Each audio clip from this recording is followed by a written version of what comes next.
The Forgotten Soldier, A True Story by Guy Sajer, Part 1. Read by Isaac Darlin. My parents were country people, born some hundreds of miles apart, a distance filled with difficulties, strange complexities, jumbled frontiers, and sentiments which were equivalent but untranslatable. I was produced by this alliance, straddling this delicate combination, with only one life to deal with its manifold problems. I was a child, but that is without significance. The problems I had existed before I did, and I discovered them. Then there was the war, and I married it because there was nothing else when I reached the age of falling in love. I had to shoulder a brutally heavy burden. Suddenly there were two flags for me to honor, and two lines of defense. The Siegfried and the Maginot and powerful external enemies. I entered the service, dreamed and hoped. I also knew cold and fear in places never seen by Lily Marlene. A day came when I should have died, and after that nothing seemed very important. So I have stayed as I am, without regret, separated from the normal human condition. Prologue, July 18th, 1942. I arrive at the Chemnitz Barracks, a huge oval building, entirely white. I am much impressed, with a mixture of admiration and fear. At my request, I am assigned to the 26th section of the squadron commanded by Flight Commandant Rudel. Unfortunately, I failed to pass the Luftwaffe tests, but those few moments on board the Ju-87s will stay with me as a glorious memory. We live with an intensity I have never before experienced. Each day brings something new. I have a brand new uniform which fits me perfectly, and a pair of boots, not new but in first-class condition. I am very proud of my appearance. The food is good. I learn some military songs which I warble with an atrocious French accent. The other soldiers laugh. They are destined to be my first comrades in this place. Basic training in the infantry, where they send me next, is less amusing than the life of an aviator. The combat course is the most severe physical challenge I have ever experienced. I am exhausted and several times fall asleep over my food. But I feel marvelous, filled with a sense of joy which I can't understand after so much fear and apprehension. On the 15th of September, we leave Chemnitz and march 25 miles and about 40 kilometers to Dresden, where we board a train for the east. We cross a large piece of Poland, stopping for several hours at Warsaw. Our detachment goes sightseeing in the city, including the famous ghetto, or rather what's left of it. We return to the station in small groups. We are all smiling. The Poles smile back, especially the girls. Some of the older soldiers, more daring than myself, have arranged to return in most agreeable company. Once again we set off, to arrive finally at Bialystok. From Bialystok we march another 10 miles, about 16 kilometers, to a small hamlet. The weather is cool but unbelievably beautiful. Autumn is already well underway in this pretty hilly countryside. We tramp through a forest of enormous trees. Feldwebel-Laus loudly orders us to fall in, and we march in quick step into a clearing where a fairy tale castle rises up in front of us. We proceed along an avenue of trees singing in 4 parts, "Erica, we love you." We are met by a group of 10 or 11 soldiers, one of whom is wearing the gleaming epaulettes of an officer. Perfectly timed, we draw up to this group as we sing the last notes of our song. The Feldwebel shouts once again, and we freeze. Then another order, an impeccable quarter turn, and the air rings with the sound of 300 pairs of boots clicking together. After an official military welcome, we march into the walled court of this formidable fortress. In the courtyard roll is called. Those who have already answered form another group which grows larger as ours shrinks. The yard is jammed with every kind of military vehicle and with 500 fully equipped soldiers who seem to be waiting for departure. We are sent off to our quarters in groups of 30. An old man calls to us, "Relief troops, this way." We conclude from this that the men massed by the trucks are leaving this regal habitation, which would explain their rather sullen faces. 2 hours later, I learned that their destination is somewhere in the immensity of Russia. Russia means the war, of which as yet I know nothing. I have just put my bundle down on the wooden bed I have chosen for myself when we are ordered to return to the courtyard. It is now about 2 o'clock in the afternoon, and except for the biscuits we were able to pick up in Warsaw, we haven't had anything to eat since the rye bread, white cheese, and jam we were given the evening before as we were rolling toward Poland. This new order must be connected with lunch, which is already 3 hours late, but not at all. A Feldwebel wearing a sweater proposes with an ironic air to share his swim with us as an aperitif. He makes us trot at a brisk gymnastic pace for about 3/4 of a mile to a small sandy pool fed by a tiny stream. The Feldwebel, who has lost his smiling face, orders us to strip. Feeling somewhat ridiculous, we are soon naked. The Feldwebel plunges into the water first and waves us after him. Everyone bursts out laughing, but in my case at least, the laughter is somewhat forced. The weather is certainly beautiful for a walk, but not for a swim.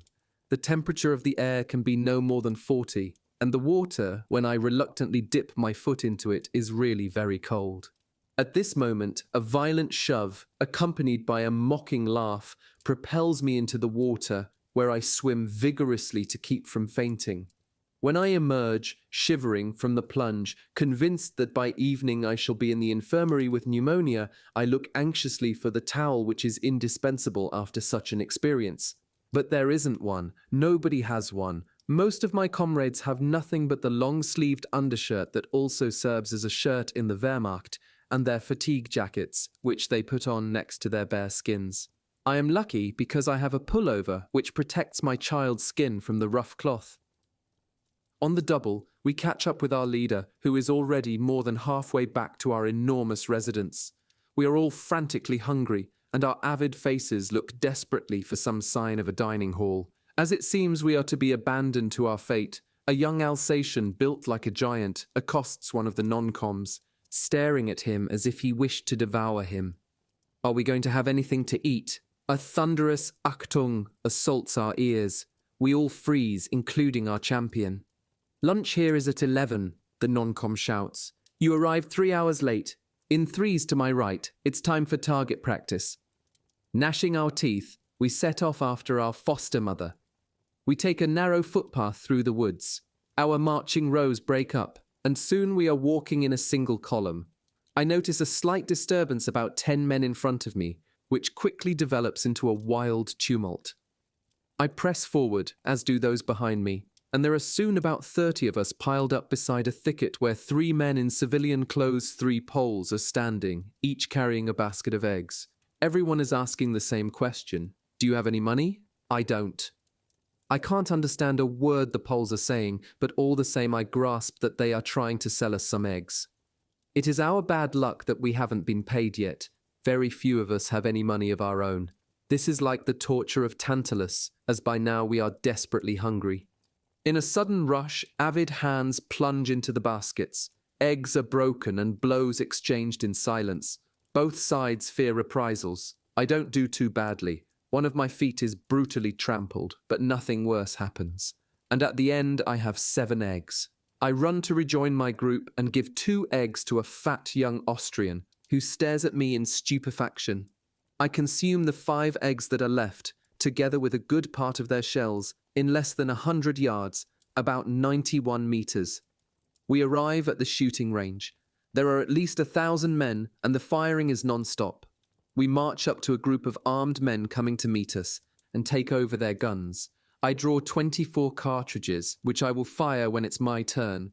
Not as many as some men, but about average. The eggs begin to work in my stomach, and I don't feel altogether easy. Night falls. We are all ravenous. We leave the shooting range with our guns on our shoulders. Other companies set off in other directions. We march down a narrow gravelled road which does not appear to be the same one we took when we came. In fact, we shall have to tramp 4 miles, about 6.4 kilometers, in quick step, singing, before we get back to that damned castle. It seems that singing while marching is an excellent respiratory exercise. As I am not dead, my lungs must have turned into bellows that evening. Between songs, I glance at my breathless companions and notice a look of anxiety on every face. As I plainly don't understand, Peter de Liege, who is one diagonal step ahead of me, points to his wrist where his watch gleams in the dusk and whispers, "The time." Good Lord. I catch on. It is almost night, well past 5 o'clock, and we've missed supper. The whole section seems to react, and our pace accelerates. Perhaps they've saved something for us. We cling to this hope, dominating the exhaustion which threatens to overwhelm us. We outdistance the Feldwebel by 1 and then by 2 paces. He stares at us in astonishment, begins to shout, and then collects himself. So you think you can leave me behind, do you? Well, let's go then. On orders, we break into De Volkensienne for the 7th time, and without slackening our pace, cross the massive stone bridge which straddles the moat. We peer into the shadowy courtyard, faintly illuminated by a few dim bulbs.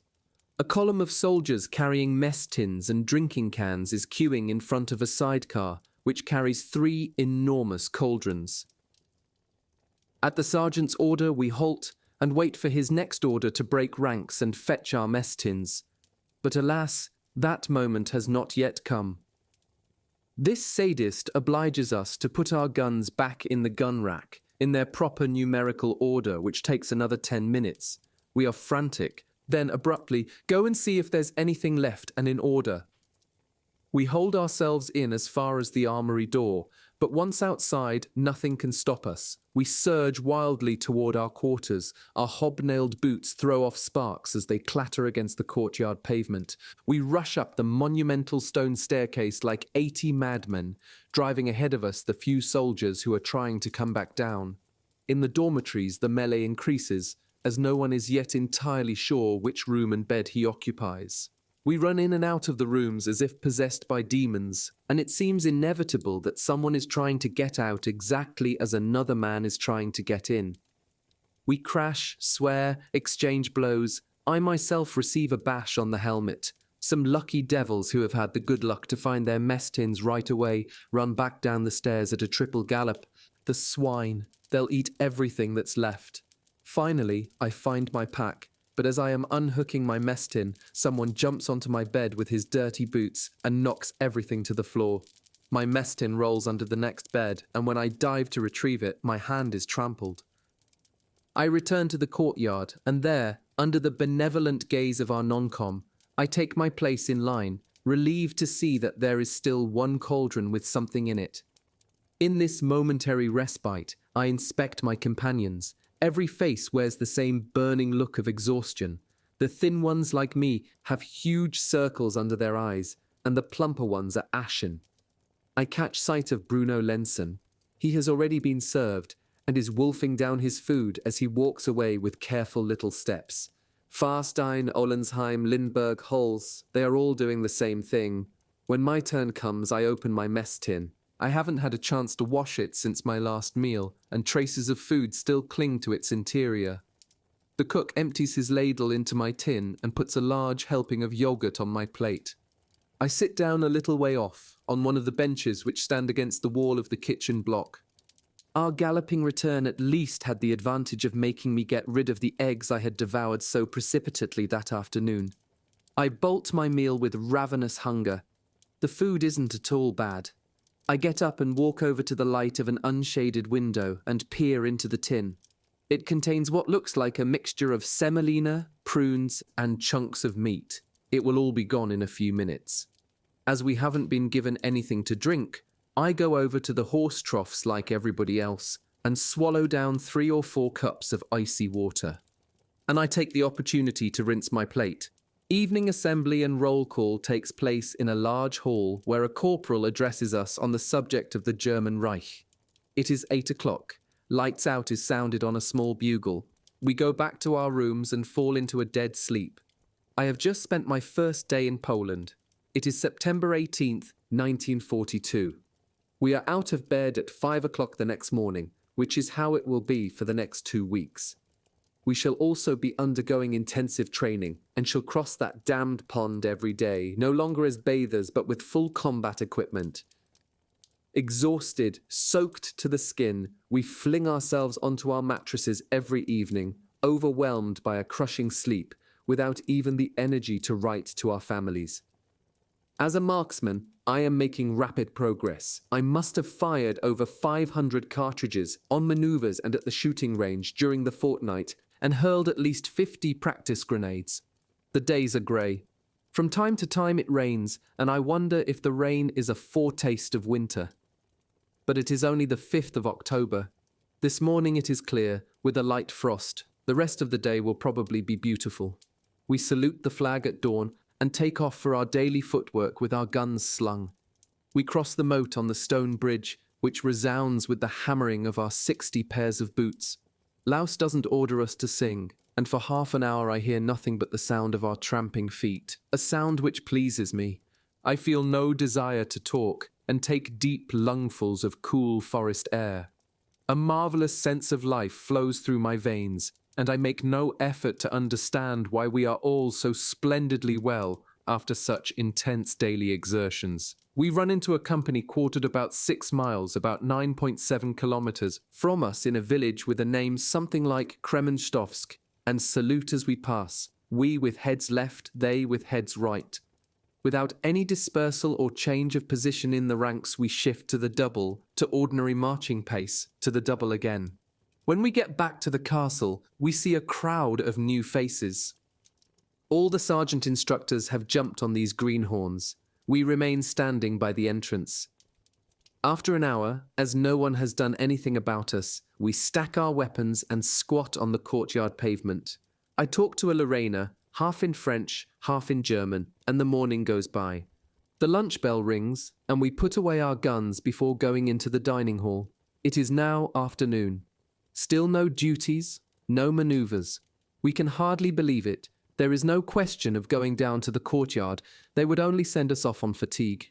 With one accord, we slip up to the 3rd floor, where there are more dormitories. We see a ladder which takes us up to the attic and then to the roof. The sun is beating down onto the massive slates. We stretch out full length and brace our heels against the gutter so that we won't roll into the courtyard.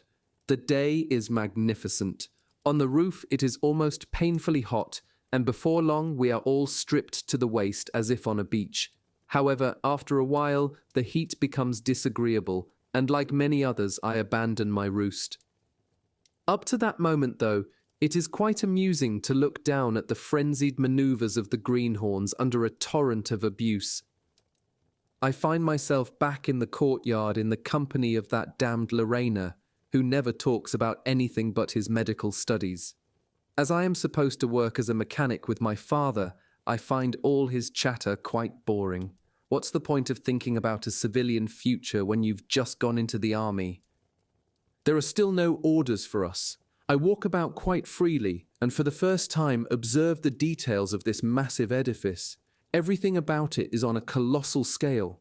The smallest staircase is at least 18 feet, about 5.5 meters wide, and the whole mass is so imposing that one almost forgets its sinister character. Beyond the entry and parallel to it rise the battlements. Another block composed of 4 towers like the towers of the porch completes the group of buildings. The entire mass both pleases and impresses me, and I feel in this Wagnerian decor a sense of almost invincible power. The horizon touches the vast dark green forest on all sides. The principal characteristic of the days which follow is a kind of robust pleasure. I learned to drive, first a big motorcycle, then a VW, and then a Steiner. Military automobiles similar to a Jeep. I grow so confident that driving these machines seems like child's play, and I am able to manage them under any circumstances. There are 15 of us passing around orders among ourselves without submitting to any authority, and we enjoy ourselves like the boys we are. October 10. The weather is still beautiful, but this morning the temperature is only 25 degrees. For the whole day we practice handling a small tank, driving it up some pretty steep slopes. There are 15 of us aboard a vehicle intended for 8, which is quite uncomfortable. We manage to stay inside only by performing some extraordinary acrobatic contortions. We laugh all day, and by evening any one of us can handle the machine. We are dead tired and ache as if we'd all been given a good thrashing. The next day, as we fling ourselves headlong into exercise without calculating the cost of energy, and to counteract the cold, Laus calls out, "Sajer!" I step forward. Lieutenant Staff needs a Panzer driver, and as you particularly distinguished yourself yesterday, go and get ready. I salute and take myself off at a gallop. It's not possible. I, the best driver in the platoon, I literally leap with joy and in less than no time am dressed and back in the courtyard. I begin to run to the command quarters, but that proves unnecessary, as Lieutenant Staff is already waiting for me. He is a thin, angular man, but does not look disagreeable. It seems that he was gravely wounded in Belgium and has stayed in the army as an instructor. I snap to attention. "Do you know the way to Kremenstowsk?" he asks. "Jawohl, Herr Leutnant." To tell the truth, I am only guessing that this is the road on which we sometimes run into companies who seem to be coming from that village, but I feel too pleased to hesitate. For once I am being asked for something more than a simple exercise. "Good," he answers, smiling. "Let's go then." Staff points to one of the tanks we were using yesterday. Something that looks like a four-wheeled trailer is attached to it. In fact, it's an 88, covered with a camouflage net. I settle into the driver's seat and turn on the engine. The gauge shows only 2.5 gallons, which isn't enough, and I ask permission to fill the tank. Permission is granted, and I am congratulated for this elementary observation. We start a few minutes later. My vehicle proceeds somewhat nervously past the porch and over the bridge. I cannot bring myself to look at Staff, who must surely have noticed my deplorable beginner's technique. About 600 yards from the castle, I turn off toward what I think must be the road to Kremenstowsk. For about 10 minutes, I roll along at a moderate speed, in a state of considerable anxiety about my itinerary. We pass 2 Polish carts loaded with hay. They take one look at my Panzer and make for the side of the road. Staff looks at me and smiles at their precipitate flight. They think you did that on purpose. They'll never believe it's because you haven't mastered the machine. I don't know whether I'm supposed to laugh at this observation or take it as a warning. I feel more and more nervous and jolt the poor lieutenant as if he were riding a camel. Finally, we arrive at a decrepit group of buildings. I look desperately for a signpost, but all I can see is the gang of tow-headed boys who have rushed out to see us go by, at the risk of falling beneath our treads. Suddenly, I catch sight of about 100 German vehicles parked in the road, and Staff points to a building with a flag flying in front of it. I heave a sigh of relief. We were on the road to Kremenstowsk after all. "You'll have at least an hour to wait," Staff tells me. "Go to the canteen and see if they can give you something hot." As he speaks, he pats me on the shoulder. I feel very much moved by the friendliness of this lieutenant to whom I have just given such a frightful journey. I would never have guessed that this man, whose face is somewhat frightening, would be capable of a quasi-paternal gesture. I walk over to a building which looks like a town hall. A notice board carries a white-on-black inscription, Soldatenschenke, 27th Company. Soldiers are continuously going in and out. As there is no sentry, I walk in, and through a room where 3 soldiers are busy unpacking crates of food.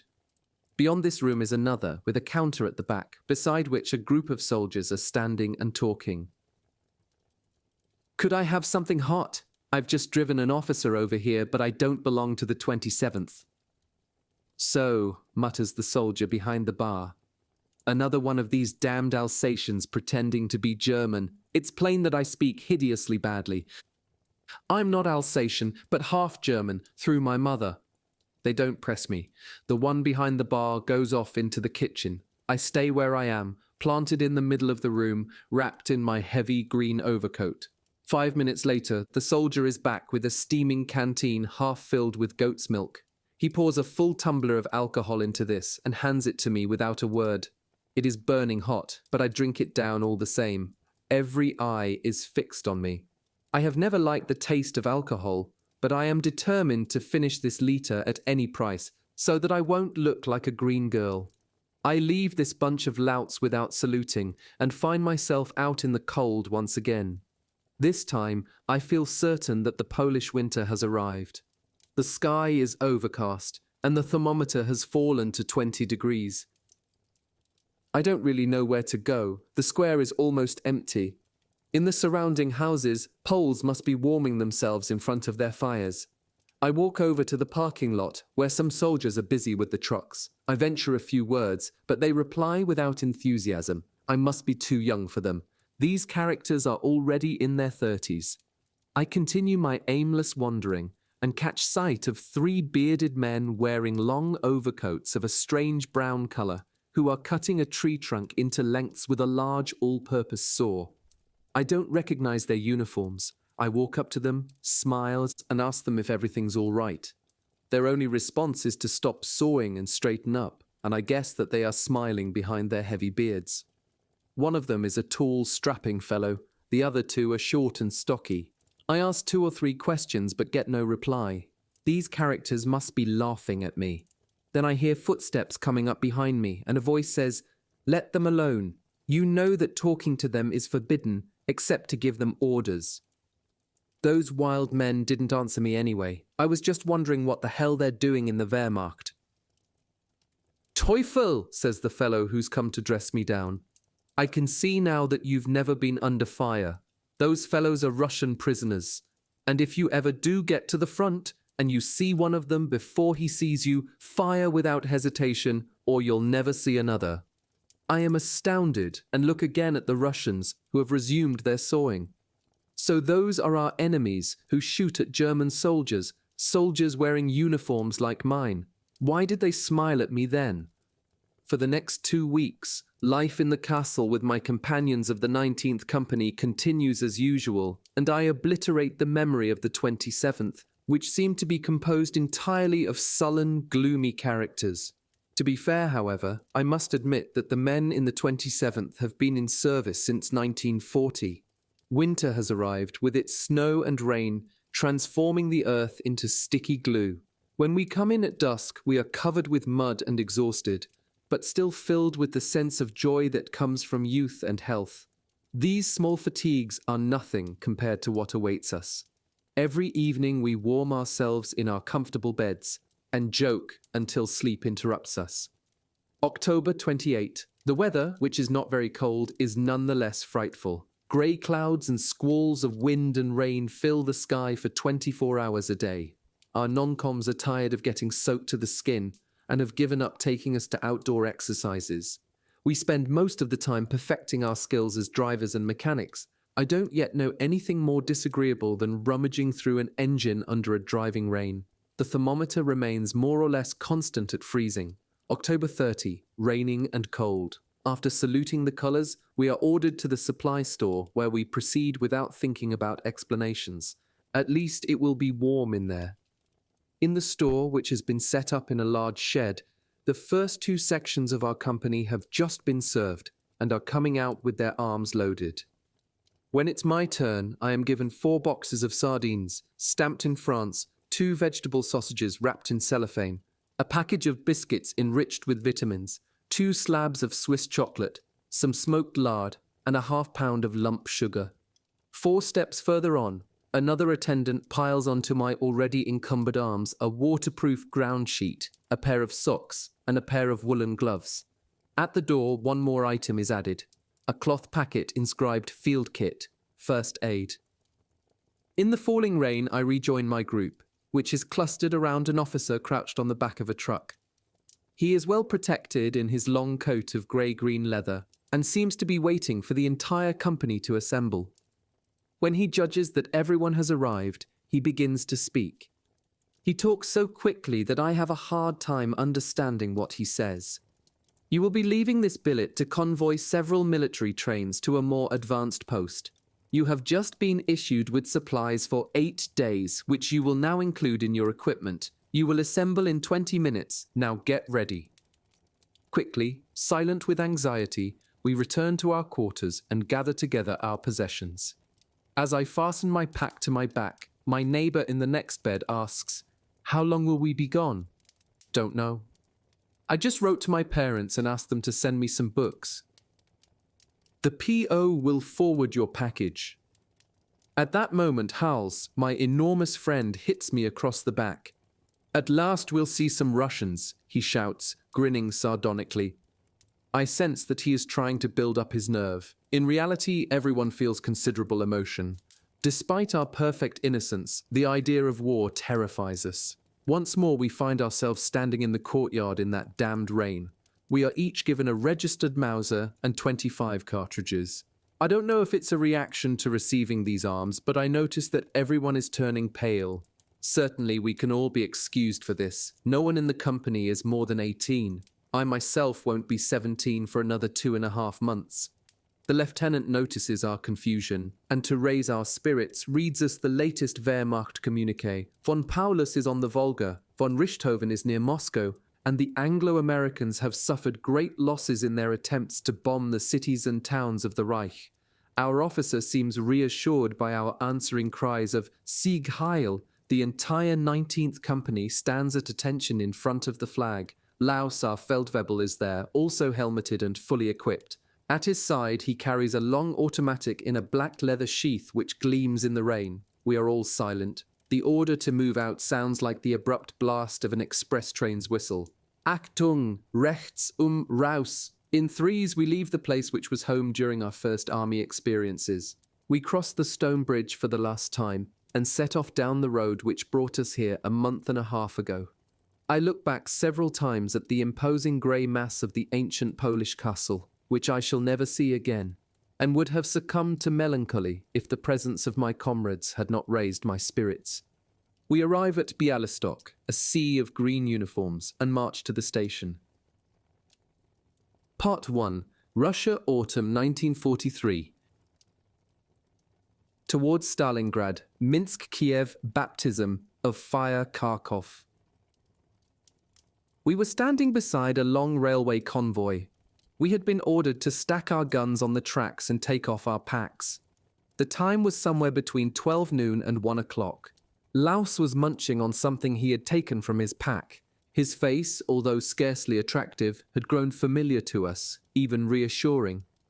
As though his action were some kind of signal, we all took out our food, some immediately devouring the equivalent of 2 meals. Laus noticed this, but contented himself with a brief comment. "All right, go ahead, gobble it all down, but there won't be another distribution before the week is over." Although we all felt as if we'd eaten only half of what we really needed to assuage our giant appetites, we also felt a little bit warmer. By this time we had been waiting in the cold for more than 2 hours, and it was beginning to get the better of us. We tramped up and down, joking and stamping our feet.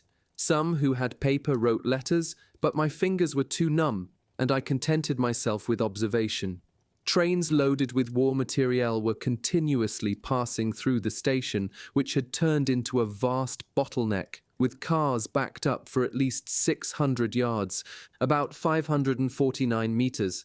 Everything seemed very badly organized, with convoys moving out, only to be shuttled onto other sections of track, where other companies brought from God knows where were being kept waiting as we were. People were always moving out of the way to let a train go by, only to see it a few minutes later headed in the opposite direction. What a mess!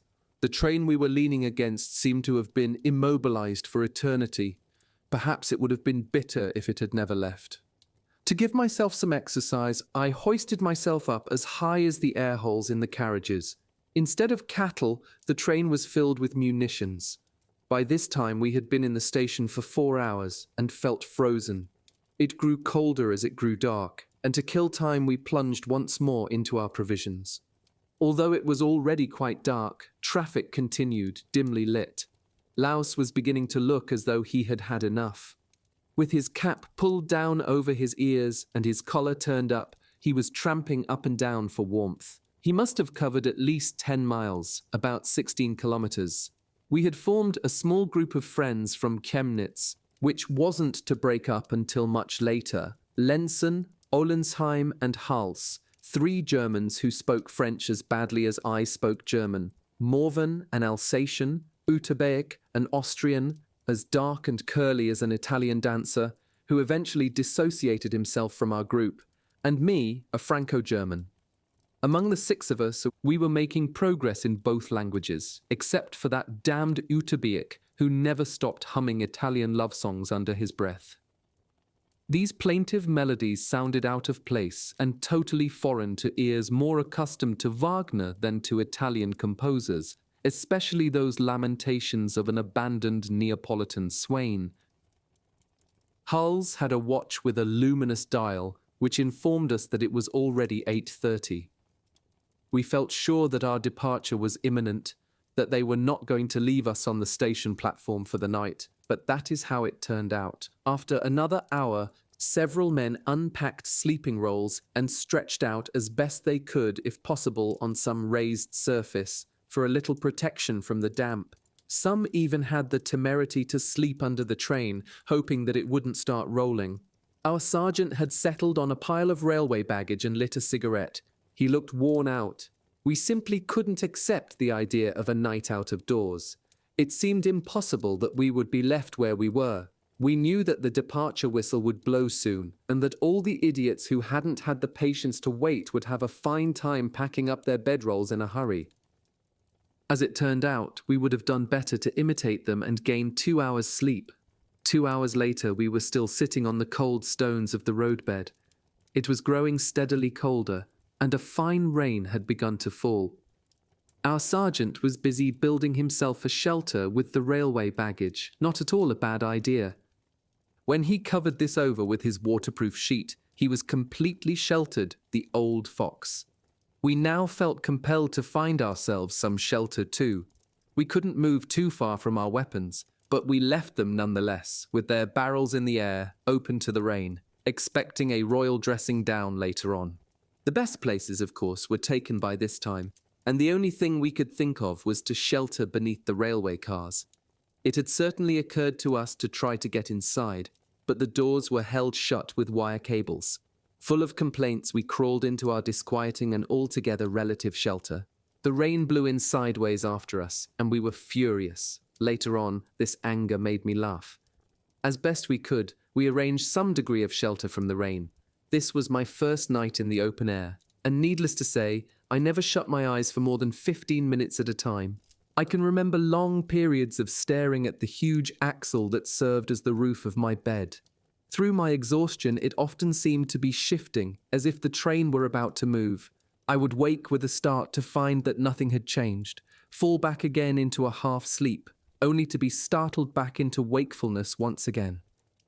At the first glimmer of daylight, we left this chance resting place, stiff and numb, looking like a gang of disinterred corpses. We fell in at 8 o'clock and marched to the embarkation platform. Hull's remarked several times that we could perfectly well have spent another night at the castle. None of us as yet had any idea of the dispiriting necessities of military life in wartime. This had been our first night out of doors, but we were destined to spend many others which were far worse. For the moment, we were train guards. Our company had been divided among 3 long convoys of military materiel, 2 or 3 to a car. I found myself with Hals and Lenson on a flat car, which carried airplane wings marked with a black cross and other parts covered by canvas. These were supplies destined for the Luftwaffe. According to the inscriptions we had been able to read, they came from Ratisbon and were going to Minsk. Minsk, Russia. Our mouths suddenly went dry. We were pursued by bad luck. We were stuck on an open car. The rain had turned to snow. The unbearable cold was intensified by the motion of the train.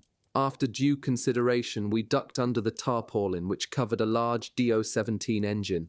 This maneuver cut the wind, and by clinging together, we managed to achieve a semblance of warmth. We stayed there a good hour, roaring with laughter over nothing. The train was rolling along, and we hadn't the slightest idea what was happening outdoors. From time to time, we could hear trains going in the other direction. All of a sudden, Lenson thought he heard a voice shouting above the noise of the wheels. Carefully, he stuck his head out of our shelter. "It's Laus," he said calmly, turning back to us and pulling the canvas down again. 10 seconds later, the canvas was ripped back to reveal the sergeant fuming with rage at the sight of our 3 happy faces. Laus, wearing a helmet and gloves, looked very much on the job. His face and coat were powdered with snow, like the rest of the train, whose long profile joggled and swayed behind him. The air rang with a loud Achtung, but the spasmodic motion of the train prevented the order from being executed with its customary stiff precision. The scene which followed was worthy of burlesque. I can still see that great teddy bear Hulse swaying from right to left as he tried to maintain a rigid posture. As for me, my long coat had caught on one of the numerous sections of airplane engine which made it impossible for me to straighten up. Laus was no better than we were at maintaining a dignified attitude.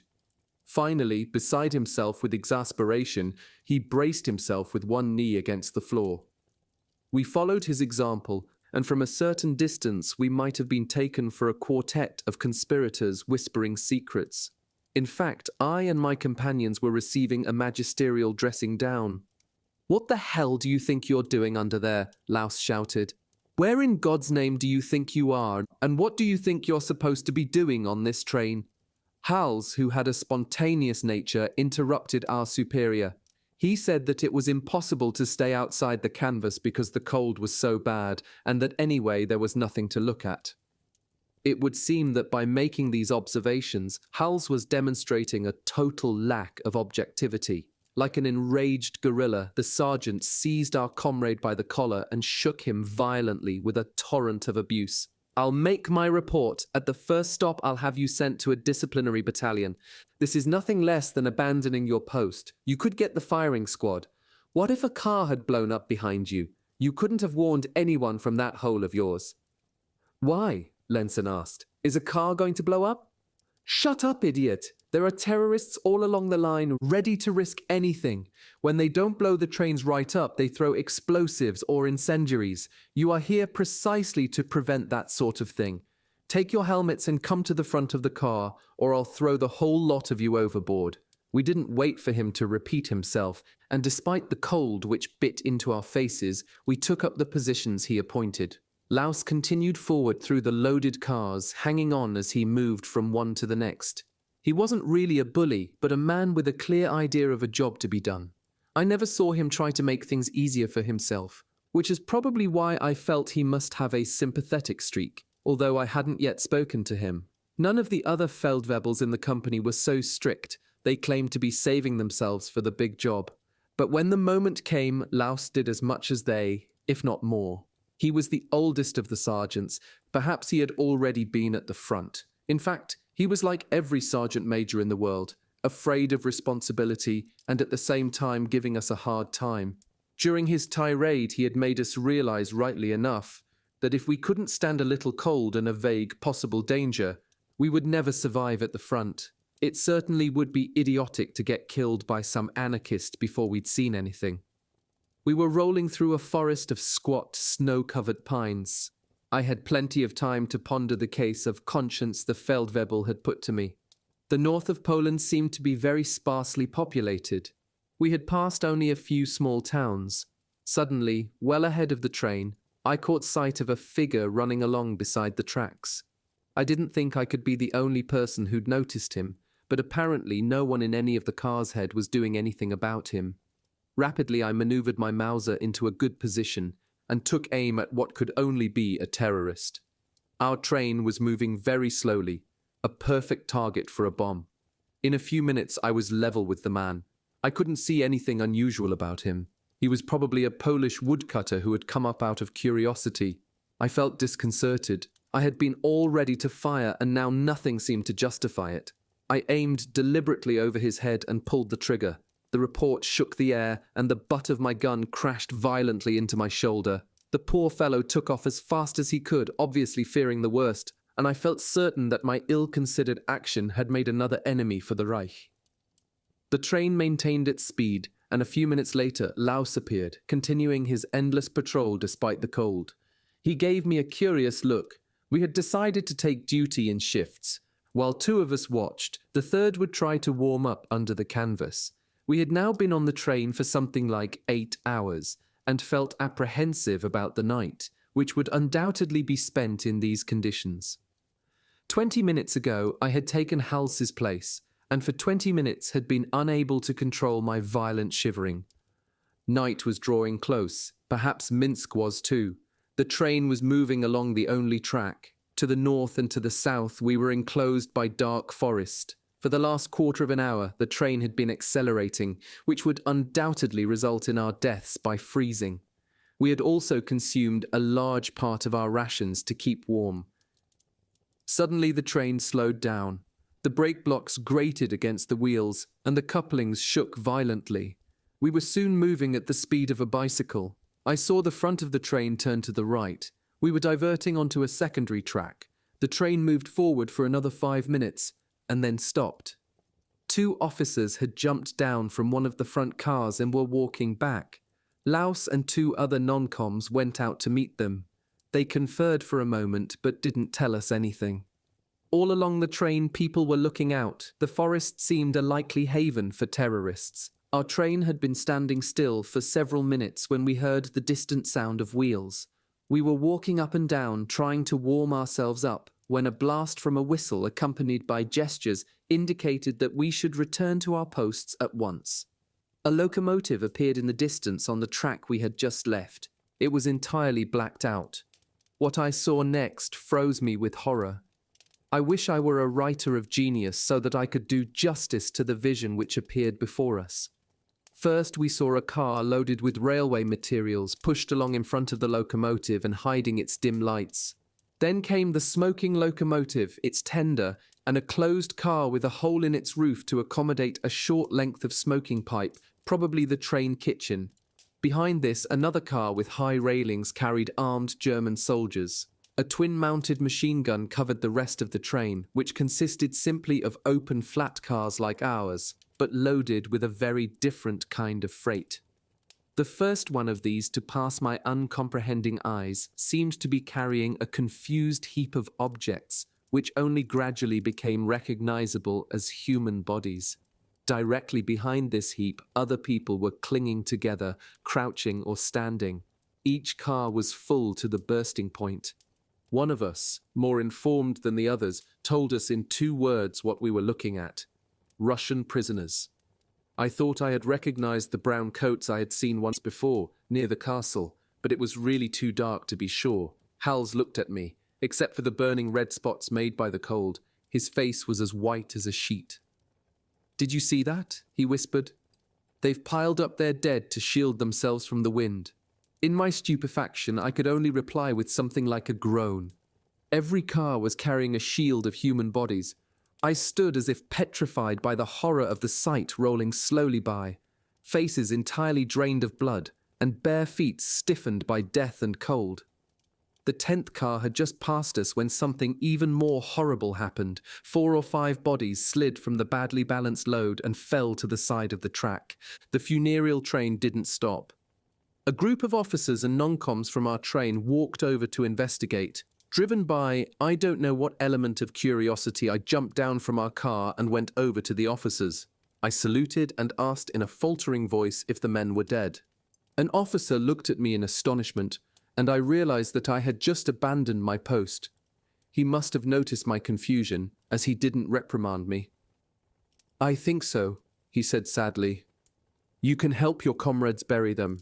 Then he turned and walked away. Hals had come with me. We went back to our car to fetch shovels and began to dig a trench a short distance above the embankment. Laus and another fellow looked through the dead men's clothes to try to find some identification. I learned later that most of these poor devils had no civilian identity. Hals and I needed all our nerve to drag 2 of them over to the ditch without looking at them. We were covering them with dirt when the departure whistle blew. It was growing colder by the minute. I felt overcome by a vast sense of disgust. An hour later, our train passed through a double hedge of structures which, despite the absence of light, we could see were more or less destroyed. We passed another train, less sinister than the preceding one, but scarcely comforting. Its cars were marked with red crosses. Through some of the windows we could see stretchers, which must have been carrying badly wounded men. At other windows, soldiers swathed in bandages were waving to us. Finally, we arrived at Minsk station. Our train pulled to a stop down the whole length of a long, wide platform covered with a busy, motley crowd. armed soldiers and soldiers in fatigues, civilians and groups of Russian prisoners cordoned in by other prisoners who wore red and white armbands and carried truncheons. These were the informers who had denounced the famous People's Commissars and were therefore anti-communist.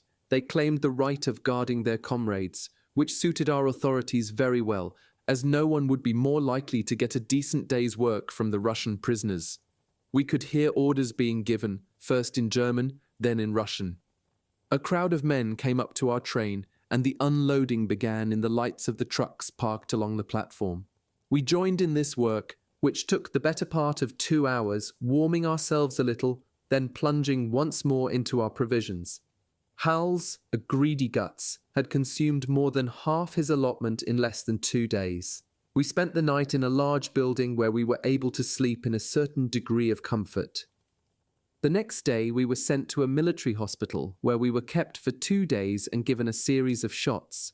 Minsk was very badly damaged. There were many gutted houses and walls cross-hatched by machine gun fire. Some of the streets were totally impassable, with a continuous line of shell holes and bomb craters, often more than 15 feet, about 4.6 meters, deep. Passageways of a sort had been made by planks and other solid objects thrown across this chaos. From time to time we gave way to a Russian woman loaded with provisions, and always followed by 4 or 5 children who stared at us with astonishingly round eyes. There were also many curious shops whose broken windows had been replaced by boards or sacks stuffed with straw. Hulls, Lenson, Morvan and I went into several of these out of curiosity. There was always an array of big earthenware crocks painted in various colours, which contained either a liquid and steeping plants, dried vegetables, or a curious heavy syrup which was halfway between jam and butter. As we didn't know how to say so much as hello in Russian, we always went into these places talking among ourselves. The few Russians who were inside invariably assumed an attitude half anxious, half smiling, while the shopkeeper or proprietress would approach us with a white-lipped smile and offer us large dippers of these products in an obvious effort to placate the fierce warriors they imagined us to be. We were often given a fine yellowish flour to mix into this syrup whose taste was far from disagreeable, somewhat reminiscent of honey. Its only discouraging aspect was a superabundance of fat. I can still see the faces of those Russians smiling as they held out this product and pronouncing a word which sounded rather like orlka. I never was sure whether this meant eat or was simply the name of the mixture. There were days when we really gorged ourselves on orlka, which nonetheless did not prevent us from appearing at 11 o'clock for the official midday meal. Hals accepted everything the Russians offered him with so much politeness.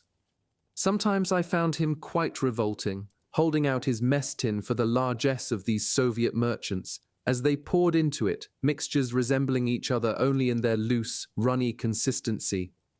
Sometimes his tin would hold a combination of the famous orlka, cooked wheat, salt herring cut into pieces, and several other ingredients. Whatever the concoction, Hals devoured it with evident relish, like a great pig. Except for these moments of distraction seized in the intervals between our many jobs, we scarcely had time to amuse ourselves. Minsk was an important army supply center where shipments were constantly loaded and unloaded. Life for the troops in this sector was remarkably well organized. Mail was distributed, there were films for soldiers on leave which we were not allowed to attend libraries, and restaurants run by Russian civilians but reserved entirely for German soldiers. The restaurants were all too expensive for me and I never went into them. But Hals, who would sacrifice anything for a good stuffing, spent all his money in these places, and a certain amount of ours. The understanding was that he would give us a detailed account of his experiences, which he adhered to faithfully, with many embellishments.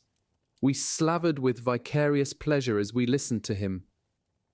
We were much better fed than we had been in Poland, and were able to supplement our rations very cheaply, which we really needed to do. The cold in these opening days of December had become extremely sharp, dropping to more than 5 degrees below zero. The snow, which fell in great abundance, never melted, and in places was already over 3 feet, about 9 meters deep. Evidently this slowed the movement of supplies to the front, and according to troops returning from forward positions where the cold was even more bitter than at Minsk, the poor fellows were reduced to sharing rations which were already ridiculously small. Insufficient food combined with the cold produced many cases of pneumonia, frostbite, and frozen limbs. At this moment, the Reich was making an immense effort to protect its soldiers from the implacable hostility of the Russian winter.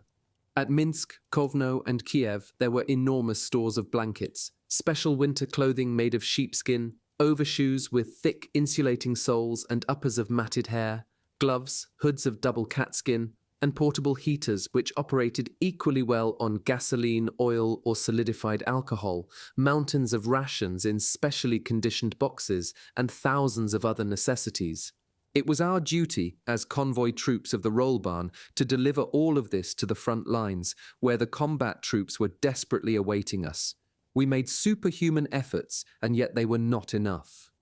The punishment we suffered, not at the hands of the Russian army, which until that moment had done almost nothing except retreat, but from the cold, is almost beyond the powers of description.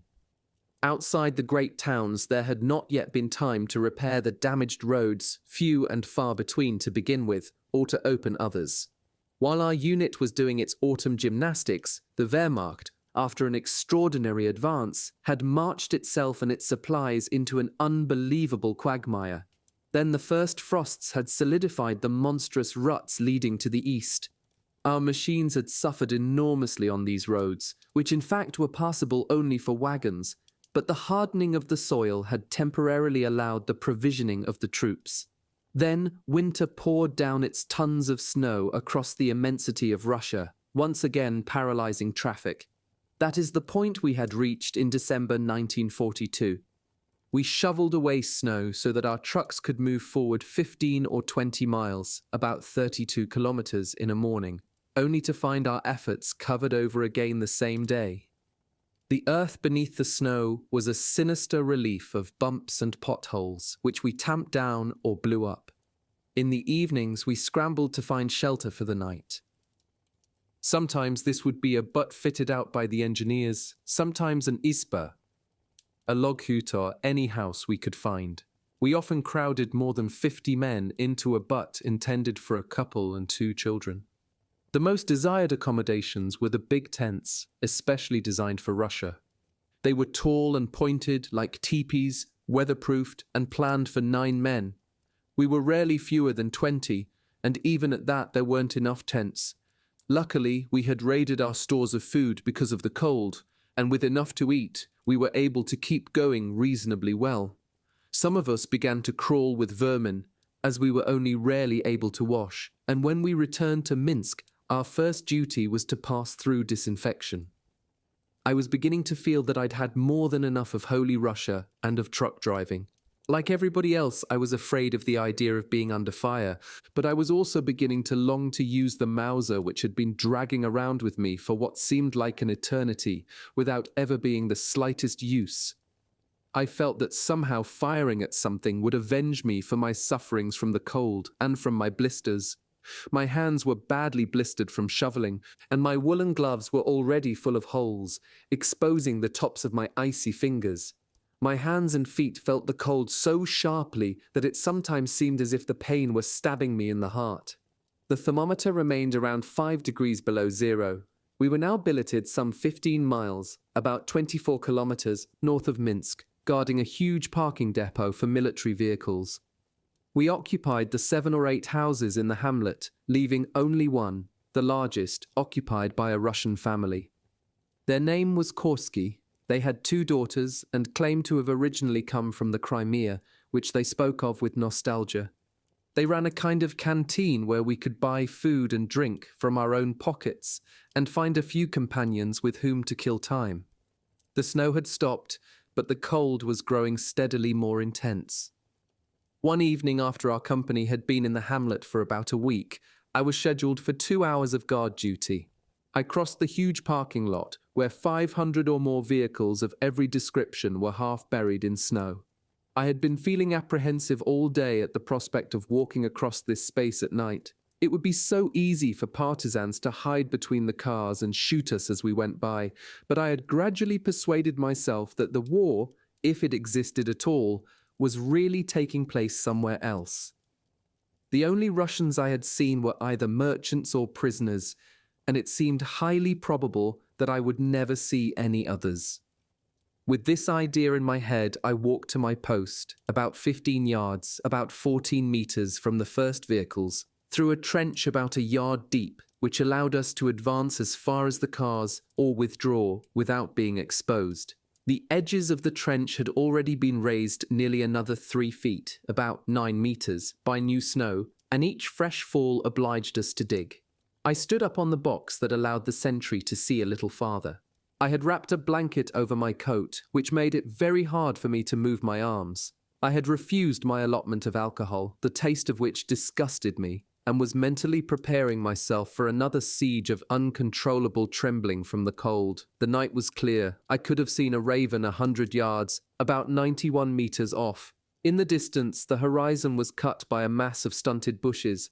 3 of the 4 telephone lines which crossed our camp were visible, stretching away in different directions. Their posts, shoved unevenly into the ground, were indifferent supports for the wire, which sometimes drooped right down to the snow. My nose, the only part of me directly exposed, began to burn with cold.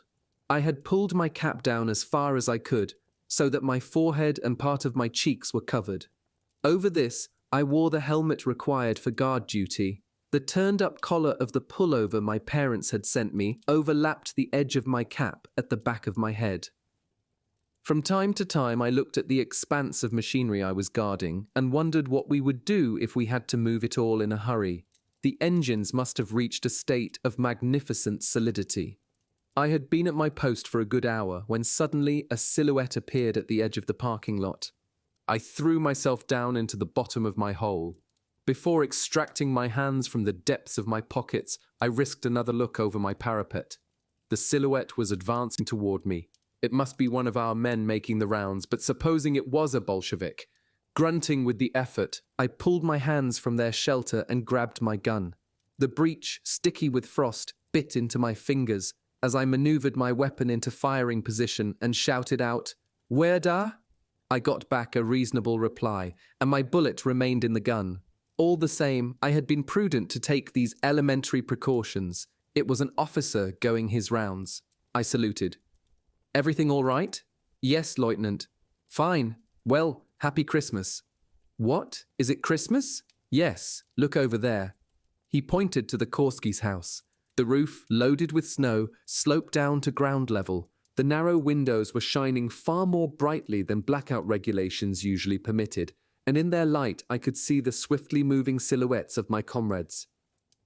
A few moments later, a tall flame burst from an enormous wood pile, which must have been soaked with gasoline. A song supported by 300 voices ascended slowly into the stillness of the frozen night. O Weihnacht, O stille Nacht! Was it possible? At that moment, everything beyond the perimeter of the camp was without meaning for me. I couldn't tear my eyes from the light of the bonfire. The faces closest to the flames were illuminated. The rest were lost in darkness, while the strong outpouring of song continued, divided now into several parts. Perhaps the circumstances of this particular Christmas night made a critical difference, but in all the time since then, I haven't heard anything which moved me so much. The memories of my earliest youth, still so close, returned to me for the first time since I had been a soldier. What was happening at home this evening? What was happening in France? We had heard bulletins which informed us that many French troops were now fighting along with us, news which made me rejoice. The thought of Frenchmen and Germans marching side by side seemed marvelous to me. Soon we would no longer have to be cold. The war would be over, and we could all recite our adventures at home. This Christmas hadn't brought me any gift I could hold in my hand, but had brought so much good news about the harmony between my two countries that I felt overwhelmed. Because I knew that I was now a man, I kept firmly at the back of my mind a foolish and embarrassing idea which kept pursuing me. I really would have liked someone to give me an ingenious mechanical toy. My companions were still singing, and all along the front, millions like them must have been singing as they were. I didn't know that, at that very hour, Soviet T-34 tanks, taking advantage of the truce which Christmas was supposed to bring, were crushing the forward posts of the 6th Army in the Armatovsk sector. I didn't know that my comrades in the 6th Army, in which one of my uncles was serving, were dying by the thousands in the hell of Stalingrad. I didn't know that German towns were being subjected to the horrifying bombardments of the RAF and the United States AF, and I would never have dared to think that the French would refuse a Franco-German entente. This was, in its way, the most beautiful Christmas I had ever seen, made entirely of disinterested emotion and stripped of all tawdry trimmings. I was all alone beneath an enormous starred sky, and I can remember a tear running down my frozen cheek, a tear neither of pain nor of joy, but of emotion created by intense experience. By the time I got back to the billet, the officers had put an end to the celebrations and ordered the bonfire extinguished. Hals had saved a half bottle of schnapps for me. I swallowed down a few mouthfuls not to disappoint him. 4 more days went by. The hard cold continued, embellished by snow-filled squalls. We went out only for obligatory duties, which we reduced to the minimum, and burned tons of wood. The houses had been built to conserve heat, and we were sometimes even too hot. We felt very well, and as is usual under such circumstances, we very soon had some trouble. Ours began one morning sometime around 3 o'clock. A guard noisily kicked open the door of the hut, admitting a blast of icy air and 2 soldiers whose stiff bluish faces made them look remarkably alike. They rushed to our stove, and it was a few minutes before they spoke. Along with everybody else, I shouted at them to shut the door. In reply, we received a curse, and were ordered to stand at attention. As we gaped, somewhat startled and without reaction, the fellow who had shouted kicked over the bench standing next to him, and shouting out his order a second time, hurled himself at the improvised bed of one of our men, violently ripping apart the mound of blankets, coats, and jackets in which our comrade had buried himself. In the dim light of the stove, we recognized the epaulets of a Feldwebel. "Are you bastards going to get the hell up?" he shouted, pulling out everybody he could reach. "Who's at the head of this bunch? It's a disgrace. Do you think this is how we'll stop the Russian offensive? If you're not ready in 10 minutes, I'll throw you out of here just the way you are." Stupid with sleep and stunned by our sudden awakening, we hurriedly collected our things. Leaving the door wide open, the Feldwebel rushed from our butt like a madman to inject panic into the Izba across the way. We had no very clear idea of what was happening. Our sentry, who seemed quite shaken, told us that the intruders had arrived from Minsk in a sidecar. Those 15-odd miles must have taken them quite a long time, which would explain their furious condition. But despite all the demonic howling the Feldwebel could muster, it was a full 20 minutes before we were standing at attention in the snow. Laus, who had been as deeply asleep as anyone else, tried to shock us into wakefulness with a pretense of rage as intense as his colleagues.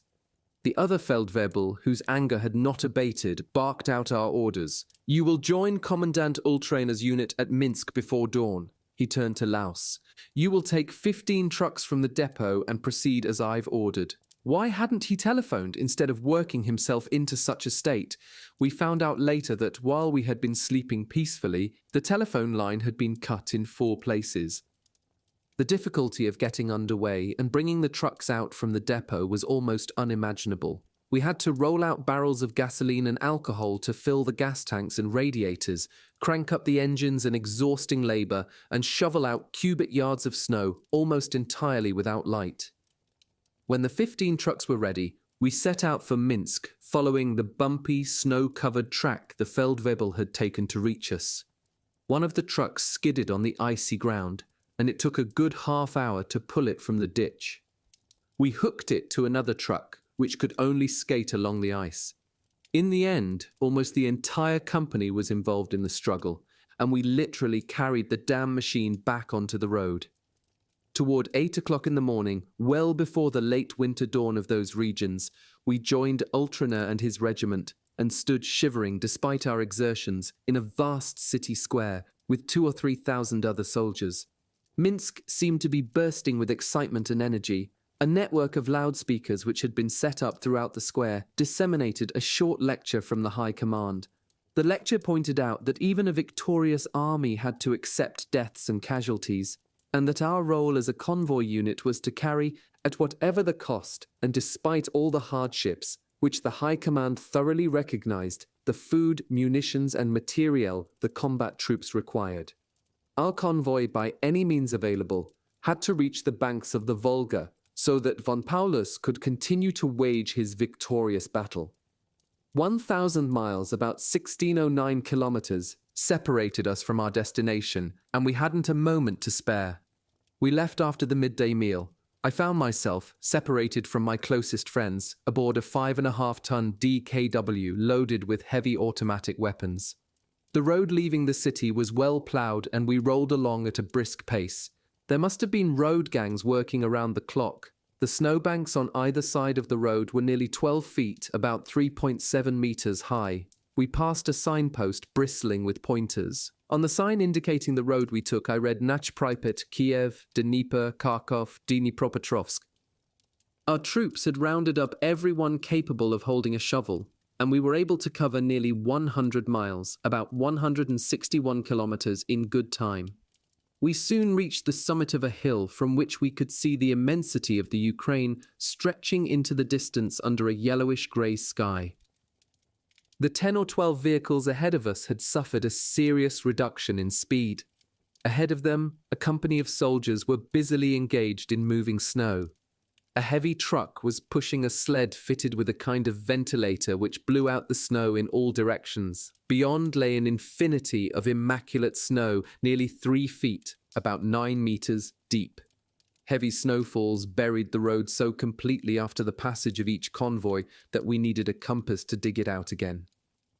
Our commanding officer and his non-coms had walked a short distance out onto the upswept snow, sinking in over the tops of their boots, and were scanning the horizon, wondering how they could possibly proceed through all that soggy cotton. Inside our DKW, with all the windows shut, I and my travelling companion were relishing the warmth of our running engine.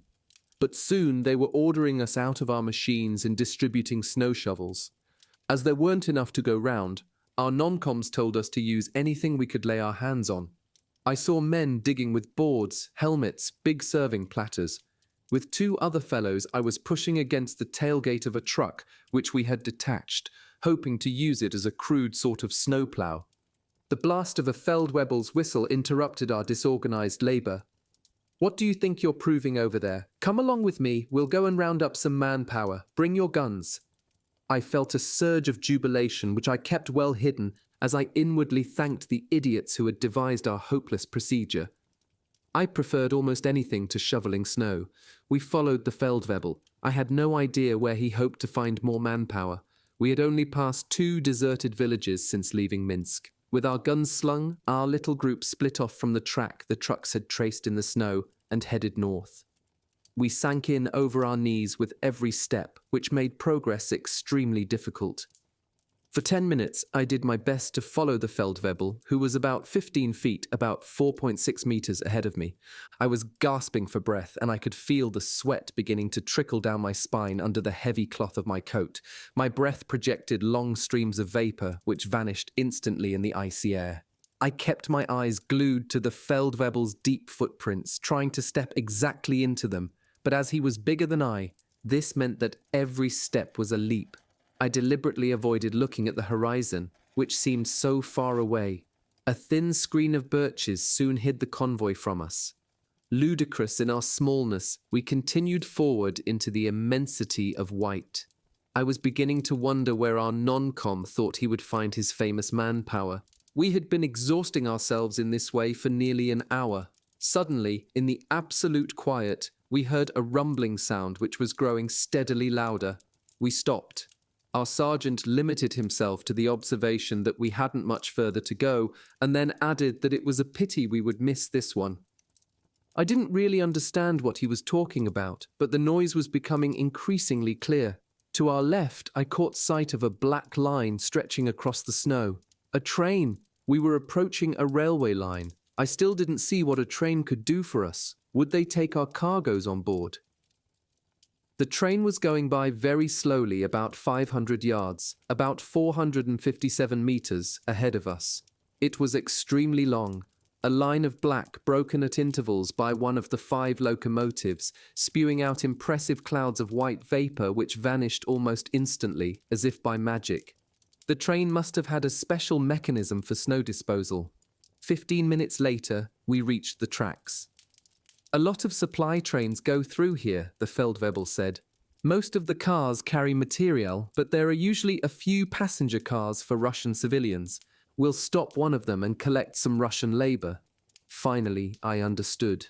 All we had to do now was wait. We tramped briskly up and down the tracks, trying to keep warm.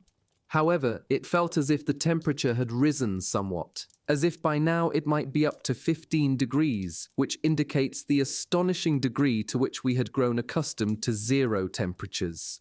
The cold, as we waited for the next train, seemed quite bearable. Soldiers wearing only pullovers were shoveling snow and streaming with sweat. I have never met anyone better able to stand punishment, whether from cold or heat or anything else, than the Germans. Each Russian I saw was more frozen than the last, but I certainly could not feel superior on that account. Life in Russia for me was a perpetual shivering fit. The first train passed by without even slowing down. Our Feldwebel, who had outdone himself in his efforts to stop it, was furious.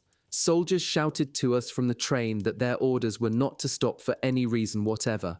Extremely irritated, we walked on in the direction of the train which had passed us. At all events, the road must be parallel to the tracks. We would only have to make a right-angle turn to find our company again.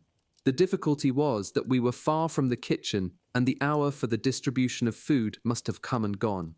I had 2 pieces of rye bread in my coat pocket, but I didn't want to take them out for fear of having to share them. The 2 soldiers with whom I had been shoveling snow must have known each other for some time. They were deep in conversation and had stuck together ever since we'd left the convoy. Our non-com was walking ahead of us by himself, and I tried to catch up with him. By now we had been walking for some time. The tracks were sunk between 2 banks which supported a thin growth of scrubby brush. They extended straight ahead into an indefinite distance. If a train came along, we would be able to see it for at least 5 miles, about 8 kilometers. The scrub on the banks at this point was growing more thickly and extending a greater distance from the tracks.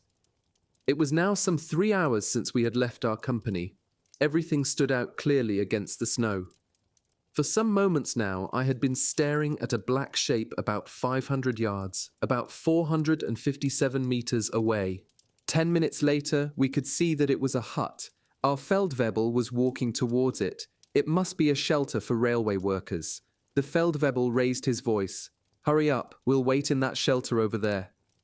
It didn't seem a bad idea. We had regrouped, and a young fellow covered with freckles, one of my snow-shoveling companions, was joking with his friend.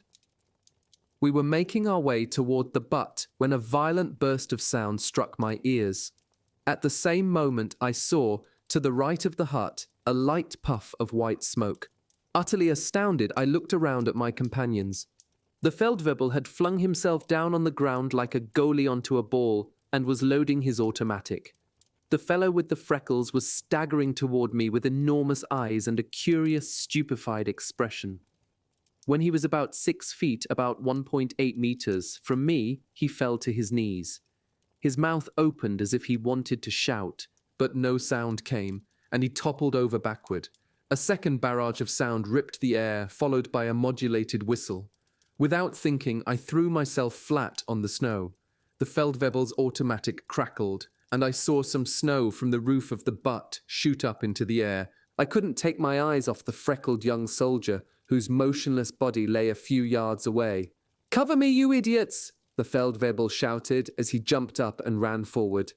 I looked at the freckled soldier's friend. He seemed more surprised than frightened. Calmly, we aimed our weapons toward the woods, from which a few shots still rang out, and began to fire. The detonation of my Mauser restored some of my confidence, but I was still very scared. 2 more bullets whistled in my ears. Our sergeant, with appalling self-assurance, stood up and threw a grenade. The air rang with the noise of the explosion, and one of the worm-eaten planks of the butt disintegrated. With incomprehensible calm, I continued to stare at the cabin. The Feldwebel's automatic was still firing. Without panic, I slid another bullet into the barrel of my gun. As I was about to shoot, two black figures ran from the ruins of the hut and headed toward the forest. It was a perfect opportunity. My gun sight stood out clearly in black against the white of the countryside and then merged into the darkness of one of the galloping figures. I pressed the trigger and missed. Our chief had run as far as the hut, firing after the fleeing men without hitting them. After a moment, he signaled us to join him, and we extricated ourselves from our holes in the snow. The Feldwebel was staring at something in the ruins of the cabin. As we drew closer, we could see a man leaning against the wall. His face, half covered by a wild, shaggy beard, was turned toward us. His eyes looked damp. He gazed at us without a word. His clothes of skin and fur were not a military uniform. My eye was caught by his left hand. It was soaked with blood. More blood was running from his collar. I felt a twinge of unease for him. The Feldwebel's voice brought me back to reality. "Partisan!" he shouted. "Hein, you know what you're going to get?" He pointed his gun at the Russian, who seemed frightened, and rolled farther back into the corner. I too recoiled, but our non-com was already putting his automatic back in its holster. "You take care of him," he ordered, waving toward the wounded man. We carried the partisan outside. He groaned and said something unintelligible. The sound of an approaching train was growing steadily louder. This one, however, was returning to the rear. We managed to stop it. 3 soldiers wrapped in heavy reindeer skin coats jumped from the first carriage. One of them was a lieutenant, and we snapped to attention. "What in God's name do you think you're doing?" he barked. "Why did you stop us?" Our non-com explained that we were looking for labor. "This train is carrying only the wounded and dying," the lieutenant said. "If we had some troops on leave, I'd help you out. As it is, I can't do anything for you." "We've got 2 wounded men," the sergeant ventured. The lieutenant was already walking over to the freckled soldier who was lying motionless where he had fallen. "You can see that this one's dead." "No, mein Leutnant, he's still breathing." "Ah, well, maybe. But another 15 minutes. He gestured vaguely. "Well, all right, we'll take him." He whistled at 2 skeletal stretcher-bearers who lifted our young comrade. I thought I could see a brown stain in the middle of his back, but I wasn't sure whether it was blood mixed with the green of his coat or something else. "And the other one?" the lieutenant asked impatiently. "Over there, beside the hut." The lieutenant looked at the bearded man who was clearly dying. "Who's this?" "A Russian, mein Leutnant, a partisan." "So that's it. Do you really think I'm going to saddle myself with one of those bastards who'll shoot you in the back any time, as if war at the front wasn't enough?" He shouted an order to the 2 soldiers who were with him. They walked over to the unfortunate man lying on the snow, and 2 shots rang out. A short time later, we were making our way back to the road. Our non-com had abandoned the idea of an improvised labor force, and we would now rejoin our unit, which undoubtedly had not made much progress. I had just been under fire for the first time, an experience I can no longer describe with any precision. An element of the absurd was mixed into the day's events. The Feldwebel's footsteps in the snow were so enormous, and I, in my confusion, kept looking for the young, freckled soldier who should have been returning with us. Everything had happened so quickly that I hadn't been able to grasp the significance of anything. Nevertheless, 2 human beings had suffered senseless deaths. Ours had not yet celebrated his 18th birthday. It had already been dark for some time when we finally found our company. The night was clear and cold, and the thermometer was dropping with horrifying speed. Despite our forced march of nearly 4 hours, we were shaking with cold and famished. My head was swimming with exhaustion, and frost from my breath lay on the high collar which I had pulled up almost to my eyes.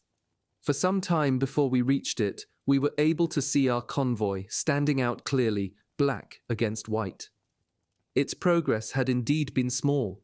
The trucks had sunk in through the icy white crust over the tops of their wheels, and great slabs of snow clung to their tires and mudguards. Almost everyone had taken refuge inside the cabs. After chewing on their meager rations, they had wrapped themselves in everything they could find and were trying to sleep despite the bitter cold. A short distance away, the two fellows who'd been chosen for guard duty were stamping on their boots, hoping to warm their feet.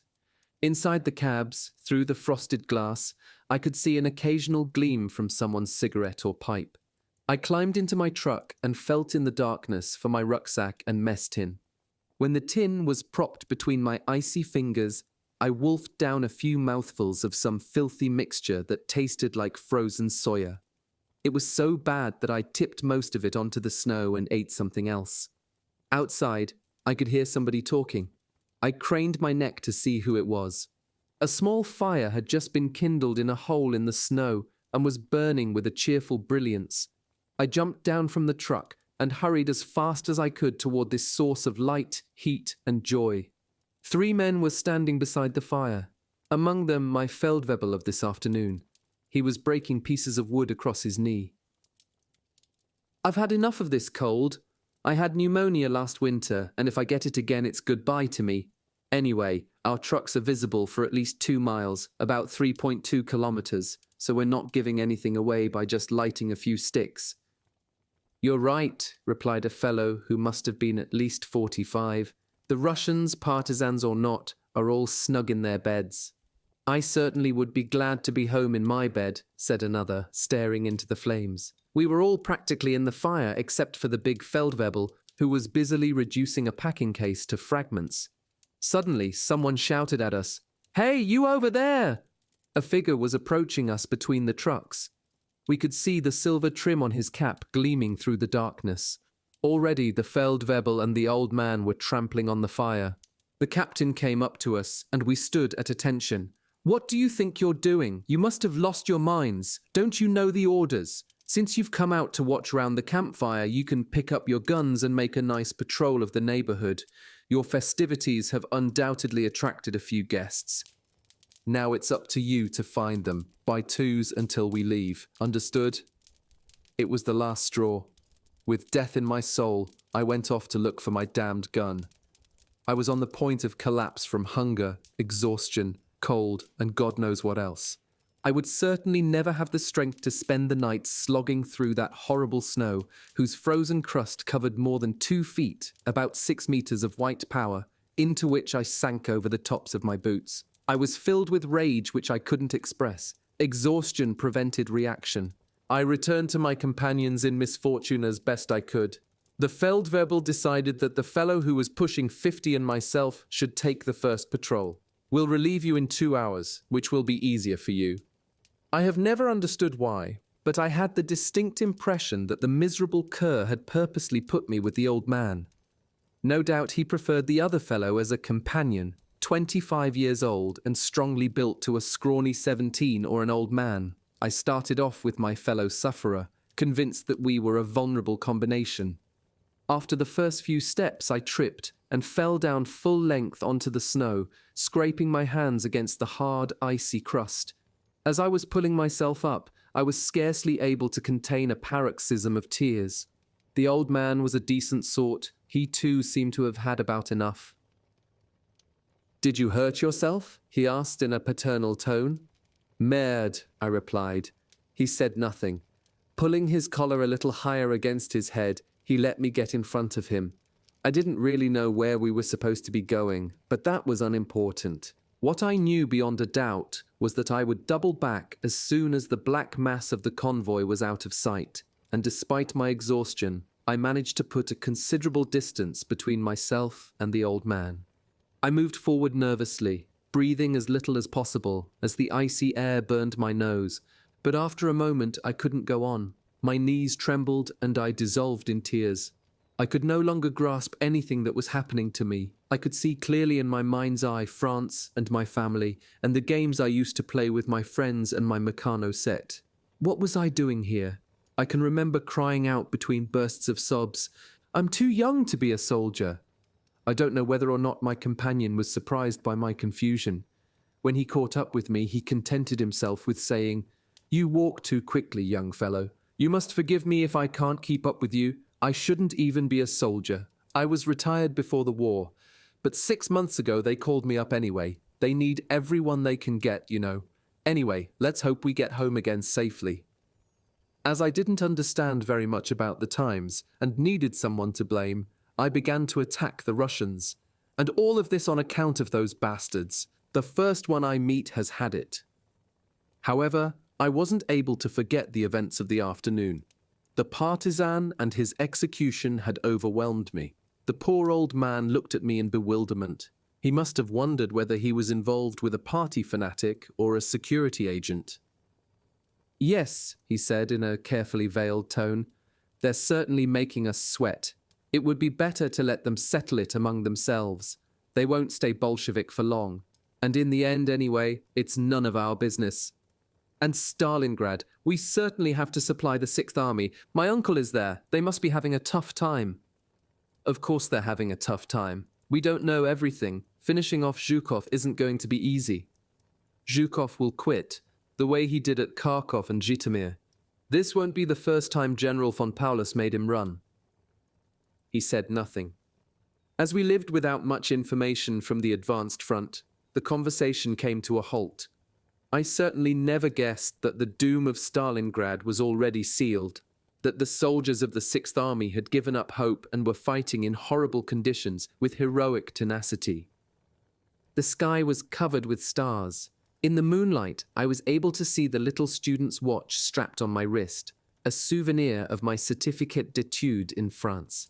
Time seemed to be standing still, and those 2 hours dragged like centuries. We walked slowly, watching the tips of our boots sink into the snow with every step. There was no wind, but the cold, which was growing increasingly severe, pierced us through and through. For 2 hours at a time, throughout that accursed night, we shivered in this way. Between each tour of duty, I was able to snatch a brief sleep. The first glimmers of light, which found me shoveling snow, fell on a face creased with exhaustion. With dawn, the cold grew even more intense. The woolen gloves we had been issued were worn through, and our frostbitten hands were wrapped in rags or in our extra pairs of socks. But in spite of the exercise of shoveling, the cold was no longer bearable.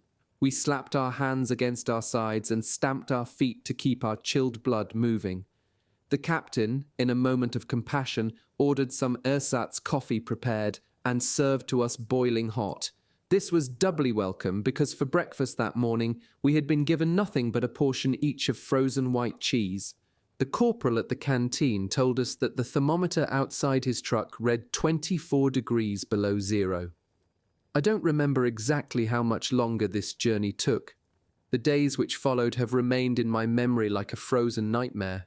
The temperature varied between 15 and 25 below zero. There was a horrifying day of wind when, despite all of the orders and threats from our officers, we abandoned our shovels and took shelter behind the trucks. On that day, the temperature fell to 35 degrees below zero, and I thought I would surely die. Nothing could warm us.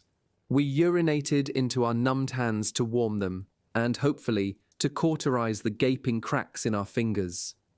4 of our men, who were seriously ill, suffering from pulmonary and bronchial pneumonia, lay groaning in makeshift beds set up in one of the trucks.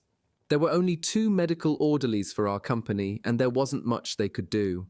In addition to these serious illnesses, there were at least 40 cases of frostbite. Some men had patches of skin on the ends of their noses, which had been frozen and had become infected.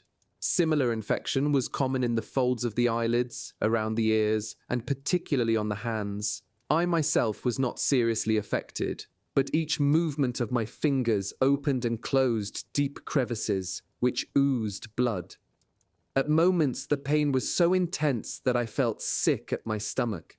At moments, my despair was so intense that I broke down in tears, but as everyone was preoccupied with his own troubles, no one paid much attention. Twice I went to the canteen truck, which doubled as the infirmary, to have my hands washed in 90-degree alcohol. This produced paroxysms of pain which made me cry aloud, but afterward my hands felt warm for a few minutes. Our inadequate diet contributed to our desperation. From Minsk, our point of departure, to Kiev, the first stop, was a distance of about 250 miles, about 402 kilometers. With all the difficulties of the route taken into consideration, the authorities had given us food for 5 days. In fact, we required 8 days, which obliged us to consume some of the rations intended for the front. In addition, we had to abandon 3 of the 38 vehicles in our group because of mechanical failure, destroying them along with their cargoes so that they wouldn't fall into the hands of the partisans.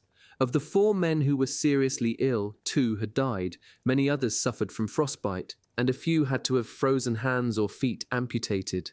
3 days before we reached Kiev, we crossed what must once have been the Russian line of defense. We drove for hours through a landscape littered with the carcasses of tanks, trucks, guns, and aircraft, gutted and burned, a scattering of junk which stretched as far as the eye could see. Here and there, crosses or stakes marked the hasty burial of the thousands of German and Russian soldiers who had fallen on this plain. In fact, many more Russians than Germans had been killed. However, insofar as was possible, the soldiers of the Reich were given decent burials, while each Orthodox emblem marked the grave of 10 or 12 Soviet soldiers. Our journey across this boneyard naturally did not make us feel any warmer. The huge shell holes, which we had to fill in as best we could, made it particularly difficult. Finally, our convoy arrived at Kiev. This handsome city had not suffered much damage. The Red Army had tried to stop the Wehrmacht outside the town, in the zone we had passed through. When they had no longer been able to withstand German pressure, they had preferred to withdraw to the other side of the city, to spare it the kind of destruction Minsk had suffered. Kiev was our first stop, halfway between Minsk and Kharkov. Our ultimate destination, Stalingrad, was still more than 600 miles, about 966 kilometers away. Kiev was an important strategic center, where units coming from Poland and Romania regrouped and made ready for the offensive which would push on to the Caucasus and the Caspian Sea. To an even greater degree than Minsk, the city swarmed with soldiers and military vehicles, with the difference that here there was a perceptible atmosphere of alert. Our group entered the outlying zone of the city and halted until further orders from the Kommandantur. Once again, we found ourselves walking on a snow-covered roadway, as slick and firmly packed as a ski run. We thought we had reached the end of our troubles. Everyone was anticipating the arrival of orders which, we felt certain, would direct us to our new lodgings. We were sent first of all to the hygienic centre, which was extremely welcome as the cold had made even the most cursory washing impossible. We were all disgustingly dirty and covered with vermin. Those with serious injuries were hospitalized, a category to which only 7 men were admitted. For everyone else, the journey continued. We spent only 7 hours in Kiev. As we left the remarkably well-organized sanitary service, our group was ordered to stand at attention on the snow-covered esplanade in front of the building. A hauptmann arrived at high speed in a Volkswagen. He turned toward us and delivered a short speech without getting out of the car. "Soldiers, Germans, convoy troops! At this hour, when the conquests of the Reich extend across a vast territory, the fatherland depends on you to assure the victory of our arms by your devotion. It is your responsibility to hasten the pace at which essential supplies reach our fighting troops. The hour has come for you to perform your duty on the front you know so well. The road, fraught with 1,000 perils and hardships, upon which you have already expended such prodigious energies. From our factories, where our workers are drawing on all their strength to forge the necessary weapons through your exhausting journey toward our heroic combatants, no one is allowed a moment's respite so long as any German soldier might suffer from a shortage of weapons, food, or clothing. The nation is drawing on all its strength to ensure that our soldiers at the front receive what they require and are thus able to retain their enthusiasm and confidence in our solidarity. Not one of us has the right to flinch or falter in the face of momentary discouragement. No one has the right to doubt the heroism daily confirmed by our fresh victories. We all have to bear the same sufferings, and dealing with them as a unified group is the best way of surmounting them. Never forget that the nation owes you everything, and that in return it expects everything of you, up to and including the supreme sacrifice. You must learn to support suffering without complaint, because you are German, Heil Hitler! Heil Hitler! We answered in unison. The Hauptmann cleared his throat and continued in a less theatrical tone. You will make up a full group and will rejoin the 124th and the 125th at the edge of town on the Rollbahn to Kharkov. Your formation will be accompanied by a section of motorized combat troops belonging to Panzer Division Stolpnagel. They will protect your convoy from the terrorists who will try to impede your advance. As you will see, the Reich is making every effort to facilitate your task. He saluted, and his orderly immediately shifted into gear. We joined the two other sections of our company at the selected place to form the 19th Company Rollbahn under Commandant Ultrana. My first thought was that now I would surely run into my friends from training camp if they hadn't been transferred or killed. I didn't know whether they'd left Minsk before or after us, but in fact our old 19th had been reformed. We now possessed a rolling kitchen which could serve us hot meals. This made a great difference to us. Immediately before our departure, we were served a large hot meal, which produced an almost unbelievable sense of well-being and raised our spirits to a remarkable degree. The cold seemed to have settled at about 4 degrees below zero, which was an improvement, but then we had just taken hot showers and changed our clothes. I had no trouble finding Hals, whose exuberant gestures I recognized easily. Well, what do you think of the weather, young one? And of the restaurant, Hein? It's 10 days since I've swallowed anything hot. We thought we'd die of cold on that damned train. You were on a train? If that's not luck. Luck? You can talk. You should have been there when the locomotive blew up. It made a cloud of steam at least 100 yards and about 91 meters high. 4 of the fellows were killed and 7 wounded. Morvan was wounded while we were cleaning up the mess. It went on like that for 5 days. I was with a patrol that went after some terrorists. We caught 2 of them hiding in a kolkhoz, collective farm. One of the peasants they'd robbed put us on their trail and afterward invited us to his place and gave us a regular feast. I wasted no time in telling him my adventures. Talking this way made us both feel better. We had just run into Lenzen and Olensheim. Our sense of happiness and relief at meeting again was so great that quite spontaneously we grabbed each other by the shoulders and mimed an exaggerated polonaise, shouting with laughter. Some of the older men stared at us in astonishment, unable to see any reason for this burst of gaiety, so inconsistent with the grey and icy atmosphere. "Where's Warstein?" I asked. "Oof!" roared Lenzen, still laughing. "He's snug and warm in his truck. He sprained his ankle, and it's so swollen he can't take his boot off, so he's waiting for it to deflate."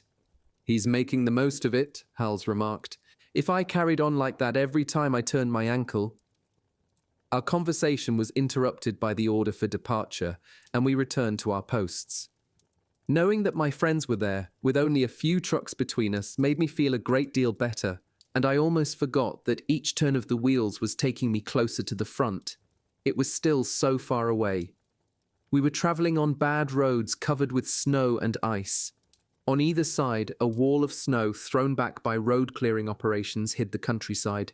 Through the occasional gaps, we were able to see traces of the terrible fighting which had overrun this part of the country the year before. The hastily patched road was so rough that we had to crawl through several hundred miles, about 161 kilometers, of this ruined countryside.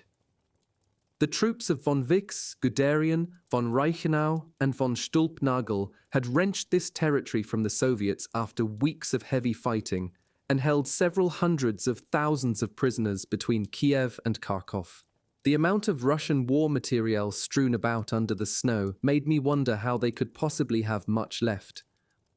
Rising temperatures brought fresh snowfalls, which made it necessary for us to bring out our shovels again. Fortunately, a section of the armoured column which was supposed to accompany us joined us 2 days later. We were able to attach 4 or 5 trucks to the back of a tank so that, with their engines going, the trucks were able to manage a slipping, sliding advance despite the snow and ice. However, the low clouds soon vanished, leaving a pale blue sky. The thermometer plunged sharply, and we were caught once more by a biting cold on that accursed Russian plain. Occasionally, a group of German airplanes would pass over our column with throbbing engines. We waved wildly at the pilots, who responded by dipping their wings. Higher up, squadrons of Ju-52s passed slowly over us, flying east. Our hot meals no longer warmed us, and frostbite was eating into my hands once again. Fortunately, this time our convoy included a doctor. Each time we stopped to eat, we lined up beside his truck. He coated my hands with a greasy curative ointment which I tried to keep on as long as possible as it reduced the pain in my cracked skin and preserved it from the cold. I kept my hands buried in the depths of my giant overcoat pockets unless absolutely forced to pull them out, and then I was very careful not to rub off the ointment against the rough cloth. I spent long hours in the cab of a 3.5-ton Renault, jolting from rut to rut. From time to time we had to remove the snow which accumulated between the mudguard and the tire, or help another machine which had skidded and gotten stuck. Otherwise we avoided everything which obliged us to step outside. So far I had escaped guard duty at night. When darkness made further advance impossible, we stopped where we were. The driver had the right to the seat. I usually slept on the floor, with my legs wedged in beside the pedals and my nose on the engine, which gave off a sickening stench of hot oil. We always woke up stiff and numb with cold. Well before daybreak, we began the exhausting struggle of starting our frozen engines. Hals had come to see me several times, but my driver always protested that 3 was too many for our tiny cab. He advised me to go and see my friend instead, but that always came to the same thing, and there was certainly no question of standing outside for a chat. One day, just after we had passed a large town with a Luftwaffe airfield beside it, we were joined by a reconnaissance plane, which entered into radio communication with the Kommandogruppe of the armoured section accompanying us. A moment later, the plane left the convoy and veered to the north. The tanks in our column disappeared in whirlwinds of snow thrown up by their treads. We went on as before, without feeling any special anxiety. A few hours later, we heard the booming sound of distant explosions. This stopped, began again a few minutes later, then stopped, then began again. At 11 o'clock, the convoy halted in a village covered with snow. The sun was shining, and its gleam on the snow made us squint. The cold, although intense, was bearable. We walked over to the soup truck, whose 2 stoves were belching smoke. The first arrivals were sent by the cook to fetch the kettles. This cook was not at all a bad sort, and his skill was adequate at least to prevent insurrection. The dishes he prepared really weren't bad at all. The only oddity of his cooking style was that everything without exception was served with the same thick flour sauce. I joined Hals and Lenson, and we were walking back to our trucks, bent over our steaming mess tins. Suddenly, a series of more or less distant explosions shook the icy air. We stopped for a moment and listened. Everyone else seemed to be doing the same thing. The explosions began again. Some of them were obviously far away. Instinctively, we began to hurry. "What's going on?" Lenson asked an older soldier who was climbing into his truck. "Guns, fellows. We're getting closer," he said. We had all guessed this already, but we needed confirmation. "Ha!" said Hals. "I'm going to get my gun." Personally, I didn't take any of this too seriously. There were a few more explosions, some separate and distinct, others overlapping each other. The departure whistle blew, and we climbed back into our trucks. The convoy jolted into motion. An hour later, as we reached the top of a hill, the gunfire brought us to a complete stop. It was coming from much closer.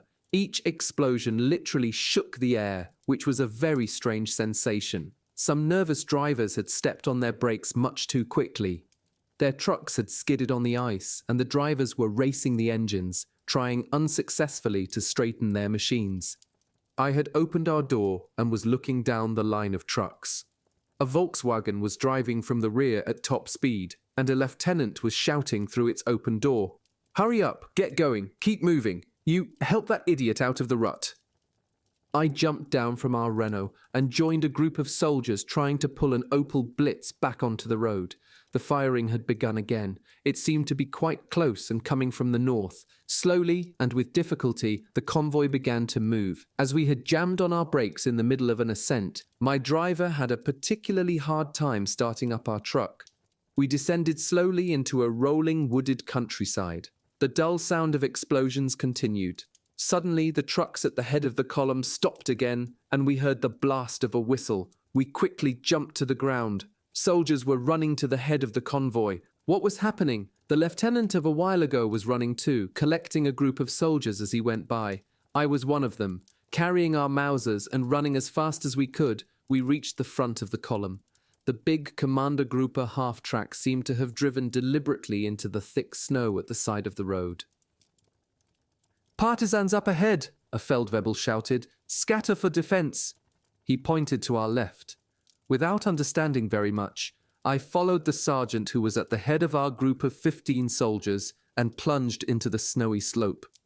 As I pulled myself up on the white barrier, I could see very clearly a swarming mass of black figures emerging from a stunted woods and proceeding at right angles to our line of march. The Russians seemed to be moving as slowly as we were. The cold and the weight of our clothes combined to deprive this spectacle of the animation of westerns, or of American so-called war films. The cold made everything sluggish, both gaiety and sadness, courage and fear. Ducking my head like everyone else, I moved forward, paying more attention to the position of my boots than to the movements of the enemy. The partisans were still too far away for me to see them in any detail. I imagined that, like us, they must be making huge strides to avoid disappearing in a hole in the snow. "Dig your foxholes," the Feldwebel ordered, lowering his voice as if the other side could hear us. I didn't have a shovel, but scraped away some snow with the butt of my rifle. Once I was crouched in this relative shelter, I was able to observe the scene at leisure. I was astounded by the number of men coming out of the woods opposite. There were so many of them, and I could see still others in the forest itself through the branches of the leafless trees. They looked like ants swarming through tall grass. They were obviously moving from north to south. As we were moving east to west, I couldn't grasp their intention. Perhaps they were going to try to encircle us. Our troops had just set up a heavy machine gun battery on the slope nearest us, about 20 yards, about 18 meters away. I didn't understand why there had not yet been any exchange of fire.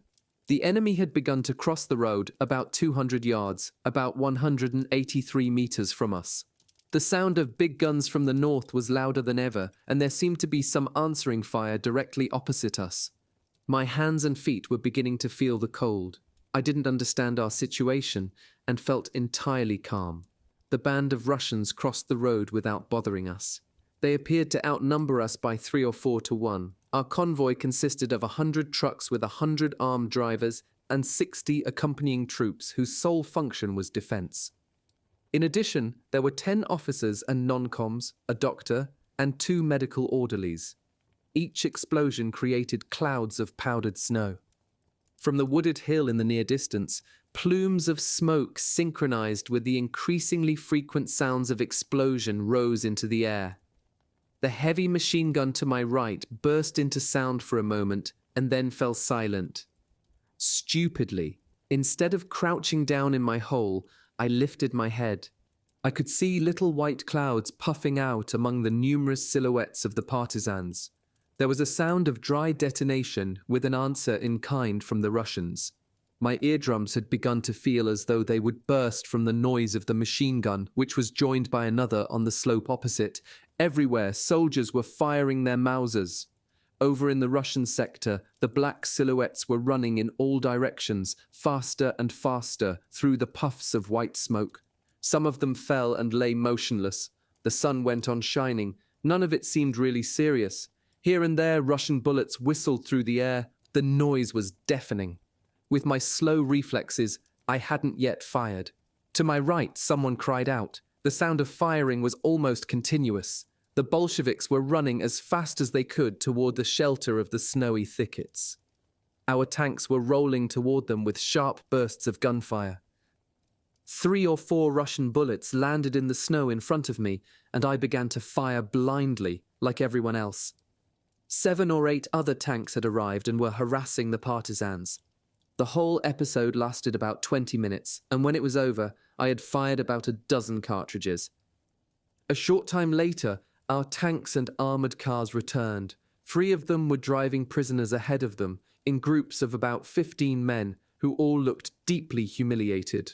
3 German soldiers, supported by their comrades, climbed down from one of the cars. One of them seemed almost unconscious, and the other 2 were grimacing with pain. 3 wounded Russians and 2 Germans were lying inert on the back of one of the tanks, one of them moaning. A short distance off, a German soldier, leaning against a snowbank, was gesturing to us and holding his head, which was red with blood. "The road is clear," announced the commanding officer of the Mark IV nearest us. "You can go ahead." We helped carry the wounded to the hospital truck. I went back to my Renault. Lenson passed by close to me and shook his head in perplexity. "Did you see that?" he asked. "Yes. Do you know if anyone was killed?" "Of course." The convoy started off again. The idea of death troubled me, and suddenly I felt afraid. The sunshine of a moment ago had been pale, and the cold had become more intense. Bodies in long brown coats were lying along the sides of the road. One of them gestured as we passed. "Hey," I nudged my driver. "There's a wounded man waving at us. Poor fellow. Let's hope his side takes care of him. War is hard that way. Tomorrow it may be our turn." "Yes, but we've got a doctor. He could do something for him." "You can talk. We've got 2 truckloads of wounded already, and the doctor has more than enough to keep him busy. You mustn't be upset by all this, you know. You'll see plenty more of it." "I already have." "I have too," he said, without believing me. "Especially, I've seen my own knee. The whole kneecap was taken out by a shell in Poland. I thought they were going to send me home again, but they stuck me into the driver's corps instead, along with the old men, the boys, and the infirm. It's no joke, you know. A wound like that really hurts, especially if you have to wait for hours before they give you any morphine." He launched into the history of the Polish campaign as he had experienced it. At that time, he had belonged to the 6th Army, which now was fighting in Stalingrad. It was growing dark. Our long convoy stopped in a small hamlet. The armoured column was there too. The captain had ordered this halt so that the wounded could be cared for. The crust of snow and the roughness of the road made the hospital truck rock and jolt. The surgeon couldn't operate under such conditions. 2 Russians had already died of hemorrhage, and the rest of the men had already been waiting for several hours. Our truck had just stopped beside a large building where the peasants stored the harvest. I was about to open the door and run to the kitchen truck when my driver held me back. "Don't be in such a hurry unless you want to be on guard duty tonight. The sergeant doesn't keep records here, you know, the way he does at the barracks. He just grabs the first people he sees, assigns them, and then takes it easy." It was true. A short time later, I was listening to the complaints of the eternally hungry hulls. "Scheisse, they've stuck me for guard duty again. God knows what'll happen to us all. It's getting colder and colder. We won't be able to stand it." It was another clear night, and the thermometer fell to 22 degrees below freezing. I thanked my driver for saving me from another night in the open air. However, the fate that befell me instead almost made me regret my luck. We were walking towards the kitchen truck, feeling somewhat anxious about dinner, wondering if there would be enough left to fill our mess tins. When the cook saw us coming, he couldn't resist a little sarcasm. "So, you're not feeling hungry tonight?" He had already taken the tureens off the fire and replaced them with the big serving dishes, which were filled with hissing water coming to the boil. "Hurry up and eat," he said, plunging his gloved hand, armed with a big spoon, into the depths of one of the tureens. "I have to boil this water for the surgeon. He's busy carving up the wounded." We were bolting our tepid meal, still wearing our ragged gloves, when a lieutenant arrived. "Is the water nearly ready?" "Just now, Lieutenant. It's just boiling." "Good." The lieutenant's eye fell on us. "You two, take the water to the doctor." He pointed to the lighted doorway of one of the houses. We closed our mess tins, still half full of food, and hooked them onto our belts. I grabbed one of the steaming basins, taking care not to empty its contents onto my feet, and walked toward the improvised operating room. The sole advantage of being inside this house was its temperature. It had been a long time since any of us had experienced indoor warmth. The doctor had requisitioned the large common room of a Soviet farmer and was busy with the leg of a poor fellow stretched out on the central table. 2 other soldiers were holding the patient, who was jerking spasmodically and moaning with pain. Everywhere on benches, on the floor, on the big storage chests, wounded soldiers were lying or sitting, groaning as they waited. 2 orderlies were tending to them. The floor was littered with bloody bandages. 2 Russian women were washing the surgical instruments in basins of hot water. The room was extremely badly lit. The doctor had put the farmer's big gas lamp beside the operating table. The farmer himself was holding another lamp over the surgeon's head. A lieutenant and a sergeant were each holding another lamp. In an angle of the room made by the big coma chimney, a young Russian was crying. He looked about 17, like me. I put my basin down beside the doctor, who plunged a thick wad of dressing into it. I stayed where I was, transfixed by the terrible sight in front of me. I couldn't lift my eyes from that naked thigh inside which the surgeon was working. The skin around the wound seemed to have been crushed, and everything was soaked with blood. New streams of blood, of a brighter, clearer red, kept running from the enormous hole in which the doctor was working, with what looked like a pair of flat-bladed scissors. My head began to swim, and I felt sick at my stomach, but I couldn't look away. The patient was tossing his head from one side to the other. He was being held down firmly by 2 other soldiers. His face was completely drained of color and streaming with sweat.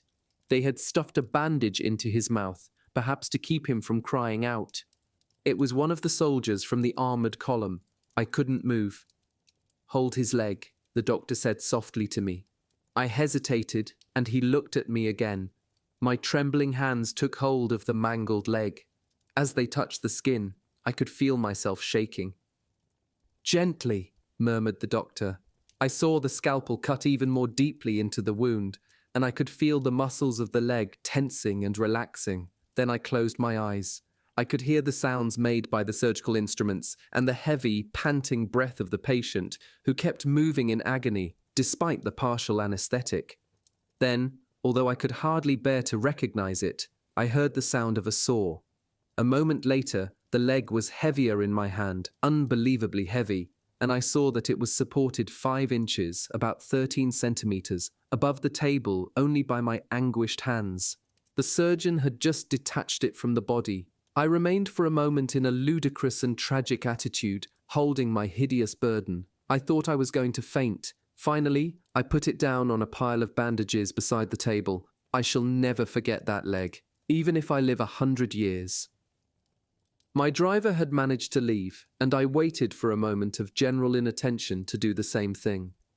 Unfortunately, such a moment did not arrive until very late that night.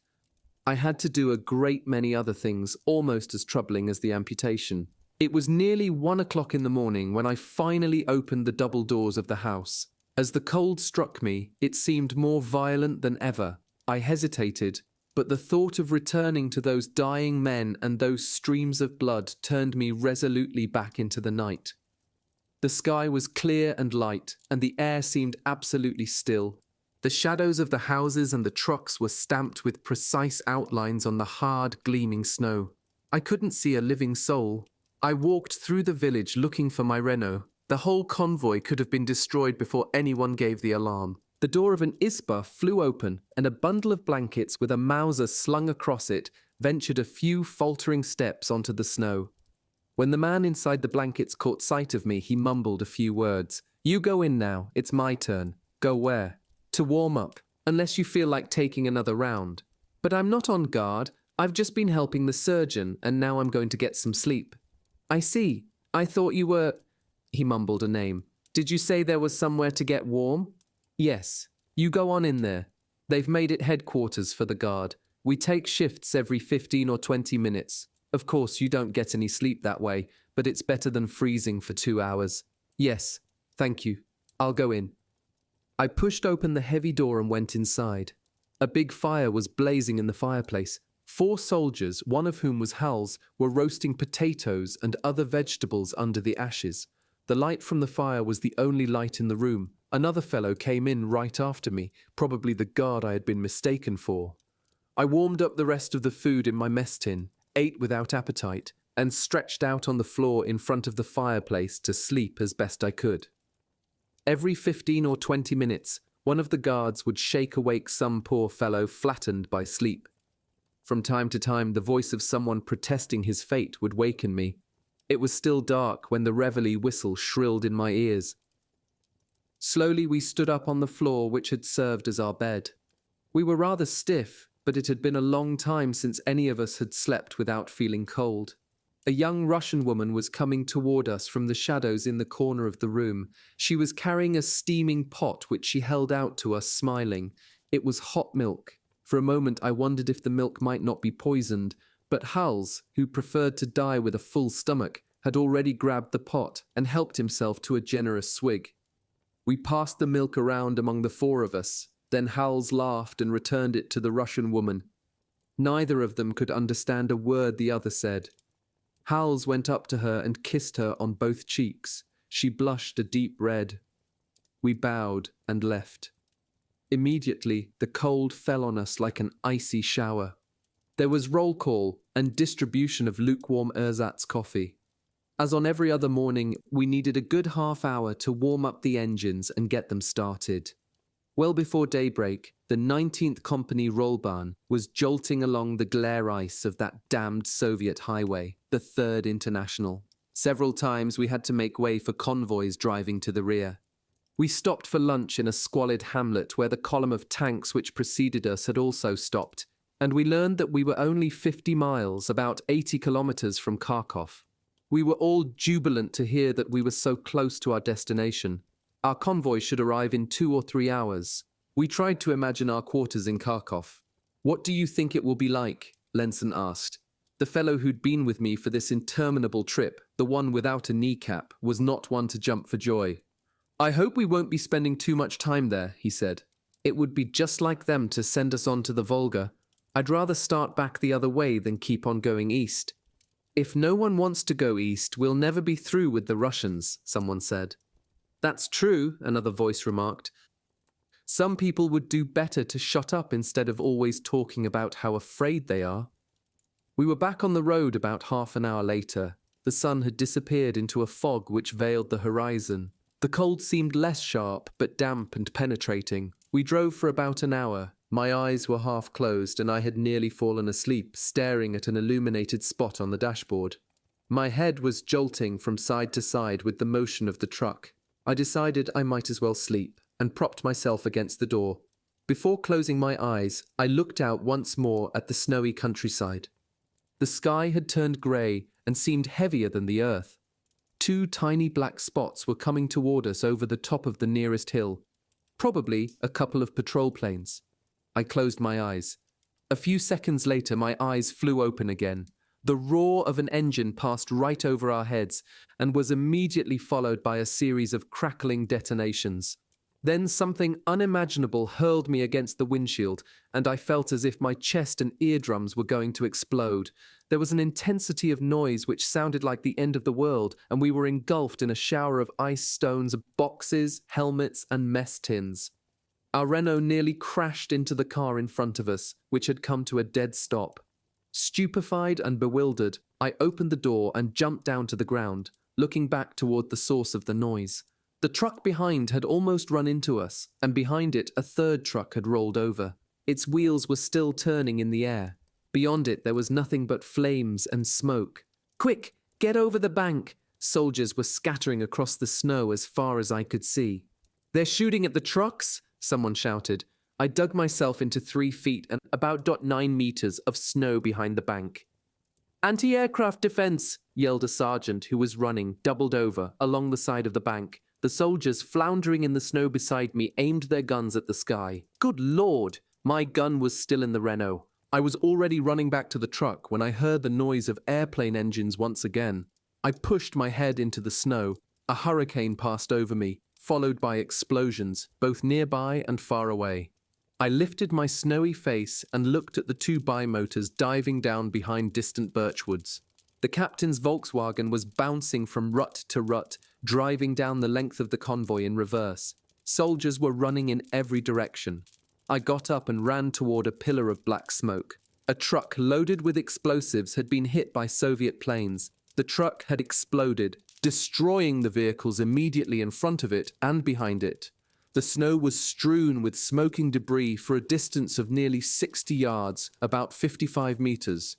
What was left of the trucks was burning, giving off a black, acrid smoke. I saw the Feldwebel emerging from this cloud with another soldier. They were carrying a bloody, blackened body. Instinctively, I and some others ran into the black fog to see what we could do. Through the smoke which stung my eyes, I tried to see if I could recognize any human beings. A silhouette crossed my path, coughing. "Don't stay here. It's too dangerous. The munitions cases are about to blow up." I heard the sound of a racing engine, and then 2 headlights pierced the curtain of smoke. A truck was coming along the bank, and behind it another and 2 others. The convoy was continuing its journey. Despite the flames, I was beginning to freeze. I decided to return to the relatively warm cab of my Renault. As the road was becoming visible once more, through the veil of thinning smoke, I noticed a group of soldiers, wrapped in their long overcoats, lined up in front of an officer. "Come over here, you two!" shouted the lieutenant. We ran over to the line. "You," he said, pointing at me. "Where's your gun?" "Over there, Lieutenant. Behind you. In the Renault." My voice was trembling with anxiety. The lieutenant looked furious. He must have thought I'd lost my gun and that I was just telling him a story to cover up. He walked over to me like an enraged sheepdog. "Break ranks," he shouted. "Attention!" I stepped out and had only just snapped to attention when I was rocked by a thunderous slap. Although I had pulled it down as far as I could, my cap rolled onto the snow, exposing my dirty, uncombed hair. I thought the lieutenant was going to shower me with kicks. "Guard duty until further orders," he muttered, shifting his furious grey eyes from me to the sergeant, who saluted. "At ease," he added, staring at me with a petrifying expression. "You scum," he went on.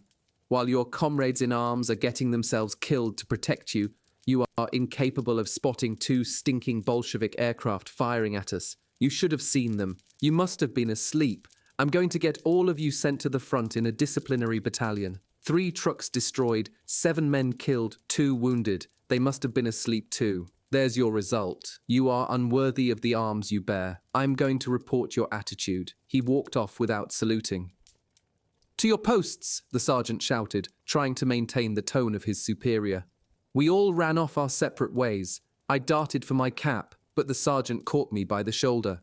"Back to your post." "My cap, Sergeant." A soldier who was standing right beside my hat gave it back to me.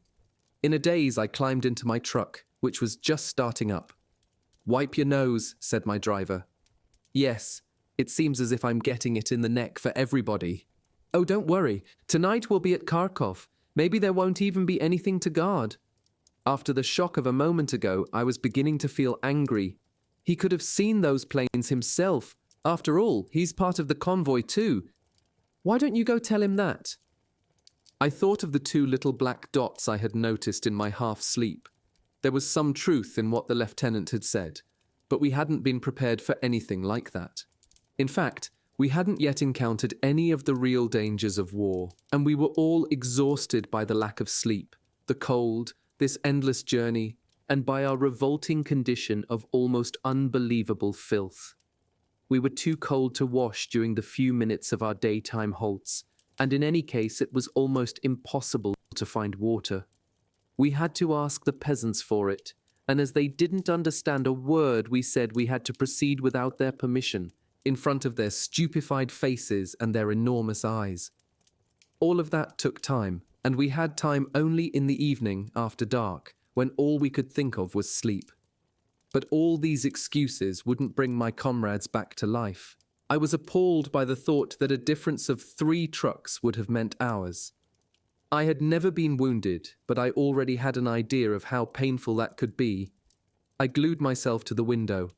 If any others come back, I certainly won't miss them. My driver looked at me with his habitual mocking expression. "You'd better look in the rearview mirror too. They might come up from behind." He was almost sneering. "You think I'm an idiot. What should we do?" He shrugged his shoulders. His expression didn't change. Well, there really isn't too much you can do. When I broke my knee, I was thinking about my head. The best thing would be to go in the other direction. That's it. And quit on our comrades at the front. He looked at me, and for a moment stopped smiling. Then his face relaxed again, and he added in the same offhand tone as before, all they have to do is what I just said. Half turn, right face. He imitated the tone of a Feldwebel. You're not really thinking about what you're saying, I said. The Bolsheviks would certainly take advantage of anything like that. It's impossible. The war isn't over. You have no right to talk that way. He looked me full in the face. You're too young. You thought I was serious. No, we've got to go as fast as we can, and faster. As if to emphasize his remarks, he stepped on the gas. I'm too young. You all drive me crazy saying that, as if only fellows your age were any good. Don't I wear the same uniform you do? Isn't over. You have no right to talk that way. He looked me full in the face. You're too young. You thought I was serious. No, we've got to go as fast as we can, and faster. As if to emphasize his remarks, he stepped on the gas. I'm too young. You all drive me crazy saying that, as if only fellows your age were any good.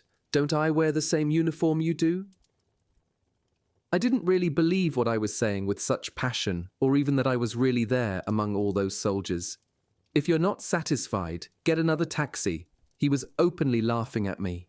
As he plainly wasn't going to take me seriously, I was silent. I was both furious and sad. First they beat me up for lack of vigilance, then they bawl me out. Our line of trucks was continuing its sliding advance across the ice and snow. Night was falling, and with the darkness the cold was increasing. The thought that we were nearly at the end of our journey was in some way encouraging. We would be approaching the outskirts of Kharkov within a half hour. What condition would the town be in?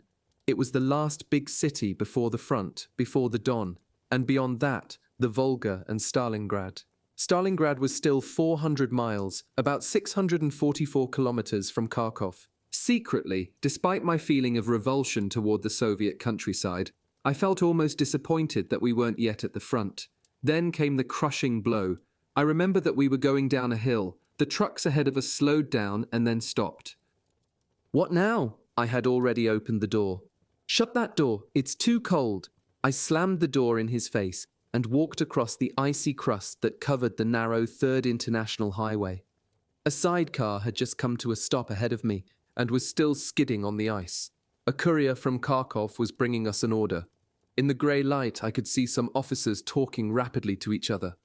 They seemed to be trying to make a plan, to be discussing some serious news. One of them, our captain, was reading a paper. Another moment went by, and then a sergeant ran down the length of the convoy, blowing the whistle for assembly. While everyone was collecting, the sidecar, which had started up again, drove by in front of me. There were 2 soldiers in it, wearing what looked like diving suits. The captain came over to us, followed by his 2 lieutenants and 3 Feldwebels. He didn't lift his eyes from the ground, and his expression was one of despair. A shiver of anxiety ran across our shaggy and exhausted faces. "Achtung! Stillgestanden!" shouted a Feldwebel. We stood at attention. The captain gave us a long look. Then slowly, in his gloved hand, he lifted a paper to the level of his eyes. "Soldiers," he said, "I have some very serious news for you. Serious for you, for all the fighting men of the Axis, for our people, and for everything our faith and sacrifice represents. Wherever this news will be heard this evening, it will be received with emotion and profound grief. Everywhere along our vast front and in the heart of our fatherland, we will find it difficult to contain our emotion." "Stillgestanden," insisted the Feldwebel. "Stalingrad has fallen," the captain continued.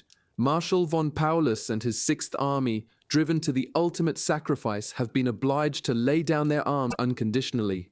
We felt stunned and profoundly anxious. The captain continued after a moment of silence. Marshal von Paulus, in the next-to-last message he sent, informed the Führer that he was awarding the cross for bravery with exceptional merit to every one of his soldiers. The marshal added that the cavalry of these unfortunate combatants had reached a peak and that after the hell of this battle, which lasted for months, the halo of glory has never been more truly deserved. I have here the last message picked up by shortwave from the ruins of the tractor factory, Red October. The High Command requests that I read it to you. It was sent by one of the last fighting soldiers of the 6th Army, Heinrich Stoder.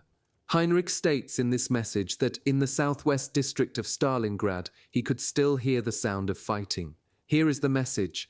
We are the last 7 survivors in this place. 4 of us are wounded. We have been entrenched in the wreckage of the tractor factory for 4 days.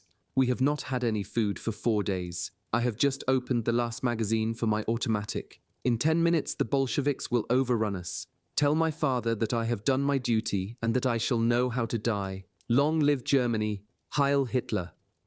Heinrich Stoder was the son of Doctor of Medicine Adolf Stoder of Munich. There was an impressive silence, broken only by a few blasts of wind. I thought of my uncle there, whom I had never met because of the rupture between our 2 families. I had only seen his photograph, and they had told me he was a poet. I felt very keenly that I had lost a friend. A man in the ranks began to whimper. His white temples made him look like an old man. Then he quit his rigid posture and began to walk toward the officers, crying and shouting at the same time. My 2 sons are dead. It was bound to happen. It's all your fault, you officers. It's fatal. We'll never be able to stand up to the Russian winter. He bowed almost double and burst into tears. My 2 children have died there. My poor children. At ease, ordered the Feldwebel. No. Kill me if you like. It doesn't matter. Nothing matters. 2 soldiers stepped forward and took the poor man by the arms, trying to lead him back to his place before anything worse happened. Hadn't he just insulted the officers? Unfortunately, he struggled, like someone possessed by demons. Take him to the infirmary, the captain said. Give him a sedative. I thought he was going to add something else, but his expression remained fixed. Perhaps he too had lost a relative. At ease. We returned to our trucks in small, silent groups. By now it was full night. The rolling white horizon was tinged with a cold bluish grey. I shivered. It's getting colder and colder, I said to the fellow walking beside me. Yes, colder and colder, he answered, staring into the distance. For the first time I was strongly impressed by the dismal vastness of Russia. I felt quite distinctly that the huge, heavy grey horizon was closing in around us and shivered more violently than ever. 3/4 of an hour later, we were rolling through the ravaged outskirts of Kharkov. We couldn't see very much by our dim headlights, but everything that appeared in the path of the light was damaged. The next day, after one more night on the floor of the Renault, I was able to look at the chaos which was all that remained of Kharkov, a city of considerable importance, despite the devastation of war. During the years 1941, 1942, and 1943, it was taken by our army, retaken by the Russians, taken back by the Germans, and then finally retaken by the Russians. At this particular moment, our troops were holding it for the first time, but the town looked like a jumble of burnt-out wreckage. Acres of total destruction had been used as dumps for the piles of wrecked machinery of every kind which the occupying troops had collected in their efforts to clear the roads. This mass of twisted, torn metal reflected the ferocious violence of the battle. It was all too easy to imagine the fate of the combatants, now motionless beneath the shroud of snow which only partially covered them. These steel cadavers marked a stage of the war, the battles of Kharkov. The Wehrmacht had organized itself in the few sections of the city which were more or less standing. The sanitary service, ingeniously installed in a large building, was a bath of rejuvenation for us. When we were clean, we were taken to a series of cellar rooms which made up a large basement filled with every conceivable kind of bed. We were advised to try to sleep, and despite the hour, it was the middle of the afternoon, we almost all fell into leaden unconsciousness.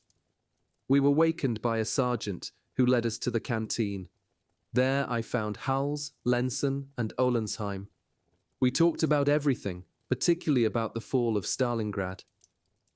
Hals maintained that it wasn't possible. The 6th Army, my God, They couldn't be beaten by the Soviets. But since the communique said they were surrounded, that they didn't have anything more to fight with, what else could they do? They were forced to surrender. Well, then we'll have to try and rescue them, someone else said. It's too late, remarked one of the older men. It's all over. Shit, shit, shit, Hals clenched his fists. I just can't believe it. If for some the fall of Stalingrad was a staggering blow, for others it provoked a spirit of revenge which rekindled faltering spirits. In our group, given the wide range of ages, opinion was divided. The older men were, generally speaking, defeatist, while the younger ones were determined to liberate their comrades. We were walking back to our dormitory when a fight broke out, for which I was mainly responsible. The fellow with the broken knee, my companion in that damned Renault, had just fallen into step with me. Well, you must be pleased, he said. It sounds as if we'll be going back tomorrow. I could see a certain irony on his face, and felt myself turning red with anger. That's enough from you, I shouted. I hope you're satisfied. We're going back, and it's at least partly your fault if my uncle is dead in Stalingrad. He turned pale. Who told you he's dead? If he's not dead, that's even worse, I went on shouting. You're nothing but a coward. It's you who told me we ought to leave them to their fate. My companion was astonished and looked around for reactions. Then he grabbed my collar.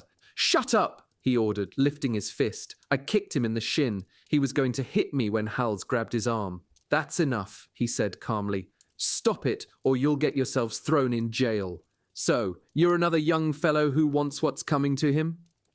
My antagonist was now carried away with rage. I'm going to give it to all of you, you... Drop it, Hals insisted. Shit. He didn't say anything more. A blow from Hal's fist caught him on the chin. He spun round and fell onto his backside in the snow. By now, Lenson had come up too. You bunch of kid shits, shouted my driver. He tried to get up to return to the attack. Lenson, short and thick-set, kicked him in the face with his metalled boot before he'd regained his balance. He fell onto his knees with a cry of pain, lifting his hands to his bloody face. Savage! Somebody shouted. We didn't persist further and rejoined the group, swearing under our breath. The others looked at us blackly, and two of them helped my driver to his feet. He was still groaning. We'll have to look out for that one, Hals warned. He might very well shoot one of us in the back the next time we're attacked. Reveille the next day was later than usual. We went out for company roll call and were greeted by a whirlwind of snow. With our heads muffled in our upturned collars to escape the stinging ice fragments in the wind, we heard some good news. Feldwebel Laus, whom we hadn't seen in an eternity, was standing in front of us holding a piece of paper with both hands. He too was having trouble with the wind. Soldiers, he read, in the lull between two gusts. The High Command, aware of your condition, grants you a leave of 24 hours. Nevertheless, given the present situation, a counter-order could come at any time. You will therefore present yourselves at your billets every 2 hours. Needless to say, this will not give you time to call on lady friends or visit your families, he added, laughing, but at least you'll be able to write to them. Laus sent 2 men to fetch the mail, which was then distributed. There were 4 letters and a package for me. We would have liked to look at Kharkov, but the appalling weather kept us indoors. We spent a restful day preparing for the return journey. We were therefore astonished to be told next day that we would resupply with food and weapons a unit stationed in the combat zone. We were even given more or less precisely the location of our new destination. We were to proceed to a sector somewhere to the south of Voronezh. We received this news without enthusiasm. Bah, said Hals. Whether we tramp through the snow to Kiev or to Voronezh, it's all the same thing. Yes, said Olenheim somewhat cautiously. But Voronezh is at the front. I know, said Hals, but we'll have to see it sometime. As for me, I didn't know what to think. What really happened on a battlefield? I felt torn by curiosity and fear. The front south of Voronezh, the Don winter seemed endless. It snowed every day, almost without a break.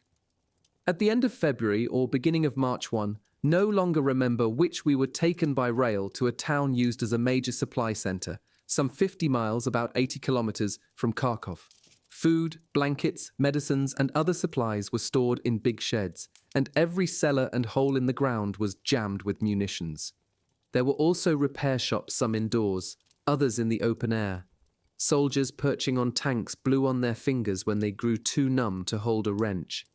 A system of trenches and strong points had been organized on the outskirts of the town. This part of the country suffered from frequent partisan attacks, often by large groups of men. Whenever this happened, every mechanic and warehouseman abandoned his tools and inventories for a machine gun to protect the supplies and himself. "The only advantage we have here," one of the soldiers said to me, "is that we're very well fed. There's an awful lot of work. We have to organize our own defense. We take turns standing guard, and things can get pretty tough with the partisans. They've given us some hard times, even with all of us fighting, and they've already destroyed a lot.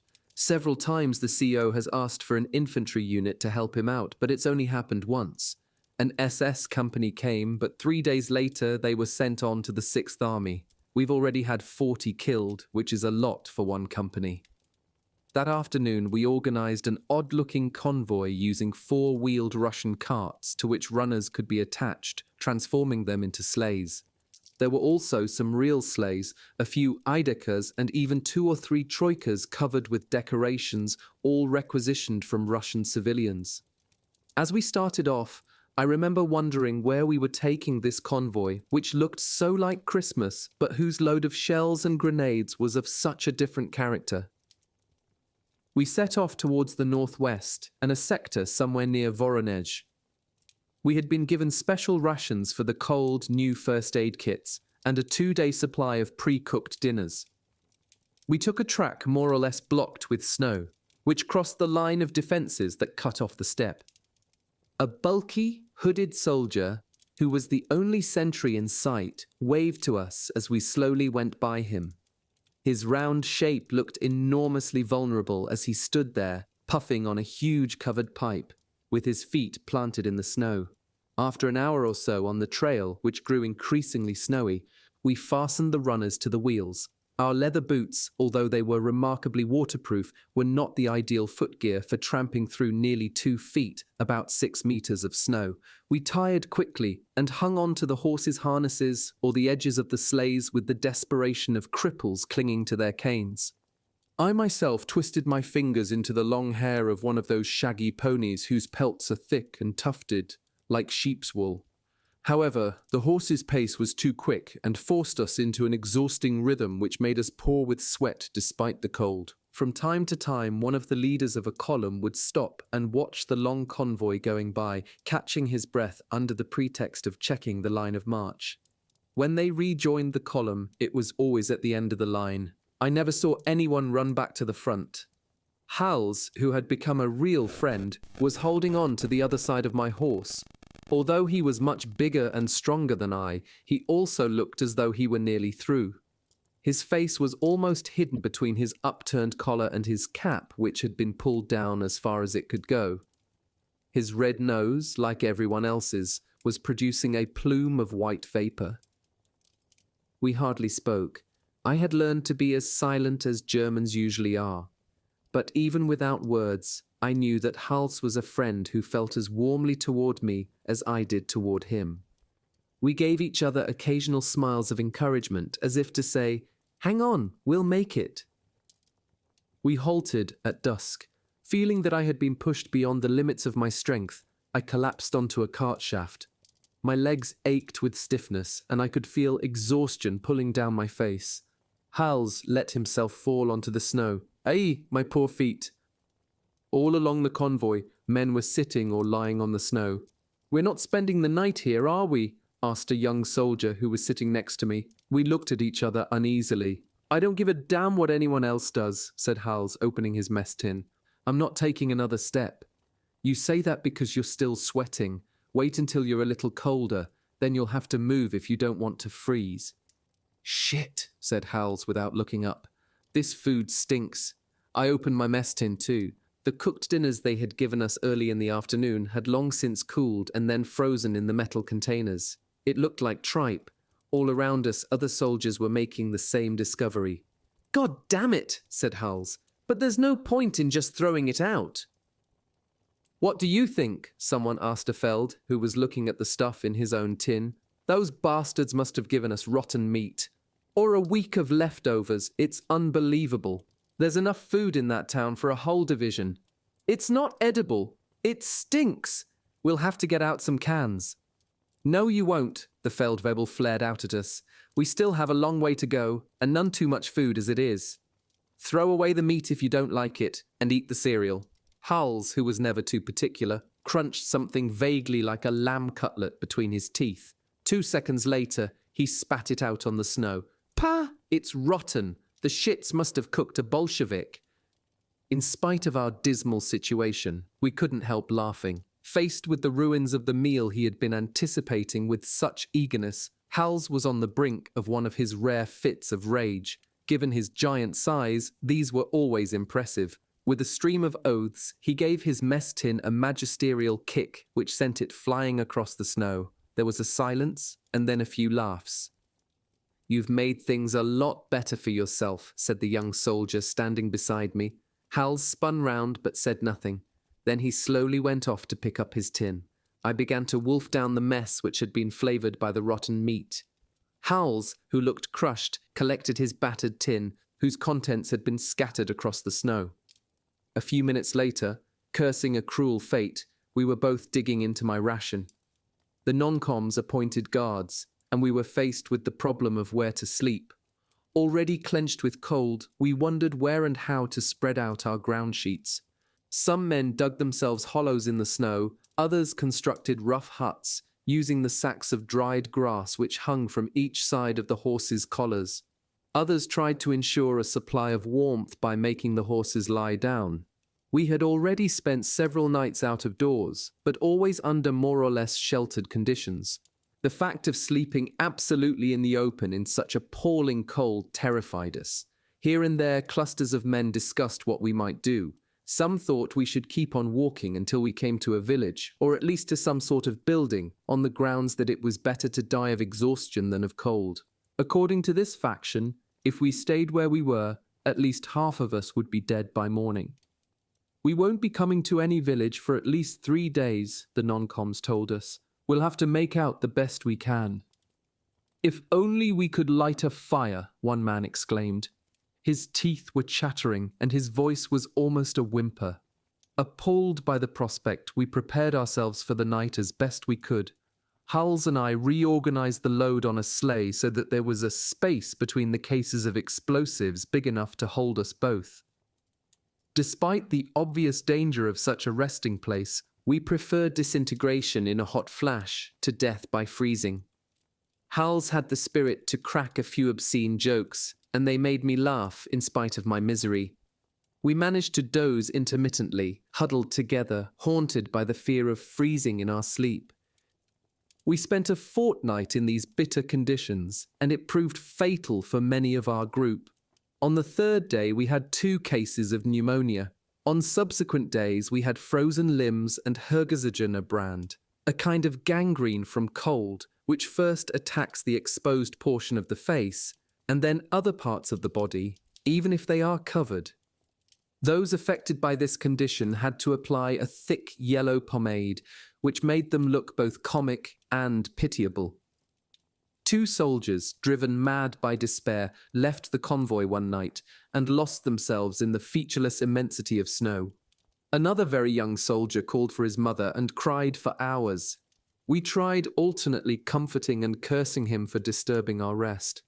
Toward morning, after he had been quiet for a while, a shot jolted us all awake. We found him a short way off, where he had tried to put an end to his nightmare. But he had bungled his effort and didn't die until the afternoon. My feet, tortured by so much walking and by the cold, caused me agonizing pain at first, but soon became so numb that I felt almost nothing. Later, when a doctor checked us, I saw that 3 of my toes had turned an ashen grey. Their nails remained stuck to the double pair of pestilential socks which I took off for the examination. A painful injection saved my toes from amputation. It still seems astonishing to me that any of us should have survived such an ordeal, especially I, who have never been particularly strong. Now, At last, I was going to experience war at the front and ordeals far worse than anything I had yet known. We used the huts and bunkers of a temporary Luftwaffe airfield for a rest that was indispensable. Most of the field had been abandoned by the Luftwaffe, which had been forced to withdraw farther to the west. Some fighter planes were still there, in various states of disrepair and covered with ice, but a rump ground staff had moved out most of the equipment on big sleighs pulled by tractors. We were allowed several days to restore ourselves in these more or less comfortable circumstances. However, the moment we began to look better, the authorities plunged us back into the thick of things. For the fighting troops of that sector, our company represented a considerable and unexpected supply of manpower. We were divided into fatigue parties and assigned various jobs. 3/4 of our men were put to work preparing positions for 77s and even for light machine guns. This meant shoveling masses of snow and then attacking the earth, which was as hard as rock, with picks and explosives. Hals Lenson and I had managed to stay together. We were in a group that was ordered to supply an infantry section about 10 miles, about 16 kilometers, away with food and ammunition. We were given 2 sleighs, each with a troika of shaggy steppe ponies. The distance was not great. Our equipment was better than we'd had on our last tragic expedition, and thinking that we could easily manage the round trip in a day, we accepted the job as an easy one. There were 8 of us altogether, counting the sergeant. I was on the second sleigh, which was carrying grenades and magazines for Spandaus. Sitting on the back of the sleigh, I had plenty of time to observe the dreary, empty landscape. At rare intervals, small stands of spindly trees thrust up from the immaculate white ground. They seemed to be engaged in an unequal struggle with the overpowering whiteness. It seemed to be gaining on them, slowly but surely. There was nothing else to be seen in this countryside, which must surely be inhabited by wolves. Nothing except for the opaque greyish-yellow sky. We seemed to have reached the far end of the world. After a short time, we were following a depression in the snow, which we took as an indication of a path. As we came to the edge of a thick forest, a soldier jumped up from behind a pile of wood and stood in front of our first sleigh, which came to a dead stop. After a few words with our sergeant, he stepped aside and we entered the forest, where we saw a Spandau in action, manned by 2 soldiers, and further on an ant-like swarm of soldiers and innumerable grey tents.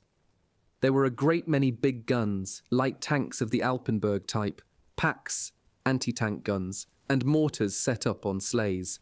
A slaughtered horse had been pulled up into a tree and was gradually being transformed into steaks by soldiers whose coats were spattered with blood. We were besieged by soldiers who asked us for mail and cursed us when we said we didn't have any. An officer checked our orders. The company we were to resupply was farther to the east. He sent an orderly to guide us. We continued through the woods, which concealed some 3,000 or 4,000 men, and then crossed a series of small, partly cleared hills. I can still see them with absolute clarity. The white snow was crossed by 3 telephone lines which had been more or less covered over. "Here we are," said the orderly, who was on horseback. "Beyond this crest you will be under enemy fire, so go as quickly as you can. Follow the telephone line. The company you're looking for is about 1.25 miles from here." He saluted in the prescribed fashion and went off at a trot. We looked at each other. "Well, here I go again," said our sergeant, who undoubtedly was a long-time Rollbahn veteran. He waved us forward, then stopped us.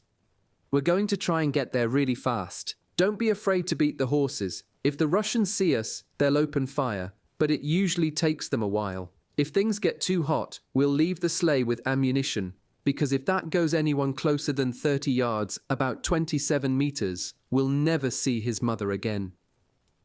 I thought of the attack on the convoy near Kharkov. "Let's go," someone shouted to prove he wasn't afraid. The sergeant jumped onto the first sleigh and waved us forward. We soon reached the top of the hill. The horses, panting from the climb, stopped for a moment before dashing down the other side. "Get going!" shouted the sergeant. "We can't stay here." "Use the whip!" Hals shouted to the fellow who was driving. Our sleigh was the first to start down. I can still see our 3 plucky ponies jumping through the snow like rabbits, from one depression to the next, churning up a white cloud which undoubtedly was visible a long way off. The 3 of us huddled behind the driver, in the center of the sleigh, perched on dark green boxes which carried a disquieting inscription in white stenciled letters. We were all feeling nervous and had forgotten the cold. I tried to watch the horizon through veils of white dust despite our jolting progress. I thought that I could dimly see a group of isbas in front of us. All around us, shell holes of a remarkable symmetry mutilated the immaculate whiteness of the slope. Despite our precipitate speed, I noticed the curious borders of these excavations, which the earth thrown up by the explosions had tinged a light yellow. They looked like enormous stylized flowers, with dark brown centers and yellow petals which turned very pale, almost white, at their outer edges.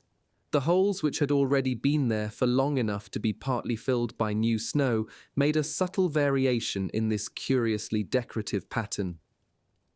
We reached the bottom of the slope without incident.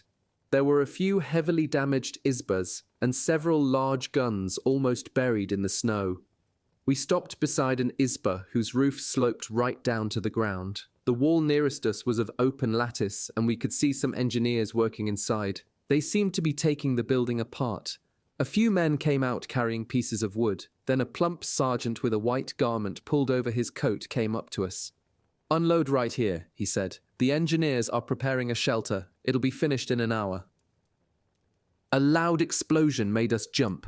To our right we saw a yellow flash and then a geyser of stones and dirt, which spouted almost 30 feet, about 9.1 meters, into the air. The sergeant turned calmly toward the noise.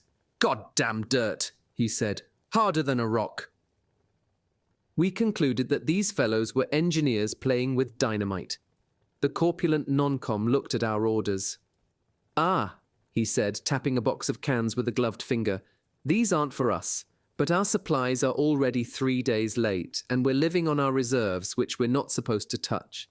If this goes on, you truck drivers certainly take your own sweet time. That's why fellows up front die of the cold. When you haven't got anything inside, you know you can't keep going." He slapped his belly. Judging by his waistline, it was hard to imagine that he'd fasted for long. He must have had a private store of food hidden away somewhere, because it was clear that, despite our best efforts, the front lines were extremely short of supplies. "You'll have to get over that way," he pointed down the track. "That section is holding a piece of the Don Bank, and you'll go there on your hands and knees if you know what's good for you." We set off across the snow-covered chaos, following a trail marked by trucks half buried in snow. Beyond an embankment, some big guns and heavy howitzers were hidden by a heap of piled-up snow. Once we had passed them, they simply vanished from sight.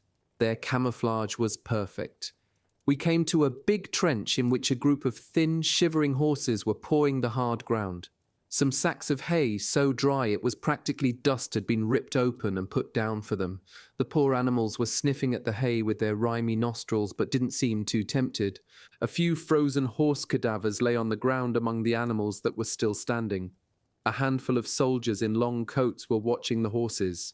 We passed through a string of rough dugouts and heard machine gun fire coming from quite nearby. "Machine guns," our driver remarked, smiling strangely. "That means we're here." Trenches, foxholes, and dugouts stretched away as far as we could see in all directions. We were stopped by a patrol. "Ninth Infantry Regiment." "Company," said the lieutenant. "Is it for us?" "No, mein Leutnant. We're looking for the section." "Ah," said the officer, "you'll have to leave your sleighs here. The section you want is over there on the riverbank and on that little island. You'll have to stick to the trenches and be careful, because you'll be in range of the Russian forward positions, and they wake up from time to time." "Thank you, mein Leutnant." The sergeant's voice was trembling. The lieutenant called over one of the men who was with him. "Show them the way and then come back." The man saluted and joined us. Like everybody else, I had grabbed a box that was too heavy for me and was going to carry it on my back. The sound of machine gun fire began again, only louder. "There it goes again. Is it serious or not?" The gunfire grew louder, stopped, and began again. passionate and violent. "That's us," our guide replied. "But wait a few minutes. You can't tell right away whether they're doing it just for laughs or whether it's the beginning of a push onto the ice." We listened to him without a word. He seemed almost relaxed in this disquieting atmosphere. We were perfect novices. Our few scrapes on the Third International seemed like nothing compared to what might happen here. The firing kept stopping and starting, sometimes very close. At other moments we could hear guns that were plainly further off. Hals suggested that we lay our 2 boxes across our Mausers to make a kind of carrying litter. We had just reorganized ourselves to put this plan into effect when we heard some heavy detonations which followed each other in rapid succession. "That's the Russians," grinned the veteran, who was walking just ahead of us. The air shook with the rhythm of the explosions. They seemed to be about 300 or 400 yards, about 366 meters ahead of us, to our left. "That's their assault artillery. It might be an attack." Suddenly, about 30 yards, about 27 meters to the left, there was a sharp and violent burst of sound, followed by a curious cat-like whine, followed by a series of similar sounds. We hastily put down our burdens and ducked, looking anxiously in all directions. The air was still for a moment.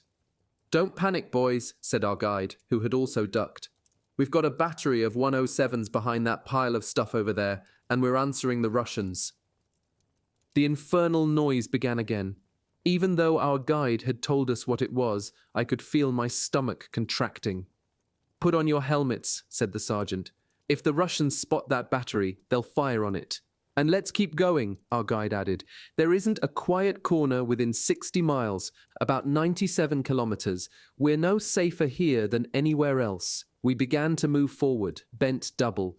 The air around us shook for the 3rd time, and we could hear gunfire all around us.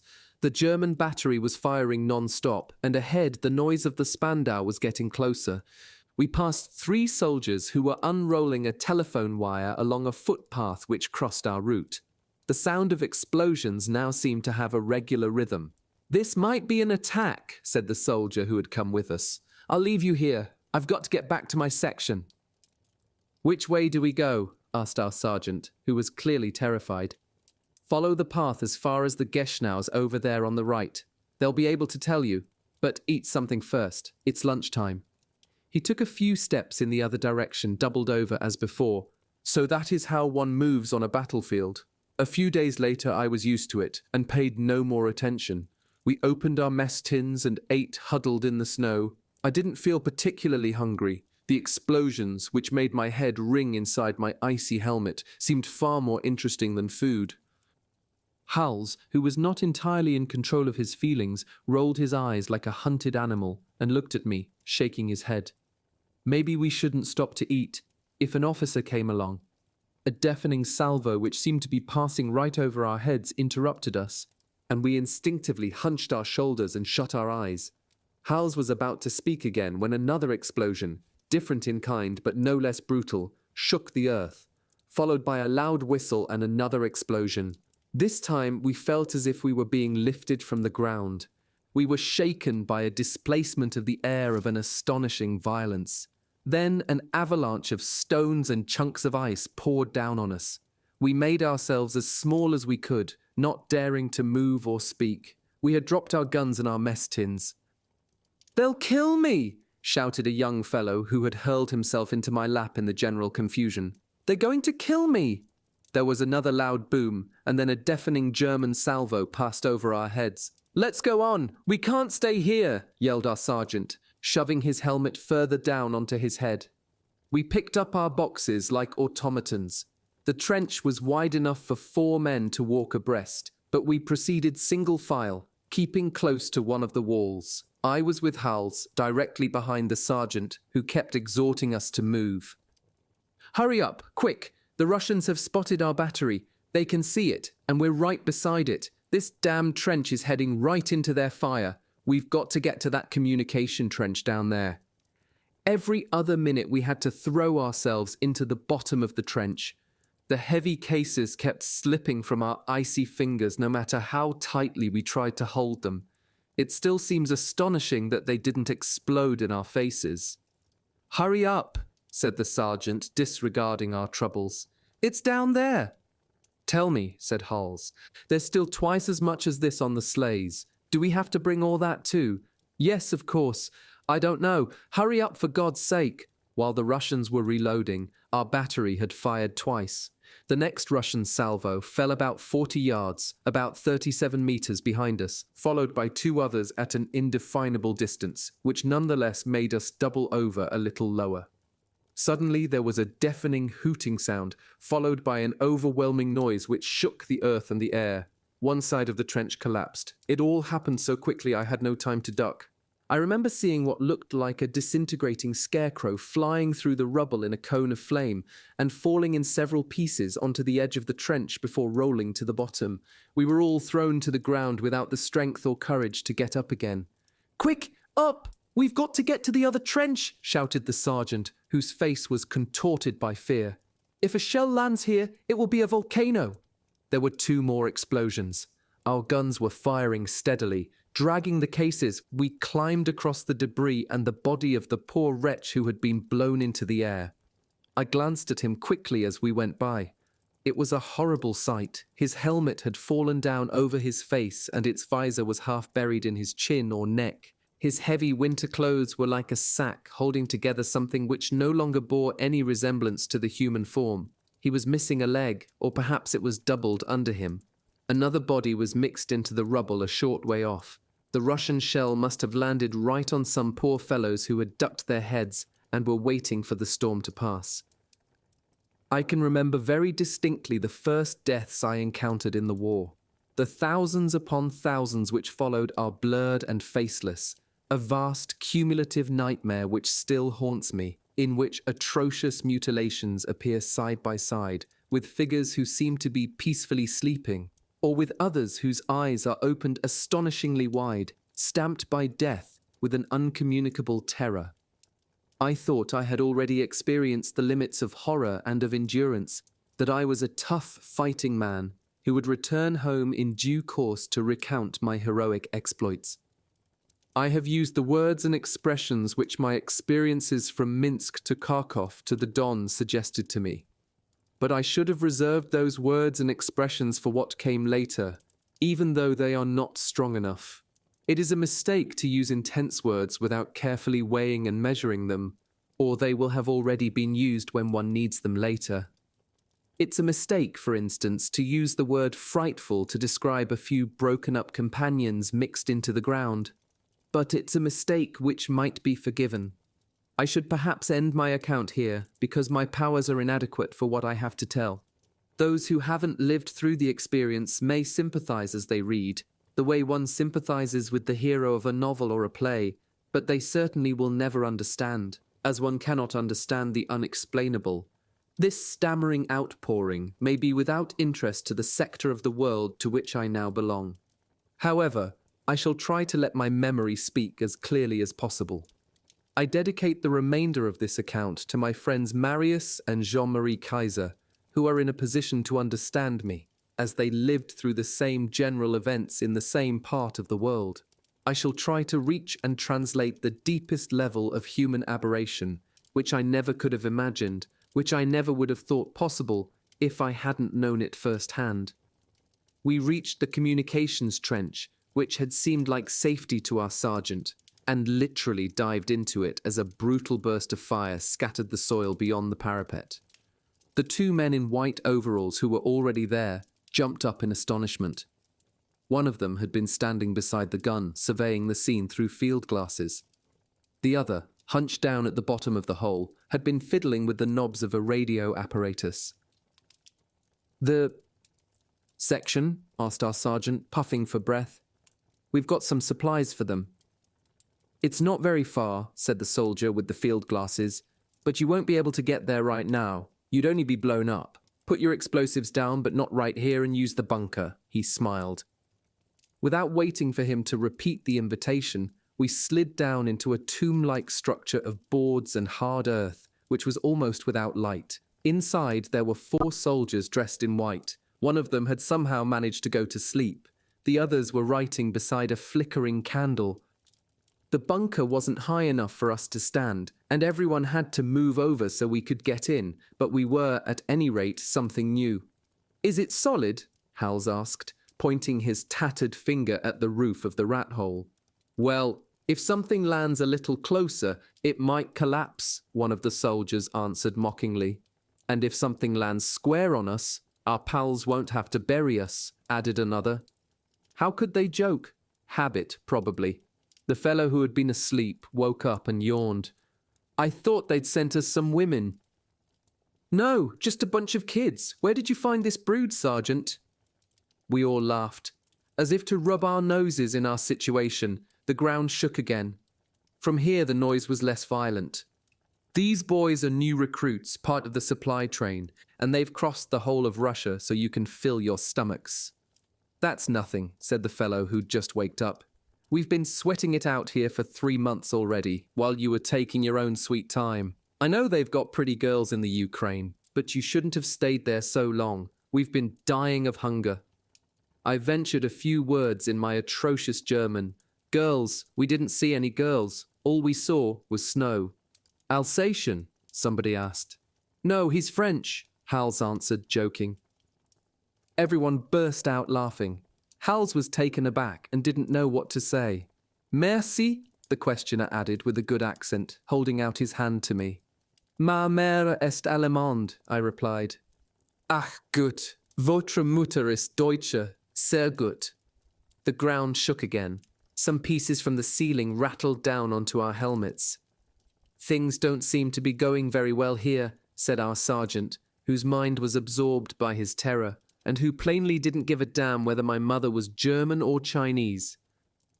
"Oh, they're just having fun," the other one said. "The beating they took 3 days ago really calmed them down." "Ah? Yes, those bastards made us recross the Don about a month ago.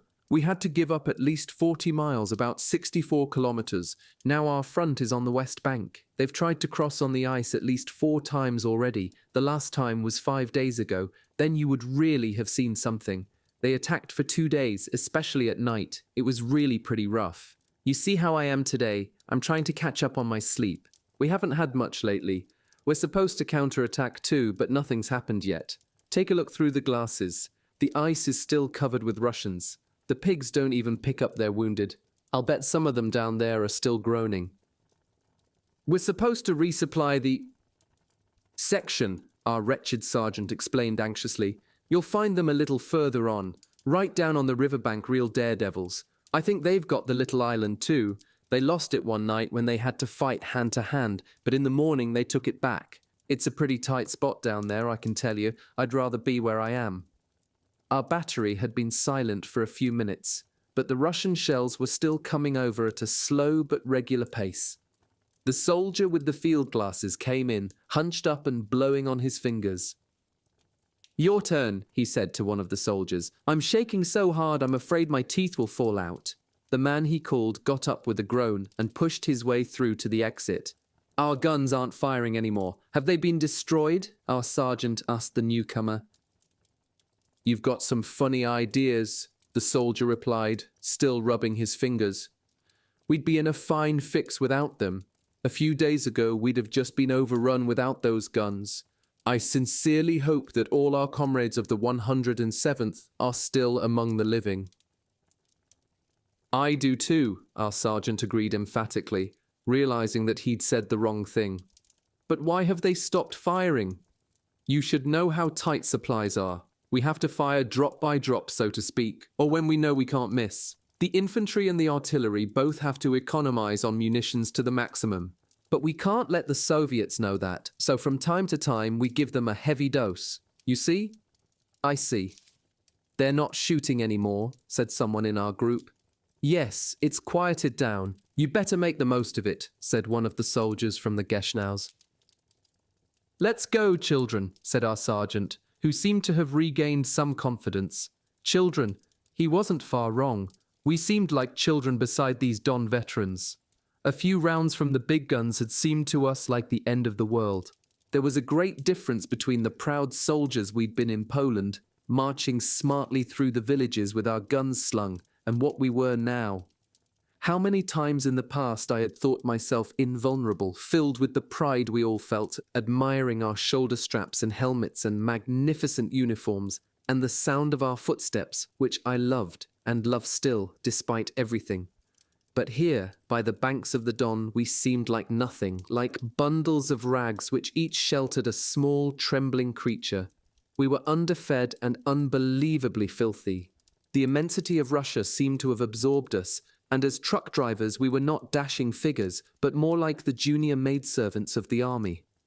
We were dying of cold like everybody else, only our plight was never mentioned. We left the shelter timidly, glancing toward the nearby parapet which screened off the war, and picked up our dangerous burdens. Everything seemed to have calmed down. There was no more noise, and the light in the sky had become less brilliant. We took a zigzag line of trenches which ran parallel to the point we had to reach. Everywhere there were shelters filled with half-frozen soldiers trying to warm themselves beside those miraculous gasoline lamp heaters, and everywhere we were greeted by the same question. Any mail? 3 Messerschmitts passed overhead and were greeted by a loud cheer. The confidence which the infantry placed in the Luftwaffe was absolute, and on innumerable occasions the familiar shapes of the planes with the black crosses restored faltering courage and frustrated a Russian attack. Several times, as we moved forward, we had to press ourselves against the side of the trench so that stretcher-bearers carrying wounded could get through. We were drawing close to the outermost limit of the German lines. The trenches grew progressively narrower and shallower, so that eventually we became a kind of human chain, bent nearly double in order to remain unseen. Several times I sneaked a look over the parapet. Some 60 yards, about 55 meters ahead, I could see the tall grass on the riverbank, stiff with frost, and somewhere in that space was the section we were supposed to supply. Now we were advancing half exposed, setting off slides of earth and snow as we jumped from one hole to the next. We clattered down into a huge crater where an orderly in heavy winter clothes was bandaging 2 fellows who were clenching their teeth to keep themselves from crying out. He told us we had reached our destination. We wasted no time inspecting the situation of this cursed section, but put our cases in the hole we were shown and turned back for another trip. By nightfall we had completed what we later learned to call the priority supply of this frontline section. Nothing had happened since the bombardment of the afternoon, and the unfortunate soldiers on the Don were preparing themselves for another icy night. Although the temperature had risen a little, it was still very cold. We were waiting for 2 of our men who were collecting the scattering of letters these soldiers had managed to write. Hals, another soldier, and I were sitting on a mound of frost-hardened earth hidden from enemy eyes. "I wonder where we'll be sleeping tonight," said Hals, staring at his boots. "Outdoors, I guess," our companion answered. "I don't see any hotels around here." "Come over this way," called someone else from our group. "You can see the river very well from here." We got up from the ground to look through a heap of frosty branches that camouflaged a Spandau aimed and ready to fire. "Look," Hals said, "bodies lying on the ice." There were numbers of motionless bodies, victims of the fighting of a few days earlier. The soldiers at the Geschnaus had not been exaggerating. The Russians had not removed their dead. I tried to see further into the distance to what must be the island we had heard so much about, but this was difficult, as it was growing dark.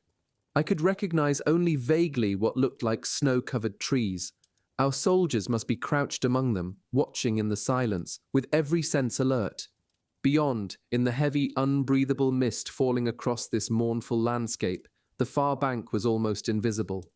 On this bank, the German advance had been halted, and Russian soldiers were watching for us. I had reached the front line, the line I had thought about with such dread and had been so curious to see. For the moment, nothing was happening. The silence was almost complete, broken only by occasional voices. I thought I could see a few thin streams of smoke rising through the mist on the Russian side. Then some other soldiers pushed me aside. "If it interests you so much," said one of the grenadiers standing at the foot of the Spandau, "I'll gladly give you my place. I've had enough of this cold." We didn't know what to say. His place was certainly not very enviable. A lieutenant in a long hooded coat jumped into our hole. Before we had time to salute, he lifted a pair of field glasses and stared into the distance. A few seconds later, we heard the sound of heavy detonations coming from behind us. Almost at once, there were explosions on the ice, immediately reproduced by a long, repetitive echo, and then a sharp whistling sound which rang through the air very close to us. The entire German front responded immediately. The noise of the guns became indistinguishable from the explosion of their projectiles. We all dropped to the bottom of the hole. We felt lost and stared at each other with anguished, questioning eyes. "They're attacking," someone said. The two machine gunners didn't fire right away, but stayed beside the lieutenant, staring at the dawn. Some of the explosions were loud and strident. Others sounded heavy, and as if they were coming from underground. Finally, the grenadier who had so generously offered his place decided to speak to us. "The ice is breaking more easily tonight. It's not so cold. Pretty soon they'll have to swim over." We all hung on his words, as none of us understood what was happening. "We'll send out the lightest one here," he said. "If the ice holds his weight, we'll have to blow it up." "He's the lightest," said Hals with a constricted laugh, pointing to a cringing, very young soldier. "What will I have to do?" the boy asked, white with anxiety. "Nothing just yet," the gunner said jokingly. The bombardment stopped as suddenly as it had begun. The lieutenant looked out through his glasses for a few more minutes, then climbed over the parapet and vanished. We stayed where we were without moving or speaking. To break the anxious silence, our sergeant ordered us to open our mess tins and eat dinner, while we waited for the fellows with the mail. We swallowed down our tasteless frozen portions without much appetite. As I chewed, I went over to the Spandau to look down once more at the river. What I saw explained the German bombardment of a few moments ago. Great blocks of ice, some of them 2 feet, about 6 meters, thick, were standing up at right angles to the surface of the river. These ice blocks, partly broken and crushed, formed steep hills of ice, whose crests oscillated with the rhythm of the current beneath the frozen surface. The German gunners fired on the ice every night to deny access to the incessant Soviet patrols, who nonetheless exposed themselves to great danger on these moving blocks. Now the broken ice was rearing up and crashing into other pieces with a strange, heavy sound. New fissures were opening, and the night was filled with the noises of cracking, breaking ice. I stood for a long time, transfixed by the unreal vision, gradually noticing that hundreds of lights were springing up on the east bank. With my eye glued to the loophole, I stared at these lights, which seemed to be growing stronger. "Hey!" I shouted at the two regulars. "Something's happening!" They rushed over to me, pushing me aside so they could see. I stayed where I was, shoving my head between theirs. "Hell, you really scared us," one of them said. "That's nothing, they do it every night. The pop-offs like to make us think they're warming up. Not at all a bad idea either. Those lights are a damned nuisance. Look how hard it is to see the river now. Even flares make it hard." I couldn't tear myself away from this disquieting vision. All along the vast horizon, the Russians had lit hundreds of braziers, not to warm themselves, because they must certainly have kept their distance from them, but to dazzle our observers. And in fact, when the eye travelled to the east bank, it remained fixed on those fires. Everything else, by contrast, was plunged into darkness, and this enabled the enemy to effect numerous changes which we could deduce only with difficulty. We were able to see a little with flares, but their radiance, although intense, was reduced at least to half strength by the enemy's arrangement of alternating light and darkness. I would have stood and stared much longer if our sergeant hadn't given the signal for departure. We had no trouble returning to the rear. The night, undisturbed by the noises of war, hid our movements perfectly. Everywhere soldiers were curled up in their holes. Those who were asleep had covered themselves with everything they could find, leaving no fraction of themselves exposed, not a nose or the tip of an ear. One needed to be accustomed to this strange mode of existence to know that beneath these mounds of cloth, subtle human mechanisms were managing to survive and garner their strength. Others were playing cards in the depths of their lairs, or writing letters in the flickering light of a candle or of a lamp heater. These marvelous objects, and I call them marvelous, deliberately were about 2 feet, about 6 meters high, and would operate on gasoline or kerosene. One simply had to regulate the nozzle and the intake of air. A reflector behind a glass projected the light. A story had it that the army was working on an improved model which would also dispense beer. Those who were neither asleep, on guard, playing cards, or writing letters were absorbing the alcohol which was freely distributed along with our ammunition. There's as much vodka, schnapps, and Terek liquor on the front as there are packs, I was told later by a wounded infantryman who was waiting for evacuation on the hospital train. It's the easiest way to make heroes. Vodka purges the brain and expands the strength. I've been doing nothing but drink for 2 days now. It's the best way to forget that I've got 7 pieces of metal in my gut, if you can believe the doctor. We got back to our 2 sleighs without incident. Am I dreaming? Hal said. Or has it grown warmer? I'm sweating like an ox in these clothes. Maybe I've got a fever. That's all I need. Then I've got one too, I said. I'm soaking wet. That's because you had the balls scared off you today, said the fellow who earlier in the afternoon had shouted, "They'll kill me." Listen to who's talking, Howells said. You're still as green as your clothes, and you think you can judge us. Our sleighs were now carrying 6 wounded as well as ourselves. Although they were less heavily loaded than they had been, they ran less smoothly. The little horses were clearly having a hard time. We could almost see the snow growing softer as we looked at it. The wind was carrying large flakes of melting snow, which soon changed to rain. This milder air after such terrible cold seemed to us like the Côte d'Azur. It took us 2 hours to reach our huts in the rear lines, and we needed no urging to fling ourselves onto our rough pallets. However, despite the physical and emotional exhaustion of that wearing day, I wasn't able to sleep immediately.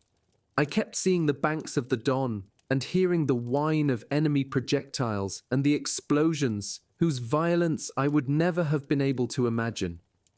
For me, whose eardrums were shattered by the firing of a Mauser, our Polish exercises now seemed like the most trifling of games. The infantry on the West Bank had to fight as well as survive. That was the difference between them and us. We had been promised that we would be as honored as the infantry, as combat troops, if we distinguished ourselves on our supply missions. This promise, which had been made to us on behalf of our commander at the Wagenlager near Minsk, was clearly addressed to young recruits like Hals, Lenzen, Ollensheim, and me. We had taken it as an honor and were proud of the confidence which had been placed in us. Yet the reports in the Frontline Journal blamed us squarely, almost making us responsible for the German retreat from the Caucasus and back beyond Rostov. For lack of supplies, these troops had been forced to abandon territories won with great sacrifices, so that they would not suffer the same fate as the defenders of Stalingrad. In their exhortations to us, our officers often asked us to achieve a certain goal despite adverse conditions, at whatever the cost, to do more than was humanly possible, to face the prospect of the worst, including death. We had thought that we had accomplished more than the bare minimum. In fact, despite our unstinted efforts and all our bitter moments, we had achieved somewhat less than half of what had been expected. Maybe we should have given our lives too. Absolute sacrifice was what the High Command called it. These words made my head spin as I stared with wide eyes into the impenetrable darkness, sinking gradually into sleep, as into a large black pit. The march to the rear, from the Don to Kharkov, first spring, first retreat. The Donets battle. For 3 or 4 more days, we were involved in occupations of more or less the same kind. The snow was melting everywhere, and the cold was lessening as rapidly as it had increased, which seemed to be the way of Russian seasons. From implacable winter, one was shifted into torrid summer, with no spring in between. The thaw did not improve our military situation, but made it worse. The temperature rose from 5 degrees below zero to 40 degrees above, melting the unimaginable ocean of snow which had accumulated all winter. Enormous pools of water and swampy patches appeared everywhere in the partly melted snow. For the Wehrmacht, which had endured the horrors of 5 winter months, this softening of the temperature fell like a blessing from heaven. With or without orders, we took off our filthy overcoats and began a general cleanup. Men plunged naked into the icy waters of these temporary ponds for the sake of a wash. No gunfire disturbed the tranquil air, which was sometimes even sunny. The war itself, whose indefinable presence we still felt, seemed to have grown less savage. I had made the acquaintance of a sympathetic fellow, a non-com in the engineers, whose section was temporarily billeted in the hut opposite ours. He came from Kehl, right across the Rhine from Strasbourg, and knew France better than his own country. He spoke perfect French. My conversations with him, which were always in French, were like rest periods after the painstaking gibberish I was forced into with my other companions. Hals often joined us to improve his French in the same way I tried to improve my German. Ernst Neubach, my new friend, seemed to be a born engineer. He had no equal in his ability to knock a few old boards into a shelter as weatherproof as one a fully equipped mason might build. He made a shower from the gas tank of a large tractor, and it functioned miraculously, with a lamp heater continuously warming its 40 gallons, about 151 litres of water. The first men to use this shower, unfortunately, received a tepid downpour of water flavoured with gasoline. Although we rinsed the tank repeatedly, the water remained tainted for a long time. In the evenings waiting to use the shower, there was always a crowd of shouting, pushing men, which often included our superiors. Priority was awarded to whoever produced the largest number of cigarettes, or a portion of the bread ration. Our Feldwebel, Laus, once paid 300 cigarettes. The showers always began after the 5 o'clock meal and continued late into the night in an atmosphere of rowdy horseplay. Those who got through the showers first often found themselves tossed onto their backsides in the liquid mud which flooded the outskirts of the camp. Here we had no curfew or other barracks regulations.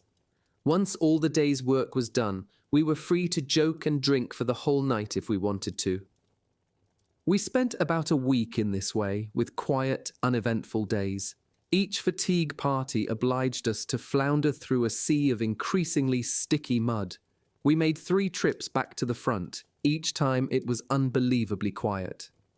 On horseback or in carts, we took supplies to our troops, whose laundry was spread out to dry on all the parapets.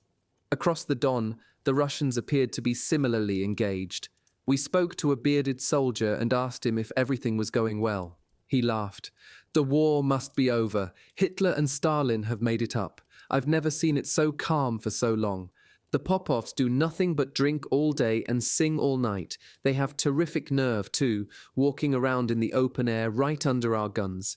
Work saw 3 of them going to get water from the river, just like that. Didn't you, Work?" He turned to a sly-faced soldier who was washing his feet in a puddle. "Yes," Work said. "We just couldn't shoot them. For once, let's all stick our noses out without getting a bullet between the eyes." A feeling of joy and hope had begun to take hold. Could the war be over? "It really might be," Hal said. "The fellows on the front are always the last to be told anything like that. If it's true, we'll know in a few days. You'll see, Sajer. Maybe we'll all be going home soon. We'll have a terrific celebration. It's almost too good to be true." "Don't count your chickens before they're hatched," said one of the older men from the roll barn. His realism damped us down a little. As usual, we set off down the track, more accurately, canal of liquid mud which led to our camp. We stopped a moment to talk to Ernst, whose section was trying to restore the track to a usable condition. "If it goes on this way," he said, "we'll have to take to boats. 2 trucks came through here, and the stones we broke our backs shoving into the mud completely disappeared. It must be nice down in the trenches." "They're in a mess," Hals said, "and their morale is really terrible too. I wouldn't be at all surprised if they broke up their guns for kindling. Our fellows and the Popovs are having a real spree down there." "We'll let them make the most of it," Ernst said. "There's something funny going on. That radio truck over there is taking messages non-stop. And messengers all the time too. The last one had to leave his scooter and wade in here to bring the commandant his message." Maybe it was congratulations for your showers, said Hulls. That would be fine by me, but I doubt it. When those fellows run around like that, everybody else will too before you know it. Defeatist, Hulls shouted as we left. When we got back to the camp, nothing seemed to have changed. We devoured the steaming mess the cook served up and prepared for another evening of larking. Then Louse blew the whistle for assembly. Lord, I thought. Neubach was right. Here we go again. I'm not going to say anything about the way you look, Louse said. Just pack up. We could be moving out of here any time now. Got it? Fuck, someone said. It was too good to last. You didn't think you could just sit here and fart, did you? There's a war on. Packing up meant that we had to be ready for inspection, with our uniforms in impeccable order, and all our straps and buckles polished and fastened in the prescribed manner. At least, that is what it had meant at Chemnitz and Bialystok. Here, of course, that kind of discipline was somewhat relaxed, but it all still depended on the humour of the inspecting officer, who could quibble at anything from the inside of a gun barrel to the state of our toes, and impose heavy details or endless guard duty. I could still remember only too well the 4 hours of punishment handed out to me a few days after I had arrived at Chemnitz. The lieutenant had drawn a circle on the cement of the courtyard, which was fully exposed to the sun. Then I had to put on the punishment pack, a knapsack filled with sand, which weighed nearly 80 pounds, about 36 kilograms. I weighed 130. After 2 hours, my helmet was burning hot from the sun, and by the end, I needed all my willpower to keep my knees from buckling. I had nearly fainted several times. That is how I learned that a good soldier does not cross the barracks yard with his hands in his pockets, so we rushed to get our gear in order and frantically polished our sodden leather boots. And before we've walked 10 yards, about 9.1 meters, all this will be for nothing. It took us a good hour to make our kit more or less respectable. Then we had another 24 before our country holiday on the Don was transformed into a nightmare. The day after our sprucing up, I was put on guard duty and given the period from midnight until 2:30 in the morning.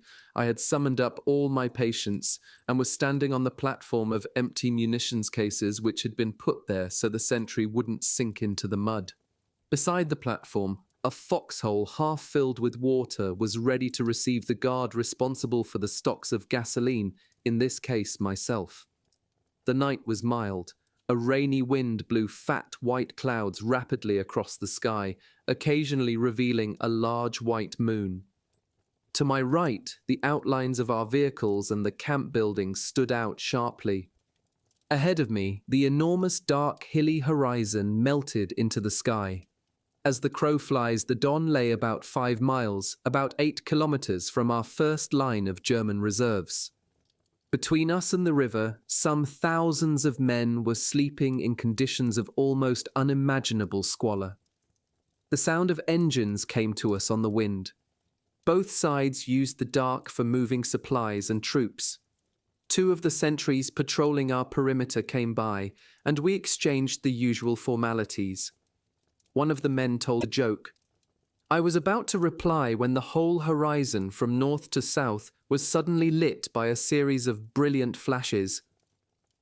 Then there was a second series of flickering intensity, and I thought I felt the earth shake as the air filled with a sound like thunder.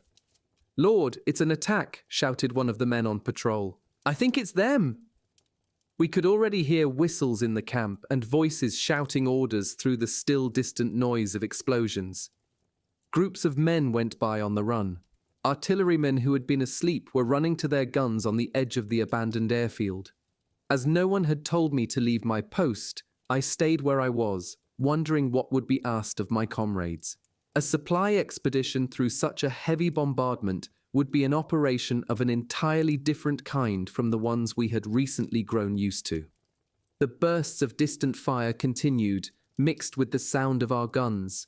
Flashes of light, closer and more brilliant than before, turned the groups of men running through pools of water into shadow puppets. It was as if a giant, in a fit of terrible fury, were shaking the universe, reducing each man to a ludicrous fragment which the colossus of war could trample without even noticing. Despite the relative distance of danger, I bent double, ready to plunge into my water-filled hole at a moment's notice. Two big crawler tractors came toward me with all their lights out. Their wheels and treads had churned the mud into a kind of liquid sludge. Two men jumped down and almost disappeared in it. "Give us a hand, guard," one of them called. They were splattered with mud right up to their helmets. The bombardment continued to inflame the earth and sky as we loaded some drums of gasoline onto their machine. "There's always something to fart in your face," one of them said to me. "Good luck," I answered. Further off, the soldiers in my unit were rounding up the nervous, jostling horses, which kept falling in the mud and whinnying frantically. Several times trucks came to collect drums of gasoline, so that by daybreak, when my relief hadn't appeared, I wondered how much there was left for me to guard. The bombardment was almost as strong as ever. I felt exhausted and confused. A group of boys from my company came by, led by a sergeant who waved me over to join them. At that moment precisely, one of the first Soviet long-range shells landed about 100 yards, about 91 meters behind us. The explosion shook us, and we all started to run as hard as we could. I didn't ask any questions, but looked in vain for the broad shoulders of hulls. Other projectiles were now falling on the camp, which was lit up everywhere. We had thrown ourselves onto the ground and stood up again, covered with mud. "Don't dive like that," said the sergeant. "You're always late. Keep your eye on me and do what I do." A significant howl filled our ears, and all 12 of us, the sergeant included, plunged into the liquid mess. An enormous explosion sucked all the air from our lungs, and a simultaneous wave of mud washed over us. We stood up again, soaked with filth, and wearing the pinched smiles of civilians who climb unscathed from a bad wreck. 3 or 4 more bursts quite nearby forced us down again. Behind us, something was burning. As soon as we could, we ran to the nearest munitions dump. The sight of this mountain of canvas-covered boxes made our stomachs turn over. If anything hit it, no one within 100 yards, about 91 meters, would have a chance. "Good God," said the sergeant. "There's nobody here. It's incredible." With no apparent thought of danger, he climbed onto the hill of dynamite and began to check the numbers on the boxes, which indicated their next destination. We stood and watched him, petrified, like condemned prisoners, with our feet apart and our heads empty, waiting for orders. 2 fellows soaked through, like us, came running up. The sergeant began to shout at them from his eminence. They snapped to attention despite the thunder of the guns. "Are you supposed to be on duty here?" "Yes, Herr Sergeant," they answered in unison. "Then where were you?" "The call of nature," one of them said. "You went off to crap like that, both of you at once. Idiots. We've got too much trouble here for fun and games. Your names and units." The sergeant had not climbed down.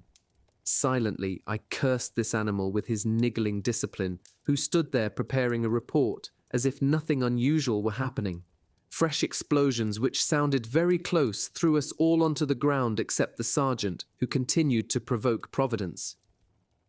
"They're cleaning up our rear," he said. "They must have let loose their goddamned infantry. Get your fat tails up here and help me." Half paralyzed by fear, we climbed onto the volcano. The flashes of light all around us lit our bodies in a tragic glare. A few moments later, we were running as hard as we could, oblivious of the weight of the cases, in our anxiety to get away. Daylight had now begun to rob the spectacle of some of its brilliance. The flashes of light were scarcely visible, and the horizon was shrouded by a dense cloud of smoke, irregularly punctuated by darker plumes. Toward noon, our artillery began to fire. We were still running from job to job, although we were nearly dropping with exhaustion. I can remember sitting in a huge crater which had been dried out by an explosion, staring at the long barrel of a 155 spitting fire with rhythmic regularity. I had found Hals and Lenson, and we were sitting together with our hands over our ears. Hals was smiling and nodding at each explosion. For 2 days we had practically no sleep. The dance of death continued. We were carrying the growing number of wounded to shelters half filled with water and laying them on hastily improvised stretchers made of branches. The orderlies administered first aid. Soon these rough infirmaries filled with the groans of the wounded, were overflowing, and we had to put fresh casualties outside on the mud. The surgeons operated on the dying men then and there. I saw horrifying things at these collection points, vaguely human trunks which seemed to be made of blood and mud. On the morning of the third day, the battle intensified. We were all grey with fatigue. The shelling went on until dusk, and then, inside of an hour, stopped. Clouds of smoke were rising all along the battered front. We felt as if we could smell the presence of death, and by this, I don't mean the process of decomposition, but the smell that emanates from death when its proportions have reached a certain magnitude. Anyone who has been on a battlefield will know what I mean. 2 of the 8 huts that made up our camp had been reduced to ashes. The ones that remained standing were overflowing with wounded. Laos, who had a good heart when the chips were down, saw that we were foundering and allowed us each an hour or 2 of sleep, as he could. We dropped to the ground wherever we were, as if felled by sleep. When our time was up and we were shaken awake, we felt as though we'd only been asleep for a few minutes. With exhaustion threatening to overwhelm us again, we returned to the nightmare of carrying agonized, mutilated men or laying out rows of horribly burned bodies, which we had to search for their identity tags. These were then sent to the families of the deceased with the citation, "Fallen like a hero on the field of honor for Germany and for the Führer." Despite the thousands of dead and wounded, the last battle fought by the German army on the Don was celebrated the day after the shooting stopped. The mouths of dying men were pried open so that they could toast this Pyrrhic victory with vodka. On a front approximately 40 miles, about 64 kilometers long, General Zhukov, with the help of the accursed Siberia army, which had just contributed to the German defeat at Stalingrad, had been trying to break the Don line south of Voronezh. Instead, the furious Russian assaults had broken against our solidly held lines. Thousands of Soviet soldiers had paid with their lives for this abortive effort, which had also cost us very dear. 3/4 of my company left that evening. The trucks were jammed with wounded who were lying almost in piles. I was separated from Hals and Lenson for the moment, a separation I never liked. Friendships counted for a great deal during the war, their value perhaps increased by the generalized hate, consolidating men on the same side in friendships which never would have broken through the barriers of ordinary peacetime life. I found myself alone with a couple of men who may have been more or less interesting, but with whom I never had the chance to talk. As soon as I could, I abandoned them for a truck seat on which I attempted to regain some of my strength. The assembly whistle rang in my ears very early the next morning. I opened my eyes. The truck cab had made an excellent bed, more or less the right size, and I felt at last as though I'd had some sleep. But exhaustion had stiffened my muscles, and despite my sleep, I had a terrible time pulling myself onto my feet. Lining up outside, I saw the same exhausted, disheveled look on almost every face. Even Laos wasn't feeling particularly energetic. He had slept with his equipment like all the rest of us. He told us that we were going to leave this area for a point farther west. As a preliminary, we should stand by to help the engineers load up or destroy what we weren't taking with us. We filed past a big kettle from which we were served a hot liquid that made no pretense to being coffee and went to join the engineers. We were sent out with donkeys under orders to range widely, picking up all the ammunition we could find so that it wouldn't fall into the hands of the enemy. The departure seemed to be general. Long lines of infantry caked with filth were marching away from this sea of mud to the west. At first, we thought we were being replaced, but this proved to be untrue. The entire Wehrmacht along the western bank of the Don had been ordered to withdraw. We couldn't grasp the logic of following a heroic 3-day resistance with retreat. Most of us were unaware that the Eastern Front had entirely changed since January. After the fall of Stalingrad, a strong Soviet push had reached the outskirts of Kharkov, recrossed the Donets, and moved on to Rostov, almost cutting the German retreat from the Caucasus. Troops there had been forced to return to the Crimea by way of the Sea of Azov with heavy losses. Our periodical Ostfront and Panzer Wolfram reported that there had been heavy fighting at Kharkov, Kuban, and even Anapa. We never heard a frank admission of retreat, and as most soldiers had never studied Russian geography, we had very little idea of what was happening. Nevertheless, a glance at any map was enough to inform us that the west bank of the Don was the easternmost German line in Russian territory. Luckily for us, the High Command ordered our retreat before an encirclement from the north and south could cut us off from our bases at Belgorod and Kharkov. The Don was no longer one of our defences. It had been crossed both in the north and in the south. The thought that we might have been trapped, like the defenders of Stalingrad, still makes my blood run cold. For 2 days, the Lancer had been pulling out, either on foot or loaded in trucks. Soon only a small section of the Panzergruppe was left at the nearly empty camp. The passage of vehicles and men had turned the Luftwaffe field into an extraordinary quagmire. Thousands of trucks, tanks, tractors, and men rolled and tramped for 2 days and 2 nights through terrain running with streams of mud. We were in the middle of this syrup, trying to reorganize the materiel we had to abandon. The engineers were working with us, preparing to dynamite the ammunition we had heaped against the huts, over the carcasses of 8 dismantled trucks. Toward noon, we organized a fireworks display which any municipality might have envied. Carts, sleighs, and buildings were all dynamited and burned.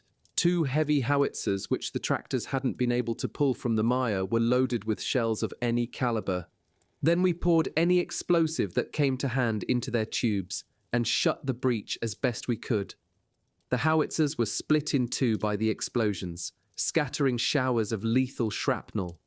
We felt exhilarated, filled with the spirit of destructive delight.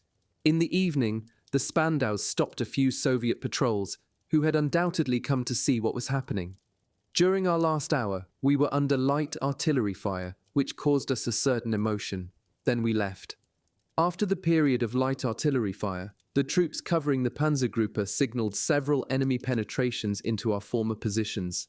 A hasty departure order was given. We were no longer organized to hold off the Russians for any length of time. I was carrying my belongings, looking for a vehicle, when our Feld assigned me to a truck we had captured from the enemy, which was now carrying our wounded.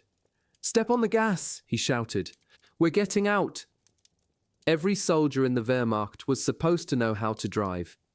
I had been given some idea of how to handle military vehicles during my training in Poland, but on machines of a very different kind. However, as one never discussed orders, I jumped into the driver's seat of the Tatra.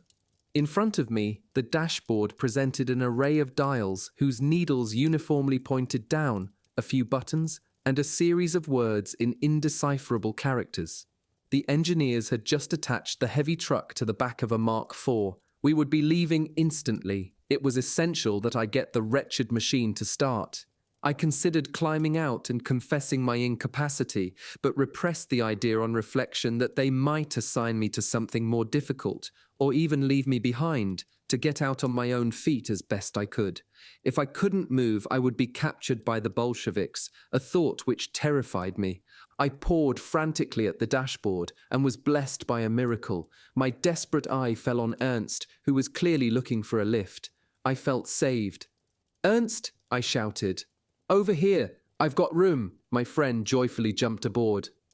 "I was ready to hang on to the back of a tank," he said. "Thanks for the seat." "Ernst," I asked in a voice of supplication, "do you know how these damned things work?" "You're a fine fellow, sitting here when you don't know the first thing about it." I had no time to explain. The powerful engine of the tank to which we were attached was already roaring. Hurriedly, we pulled at the controls. From the turret, one of the tankmen signaled to me to put the truck in gear at the same time as the tank to reduce the jolt for the wounded. Neubach pulled a lever under the dashboard, and we felt a responding throb from under the hood. I pressed down hard on the accelerator, and the engine made a series of loud bangs. "Gently," the Feld shouted at me. I smiled, nodded, and let up on the pedal. The chain stretched taut, and we increased our speed. How fast were we going? I had no idea. I knew with certainty only that we were not in reverse. The heavy truck took off with a brusque jolt, producing a chorus of groans and curses behind me. Later on in France, a pretentious bastard undertook to instruct me on a wretched Renault 4C5 with all the airs of a commander of an ocean liner. I had to sit through a course of ludicrous demonstrations to receive a scrap of pink paper declaring me competent to drive an automobile. I didn't waste any time explaining that I had driven through Russia on a track which was more like a river than a road, fastened to a huge tank whose jolts were a constant threat to the front of my machine, which I felt certain would be wrenched off. He would never have believed me. By that time, I belonged to the victorious Allies, who were all heroes, like every French soldier I met after the war. Only victors have stories to tell. We, the vanquished, were all cowards and weaklings by then, whose memories, fears, and enthusiasms should not be remembered. The first night of retreat was complicated by a fine rain, which required of Ernst and me the agility and balance of acrobats simply to keep our Tatra in the wake of the Mark IV. Without the tank, we would never have been able to escape from that swamp. The driver stepped on the accelerator in fits of irritation, dragging the Tatra, which threatened to disintegrate. The tank treads churned the ground into a heavy syrup, which the rain thinned into soup. The windshield became completely caked with mud, and Ernst waded through the liquid ground to scrape it away with his hands. The blacked-out headlight had been left with only a narrow strip uncovered. Within a few minutes, this strip was sealed by mud, so that we had no light at all. I couldn't even see the back of the tank, although it was no more than 5 yards, about 4.6 meters ahead of us. Our truck, more often than not at an oblique angle to the tank, was constantly being pulled back into line by the tightly stretched chain. Each time this happened, I wondered if we still had our front wheels. Behind us, the wounded had stopped moaning. Maybe they were all dead. What difference did it make? The convoy moved ahead, and daylight dawned on faces haggard with exhaustion. During the night, the convoy had spread out. It no longer seemed to matter whether we were ahead of schedule or behind. The driver of our Panzer suddenly turned off to the right, leaving the track, which had become impassable even for a tank, and drove straight up the scrub-covered bank, crushing the sodden birches under his treads. Our truck, whose wheels by this time were balls of mud, was pulled forward while its engine rattled helplessly. Then everything came to a complete halt. This was the second stop since our departure. We had stopped once in the night to gas up. The poor bastards on the back of the tank jumped down among the broken branches. Their backsides had been burning all night on the hot metal over the engine, while the rest of their bodies froze in the cold rain. An exchange of shouted abuse, which was nearly a fight, broke out at once between a non-com in the engineers and the Panzerführer. Everyone else took advantage of this opportunity to crap and eat. 1 hour's rest, shouted the non-com, who had taken on himself the leadership of the group. Make the most of it! Fuck you, shouted the Panzerführer, who had no intention of being pushed around by some half-baked engineer. We'll leave when I've had enough sleep. We have to get to Belgorod this morning, the non-com said in a steely voice. He undoubtedly nourished dreams of being an officer. Then, putting his hand on the Mauser which hung at his side, he added, We'll leave when I give the order. I've got the highest rank here, and you'll obey me. Shoot me if you like and drive the tank yourself. I haven't slept in 2 days, and you're going to leave me the hell alone. The other flushed crimson, but said nothing. Then he turned to us. You two, instead of standing there asleep on your feet, get into the truck and help the wounded. They have their needs too. That's it, added the tank driver, who was clearly looking for trouble. And when they're finished, the Herr Sergeant will wipe their asses. You watch it, or I'll report you, snorted the sergeant. He was now white with rage. Inside the truck, the wounded had not died, despite the jolting of the journey. They were no longer making any noise, and we could see that some of their bandages were soaked with fresh blood. Fighting the exhaustion which made our hearts race, we helped them down and back as best we could, omitting only one man who was missing both legs. They all asked us for something to drink, and in our ignorance we gave them as much water or brandy as they wanted. We certainly shouldn't have done this. 2 men died a short time later. We buried them in the mud, with sticks and their helmets to mark their graves. Then Ernst and I curled up in the cab to try to snatch a little sleep. But sleep wouldn't come, and we lay instead, with throbbing temples, talking of peace. 2 hours later, it was the tank driver who gave the order to depart, as he had predicted. It was now mid-morning. The day was clear and bright, and large chunks of snow fell slowly from the trees. "Ha!" he said. "Our general left us all while we were asleep. Maybe he felt like taking a walk." It seemed that the non-com really was gone. He must have managed a ride in one of the trucks that had passed us during our rest. "That shit has gone to make his report," shouted the tank driver. "If I catch up with him, I'll drive right over him, flatten him out like a goddamned Bolshevik." It took us a while to extricate ourselves from the bank we had driven into. However, 2 hours later we arrived at a hamlet whose name I no longer remember, some 5 miles, about 8 kilometers from Belgorod. It was filled with soldiers from every branch of the army. The few streets were perfectly straight and lined with low houses. The way the roofs sat on the walls reminded me of heads with no foreheads, whose hair grows right into the eyebrows.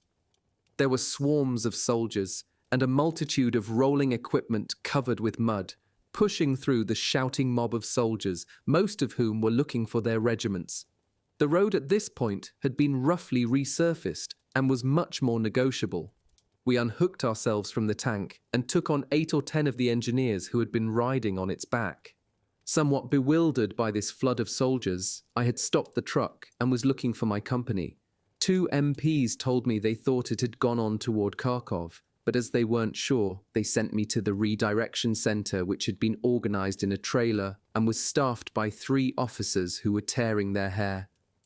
When I was finally able to catch their attention through the thousands of shouts and gesticulations besieging them, I was harshly reprimanded for straggling. They probably would have sent me to be court-martialed if they'd had time.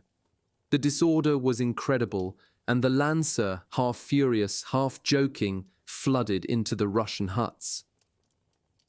We might as well sleep while we wait for all this to settle down. All they wanted was a dry corner where they could lie down, but there were so many men crammed into each isba that there was almost no room left for the Russians who lived in them. Not knowing what to do with myself, I went to find Ernst, who had gone to look for information. However, he had run into a truck hospital and had returned to the Tatra with an orderly who was checking over our wounded. "They can go on as they are," he said. "What?" Ernst asked. "But we've already buried 2 of them. At least we should give them fresh dressings." "Don't be stubborn and stupid. If I label them urgent, they'll have to wait their turn, lying in the street. You'll get to Belgorod quicker than that, and escape the trap that's closing on us." "Is the situation serious?" Ernst asked. "Yes." So Ernst and I found ourselves responsible for 20 wounded men, some of them in critical condition, who had already been waiting several days for essential medical attention. We didn't know what to say when a man grimacing with pain asked us if he would soon be at the hospital. "Let's get going," Ernst said, frowning anxiously. "Maybe he's right. If I'd ever thought it would be like this." I had been at the wheel for only a few minutes when Ernst tapped me on the shoulder. "Come on, little one, stop. You'll finish somebody off if it goes on like this. Hand over." "But I'm supposed to drive, Ernst. I'm the one who's in the driver's corps." "Never mind, let me do it. You'll never get us out of here." It was true. Despite my best efforts, the truck was jolting and sliding from one side of the road to the other. We arrived at the village exit point, where there was an interminable line of vehicles waiting for gas. Thousands of soldiers were walking up and down on either side of the road. An MP ran over to us. "Why aren't you waiting like everybody else?" "We've got to leave right away, Herr Gendarme. We're carrying wounded, and that's what the infirmary told us." "Wounded? Serious cases?" He spoke in the doubting, disbelieving tone of every policeman in the world. "Of course," said Ernst, who certainly wasn't exaggerating. The policeman had to peer under the canvas anyway. "They don't look so bad to me." There was a furious outburst of swearing. From time to time, wounded men availed themselves of their special position to abuse the police. "You son of a bitch," groaned one man who was missing a piece of his shoulder. "It's shits like you who should be sent to the front. Let us through, or I'll strangle you with the one good hand I have left." The feverish Lancer was sitting up in spite of his pain, which made him frighteningly white. He seemed quite capable of putting this threat into action. The The policeman flushed, and his nerve faltered at the sight of these 20 battered wrecks. The position of a big city policeman roaring at some pathetic bourgeois for going through a red light is a far cry from that of an MP behind the lines, dealing with a gang of combat veterans who are holding their guts in with their hands, or have just bayoneted the guts out of somebody else. His display of bad temper turned into a set little smile. "Get out of here," he said, with the air of someone who doesn't give a damn. When the wheels of the truck began to turn, he vented the last of his spleen. "Go and die somewhere else." It was hard to get even 8 gallons, about 30 litres of gas, and when we managed it, our tanks swallowed them in an instant. But we were glad to take what we could and get out. A feeble attempt had been made at surfacing the road, but there were still long stretches of bare ground which had become deep quagmires to be avoided at all costs. We proceeded on the highway or beside it, as circumstances required. Far to the right, we could see another convoy struggling forward in a line parallel to ours. The men were dressed for battle and seemed to be prepared for an encounter with the Soviets. We were stopped by a new set of police who combed our papers to see if they could find any mistakes. They checked the truck, verified our ID cards and our destination, but when it came to the destination, they had to give us directions. One of them looked through the directory hanging around his neck and told us, in a voice like a barking dog's, that we had to turn off the road 100 yards, about 91 meters, ahead and proceed to Kharkov. We followed these instructions with regret because the new road rapidly deteriorated into a ribbon of mire. At our speed, we would soon have exhausted our supply of gas. We kept passing vehicles abandoned in the mud because of mechanical failure or because they had run out of gas. A short distance along the new road, we were stopped by a group of about 50 Lancer, on foot and in a state of unbelievable filth. They took our truck by storm. There were several wounded men among them. Some of them had ripped off their filthy dressings and were walking with their wounds open to the air. "Make room for us, fellows," they said, hanging on as hard as they could. "You can see that we haven't got any room," Ernst answered. "Let go." But we couldn't get rid of them. They swarmed over the tailgate, trampling on our wounded to try to make them move over. Ernst and I shouted at them, but it didn't do any good. They piled on everywhere. "Take me," whimpered a poor devil, scratching at my door with bloody hands. Another waved a pass which was already almost expired. The arrival of a Steiner, followed by 2 trucks, restored order. An SS captain climbed out of the Steiner. "What's this ant heap? No wonder you've broken down. It's impossible. There must be at least 100 men here." The men scattered immediately, without asking for anything more. Ernst saluted and explained the situation. "Very good," said the captain. "You take 5 more along with your wounded. We'll take another 5, and the rest will have to walk until the convoy comes by. Let's get going." Ernst explained that we would be out of gas in a few minutes. The captain signaled to some soldiers on the Steiner, who gave us 6 gallons, about 23 litres. A few minutes later, we were on our way again. We kept passing groups of men wading through the mud who begged us to pick them up, but we didn't stop. Toward noon, with our last drop of gas, we reached a town where a unit was being assembled for the front. I escaped becoming an infantryman before my time by a hair's breadth. We had to wait until the following day before we could use the reserve of 5 gallons, about 19 litres, of gas which Ernst was able to draw. We were about to leave when an unexpected and unpleasant sound struck our ears. In the distance, still quite far away, we heard the booming of big guns. As we thought we were by now far from the front, we were both astonished and alarmed. We didn't know, and I didn't know until much later, that our course had been taking us parallel to the Belgorod-Kharkov line. Nonetheless, after unloading 2 dying men to make room for 3 more wounded, we set off without delay. In the middle of that afternoon, everything went wrong again. Our truck was more or less in the middle of a column of 10. We had just passed an armoured unit whose tanks looked like a giant version of the slimy creatures that emerge on mudflats at low tide. They must have been on their way to meet the enemy, who seemed to be very close. We could hear artillery on our left, despite the loud, laboring noises of the trucks. Ernst and Elle exchanged anxious looks. We were stopped by some soldiers who were setting up an anti-tank gun. "Dig in, fellows," shouted an officer as we slowed down. "Ivan's getting pretty close." This time, at least, they were telling us something. But I wondered how the Russians, who had been left some 90 miles, about 145 kilometers behind, could already be in this district. Ernst, who was driving, stepped on the gas. 2 other trucks did the same. Suddenly 5 planes appeared in the sky, at a moderate altitude. I pointed them out to Ernst. "They're yaks," he shouted. "Take cover!" We were surrounded by bare mud, with occasional clumps of stunted brush. There was a sound of machine gun fire from the sky. The column drove more quickly toward a shallow fold in the ground which might give some protection. I was leaning out the window, trying to see through the flying mud spun by our wheels. 2 Focke-Wulfs had appeared and had shot down 2 of the yaks, which crashed far to the west. Until the final stages of the war, Russian aircraft were no match for the Luftwaffe.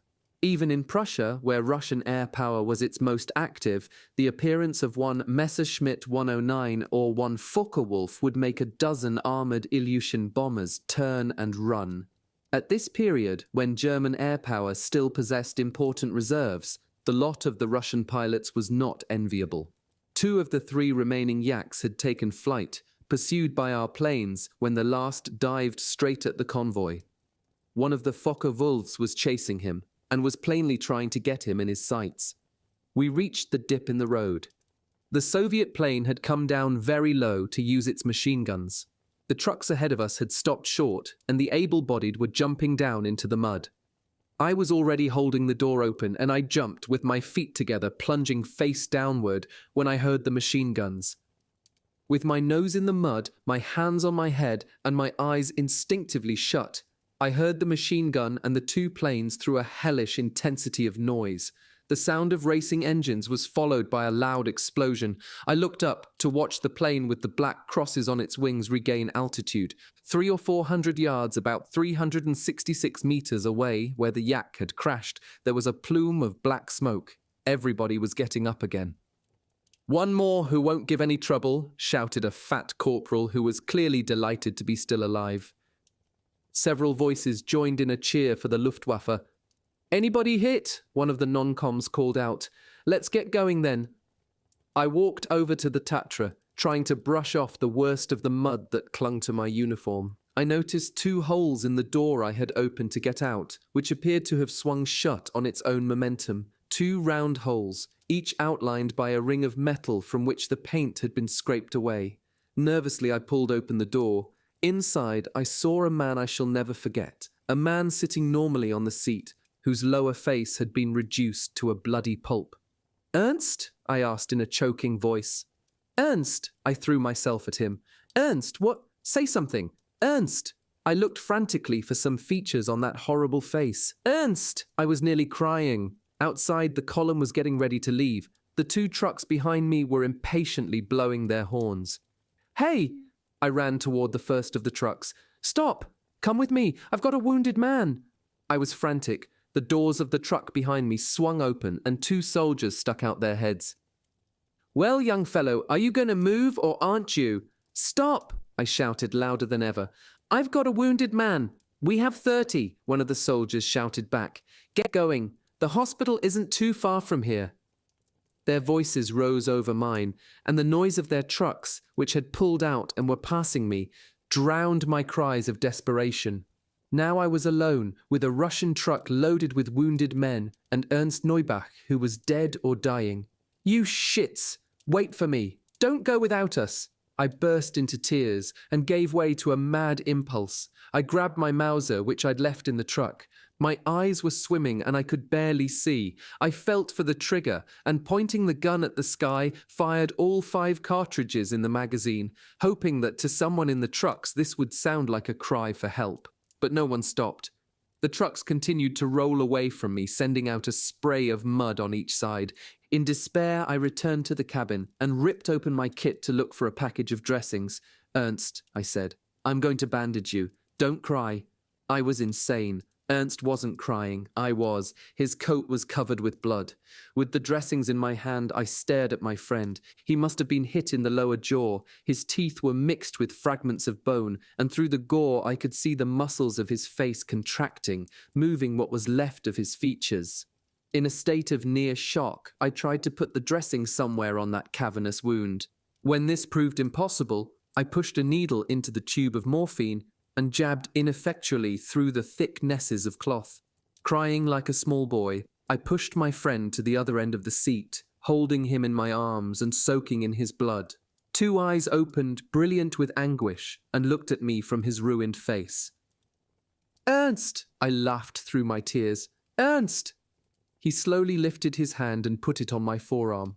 Half choked with emotion, I started the truck and managed to begin moving without too great a jolt. For a quarter of an hour, I drove through a web of ruts with one eye on my friend. His grip on my arm tightened and eased in proportion to his pain, and his death rattle rose and fell, sometimes louder than the noise of the truck.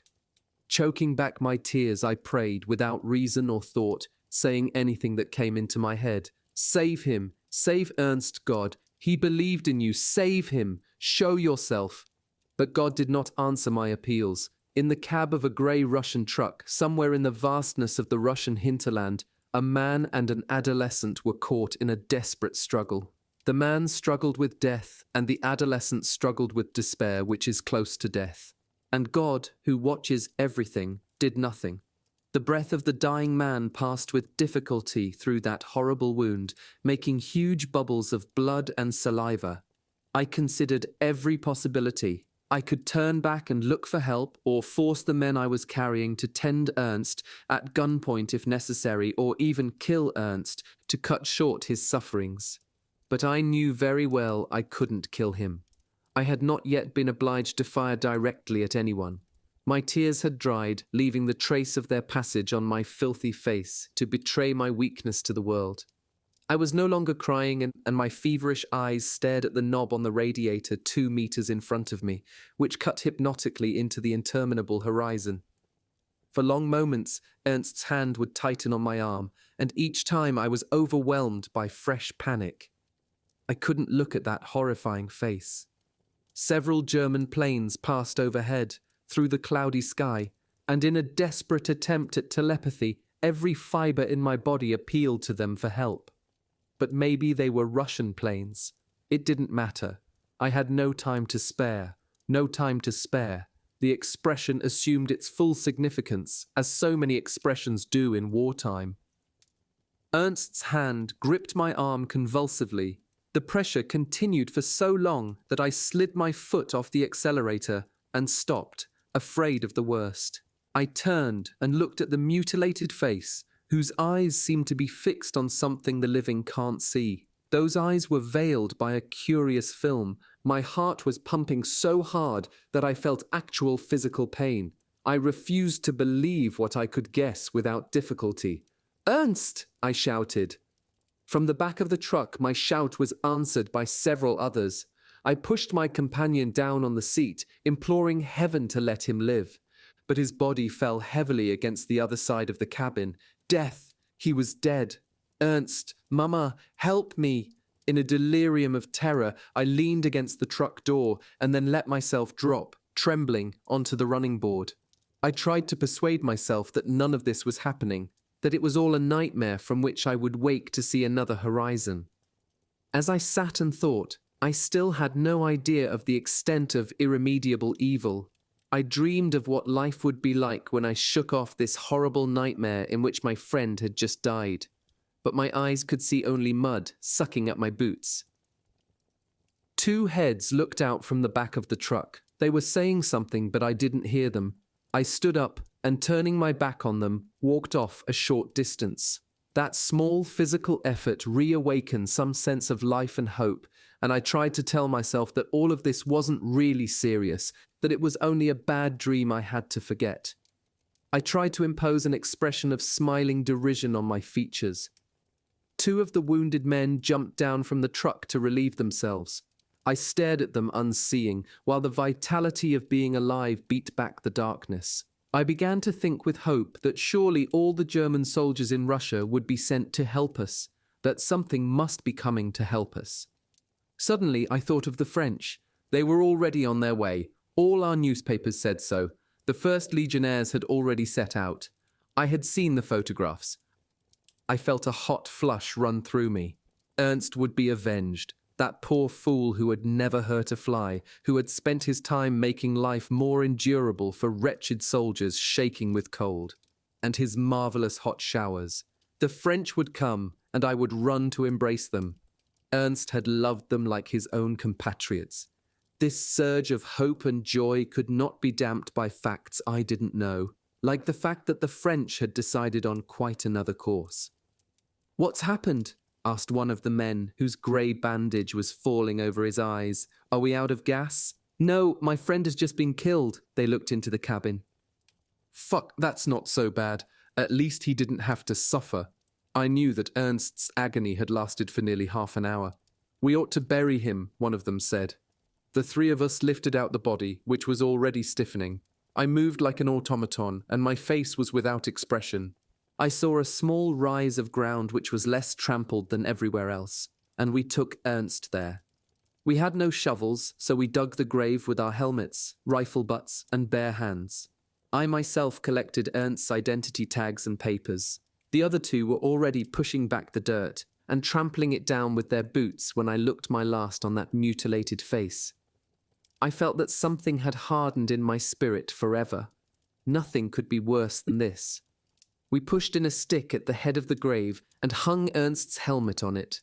I slit the stick with the point of my bayonet and slid in a piece of paper torn from the notebook Ernst always carried with him, inscribed naively in French, "Ici j'ai enterré mon ami, Ernst Neubach." Then, to forestall another emotional crisis, I turned and ran back to the truck. We started off again. One of the wounded had come to the front and taken Ernst's place, a stupid-looking man who fell asleep almost at once. 10 minutes later, the motor coughed and then died. The jolt woke my sleeping companion. "Something wrong with the engine?" "No," I said in an offhand voice. "We're out of gas." "Shit, so what'll we do?" "We'll walk. On this nice sunny day, it should be grand. The strongest will have to help the others." My friend's death had abruptly turned me into a cynic, and I felt almost glad that the others would have to suffer with me. My companion looked me up and down. "You don't mean that. We can't walk. We're all burning up with fever." His stupid assurance made me furious. He was clearly a half-wit who never questioned anything and had gone to war because he'd been sent. Then a Russian shell had gone off too close and he'd been pierced, and that is all he felt or knew. Since then, he'd been dozing and stuffing himself with sulfanilamide. "Well, you can stay here and wait for help, or for Ivan. I'm clearing out." I ran to the back door, kicked it open, and explained the situation. Inside, it stank. The men were lying in a revolting mess. Some of them didn't even hear me, and I felt ashamed and brutal. But what else was there to do? 7 or 8 haggard men pulled themselves up. Their faces were amazingly drawn. Shaggy beards sprouted from their lined cheeks, and their eyes burned with fever. I felt sickened and unwilling to insist that they walk. When they had climbed down, they discussed the fate of the others. "It's impossible to get them up. Let's just leave without telling them. Maybe someone will be along to help them. They're still coming behind us." Our wretched group set off, haunted by the dying men we had abandoned in the Tatra. But what else could we have done? I was the only man without an injury, and the only man with a gun. I had offered Neubach's gun, but no one wanted to carry it. A short time later, a muddy sidecar caught up with us and stopped, although we hadn't flagged them. It carried 2 soldiers who belonged to an armoured unit, 2 generous men. One of them decided to give his place to a wounded man, and collecting his belongings, got out and walked with us. Somehow the sidecar managed to take on 3 wounded. And so once more I had a strong young man to keep me company, whose humane gesture, if nothing else, made him a sympathetic human being. I no longer remember his name, but I do remember that we talked long and deeply about many things. He told me that the Russian offensive had been mounted very suddenly and that throughout this vast region we might be stopped at any moment by a Russian motorized unit. My throat went dry, but my companion seemed sure of himself and of our army. We'll resume the offensive now that it's spring. We'll throw the Popovs back across the Don and then the Volga. It's astonishing how agreeable it is to meet confidence and enthusiasm when one is feeling lost. It was as if heaven had sent me this healthy animal to revive my morale. I would have liked things more if Neubach had still been alive, but one must remain humble and resigned in the face of Providence. After all, it was I who should have been driving instead of Neubach. Toward evening, we came to an isolated country farmhouse. We approached cautiously. The partisans often used places like this. They had the same choices we did, and for anyone a roof is a roof. The tall young man who had joined us walked out ahead, slowly and deliberately, with his hand on his gun. For a moment he disappeared behind the farmyard buildings, and we felt a twinge of anxiety, but he reappeared and waved us on. The farm was inhabited by a group of Russians who did everything they could to make the wounded men comfortable. The women cooked us a hot meal. They told us that they hated communism. They had been deported from a small farm they had owned in the neighborhood of Vitebsk to work on the big kolkhoz we were now walking through. They said they had often given shelter to German soldiers. They had an amphibious VW in one of their sheds, which had broken down and been abandoned by one of our sections.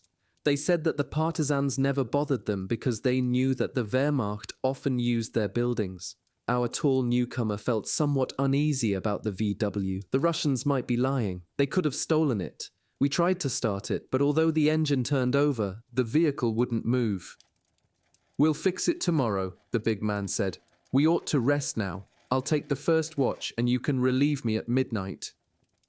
"We're going to stand watch?" I asked in surprise. "We have to. You can't trust these people. All Russians are liars." This meant another night of anxiety. I walked to the back of the shed, which was dark. There was a jumble of sacks, sheaves of dried sunflower stalks, ropes and boards, which I arranged as a rough bed. I was about to take off my boots when my companion stopped me. "Don't do that. You'll never be able to stand them tomorrow. You have to let them dry on your feet." I was on the point of replying that the sodden leather would prevent my feet from drying, but I didn't. What difference did it make if my feet were wet or my boots were wet? I myself was soaked through and filthy and so tired. "You should wash your feet, though. That will make you feel fresher, and better tomorrow, too." What sort of a fellow was this? He was as dirty as I, but he seemed to be full of will and ardor and spirit, and as if nothing fundamental to his being had been damaged. "I'm too tired," I said. He laughed. I threw myself down on my back, overcome by the exhaustion which ached in the muscles of my shoulders and neck. I stared into the shadows, caught by an indefinable fear. Above me, the dusty beams were lost in the darkness. My sleep was leaden and dreamless. Only happy people have nightmares from overeating. For those who live a nightmare reality, sleep is a black hole, lost in time, like death. A movement of air shook my heavy head. I sat up slowly. It was already broad daylight and the sky was shining through the wide door of the shed. Beside the door, next to a large chest, my companion of yesterday sat slumped in sleep. I jumped up like a shot. The idea crossed my mind that he might already be dead. I had learned that life and death can be so close that one can pass from one to the other without attracting any attention. The fresh morning air was shaken by the sound of explosions. I went over to the other soldier and shook him vigorously. He groaned like a drunk who is being questioned. "Wake up!" This time he stood up in a single movement. His sleep had exploded like a bomb. Instinctively he reached for his gun. I felt almost afraid. "Yes? What is it?" he asked. "Teufel, it's daylight. I fell asleep on guard, goddammit." He looked so furious that I kept myself from laughing. His inadequate vigilance had given us both a good night's sleep. Suddenly, he pointed his gun at the open door. Before I could turn around, I heard a foreign voice, and one of the Russians who had received us the day before came and stood in the doorway. "Kamerad," he repeated in German, "this morning no good. Boom boom pretty close." We went out of the shed. On the roof of the little building in front of us, some Russians from the kolkhoz were inspecting the horizon. We heard some more long drawn-out explosions. "Bolsheviks very close," said one of the Ukrainians, turning to us. "We'll leave with Kamerad Soldat German." "Where are the wounded?" my companion asked, irritated at having been caught off balance. "Where you put yesterday," answered the Popov. "2 Kamerad German dead." We looked at him in confusion. "Come and help us," my companion said. 2 of the more seriously wounded men had died. There were now 4, all in poor condition. One of them was groaning and holding his right arm, whose hand was missing. His purulent dressing glistened with the gangrene which was already devouring him. "Dig 2 graves over there," ordered the tall soldier. "We must bury these men." "We not soldiers," answered the Popov, still smiling. "You dig 2 graves, insisted the German, aiming his gun at the Russians. 2 graves, and quick." The Russian's eye gleamed wildly as he stared at the black hollow of the gun barrel. He said a few words in Russian, and the others busied themselves with the job. We had begun to change the dressings of the wounded when we heard the sound of a motor in the courtyard. Without thinking, we ran out. Several armoured vehicles had just driven in, and a gang of German soldiers were running toward the big drinking trough. They were followed by 4 or 5 Mark IVs. An officer climbed from a Steiner, and we ran to meet him, telling him who we were. "Alles gut," said the officer. "Help us load up and leave with us." We tried to get the amphibious VW to start, but that proved impossible. We dragged it from the hut, and one of the Lancer threw a grenade into the engine. A moment later, it blew to pieces. More vehicles arrived. Others left in the direction from which we'd come. We couldn't understand what was happening. The sound of explosions from the southeast was continuous. The road that ran through the kolkhoz was a stream of traffic of every description. Whenever anyone stopped, I asked for news of my unit, but no one knew anything. It seemed likely that my companions of the 19th Rollbahn were far to the west by now, far from the front, to which it seemed I was being sent. A little while later, I turned west again, in a company of soldiers drawn from many infantry units. The fact that I was involved with this group caused me considerable difficulty a few days later. We appeared to be taking a line parallel to the front, at right angles to the Russian thrust.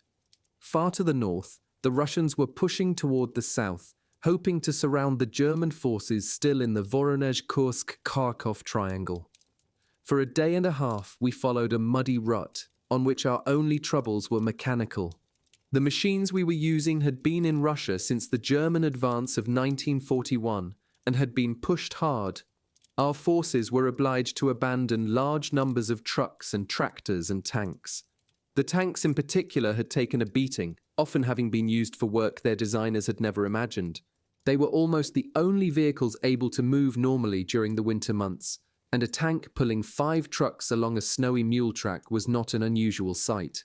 When they had to face the Russian counter-offensive, this rough usage, coupled with their lightness which had served us so well until then, made them no match for the famous T-34s, incontestably superior to the Mark IIs and IIIs. Later, our Tigers and Panthers stood up to Soviet armor and played with their T-34s and KW-85s. Unfortunately, as in the air, our inadequate numbers had to yield to an enemy multitude fighting on 2 fronts. We were obliged, in effect, to defend a fortress with a circumference of 2,000 miles, about 3,219 kilometers. To cite a single example, the fighting on the Vistula, north of Krakow, pitted 28,000 Germans supported by 36 Tiger tanks and 20 Panthers against 2 strong Soviet armies of 600,000 men and 7 armoured regiments disposing of 1,100 tanks of various kinds. Towards noon the next day, we arrived at a small village about 15 miles, about 24 kilometers, northeast of Kharkov, with a name like Ucheni. I can no longer remember precisely. The place was filled with smoke, and to judge by the noise, fighting was still going on quite nearby. The Steiner of the officer who bad picked us up at the kolkhoz drew ahead, while the rest of us jumped down from our machines. Flickering light a mile or so to the south marked the line of fire. The soldiers who had come with me peed into a hedge or chewed some food with blank faces. I myself have never been able to achieve a resigned, indifferent attitude in the face of pressing danger. Nevertheless, I tried to hide my desperate anxiety. Perhaps the others were doing the same thing. The Steiner came back and 2 non-coms wrote down our names. Then we were organized into groups of 15, led either by a sergeant or an Obergefreiter, senior lance corporal or acting corporal.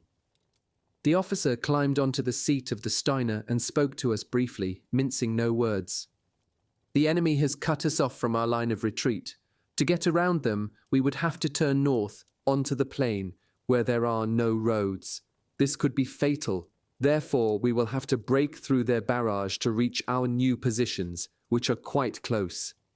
As further elements of the Don army arrive, they will be used to maintain the passage already opened, which will allow all our soldiers to escape the Bolshevik noose. Thereafter, you will proceed to positions which will be announced and which you will maintain until further orders. Good luck. Heil Hitler. I was about to say that I belonged to the transport service when I suddenly felt ashamed. Munitions boxes were opened and their contents distributed. My pockets and cartridge pouches were full, and I was given 2 defensive grenades, which I didn't know how to operate. We moved single file to the edge of the village past houses burning from enemy incendiaries. Groups of men were walking about in the debris, others were tending to the wounded. Some burnt-out German vehicles were still smoking. We were taken over by a lieutenant who asked 5 or 6 of us to follow him down a long street, which was still more or less intact. A salvo whistled past us, and we threw ourselves to the ground. It fell somewhere in the center of the village, about 700 or 800 yards, about 732 meters behind us. Enemy shells had dug several holes in the packed earth which lay between 2 rows of buildings, and occasional mutilated bodies lay sprawled on the street. We walked for about 15 minutes, sticking close to the buildings, until we heard the sound of automatic weapons. About 100 yards, about 91 meters, ahead of us, the street was swept by mortar fire. We hesitated for a moment. Then we saw some running figures emerging from the wall of dust stirred up by the enemy salvo. "Achtung!" shouted the lieutenant. Instantly we dropped to our knees or even onto our stomachs ready to open fire, but stood up again when we saw German uniforms. The other soldiers ran over to us and threw themselves down by our sides.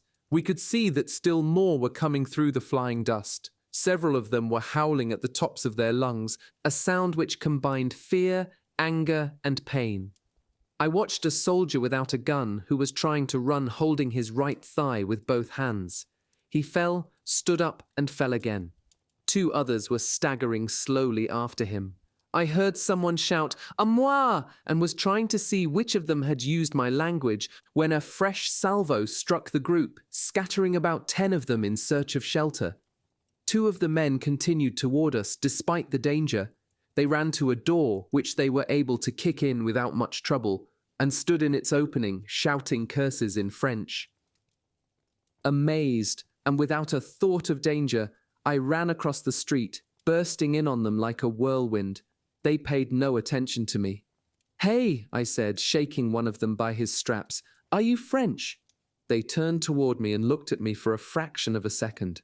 Then their eyes returned to a cloud of dust and smoke pouring from a house which had just burst into flames. "No, the Walloon Division," one of them said, without looking back a second time. A series of explosions made us blink and hunch our shoulders. "Those shits shoot us just like rabbits. They never take prisoners, the bastards." "I'm French," I said with an uncertain smile. "Well then, look out. Volunteers are never prisoners." "But I'm not a volunteer." The street was raked by a new salvo of mortar fire somewhat closer than before. 20 yards, about 18 meters away, a roof disintegrated and the retreat whistle broke off our conversation. We ran as hard as we could back the way we had just come, followed by a burst of machine gun fire. 2 or 3 men spun round and doubled up, screaming with pain. We almost ran over 2 men with a heavy machine gun, which they hadn't been able to fire because we'd been in the way. Several groups of men had reached a street at right angles to ours and had scattered among the ruins. The lieutenant was blowing his whistle again to regroup us when 2 Mark IIIs suddenly came into sight. They rolled up to the lieutenant, who stood in the middle of the street, waving them forward. After a brief consultation, they moved obliquely into the street we had just left, advancing toward the Bolsheviks. The lieutenant tried to reorganize us again, and we set off in the wake of the tanks, which made an infernal din in the rubble-filled streets. I jumped from the corners of buildings to piles of rubble, in a state of terror, unable to grasp why I was there, or to distinguish anything to fire at. For seconds at a time, our tanks would disappear from view in the turmoil of dust and smoke and flames, but they always re-emerged, with their guns firing. Soon, we had run past the point where our retreat had begun, and into an open space surrounded by wooden peasant houses grouped around a pond. The tanks were driving around the pond, crushing every obstacle. On the far side of the pond, we could easily see men running in several directions. We stood on the bank and opened a concentrated fire. Another German company arrived on our right and threw grenades at a house in which some of the enemy had taken shelter. Our tanks were now on the other side of the pond and were flattening the position just taken from the enemy. At last, I had the opportunity to fire at some Russians. They were no more than 30 yards, about 27 meters away, running from the house our soldiers had attacked with grenades. At least 10 Mausers fired, and not one of the Russians stood up again. The fact that we were advancing and that we felt ourselves suddenly in control of the situation stimulated us in spite of everything. We had just dislodged an enemy numerically stronger than we, as was always the case in Russia, and we felt as if we'd been given wings. The sound of firing and the groans of the wounded incited us to massacre the Russians, who had inflicted us with so many horrifying wounds. An attacking army is always more enthusiastic than an army on the defensive, and more likely to accomplish prodigies. This was particularly true of the German army, which was organized to attack, and whose defense consisted of slowing the enemy by counterattack. A few of our men took over a Russian cannon and immediately put it into action. A rapid liaison was established between our two tanks and this newly improvised artillery, which poured all the shells just captured from the Russians onto precisely selected targets. Then the tanks turned back, leaving the defense of the area to us.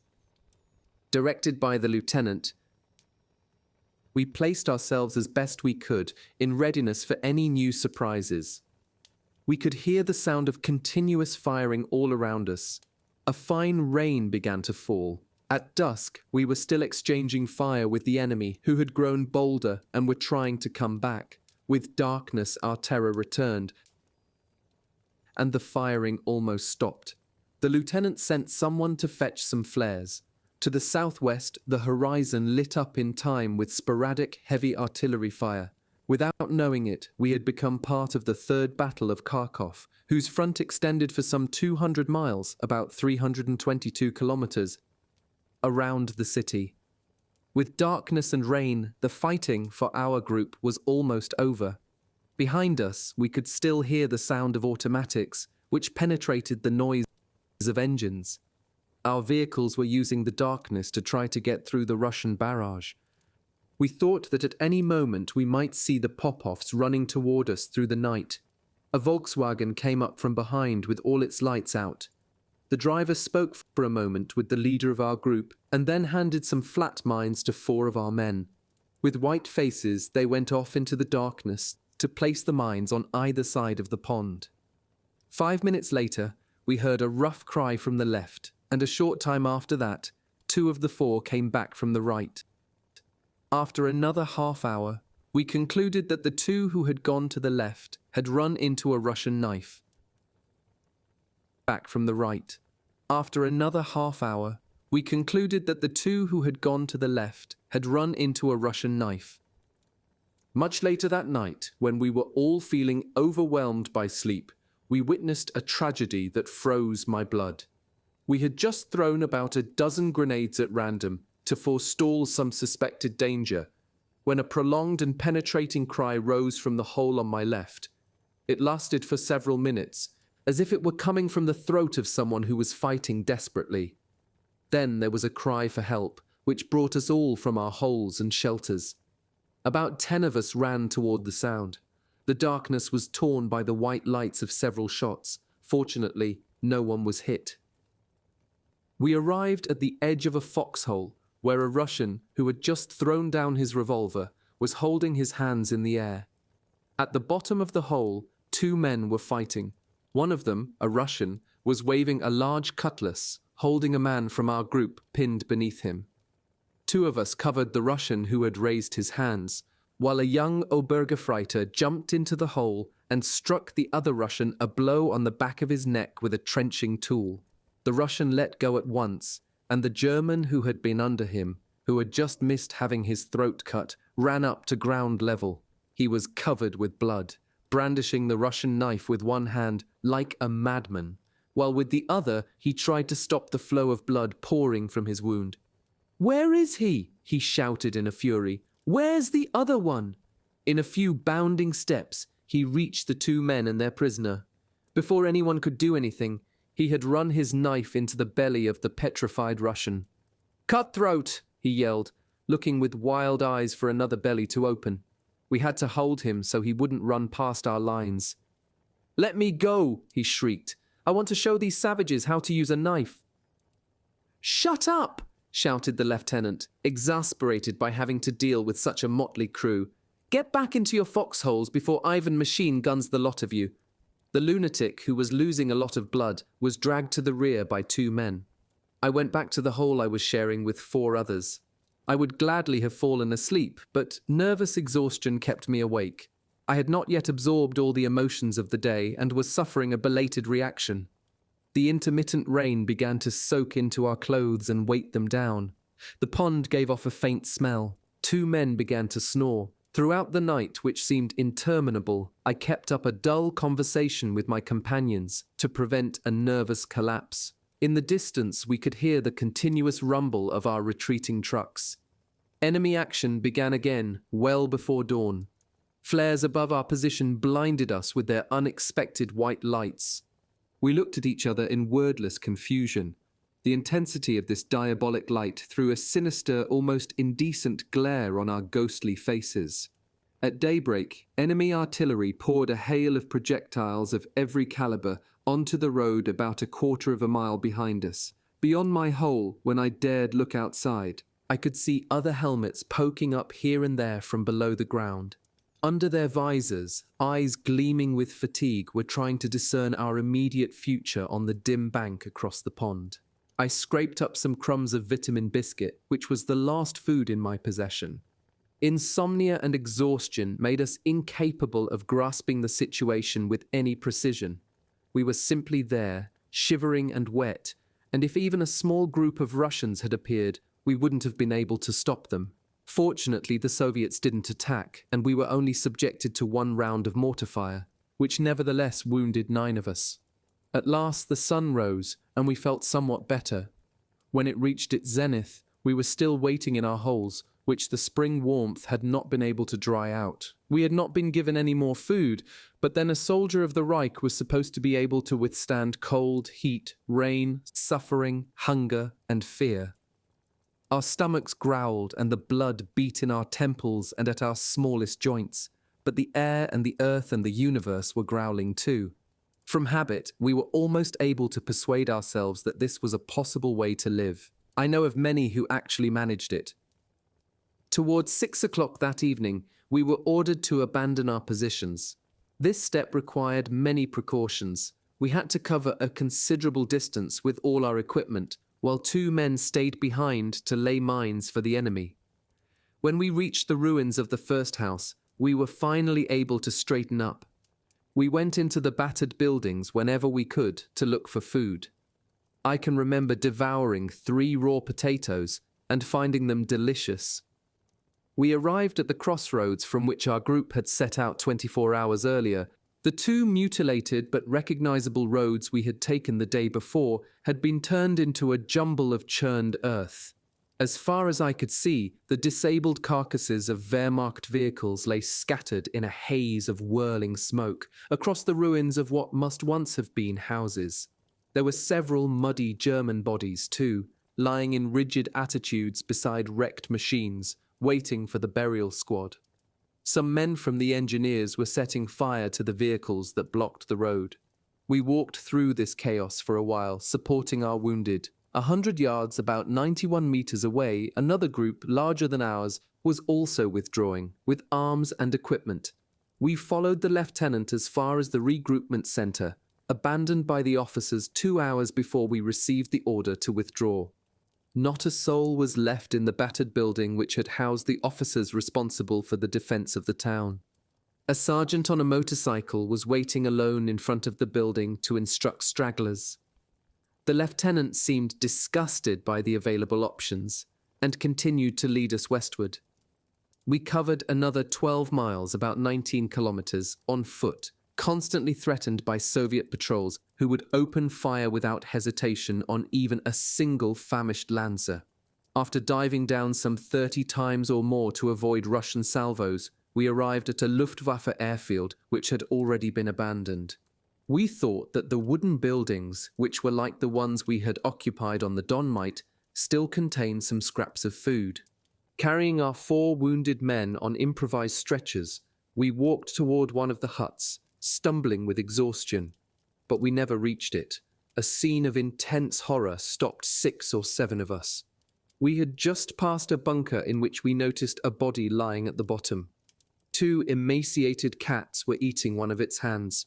I felt sick. "Get out, you damned cats!" shouted my companion. Everyone came over to look. The lieutenant, as sickened as I had been, threw a grenade.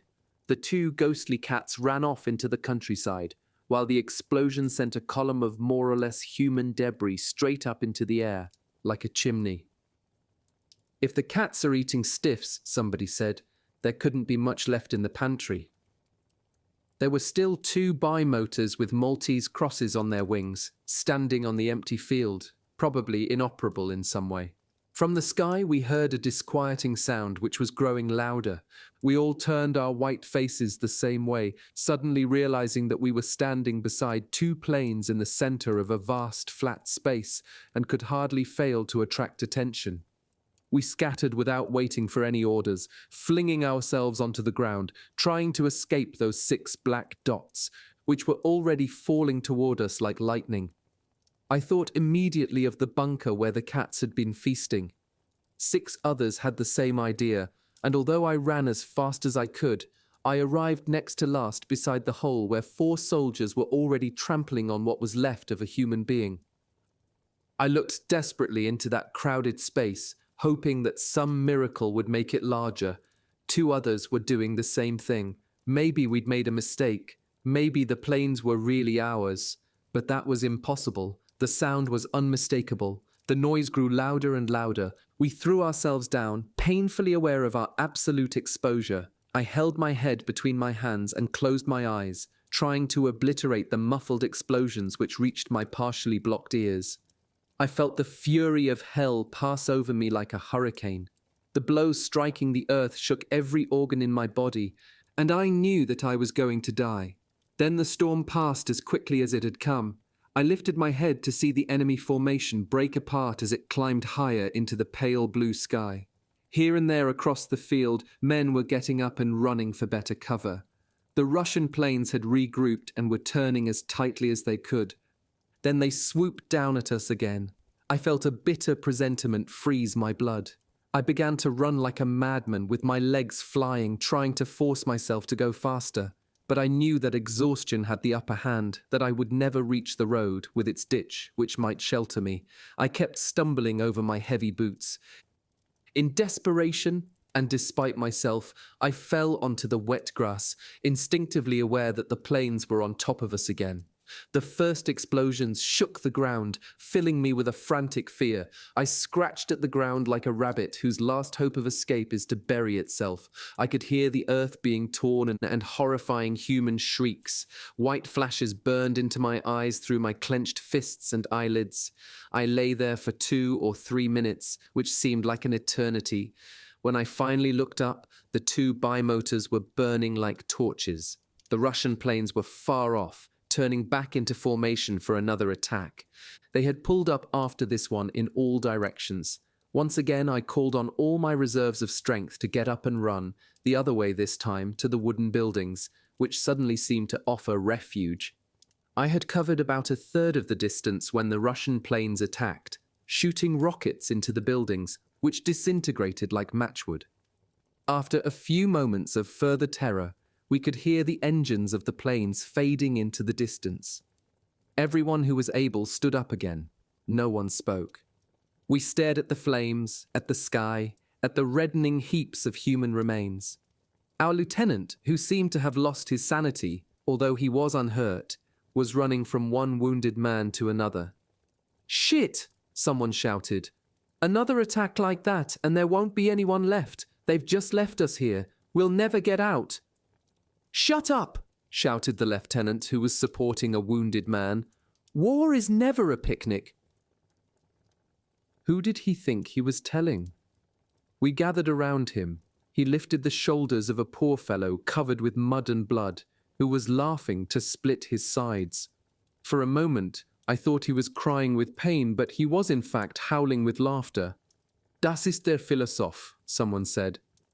I had never noticed the man before. His friend added that he had always believed he would return home unscathed. 3 of us tried to lift him to his feet, but soon realized this was impossible. His bursts of laughter were interrupted by words which I understood perfectly and thought about for a long time afterward, and which still trouble me. As I remember his laugh, there was nothing mad about it. It was more like the laugh of someone who has been the victim of a practical joke, a farce in which he had believed until suddenly he realized his folly. No one questioned the philosopher, but he himself, through his hilarity and his agony, tried to explain. "Now I know why. I know why. It's too simple. It's idiotic." Perhaps we would have learned what he meant, but a sudden surge of blood poured from his mouth and ended his life.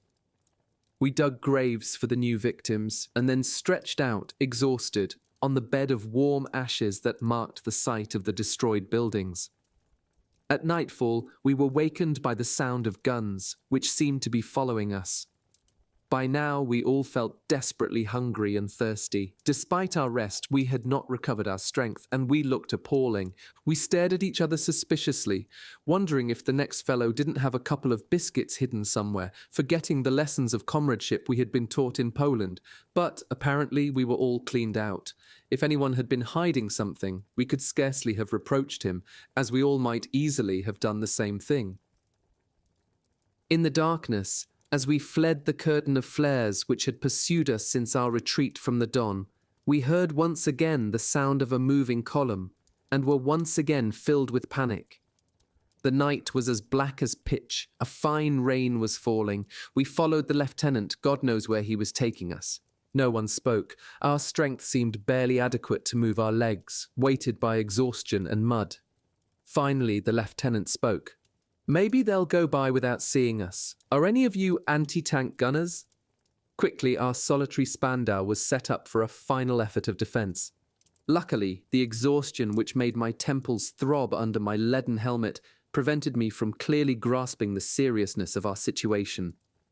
The simple fact that we had stopped walking presented my foundering body with a moment of relief which had to be used to the utmost. I knew that my fear would return with my breath, and that I would again be aware of everything that was happening. The first black mass which came into view, with all its lights out, seemed to be some kind of light vehicle. We tried to see what it was, but the darkness was too thick. Then we heard tank treads, unmistakable and frightening, as those who have heard the sound on the front at night will appreciate. As the noise grew louder, our panic increased. While some were trying to see where the tanks would come from, others, including myself, lay with their faces pressed into the ground. 2 black shapes loomed against the sky some 30 meters away. Another, less than 10 meters from us, made the earth shake and every hair stand on end. Someone called out, "Die Malta Kreuzer, mein Gott! Kameraden, Hilfe, Hilfe!" For me, who spoke German so badly and understood it even worse, this was a signal for everyone to save his skin. I jumped up and started to run. This, evidently, is what one should not do. Through the noise of the tanks, I could hear shouts and curses. The group had taken my action as a signal for general flight. Everyone had jumped up and was running, shouting at the tanks, with the exception of the lieutenant and one or two more reflective, prudent soldiers. Later it occurred to me that even German tanks might have machine-gunned us, taking us for Russians. Also, they might have been Russian tanks. However, we managed to make ourselves recognized, and were taken in by a detachment of the 25th Panzer Division, commanded by General Guderian. These men were extremely well equipped and had not been involved in our retreat. They put us wherever there was room, on the backs of the tanks, where the heat of the engine burned our buttocks. No one asked if we'd eaten, and it wasn't until hours later, under the rolling fire of the Russian artillery which was raking Kharkov, that we were served a hot, greasy soup, which we received like a benediction.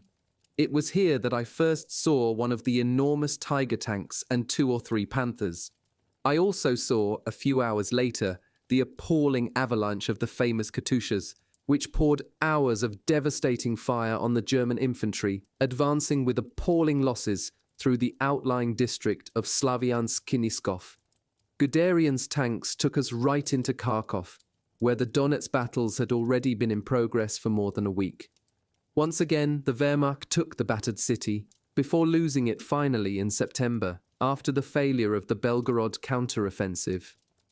Dawn found us in the sand pits to the northwest of the city, where our group was gone over with a fine-toothed comb by the commandos responsible for sending men back to their original units. As they didn't know where most of these units were, the best they could do was to form the strays into new groups, which everyone wished to avoid. These new units, with no official affiliation or assignments, simply sapped the actual strength of the army as recorded by military registration and on the maps at headquarters. The men assigned to these varied and unmeasurable groups could not be fitted into any logical organization. Already classified as missing or dead by their original units, they were officially considered dead and used as unexpected reinforcements whom there was no reason to spare. Long lines of soldiers, sitting, lying down, asleep and awake, were waiting for orders which would somehow fit them into the battle. I can still remember the look of the Donetsk Valley and the river with its wide sandbanks stretching some 8 or 10 miles, about 16 kilometers, back from the water. The thunder of guns reached us from the front, which was about 20 miles, about 32 kilometers to the south. The German attack was moving from the north and west. With their left wing protected by the Donets, the Panzer assault was driving into the Russian artillery, which had rapidly crossed the river in an attempt to follow up their counter-offensive. Now these batteries had been driven back to the river and were unable to recross it, as all the bridges were out. In effect, the Russians had just made the same mistake as the Germans at Stalingrad, although not on the same scale. In their haste to drive us out, they had overextended their supply lines and underestimated the forces pitted against them. 100,000 Russians, of whom 50,000 were killed, were caught for over a week in the Slavyansk-Kiniskov pocket. Of course, I didn't know what had happened around Kharkov until months later. For me, the Donets battle, like the battles of the Don and of Ucheni, was a smoking chaos, a wellspring of continuous fear, alarm and rumor, and thousands of explosions. I had just been reassigned and was waiting for further instructions with a handful of other filthy, shaggy men, when a policeman handed me a scrap of paper. The police, like the commandos, were authorized to organize strays, and the scrap of paper purported to give us the route we must take to return to our company. It seemed that the 19th Rollbahn was operating in the neighborhood, and the 3 other fellows also belonged to it. We cleared out as quickly as we could. The fear of being incorporated into an impromptu battalion lent wings to our feet. I have never had a very strong sense of direction, but here in this chaos of mud and ruin, even a migratory bird would have lost the north. Our scrawled note only gave us the principal points to look for, which might have been recognizable to regiments camped on the spot. To us, however, in an entirely new landscape, it was almost impossible to distinguish one point from another. The rare signposts that remained on the battered streets had been twisted in the fighting and had to be disregarded. After 1,000 false leads and 1,000 delays, we finally found our company 2 days later. In the meantime, We had been pressed into service unrolling telephone wire for an SS regiment which was mounting an attack. I still remember a railway embankment which some very young SS were charging under heavy machine gun fire. We huddled in a drainage pipe which had been uncovered in a bombardment, waiting for the SS to take the area, which they did, with heavy losses. Beyond the two cement walls, the flash of mortar fire and red-hot metal fragments streaked through the air. Then the same regiment used us to supply a Haubitz battery, which had been engaged for several days in an artillery duel with the Soviet guns on the east bank of the Donets. We were moving the heavy projectiles from their distant depot when we ran into some men from our company repairing a collapsed bunker. The first familiar face I saw belonged to Olensheim. "Hey!" I shouted, running to my friend, followed by the three others. "It's us!" Olensheim stared as if he'd been struck by lightning. "Another 4, he shouted. "God must be with us. Laos scratched you off the list long ago. There are still 30 who haven't showed up. We thought you must have been put in one of the scrap units." "Don't mention bad luck," I said. "Where's Hulls?" "That fellow has all the luck. Right now he's in Trevor being taken care of while we dig up this damn dirt." "Was he wounded?" "A fragment in the neck, absolutely nothing. But he was collected along with the seriously wounded. He said he was unconscious for 2 hours, but he always exaggerates." "And Lenson?" "He's fine. He's changing a tread over there." Laos arrived and we instinctively saluted. "Glad to see you, boys. Really glad." He shook each of us by the hand, his old soldier's face filled with emotion. Then he took a few steps backward. "Announce yourselves clearly and intelligibly the way I taught you." We conformed to the prescribed pattern with a goodwill that came from a deep sense of comradeship. But apart from this encounter, everything looked dark. The sky was filled with lowering clouds which threatened rain, and at the 4 cardinal points white flashes preceded geysers of damp earth and rubble by fractions of seconds. A short time later, Lenson, who was heavier and stronger than I, lifted me bodily from the ground in his delight at seeing me again. Despite the heavy labor we had to perform, the day was colored by the joy of this reunion. 2 days later, I managed to get to Trevda, which was some 25 miles and about 40 kilometers from the front. Another fellow gave me his place in the DKW he was supposed to drive, and I was able to visit Hulls. I found him in a swarm of wounded men singing at the top of his lungs. Spring had arrived at last, and the heavily wounded were cavorting between 2 avenues of wild pear trees. Hulls was unable to curb his delight at seeing me. I was carried in triumph by men who had lost arms, who were powdered with sulfonylamides and smeared with unguents. I was made to finish the remains of all the bottles they had opened, and accordingly was not able to keep the appointment I had made with the fellow who had brought me out. After waiting for a while, he grew bored and left without me. I was taken back much later by a driver attached to my camp. Hals made me promise to visit him again, but I never had the chance. A few days later, the doctor found him fit, and he rejoined us. Hals detested the squalid cellar where we were established, and following his lead, I volunteered for service in the motorized infantry. We were fed up with digging and acting as maidservants to the rest of the army. This decision almost cost us our lives many times, but even now, looking back on everything that happened, I cannot regret having belonged to a combat unit. We discovered a sense of comradeship which I have never found again, inexplicable and steady, through thick and thin. Part 2, The Gross Deutschland, Spring 1943 to Summer 1943. Leave Berlin, Paula. On a beautiful spring morning, we were assembled at Trevda, where Hals had spent such an enjoyable time.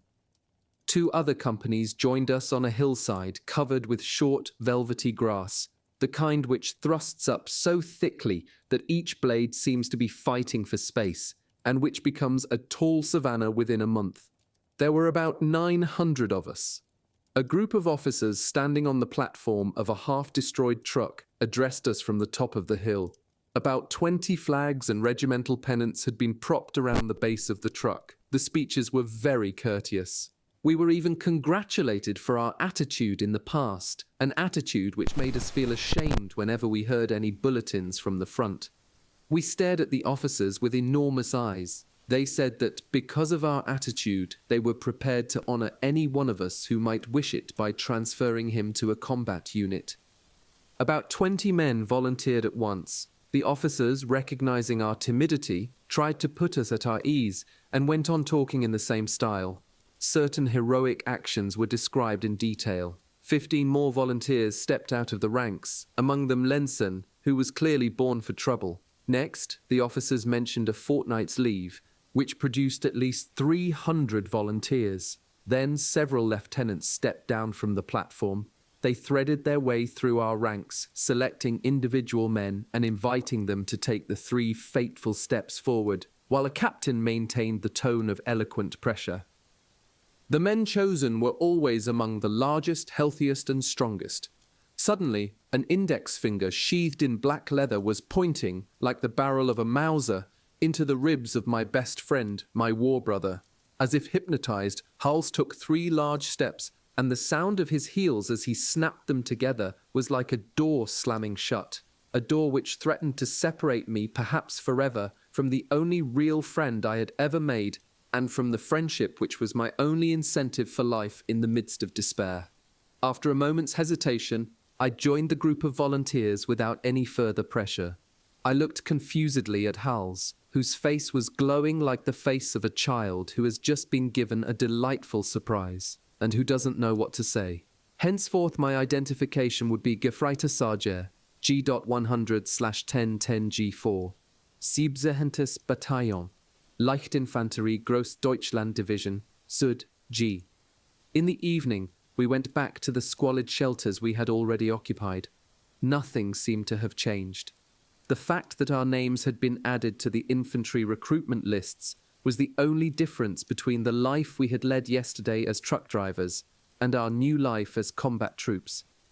We felt somewhat confused as to the attitude we should adopt, but our non-coms allowed us very little time for meditation.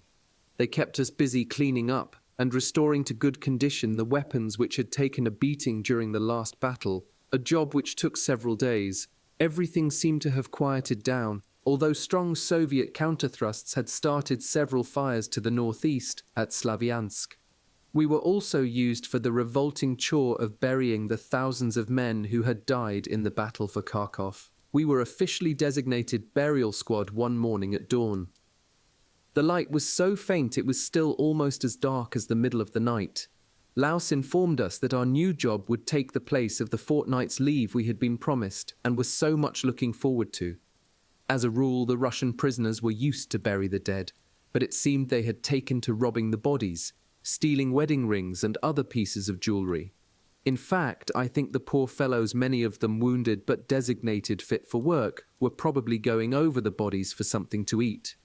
The rations we gave them were absurd. For example, 1 3-quart mess tin of weak soup for every 4 prisoners every 24 hours. On some days, they were given nothing but water. Every prisoner caught robbing a German body was immediately shot. There were no official firing squads for these executions.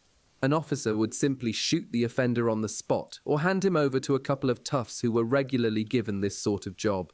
Once, to my horror, I saw one of these thugs tying the hands of 3 prisoners to the bars of a gate. When his victims had been secured, he stuck a grenade into the pocket of one of their coats, pulled the pin, and ran for shelter. The 3 Russians whose guts were blown out screamed for mercy until the last moment. Although we had already met birds of every color, these proceedings revolted us so much that violent arguments broke out between us and these criminals every time. They invariably became furious and abusive, shouting insults at us. They said they had escaped from the camp at Tomvos, where the Russians dumped German prisoners, and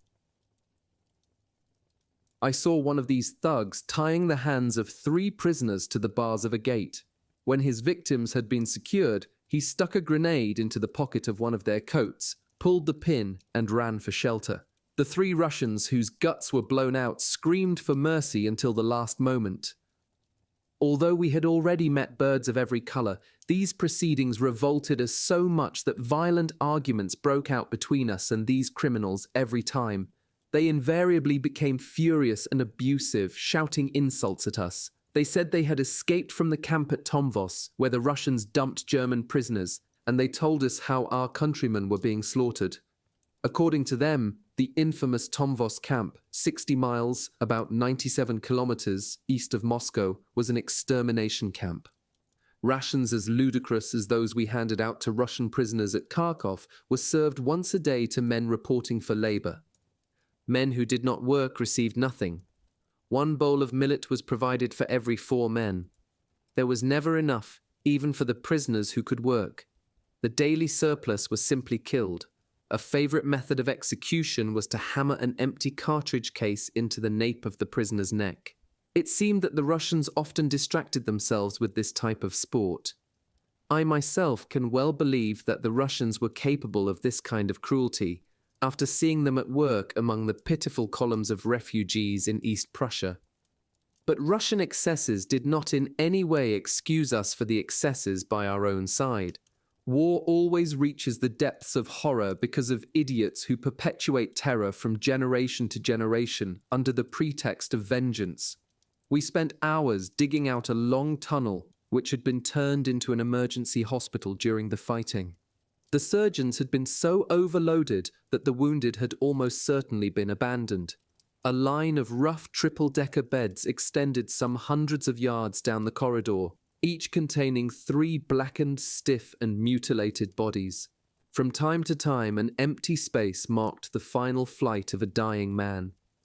There was no light in this charnel house, except from the electric torches which some of us had fastened to our tunics. These threw beams of horrifying illumination on the thin, swollen faces of the cadavers, which we had to pull out with hooks. Finally, one delicious spring morning, incongruous in that sad, ruined landscape, a muddy truck drove down the track to the new barracks we had moved into the day before. After a brisk half-turn, it stopped about 10 yards, about 9.1 meters, from the first building, where a group of men, which included myself, were busy removing a heap of gravel and small stones. The back flap of the truck was kicked open, and a plump little corporal jumped down and clicked his heels. Without saluting or saying a word, he rummaged in his right breast pocket, where all military instructions were supposed to be kept. He pulled out a sheet of paper which had been carefully folded 4 times and read out a long list of names. As he read, he indicated with a wave of his hand that the men named should step to the right. There were about 100 names on the list, among them Olensheim, Lenzen, Hals, and Sajer. Feeling somewhat anxious, I joined the group on the right. The corporal told us we had 3 minutes to climb aboard the truck with our weapons and packs. Then he clicked his heels again, saluting this time, and turned his back without another word, striding off as if he was suddenly going for a walk. We ran frantically to collect our things. There was no time for conversation. 3 minutes later, 100 breathless soldiers were packed into the truck, whose bulging sides threatened to collapse. The corporal was also on time. He threw a withering glance at the eccentrically bulging packs some of us were carrying, but said nothing. Then he bent down to look at something under the truck. "No more than 45 on board," he barked. "Departure in 30 seconds. He took another 100 paces.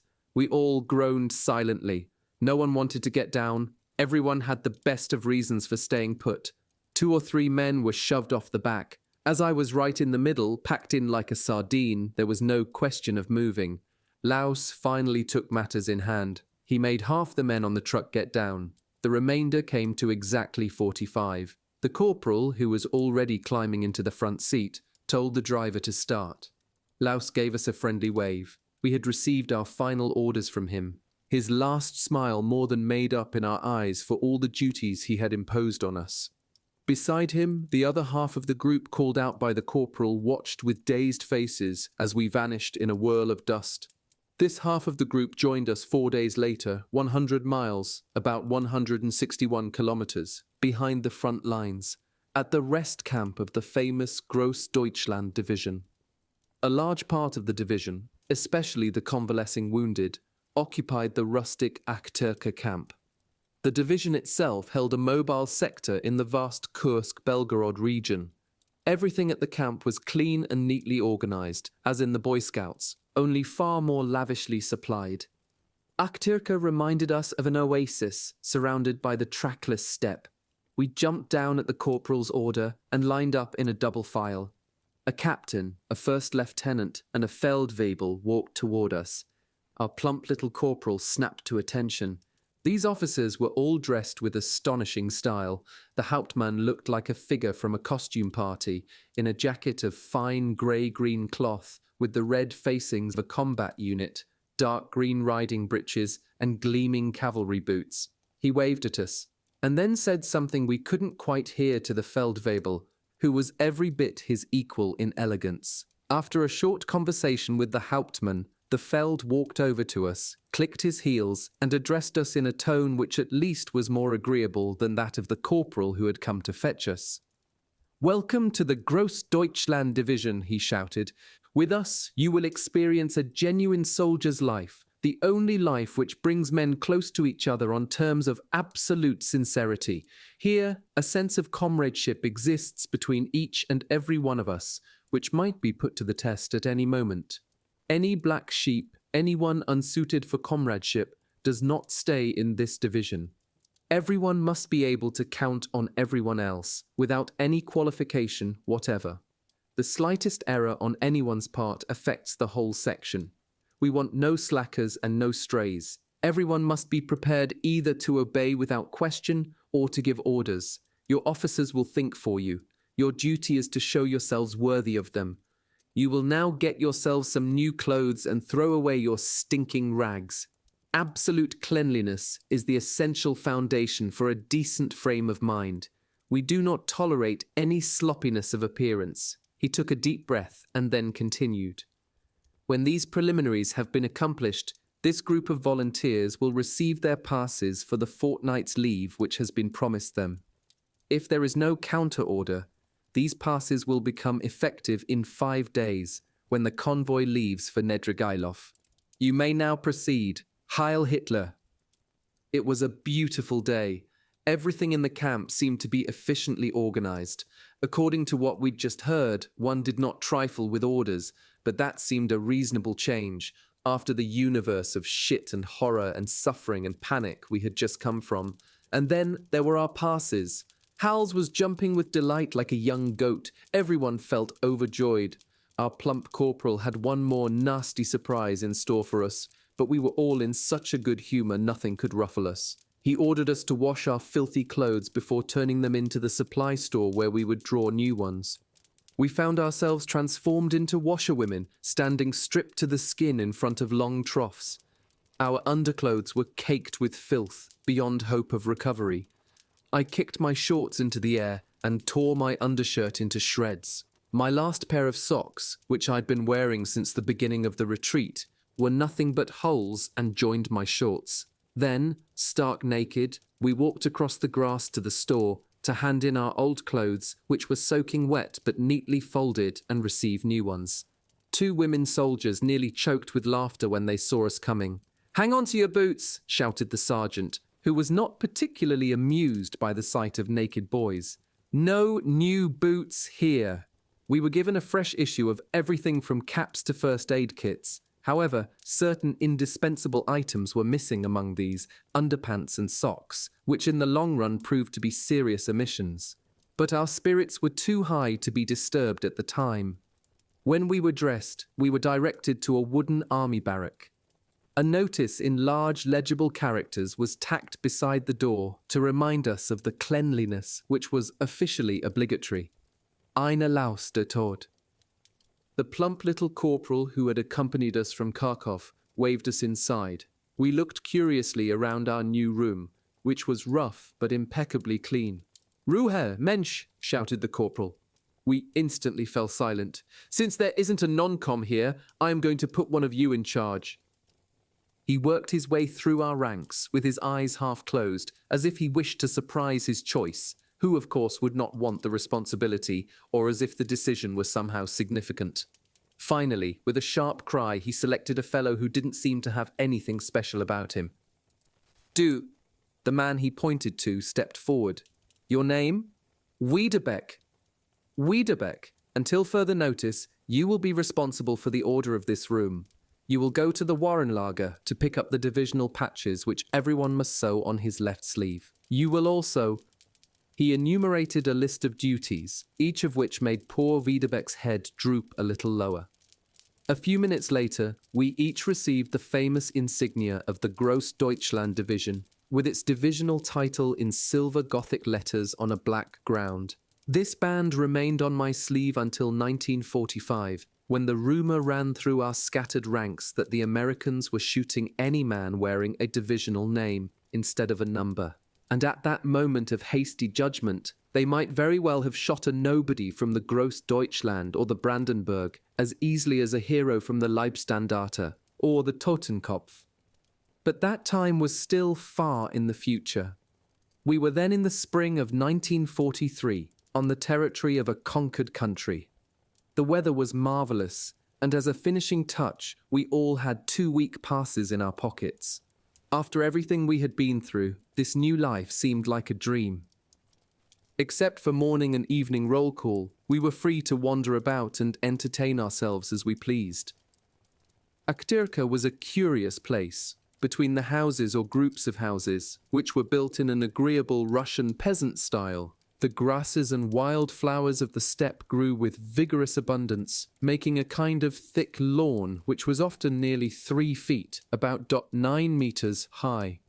These plants and grasses, which all turned brown at the end of summer, were scattered with enormous daisies and a variety of aromatic plants, which the Russians collected for seasoning their food and preparing drinks.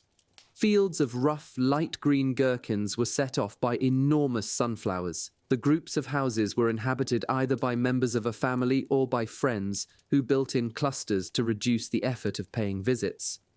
The Russians, especially the Ukrainians, are very gay and hospitable and ready to celebrate almost any occasion. I remember several pleasant gatherings at the homes of these enthusiastic people, during which everyone managed to forget the rivalries of the war.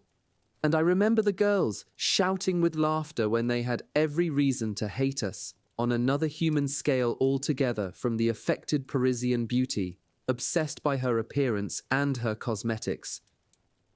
Each group of houses also had its own burial ground, which was never a sad place, but always a beautiful flowery plot, with wooden tables where people often sat and drank, and an ornamental signpost with an affectionate variation of the place name, Beautiful Aktyrka, Our Town, Aktyrka, Sweet Aktyrka. 4 days after our arrival, the second section of our group of volunteers joined us. It seemed they really had to sweat to make it. Almost the whole journey had been on foot. At last, on the 5th day, we took our places in the convoy for Nedrigайлov. Our passes would not become operative until we reached Poznan, which was another 1,000 miles, about 1609 kilometers to the west. After that, there would be 600 miles, about 966 kilometers, to my parents at Wissembourg. I would therefore be traveling for several days. We drove across a huge expanse of country which was absolutely flat, without the slightest trace of hillock or hollow. Here and there, we could see military tractors being used for agricultural work.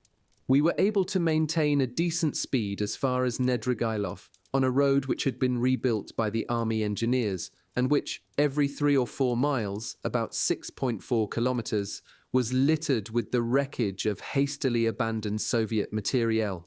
We had driven for about 150 miles, about 241 kilometers, when our attention was attracted by some tiny shapes outlined against the distant sky. Their black silhouettes were marked by little white clouds and the sound of explosions. The 2 trucks ahead of us slowed down and then stopped.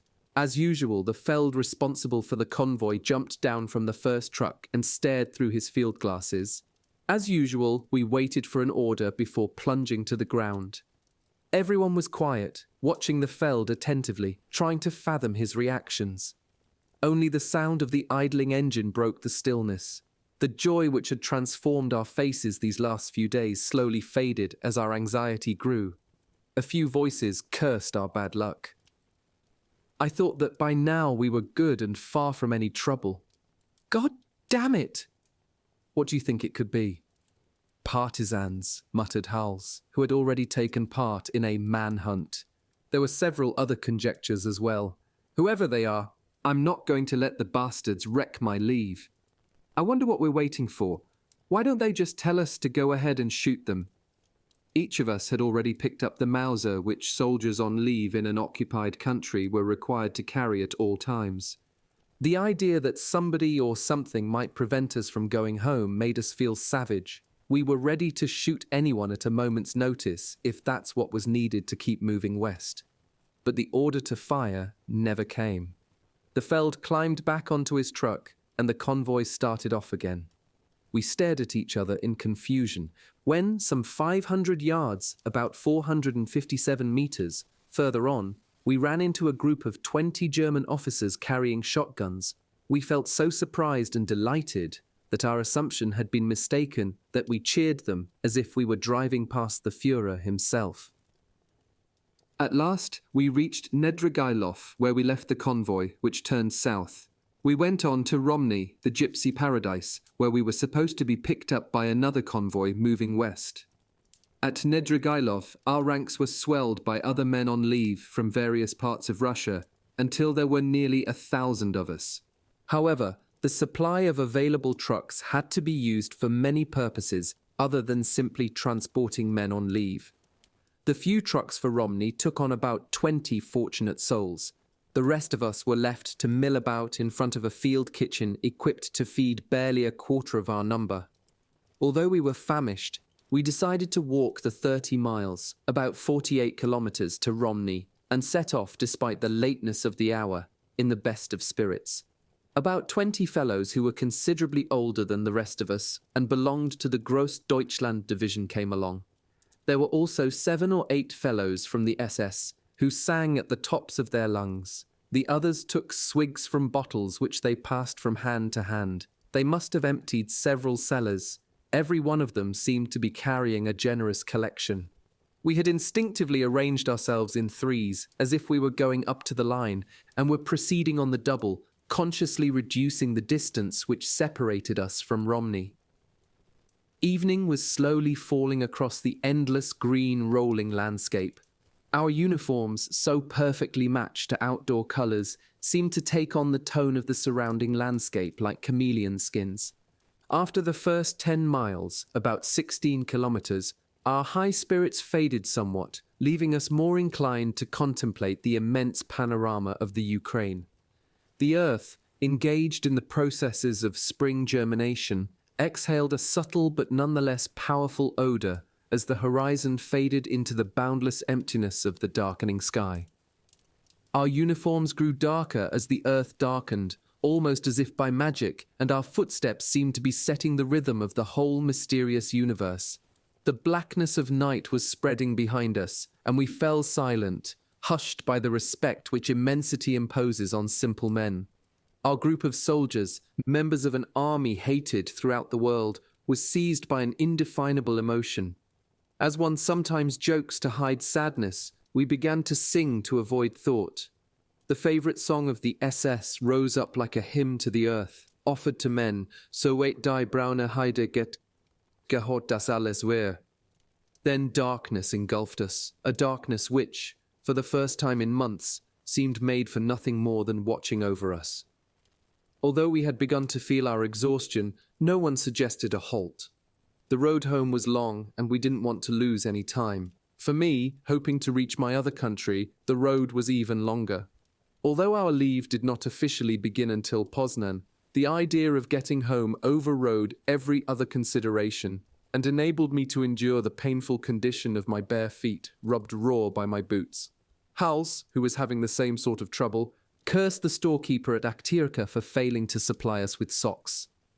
After about 20 miles, about 32 kilometers, we were forced to reduce our speed. Naturally, the veterans who had joined us, and whose feet must have been made of iron, treated us like crybabies. But they gave us their own socks so that we could go on. For a few of us, however, this was not enough. Our feet were too lacerated, and the 3 additional miles we were able to manage cost us too much pain. As the rest of the group kept on despite our cries pleading for a halt, we decided to try walking barefoot on the dewy grass.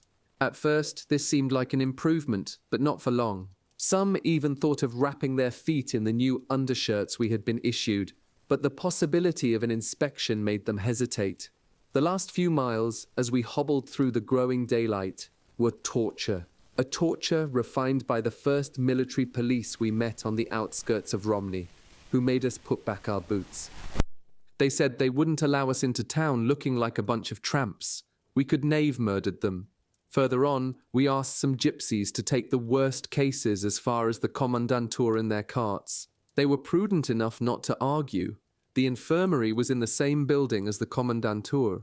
We even spoke with the commandant, who was outraged that soldiers from the Gross Deutschland should have to go without socks. He sent an official statement of indignation to the Aktierka camp for failing to provide properly for new troops. Those who wished medical attention were sent to the infirmary, where their feet were washed in basins of warm water to which chloroform had been added. This had an extraordinary effect, easing our pain almost at once. We were each given a small red metal box of cream for coating our feet before setting out on a march, but we still had no socks. Those of our group who had not gone to the infirmary were looking into the prospects for the rest of our journey. The Kharkov-Kiev line ran through Romney, with daily trains in both directions. Our disappointment, therefore, was great when our two Feldwebels announced that we wouldn't be leaving for at least 2 days. All available space on trains moving toward the front was reserved for essentials, and on returning trains, emergencies were given priority over soldiers on leave. Rumours multiplied among our group of 500 anxious men for whom each hour counted. People spoke of leaving for Kiev on their own, thumbing a ride on one of the convoys, or sneaking onto a train on the quiet, or stealing some Russian horses. Some even spoke of doing the journey on foot, 150 miles, about 241 kilometers, which would take at least 5 days, even with forced marches. As all of these were really out of the question, we decided it would be better simply to stay where we were. Old Hans groaned. "I can tell you we'll just sit here and watch our passes expire. We've got to get out of here. Who says we'll leave in 2 days? We'll probably be right where we are a week from now. So fuck the whole damn mess, I'm clearing out." My feet were still feeling too sensitive even to think about a march, no matter how pressing it might be. Hals and Lenson were in the same state, so for better or for worse, we had to wait in Romney without any idea of what to do or even where to sleep. The police were always after us, telling us to move on. It was useless to try to explain to them the bastards weren't interested. In the Ukraine, that paradise for troops on leave, they had rediscovered all the exasperating authority they exercised in peacetime. Anyone rash enough to argue with them risked having his pass torn up in front of his eyes. We saw this happen to one poor devil about 40 years old. The gendarmes kicked his pack like some kind of football, and the fellow remarked in an angry voice that he had just spent 6 months fighting in the Caucasus and felt entitled to a certain amount of common courtesy. "Traitors!" shouted one of the horrible cops. "Traitors who ran away from the Russians and lost Rostov. They should send the whole lot of you back to the front, which you never should have left in the first place." And he ripped the poor man's pass into shreds before his horrified eyes. We thought he would break down and howl. Instead, he threw himself on the 2 cops, knocking both of them flat. He was gone before we could recover from our stupefaction. The furious cops picked themselves up, swearing to have the man shot. We took ourselves off in a hurry before they had the chance to turn their guns on us. 2 days later, we left for Kiev after all, crammed into a train which was also loaded with cattle. But we didn't care about travelling in comfort. We were interested only in getting to Kiev, which, several months before its destruction, was still a beautiful city. In Kiev, we felt that we had been saved, that the war no longer existed. The city looked beautiful and was full of flowers. People were going quietly about their ordinary, everyday occupations. White streetcars edged in red moved through the brightly dressed civilian crowds of the pleasant town. Everywhere, troops in trim, brushed uniforms were walking with Ukrainian girls. I had already liked the look of the town in the winter. Now all my agreeable impressions were confirmed. I would gladly have ended the war right there. From Kiev, we had no trouble finding a train leaving for Poland. Our journey was vivid and colourful. We left in a crowded civilian train and, mixed in this way with ordinary Russian people, had more of a chance to become acquainted with them than at any time during the war. Our train of oddly assorted carriages rolled for hours along a track that crossed the empty expanse of the Pripyat marshes. The Russians, who drank and sang non-stop, offered drinks to all the soldiers too, and the noise throughout the journey was almost beyond belief. At the occasional station stops, people got on and off, and the most outrageous jokes were cracked amid shouts of laughter. The women made even more noise than the men. Hals put on a goharichka for a short time. We passed in this way from the Ukraine into Poland, arriving after 2.5 days in Lublin, where we had to change trains. At Lublin there was also a meticulous police inspection, and we were ordered to go to the camp barber for haircuts before departure. However, our anxiety about missing the train was so great that we decided to take what seemed like an enormous risk, which succeeded. Hals, Lenson and I managed to walk out past the military police with our hair untouched by any shears. This proved to have been a risk well worth taking, as without it, we would surely have missed the train. We arrived at Poznan in the middle of the night and were received by a very efficient centre. We were given tickets for the canteen and the dormitory and told to be at the office in the morning to have our passes validated. The office was open from 7 to 11, but we were warned to be there no later than 6, as there was usually a queue. This struck us as somewhat strange. In effect, it meant that troops arriving in Poznan at 11:05 in the morning had to wait until the following day before they could continue their journey. I think this arrangement was probably motivated by a desire to keep men under army control even when they were theoretically on leave. In this way, a cancellation order could be sent east while the troops were waiting. By contrast, the office which processed returning troops was open 24 hours a day. We spent what was left of the night in a comfortable dormitory, which reminded me of the barracks at Chemnitz, and were at the office for passes by 6 the next morning. There were already some 20 men ahead of us, who must have spent the night on the spot, and by 7 there must have been at least 300. The self-important bureaucrats who ran the place took their own time verifying our documents, while we stood in agitated silence. The police standing by the door were ready to cancel the leave of anyone foolish enough to lose his temper. When our papers had been stamped, we were sent across the courtyard into a large hall, where our uniforms were inspected. We were given the opportunity to polish our boots and brush our clothes beforehand, and one might almost have believed that there was no mud in Russia. Then, a final, charming detail. Women soldiers distributed packages of choice foods, wrapped in paper covered with eagles and swastikas, and inscribed, "A happy holiday to our brave soldiers, sweet, sensitive Germany." Hals, who would have been capable of killing himself for a cup of beef broth, rolled enormous eyes. If we'd only had something like this at Kharkov, we felt profoundly moved by these attentions. A package of sausages, jam, and cigarettes seemed generous repayment for our endless nights in the stone-cracking cold and our wanderings through the mud of the Don Valley. Hals and I set off for Berlin, bearing our gifts. Lenson left us to travel to his native Prussia. In Berlin, we were once again reminded of the war's existence. Around the Silesian station and in the Weissensee and Pankow districts, many buildings had been reduced to rubble in the first stages of the city's destruction. But otherwise, the active, busy life of a capital metropolis went on as usual. In Berlin, which I was seeing for the first time, I was reminded of a promise I had made.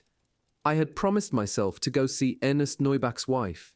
She lived with his parents in the southern part of the city. I explained this to Hals, who advised me to postpone the obligation until my return trip, but I knew very well that I would never be able to bring myself to leave home a day early, and that my parents would try to hang on to me until the last moment. Hals understood this, even though he tried to persuade me to do something else. He didn't want to lose any time either, and left for Dortmund as soon as he could, making me promise to come to see him. I would have done better to listen to the voice of wisdom speaking through my friend. My journey came to an end the next day, in the flames of Magdeburg, and I had to stay in Berlin, a city entirely unknown to me, where I had to work hard to make myself understood. Still carrying my pack and gun, which were beginning to feel very heavy, I set out to try to find the Neubach's house. Fortunately, I was still able to read the scribbled address I had found among my poor friend's papers. But should I try to get there by subway or by bus?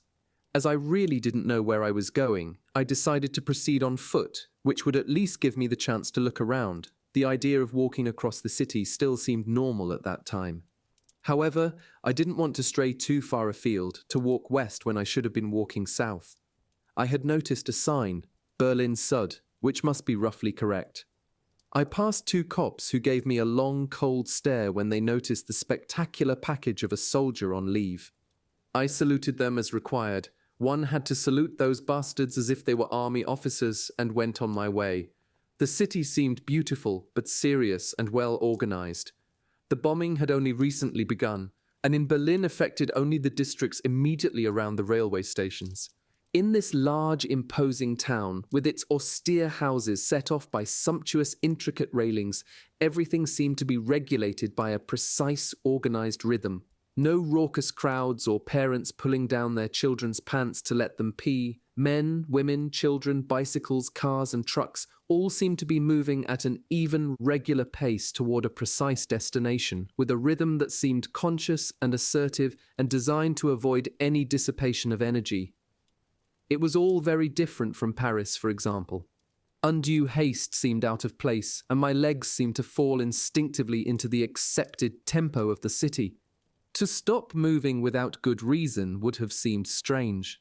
The huge machine which the regime had set in motion for the cause was turning, and this was evident even in the gestures of the little old lady who was walking just ahead of me, and whom I stopped to ask for directions.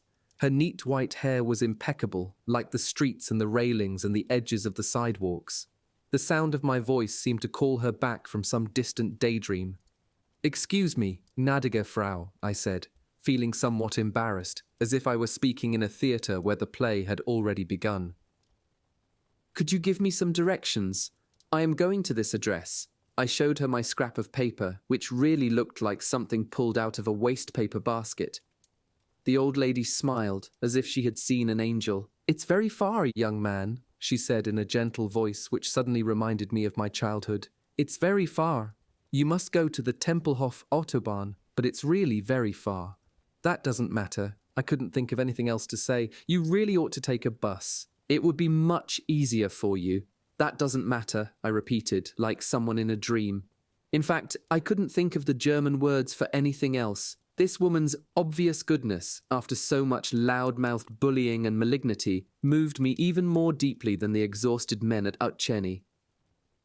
"I don't mind walking. I'm in the infantry," I finally said, smiling. "I know," she said, smiling even more tenderly than a moment before. "You must be used to walking. I'll go with you as far as the Schloss von Kaiser Wilhelm. From there, I'll be able to explain to you." She walked along beside me. As I didn't know what to say, the burden of the conversation fell on her. "Where have you come from, young man?" "From Russia." "Russia's a big country. What part were you in?" "Russia's very big, yes. I was in the south, around Kharkov." "Kharkov," she said, giving the name a very German sound. "I see. Is it a big town?" "Yes, it's big." For my kindly companion, Kharkov was clearly nothing more than a name which there was no particular need to remember. For me, Kharkov meant a city which had lost its life. If it had ever been a big town, it was now only a heap of rubble, crowned by a cloud of dust, smoke, and fire. It was also the sound of cries and moaning one shouldn't hear in towns. It was a long corridor of stiffened corpses we had to drag out into the air, and 3 Bolsheviks tied to a fence, with their guts spilling from their bellies. "My son is in Bryansk," the old lady remarked, clearly hoping for news of the front. "Bryansk," I repeated in a thoughtful tone. "I believe that's in the central sector. I've never been there." "He tells me that everything's going quite well. He's a first lieutenant in an armoured division." A lieutenant, I thought. An officer. The opinions of a private soldier must have sounded ridiculous. Were things difficult in your sector? Things were pretty hard, but they're better now. I'm on leave, I added, smiling. I'm really happy for you, young man, she said, and her voice sounded as if she meant it. Are you in Berlin to see your family? No, gnädige Frau, I'm going to see the parents of a friend. A friend? Ernst, a corpse. What friend was I tramping along like this for? The old woman was beginning to get on my nerves. A friend from your regiment, she said, sharing my pleasure at being on leave. I felt like knocking her onto one of those intricate railings full of spikes. Where do your parents come from? She asked. From Wissembourg in Alsace. She looked at me with surprise. So you're Alsatian. I know Alsace very well. I almost told her that she knew it better than I did. Yes, I'm Alsatian, I said, hoping to get a little peace. She began to tell me about a trip she'd taken to Strasbourg, but I wasn't listening anymore. By forcing me to remember Ernst, she had irritated me. I had better things to do than listen to this old bird reminisce about her travels. It was a beautiful day, I was on leave, and I needed to see something gay. This desire made me wonder what attitude to take when I got to the Neubachs. These people had just lost their son and were probably overwhelmed by grief. Maybe they didn't even know he was dead. If that's how it was, what on earth could I say to them? It would be better to visit them on my way back. By then they would surely have been told. Hals was right. I should have listened to him. He, at least, was still alive. We came to a crossroad opposite a bridge over a stream, or even perhaps a large river. I knew that the Seine flowed through Paris, but couldn't have said whether Berlin was on the Elbe or the Oder.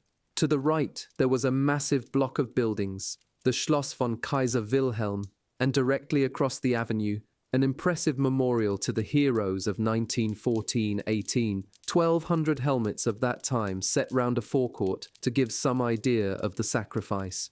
2 sentries from Hitler's guard walked slowly back and forth along a cement apron at the base of the monument. Their slow, even pace seemed to me strangely symbolic of a human being's slow progress toward eternity. With a regularity which a master watchmaker might well have envied, the 2 men executed impeccably synchronized half-turns, faced each other at a distance of about 30 meters, resumed their march, crossed, turned, and began again. I found this spectacle somehow oppressive. Here we are, young man, the old woman said. You cross the bridge and follow that avenue. She pointed toward the vast, stony backdrop of the city, in which I would have to find my address. But I had already stopped listening. I knew that I wasn't going to the Neubachs, and that these explanations were superfluous. Nevertheless, I outdid myself in expressions of gratitude and pressed the old lady's hand. She withdrew, repeating her protestations of goodwill. I couldn't help smiling. As soon as she had disappeared, I rushed back in the direction from which we'd come, trying to make up for lost time and find the station for the west as quickly as possible. I walked along the riverbank with the obsessive speed of a maniac. Suddenly, the air filled with martial music, and an elegantly dressed military band marched out through a tall gateway and turned into the street. I remembered what we were taught at Bialystok and snapped to attention, presenting arms to the indifferent troop. After an hour and a half, with innumerable stops to ask my way, I arrived at the station from which trains left for the West and France. I looked desperately for Hals amid the throngs on the platform. He would surely be on this train too, but I couldn't find him in the few minutes before departure. As I caught my breath on the train, the slow, regular progress of our acceleration seemed to merge with the measured tempo of the German capital. Everything here was so entirely different from Russia. Even the soldiers had an air of seriousness which matched the civilized, organized life of all large European countries. The contrast with Russia was so great that I wondered if what I'd seen there wasn't part of a bad dream. Night fell, and the train rolled on. We had been moving for at least 3 hours, during which it seemed that we had never left the city. There was no countryside, only buildings. Suddenly the train came to a stop, although we were not in a station. Everyone leaned out the windows to see what was happening. Although it was dark, the distant sky glowed with red light. We could hear a muffled rumbling mingled with the boom of guns. The throbbing of a mass of airplanes overhead rattled the windows of the train. "That must be Magdeburg getting it in the neck," said a soldier who had shoved in beside me to look out too. "Who's giving it to them?" I asked. He looked at me curiously. "Those Yankee bastards, of course," he said as if he were talking to a simpleton. "Things are just as hot here as they are at the front." I couldn't tear my eyes away from the glow of the burning city. I had thought that we'd left the war far behind us. The train began to move again, only to come to a fresh halt 15 minutes later. Soldiers ran up the track, calling everybody off. Somebody said that the line had been cut, and that all military personnel, whether on active duty or on leave, had to put themselves at the disposal of the local authorities. Thus, I found myself, in my clean uniform and carrying my holiday package, falling into step with about 100 resigned soldiers. We walked for about half an hour into the blinding, acrid smoke of countless fires, and began shifting fallen timbers and massive masonry blocks, while delayed action bombs pulverized what was left of a terrified bourgeois population. Groups of whimpering civilians were impressed into cleanup squads by foul-mouthed officials shouting at the tops of their lungs. Everyone was put to work. Although it was pitch dark, we were able to see broken gas pipes thrown up onto the torn earth blazed like blowtorches amid the heaps of stones, broken wood, window glass, furniture, arms, and legs. A gang of territorials handed out picks, and we piled the rest of our equipment beside a fire truck. We had to dig into the ruins with the greatest possible speed. We could hear the groans and cries of people trapped in the cellars. Women and children, weeping with terror, were carting away bricks and stones to clear some space. Shouted orders overlapped. "Quick, this way! We need help over here! Quick, the water pipes have burst and are flooding the cellars!" Of course, the military were chosen to deal with the most dangerous situations and sent into places threatened with immediate collapse. We reached the cellars through the deep air shafts. We attacked a brick wall which seemed to be blocking the entrance to a basement, where people were calling for help. My pick sank into something soft, probably the stomach of some poor soul crushed by the debris. And damn it, I was on leave, and all of this was holding me up. An explosion shifted the ground we were standing on, another one of those American bombs which blow up sometime after they've landed. Nonetheless, our efforts were finally successful.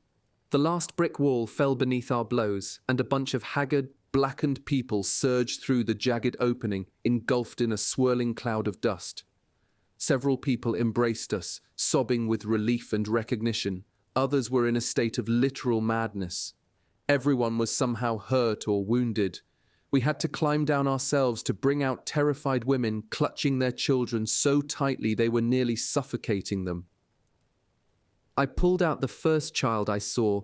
A kid of about 5 was tugging at one of my trouser legs so hard that it came right out of my boot.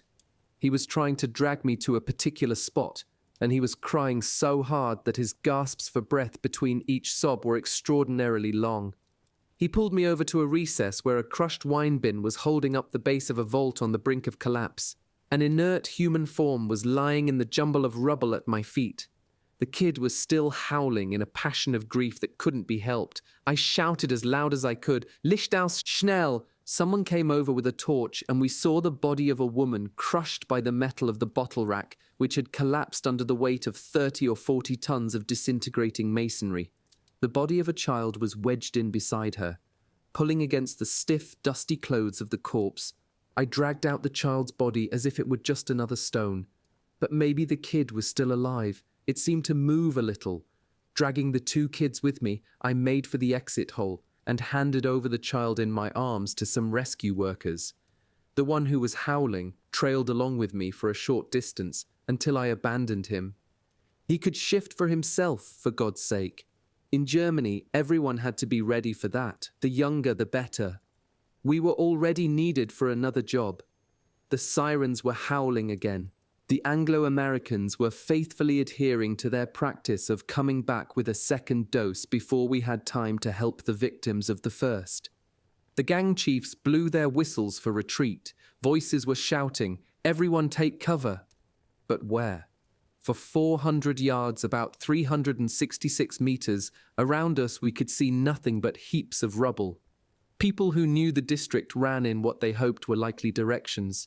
Bewildered children were crying. Above us we could hear the roar of 4-engined planes.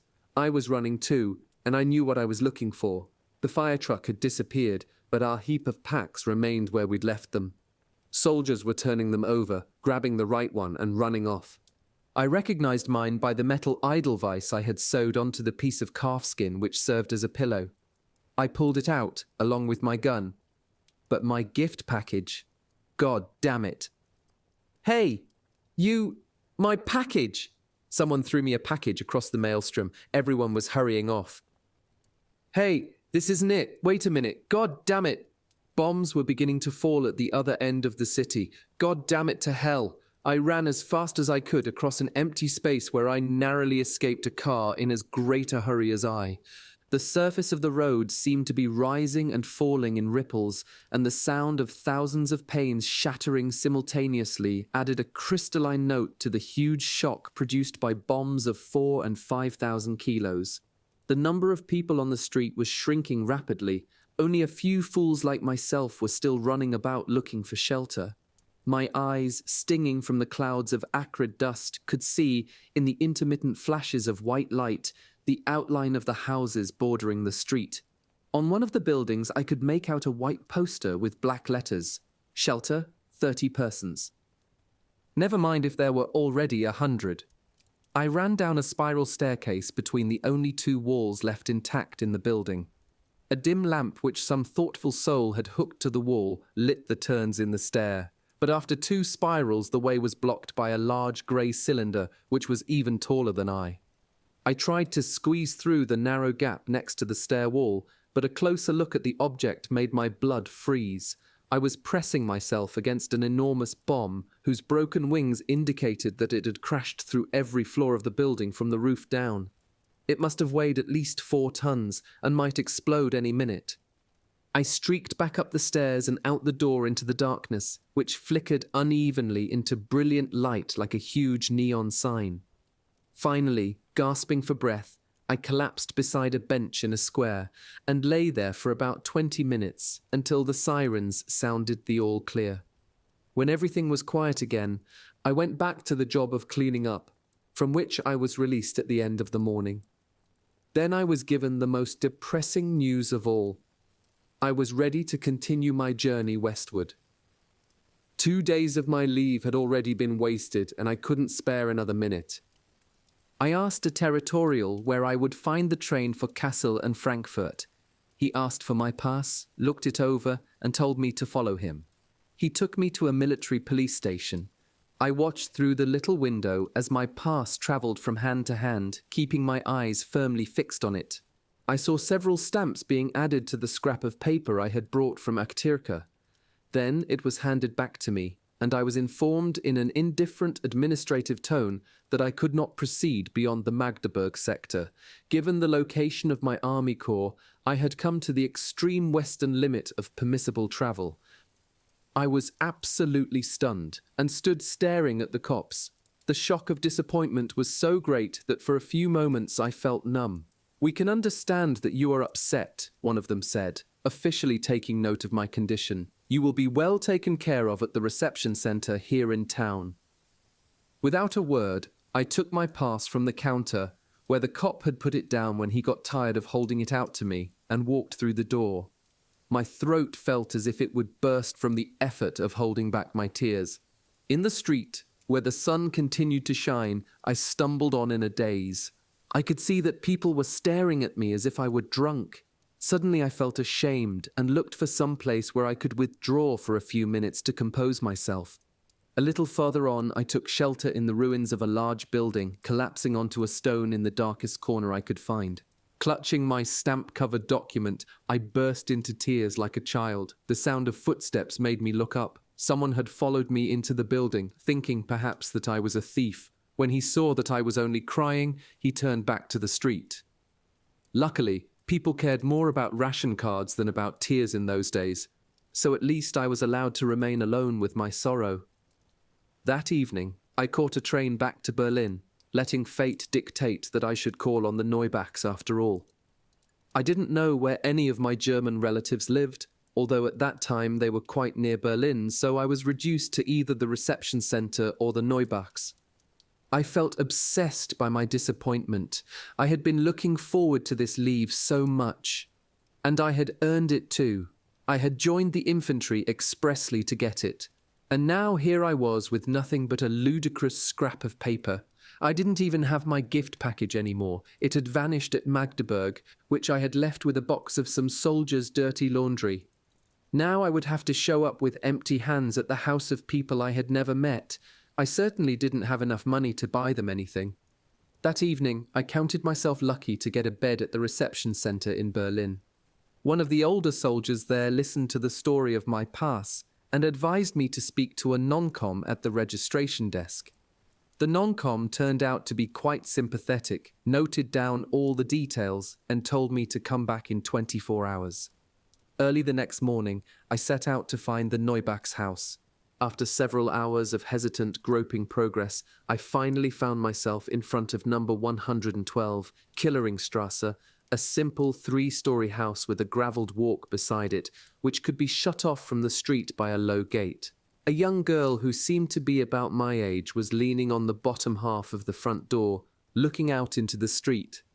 After a moment's hesitation, I went over to ask a final direction. "Yes, sir," she said, smiling. "This is the right house. They live on the 2nd floor, but at this time of day, they're all out at work." "Thank you, miss. Do you know when they'll be back?" "They'll be here this evening after 7. "Thank you," I said, thinking of the long day ahead of me. What could I do with all that time? As I shut the gate, I thanked the girl once again. She smiled faintly and nodded her head. Who was she waiting for? Certainly not the Neubachs. I had already walked a short way down Killerringstrasse when it occurred to me that I could, at any rate, have talked to the girl a little longer. After several moments of hesitation, I turned back, hoping that she would still be there. Every minute I could subtract from the interminable day ahead seemed like a minute gained. As long as she didn't laugh at me right to my face, I was ready to take almost any amount of sarcasm. I was soon back at number 112. She was exactly where I'd left her. "You think they're already home?" she said, laughing. "Of course not. But I feel so lost in this town that I'd rather sit here on the steps and wait than have to hunt for the house all over again." "You want to wait here all day?" She seemed astonished. "I'm afraid so. But you ought to look around Berlin. It's an interesting place." "I agree with you, I should. But really, I feel so lost, I'm afraid I wouldn't see anything." And I still felt so disappointed that I had no wish to flirt. "Are you on leave?" "Yes, I've still got 12 days, but I'm not allowed to leave the Berlin sector." "Are you from the Eastern Front?" "Yes." "It must have been very hard. I can see it on your face." I glanced up at her in surprise. I suspected that I did look like the undertaker's assistant, but for a pretty girl to remark on it after the first few minutes. Then she said something about the people on the 3rd floor, but I wasn't really listening. If she thought I looked as bad as all that, this minuscule conversation that was bringing me somewhat closer to normal life might end at any moment. The idea terrified me. I would have done almost anything to keep this encounter going.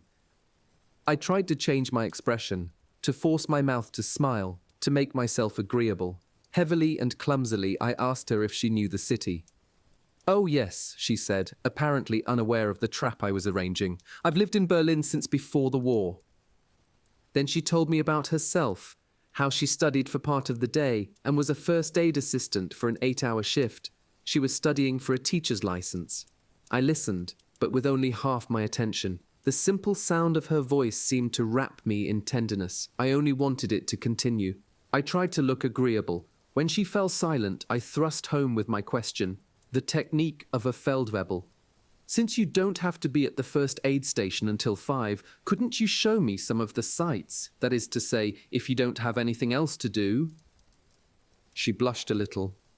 "I'd like to," she said, looking down at the ground. "But I can't say until I've spoken to Frau X."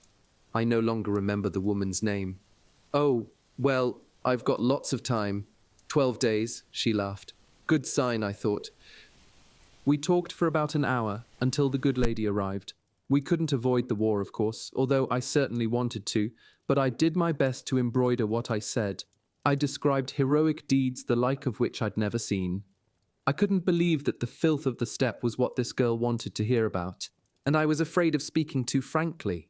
I didn't want her to understand what our experiences had really been like. I didn't want her to catch the stench of mud and blood through anything I said, or to see the huge grey horizon still stamped across my vision.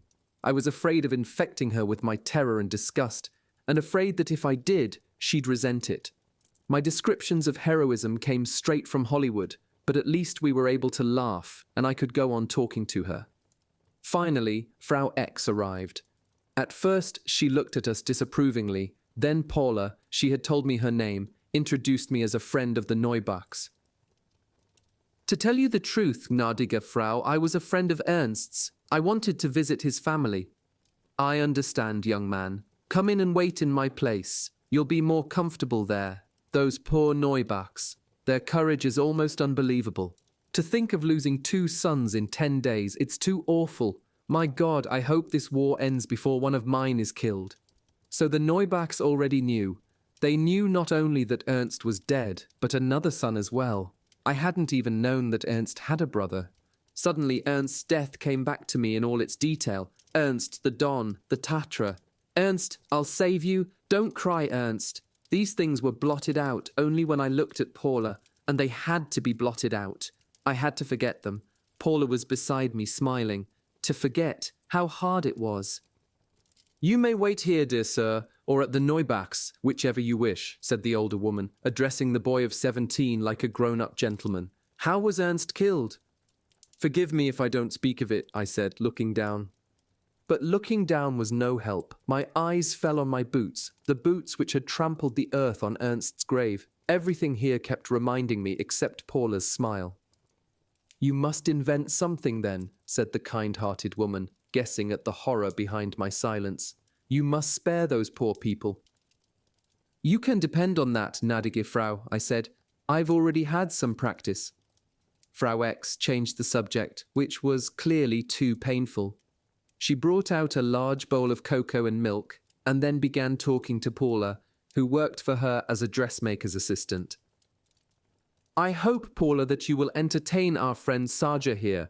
You should show him Unter den Linden and the Siegersallee. This young man needs some distraction, and that will be your job today. I could have kissed her. But Frau X, there's all that work I should finish, and... Ta-ta-to. You take him on a tour of the capital. There's nothing more urgent. I thanked the kindly woman effusively. Was Paula glad to have a holiday? I didn't really care. I was too pleased with my circumstances to analyze them. We set out, promising to be back for lunch. I walked along beside Paula, struck dumb with pleasure. She tried to fall into step with me, miming my military stride to tease me, but I only laughed. We passed a little booth painted red, where a woman was selling fried fish, and I thought of buying some for Paula. She followed me, smiling her delicious smile. The woman behind the counter prepared 2 helpings of fish on 2 slices of thick bread, spread with some kind of ersatz butter. Then she asked for our ration cards. But I don't have any ration card. I'm here on leave. I smiled, hoping to gain the woman's sympathy. This did no good at all. Paula laughed as though she would burst. I felt ridiculous. J'aurai te peau, vermin, I added in French. The fish woman naturally didn't understand me and went on raking out her ashes. We walked off without our fish. Our lunch with Paula's employer crowned my happiness. Despite rationing and shortages, the good-hearted woman had managed to prepare some delicious dishes. She also produced some liqueur, which went straight to my head. I left the table aware of an unusual state of excitement and began to bellow out a marching song, which my 2 companions absolutely could not sing with me. Belatedly coming to my senses, I begged their pardon and then began another song which was just as objectionable. My hostess seemed amused but somewhat apprehensive. Paula writhed in her seat and stared at me as if I were some kind of grotesque punch. Her employer, weighing my drunkenness against her concern for her china, suggested to Paula that she take me out for some air. Paula obediently dragged me off, plainly displeased by the company of a drunken soldier who might do something stupid at any moment. On the staircase, my timidity was suddenly overcome by a ludicrous surge of confidence. I grabbed Paula by the waist and spun her into a dance in time to my stamping boots. She frowned and pulled herself away so abruptly that I almost lost my balance. "Stop it, or I won't come with you," she said. This brought me crashing to my senses. The simple fact that she was no longer smiling filled me with anxiety. A fog seemed to have risen between her suddenly hardened eyes and mine, momentarily clouded by a good meal. I felt as if I were back in a foxhole, seeing in a dream a glowing fragment from what had been my youth. I felt chilled to the bone. Perhaps by my stupidity I'd lost Paula already. "Paula!" I cried in desperation. I stood frozen in my tracks. Paula had already reached the bottom of the stairs and was standing in the doorway, framed in sunlight. "All right," she said. "Come along, but pull yourself together." Still somewhat numb, I clutched at my imperiled happiness. "What would you like to see?" "I don't know, Paula. Whatever you like." I felt panic-stricken. Clearly Paula was exasperated by the company of a drunken enlisted man. I would have to become an officer. Paula was trying to make me decide something I knew nothing about. Inside my head, her irritated voice seemed to blend with the remembered voices of sergeants shouting orders, exhorting me to actions which I had no hope of accomplishing. "You there, jump into that Tatra. Well, have you decided? What would you like to do? Put your foot on the gas. Watch out for that chain. Your uniform is spotted. You have to be more careful. Well, have you decided?" "Yes, Herr Leutnant. Jawohl. Yes, Paula, of course." Suddenly, she took hold of my sleeve and dragged me from my lethargy. I looked at her. My eyes must have been full of sadness. She seemed astonished. "Let's go to the square anyway," she said. "Then we'll decide something. Come on." She pulled me after her. I let her do it, knowing that if we ran into an officer or one of the military police, my leave would swiftly come to an end in a labor camp. Holding a girl's arm in the street was strictly forbidden, but when I mentioned this to Paula, she only laughed. "Don't worry," she said. "I'm not drunk. I'll be able to see them coming." Finally, as I remained more or less incapable of speech, she took the initiative herself and showed me a round of sights. I stared at them with unseeing eyes. I couldn't shake off the feeling that she was simply doing her duty, that my company was no pleasure for her, and I wanted her to enjoy me as much as I enjoyed her. But that was impossible. There was no reason for her to concede me that happiness. There was no reason either for me to be walking along that clean, well-organized street in a state of disarray, and no reason for anyone to be patient with a poor, befuddled soldier just because he'd spent months wallowing in snow and mud and horror. People at peace with themselves have no idea that anyone unaccustomed to happiness shouts himself breathless in the face of joy. I was the one who had to try to understand, to adapt myself to this mood of tranquility, to avoid shocking anyone, to smile a correct smile, neither too wide nor too tense. At the risk of seeming wild or apathetic, I had to make the effort to invent and avoid the impression I often felt I was making in France after the war of telling boring war stories. I often felt like killing the people who then accused me of lying. It is so easy to kill, especially when one no longer feels any particular link with existence. I, a poor bastard soldier in the wrong army. I had to learn how to live because I hadn't been able to die. Why, Paula, did you make a point of the stain on my jacket? Why was a stain enough to erase your smile? Why? And why do I still like to smile? I, who have seen an infinity of horrifying stains. This evening, perhaps, the Neubachs will laugh, Paula, and I will try to laugh too, like you. Paula left me near the Oderbruch at 5 o'clock, with detailed instructions on how to return to the Killeringstrasse. She held my hand as she spoke, and smiled as if in pity. I smiled as if I were happy. "I'll come by the Neubachs for a moment this evening," she said. "Anyway, we'll see each other tomorrow. Good night." "Gute Nacht, Paula." That evening I met the Neubachs. I could easily recognize my friend Ernst in his mother's face. These poor people did not dwell on the double catastrophe which had obliterated all their hopes. The idea of Europe after the war no longer had any meaning for them because those who should have inherited it no longer existed.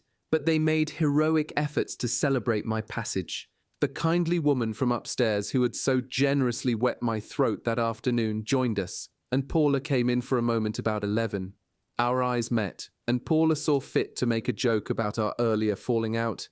I had to preach him a sermon about decent deportment this afternoon. He was singing and dancing right in the middle of the street. I looked carefully at all the faces. Were they going to scold me, or would they laugh? Luckily, all I had to do was laugh with the others. "That wasn't nice of you, Paula," said the good, kind, generous lady from the third floor. "You must ask him to forgive you." Paula, blushing and smiling, made her way round the table through a circle of laughter and put a kiss on my forehead. I received the touch of her lips like a man condemned to the electric chair and sat blushing, unable to move. Everyone recognized my emotion and called out, "Forgiven." Paula herself waved a cheerful goodbye to us all and vanished through the door. Paula, I would have liked, I didn't know what. I sat motionless, turned to stone, deaf to the conversation. They asked me about my parents, my former life. Thank God, not about the war. I answered evasively. Paula's kiss burned against my forehead like a hot cartridge case. I would gladly have done a daily patrol with her instead of with the war and 5 or 6 other soldiers. God damn it, it was late, and I would have liked an excuse to leave the table. But I had to sit patiently with these people for another hour until everyone was ready for bed. The Neubachs offered me Ernst's room. I thanked them effusively and explained that for military reasons I was required to return to the center. In fact, I couldn't bear the thought of sleeping in my friend's bed. Also, I felt like walking through the streets. I might run into Paula. The Neubachs understood about military regulations and didn't insist. In the street, I was suddenly seized by a wild sense of gaiety and began to whistle. I asked for a few directions and found my way back to the center without too much trouble. But I didn't run into Paula. I walked past the reception desk, where 2 civilians were playing cards with 2 soldiers, one of them the Feld who had taken my deposition. "Hey, you there!" he called. Instinctively, I spun round and saluted. "Aren't you Gefreiter Sajer?" "Ja, Herr Feldwebel." "Good, I have good news for you. One of your relatives will be coming to see you in a couple of days. I managed to get a special authorization for a member of your family." "I don't know how to thank you, Herr Feldwebel. I am really very grateful." "I can see that, boy. You certainly took your time coming back." I clicked my heels and spun round while the 4 of them joked about me. "Put in a little time at the Fantasio Hotel, eh?" They must have been talking about a bordello. I spent an agitated night, unable to think of anything but Paula. 2 days went by filled with pleasures and delights. I never left Paula's side.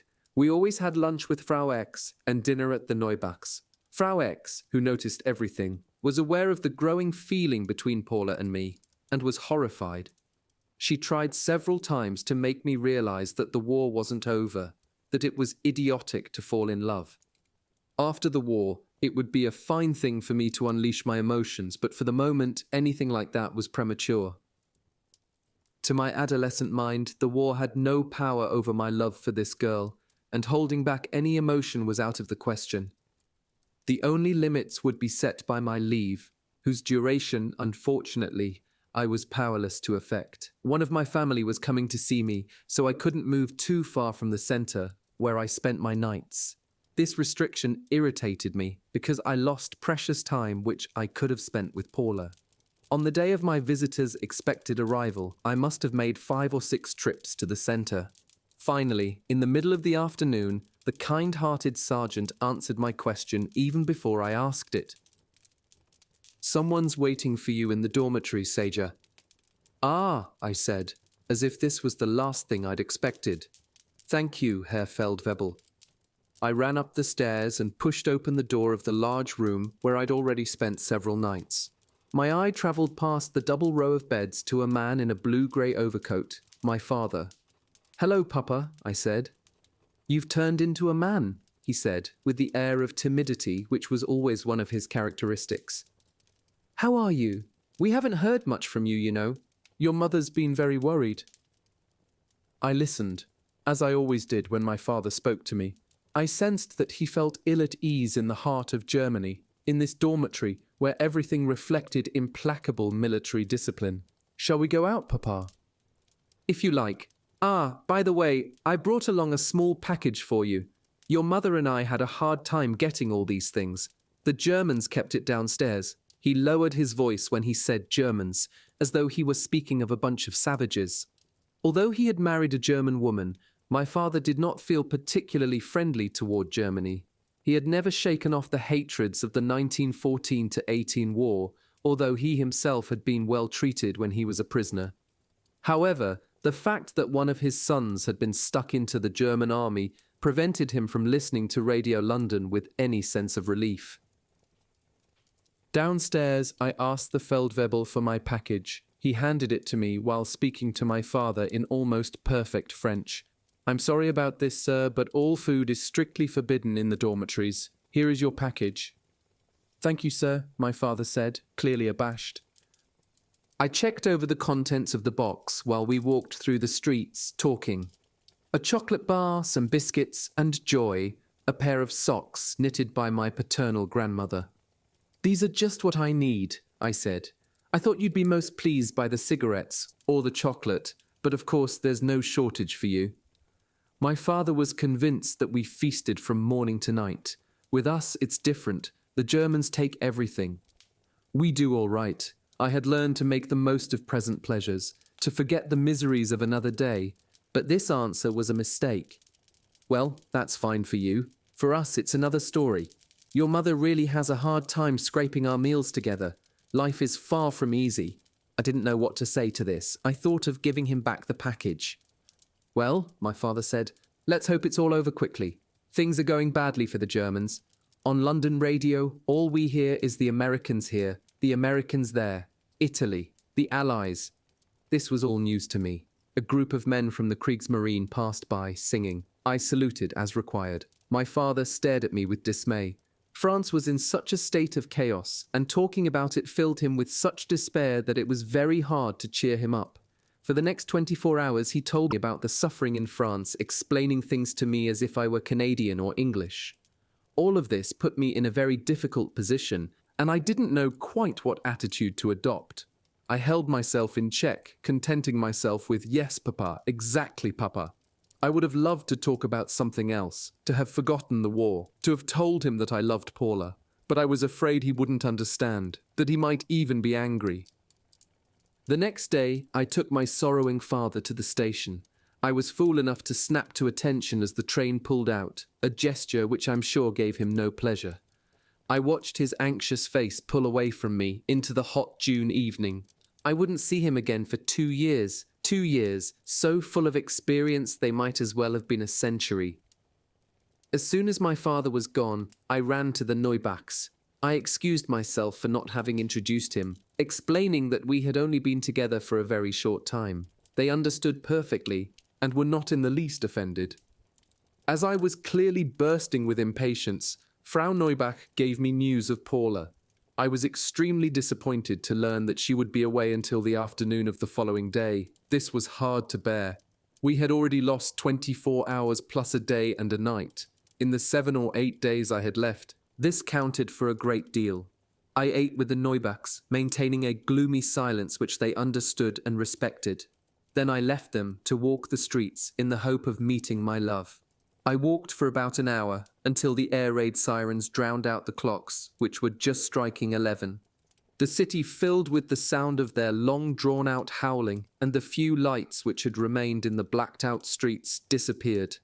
Our fighters were already climbing into the black sky above Tempelhof. The roar of their engines swept over the rooftops, and their trailing exhaust left occasional pink traces in the darkness. The sidecars of the territorial defense were ploughing through the streets, urging the few pedestrians to take shelter. I was still on the street, obsessed by a single idea, when we were suddenly enveloped in the heavy throb of enemy bombers. I knew that the first aid teams would turn out as the first bombs began to fall, and that perhaps then I would see Paula. I slid into a doorway opposite the entrance to a shelter under a low building beside a canal. I could see quite far down the canal to a large horizon washed in light fog. The sky to the northwest glowed in the light of an improbable-looking curtain of fire, which was probably concentrated on the big Spandau factories. Everywhere, little points of light crackled like fireworks.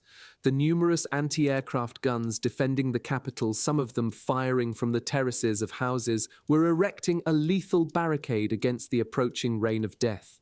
Each brilliant light flaming suddenly in the sky and then falling to earth marked the death of an enemy plane.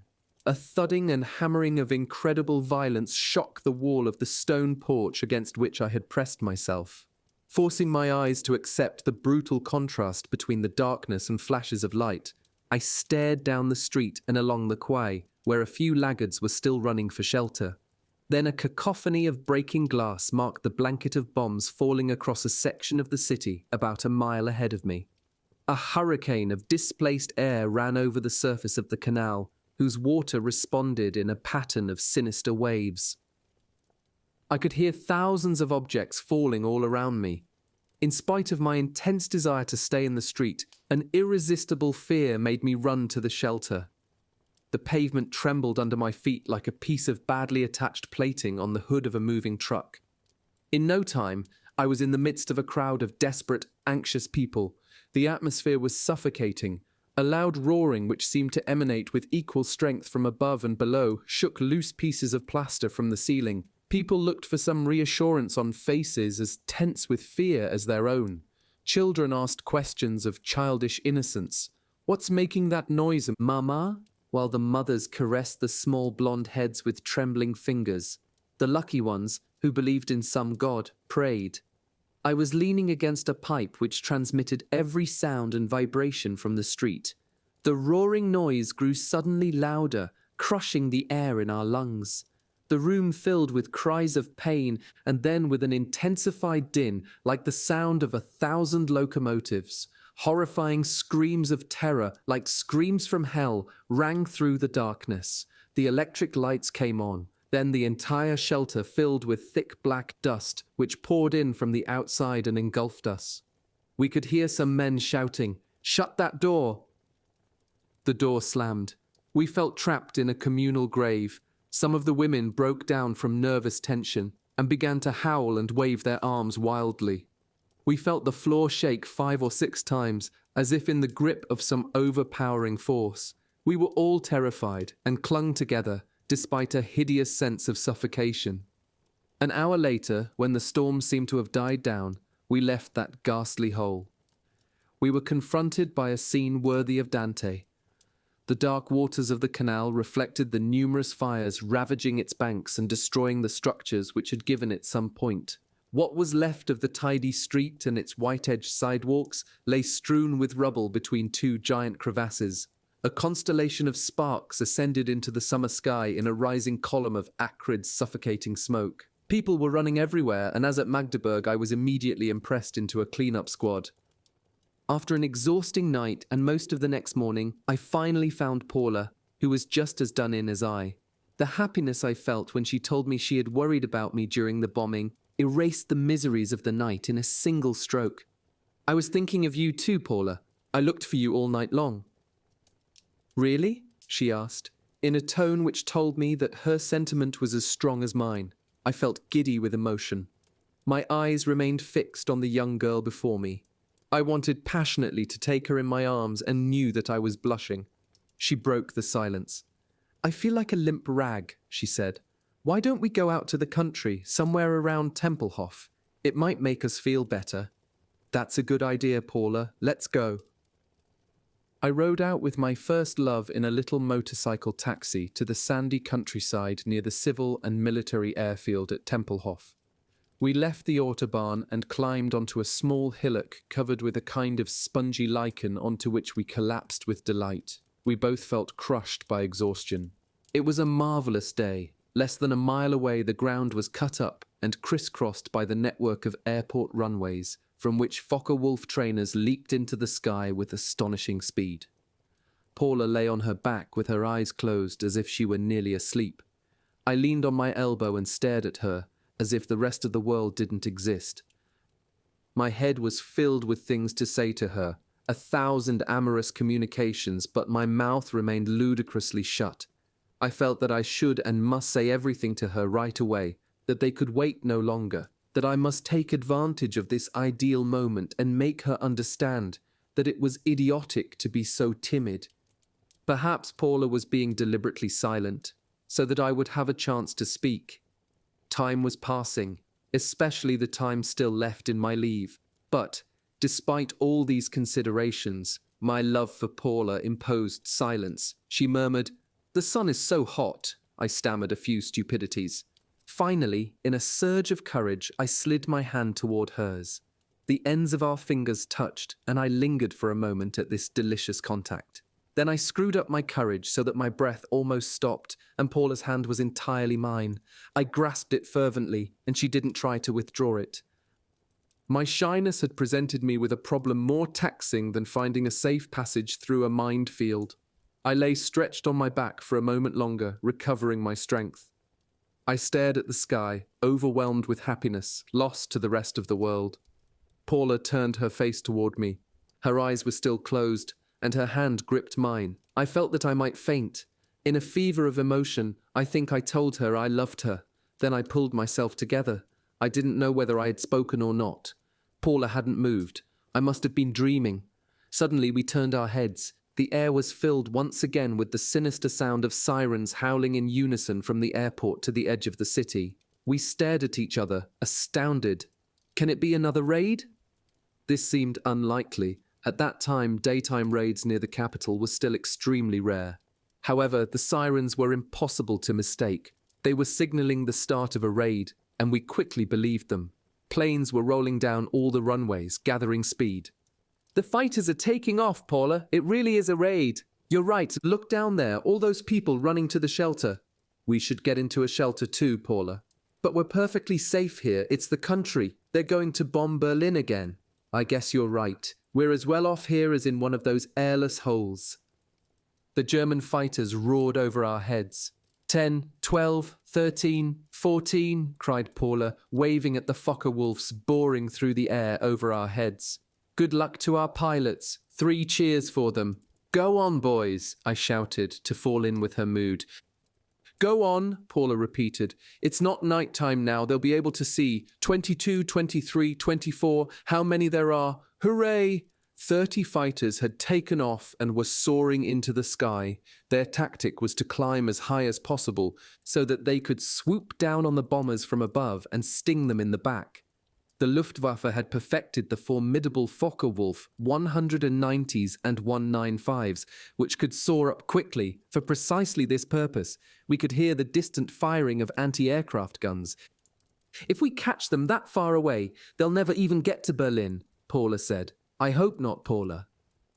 I had already forgotten about the damned raid, which had made me drop my girl's hand. Leaving the fighters to look out for themselves, I was preparing a second attack.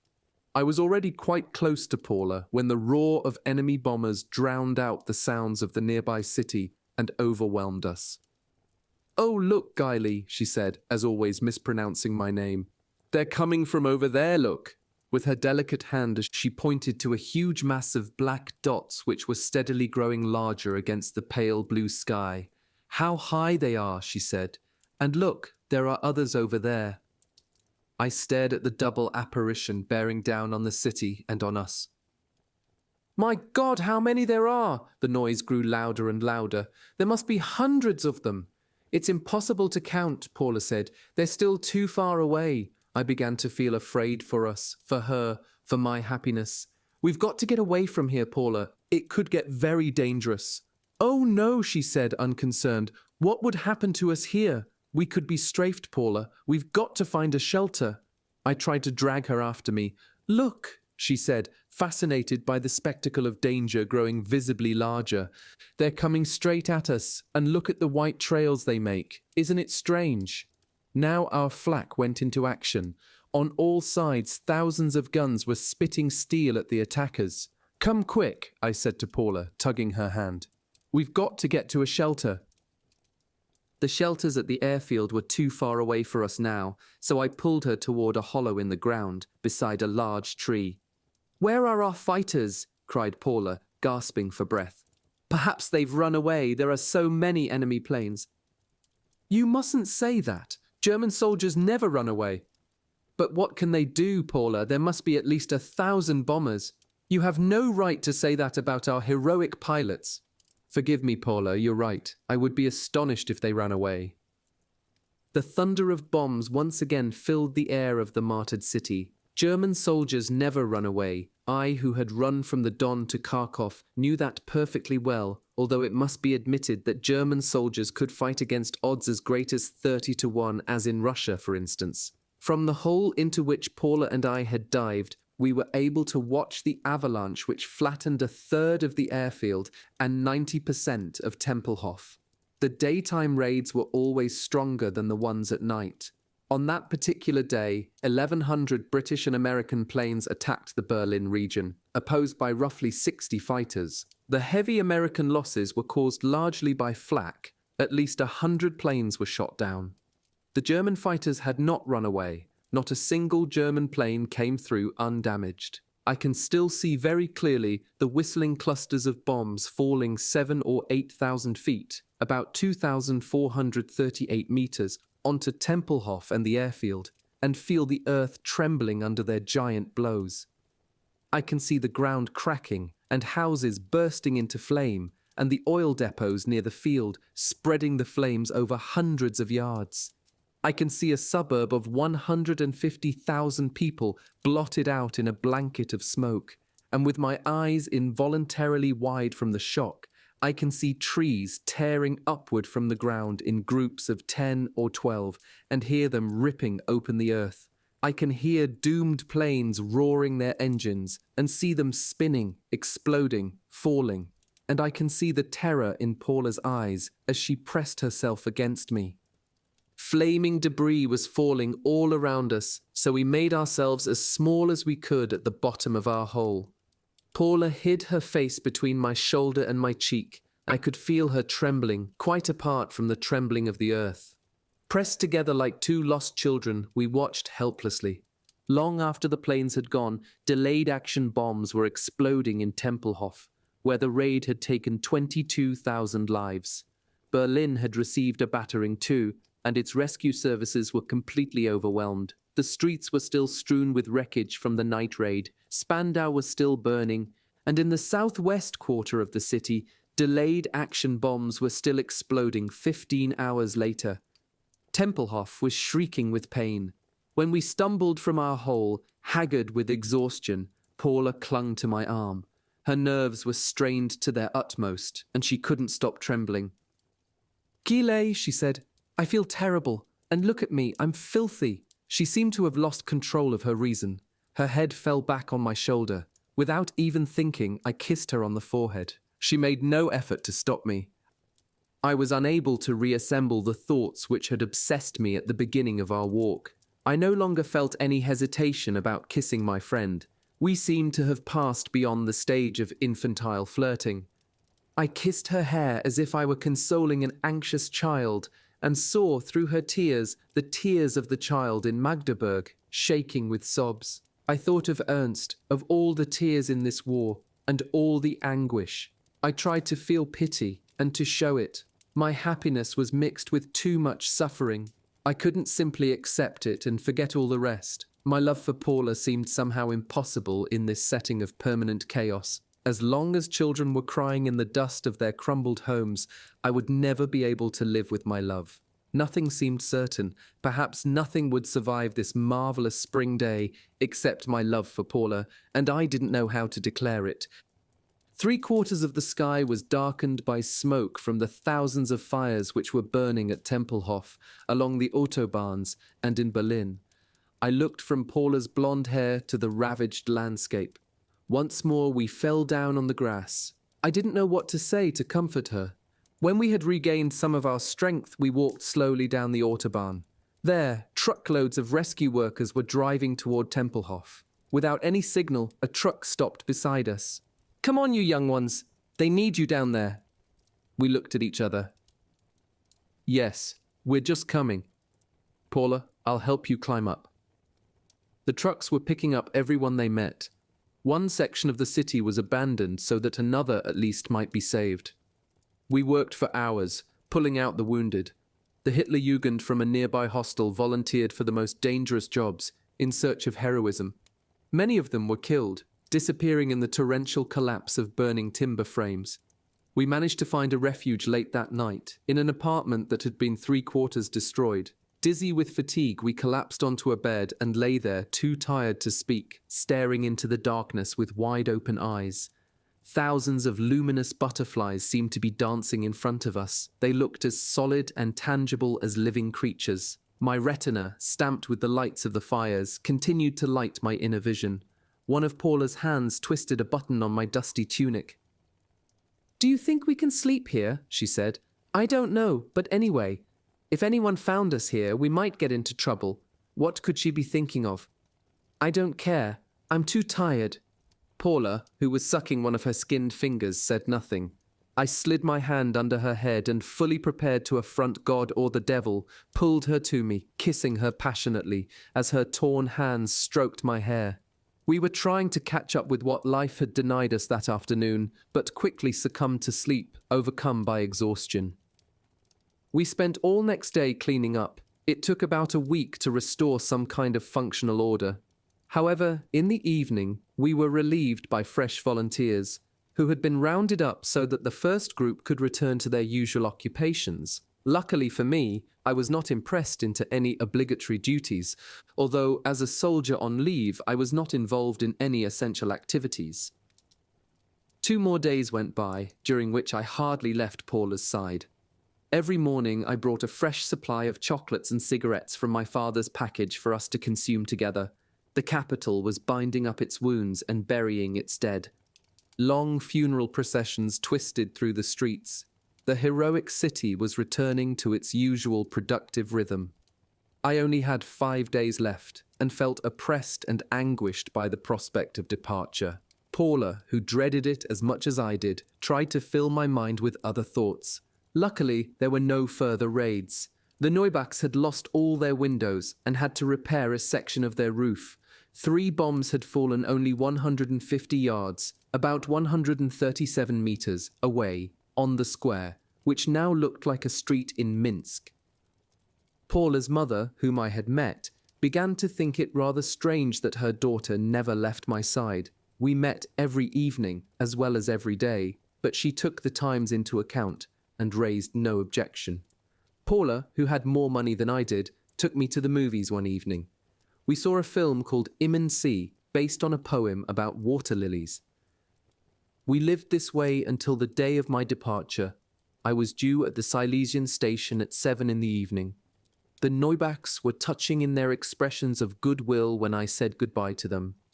They understood that I wished to spend my last hours with the girl they considered my fiancée. Frau Neubach insisted on giving me a heavy pullover which had belonged to Ernst. Her husband gave me cigars, soap, and 2 boxes of tinned food. They both embraced me and made me promise to come and see them on my next leave. I assured them I would, and that I'd send them my news from time to time. I asked them to look out for Paula. "You love her, don't you?" Frau Neubach asked me gently. "Oh yes, Frau Neubach." Despite an attempt at calm, my voice rang with emotion. I kissed them both and left. At the reception center, the Feld gave Paula permission to go up to the dormitory with me and help me pack. I could feel my throat knotting with sorrow. How long would it be before I saw Paula again? We repeated over and over again how much we loved each other and began to feel somewhat calmer. I would certainly have another leave in 3 or 4 months, and Paula, of course, would wait for me. She swore that she would write to me every day, that soon we would belong to each other, that we would marry. Her warm lips murmured this to me 1,000 times as we kissed. The war must end soon. It can't go on like this. We can't have another horrible winter like the one last year. Everyone had suffered more than enough, and the fighting would have to stop. We felt sure of it. We arrived at the Silesian station to find that the departure platform had been moved to another position half a mile away because of bomb damage. Paula walked beside me, smiling despite her emotion. She was carrying a package which she wanted to give me at the last minute. The platform was decorated with pennants and flags to salute the long line of men returning to the east. We stopped beside the first carriage of the Poznan train. I shoved my bulging sack inside and turned back to catch a moment of unguarded sadness on Paula's face. "Don't be sad, beloved. I love you so much." I stood for a long time, holding her hands, unable to think of anything else to say. I longed to hold her in my arms, but this was forbidden in public. People walked by, talking. The cement platform rang with the sound of the metalled boots of fellows in the same position as myself. But my eyes were glued to Paula. I was oblivious of everyone and everything else. The hour of departure had almost arrived. A shiver ran through my body and made my hands tremble. A station master in a red cap was walking down the platform calling out the stops ahead. Poznan, Warsaw, Lublin, Lvov, Russia. These words crushed my sense of happiness. I braced myself for the whistle which would interrupt our last moment. "Paula!" The station master continued his list of distant destinations. "Paula, what would it have been without you?" "Auf Wiedersehen, mein Lieber," Paula whispered in tears. "Paula, I beg you, don't cry. Please, you know I'll be back soon." "Ich weiß, mein Lieber, auf morgen gehe." A section was tramping by on the other side of the tracks singing gaily, "Erica, we love you, and that's why we'll come back. That's why we'll come back." "You see, Paula, even the song says so. Listen."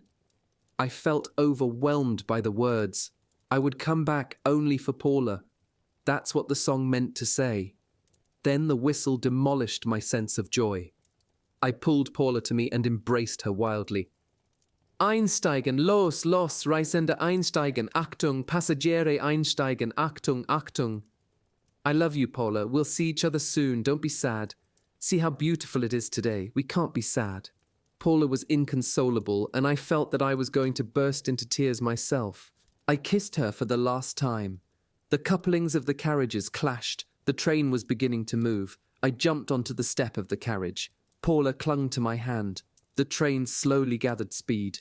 Many of the people standing on the platform were crying, and soldiers leaning halfway out the windows were still hanging on to someone's hand, or kissing a child. Paula ran beside us as long as she could, then she had to let go. "See you soon, my love." The day was so beautiful, we should have been leaving for a day in the country. I stood on the step for a long time, watching the outline of my beloved growing smaller and smaller, and finally disappearing forever. I will soon come back, Paula. But I never went back. I never saw Paula again, or Berlin, or Killerstrasse, or the Neubachs. Paula will be married, I swear it. But the war prevented me from keeping my word, and the peace made it lose all its value. France reminded me of that severely enough. So please forgive me, Paula. It wasn't all my fault.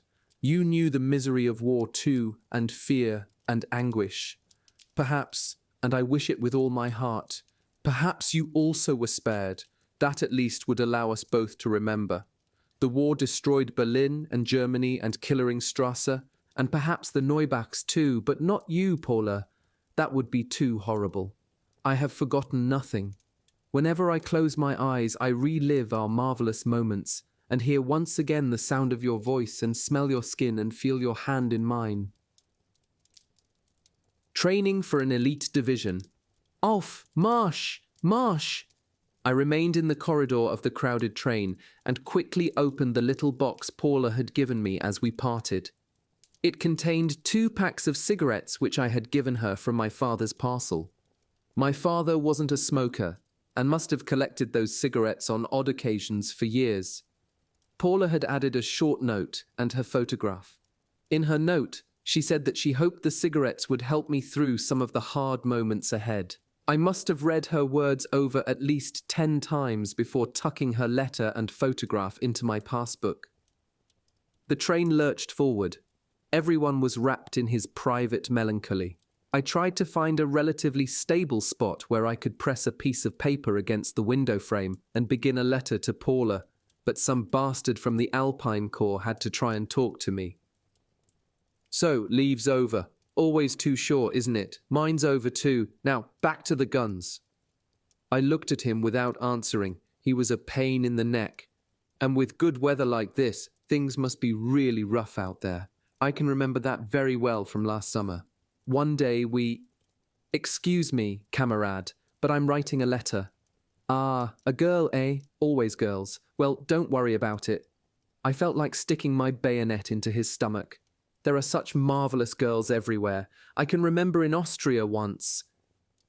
Enraged, I turned my back on him and tried to begin my letter, but the general uproar was too distracting, and I had to give up till later. I stood for a long time with my forehead pressed against the glass, staring with unseeing eyes at the countryside sliding past us. The carriage was full of raucous talk and laughter. Some of the men were trying to joke, to help themselves forget the hideous reality of a front which stretched from Murmansk to the Sea of Azov, a reality in which 2 million of them would lose their lives. The train moved slowly, making frequent stops. At every station, both soldiers and civilians got on and off, although most of the passengers were military and bound for the east. We arrived at Poznan during the night, and I ran to the regroupment center, where my pass had to be stamped before midnight. I thought that I would then go to the dormitory where I had slept for a few hours, passing through the other way. The crush of the crowd at the military police office kept me from thinking of Paula. All the formalities were handled far more rapidly than on the way out, as if the double line of soldiers was moving forward to be devoured by a diabolic machine with the appetite of a giant. Inside of 10 minutes, my expired pass had been initialed, stamped, and registered, and I was told to proceed to train number 50 for Korostan. Oh? I was surprised. When does it leave? In an hour and a half. You've got time. We would be traveling that night then. I followed a group of soldiers who were walking along the wooden gallery toward train 50, an interminable string of passenger and freight cars which would be crammed to the bursting point with soldiers. I walked through the frantic din, looking for a more or less comfortable corner where I could settle myself and write my letter. Following the advice of my father, who considered the rear cars safest in case of derailment, I was thinking of one of the carriages with straw-covered floors at the back of the train. I pushed my way inside one of the cars, past 5 pairs of boots dangling from an open door. "Welcome aboard, young fellow," cried the lancer already there. "Get set for paradise." "Well, kid, coming with us to shoot some Russians?" "Going back to shoot Russians, you mean?" "Hell, the first time around you must have still been in your diapers." Despite everything, we were able to laugh. Suddenly, in that sea of green cloth, I saw Lenson. "Hey, Lenson, over here." "I'll be damned," Lenson said, climbing over the fellows in the doorway. "So you didn't desert?" "And you didn't either." "It's not the same for me, though. I'm Prussian. I've got nothing in common with you black-haired bastards from the other side of Berlin." "Good answer," shouted one of the boys in the doorway. Lenson was laughing, but I knew that he had meant every word. "Look," he said, "there's another of our gang." "Where?" "Over there, the big fellow who thinks he's so tough." "Holes." I jumped down from the carriage. "Whoever quits the nest loses his nook," someone shouted. "Hey, Holes!" I was already running to meet him. I could see his face lighting up. "Sajer, I was wondering how I'd ever find you in this mob." "Lenson saw you." "Is he here too?" We turned back to the train. "Too late, boys. Full up." "That's what you think," shouted Hals, grabbing the legs of one of the kibitzers and pulling him down onto the platform on his backside. Everybody laughed, and with a jump, we were on board. "Well, that's fine," said the fellow Hals had dislodged, rubbing his backside. "If this goes on, we'll be jammed in here like frankfurters in a box, and there won't be any room to sleep." "So it's you, you bastard," said Hals, giving me a long stare. "I've been waiting to hear from you for 2 solid weeks. I'm really sorry, but when I tell you what happened, you better make it good. It got so that I really didn't know what to say to my parents." I gave my friend an account of my misadventures. God damn it, Hal said. They certainly fucked you up, didn't they? If you'd only listened to me. We could have gone to Dortmund together. Plenty of alerts there too, of course, but the planes only passed over. You got it right in the neck. Well, that's life, I answered in a mock melancholy tone. In reality, of course, the experiences of my leave left no regrets. If I had gone straight home with Hals, I would never have met Paula. And Paula had been able to obliterate for me all the sights and sounds of Tempelhof's blazing fires. You certainly have a long face, Hals said, commiserating with me, but I didn't feel like talking. Hals quickly understood and left me to myself. We were sprawled on the straw like animals trying to sleep. Each piercing jolt of the wheels passing over the joints in the rails seemed to be adding to the barrier separating Paula from me. We passed through villages and towns and forests, all as dark as the night, and distances which stretched into infinity. The train seemed indefatigable, unending. At daybreak, we were still rolling, and 3 hours later we were in Lower Poland, crossing the Pinsk marshes, parallel to the rough, rutted roads pockmarked by war, and washed with sadness, and with the sweat of the armies that had tramped along them. The sky seemed inordinately large, and filled with the summer which the earth was denied. I fell asleep several times. Each time I woke, the jolting wheels were still striking the same two notes, clang-glang, clang, glang, clang, glang. Finally, the train slowed down and stopped. The locomotive was resupplied with coal and water at a pitiful hovel which passed for a station. We all jumped down onto the ballast, which was made of God knows what, to relieve ourselves. There was no question of official nourishment. German troop transports at that period were officially considered to be without that category of need, and no food would be distributed before Korosten. Luckily, nearly everyone had brought supplies from home, which is what the Quartermaster General was counting on. The train resumed its eastward journey. Hals tried to engage me in conversation several times, but always without success. I would have liked to tell him about Paula, but was afraid he'd treat it as a joke. We reached Korosten at nightfall and were ordered to disembark and line up beside a mess truck, which produced a revolting gruel. I felt very far from the excellent cooking of Frau X. When we had eaten, we all went to rinse our tins and drink at the tank which held water for the locomotives. Then we set out again on a Russian train, which was no more comfortable than the one we'd just left, and into another eternity eastward. Trains were moving non-stop toward the front, both day and night. We had nearly reached our sector in less than 3 days. The southern front, where fierce fighting was underway at Kremenchug, had shifted, but our sector seemed almost unchanged. Our exhausting railway journey came to an end at Romny, where we had met with so many difficulties on the way out. From the train, we were herded straight to the canteen, where we were given food and drink to quiet us as if we were frantic sheep on the way to the slaughterhouse. Then, with a haste which gave us no time to think, the military police called us out for our various units. It was very hot, and we would have been glad of a chance to sleep. A great many idle Russians stood and watched us, as though they were watching a fairground being prepared for a fair. When our group for the Gross Deutschland was called out, we were told to follow a sidecar which led us to the edge of town. Instead of staying in first or slowing down his machine, the bastard forced us onto the double. Heavily loaded in that heat, we were nearly choking when we arrived at our designated position. The Stabsfeldwebel climbed down from his sidecar, called the other non-coms to whom he distributed our marching orders, and divided up our group. In sections of 40 or 50 at a time, we marched off to our new camp. As we were commanded by fellows who were also just back from leave, and none too anxious to return to the firing line, we made numerous stops before arriving at Camp F of the Gross Deutschland Division, about 20 miles, about 32 kilometers, from Romny and over 100 from Belgorod out in the country, like Aktirka. In this training camp for an elite division, all divisions with names instead of numbers were considered Elite 1 sweated blood and water.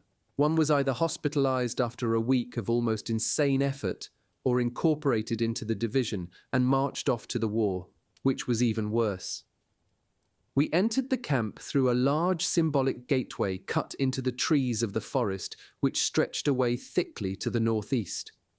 Although we were marching in step, as we'd been ordered to do, and singing Die Wolken ziehen at the tops of our lungs, we were still able to read the slogan which decorated the impressive entrance in large black letters against a white ground. We are born to die. I don't think anyone could pass through that gate without a swallow of fear. A little further on, another sign bore the words, Ich diene, I serve. Our non-coms marched us in impeccable order to the right-hand side of the rough courtyard and ordered us to halt. A huge Hauptmann walked over to us, flanked by 2 Feldwebels. Stillgestanden, shouted our group leader. The giant captain saluted us with a slow but definitive gesture. Then he walked up and down our ranks, giving each of us a long stare. He was at least a head taller than anybody else.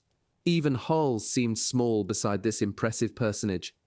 When he had petrified each of us with his astonishingly hard stare, he stepped back and rejoined the 2 Felds, who were standing as still as the cedars of Jussieu. Good morning, gentlemen. His words sounded like stakes being driven into the earth. I can see on your faces that you've all been enjoying your leaves, and I'm very glad to see it. Even the birds seemed to have been stilled by the sound of that voice. However, tomorrow you shall have to think of the work which must absorb all of us. A dust-covered company had marched up to the gateway, but had stopped short in order not to interrupt the captain's speech. Tomorrow a period of training begins for you, which will turn you into the best fighting men in the world. Feldwebel, he shouted in a voice which was even louder. Reveille at sunrise for the new section. Jawohl, Herr Hauptmann. Good evening, gentlemen.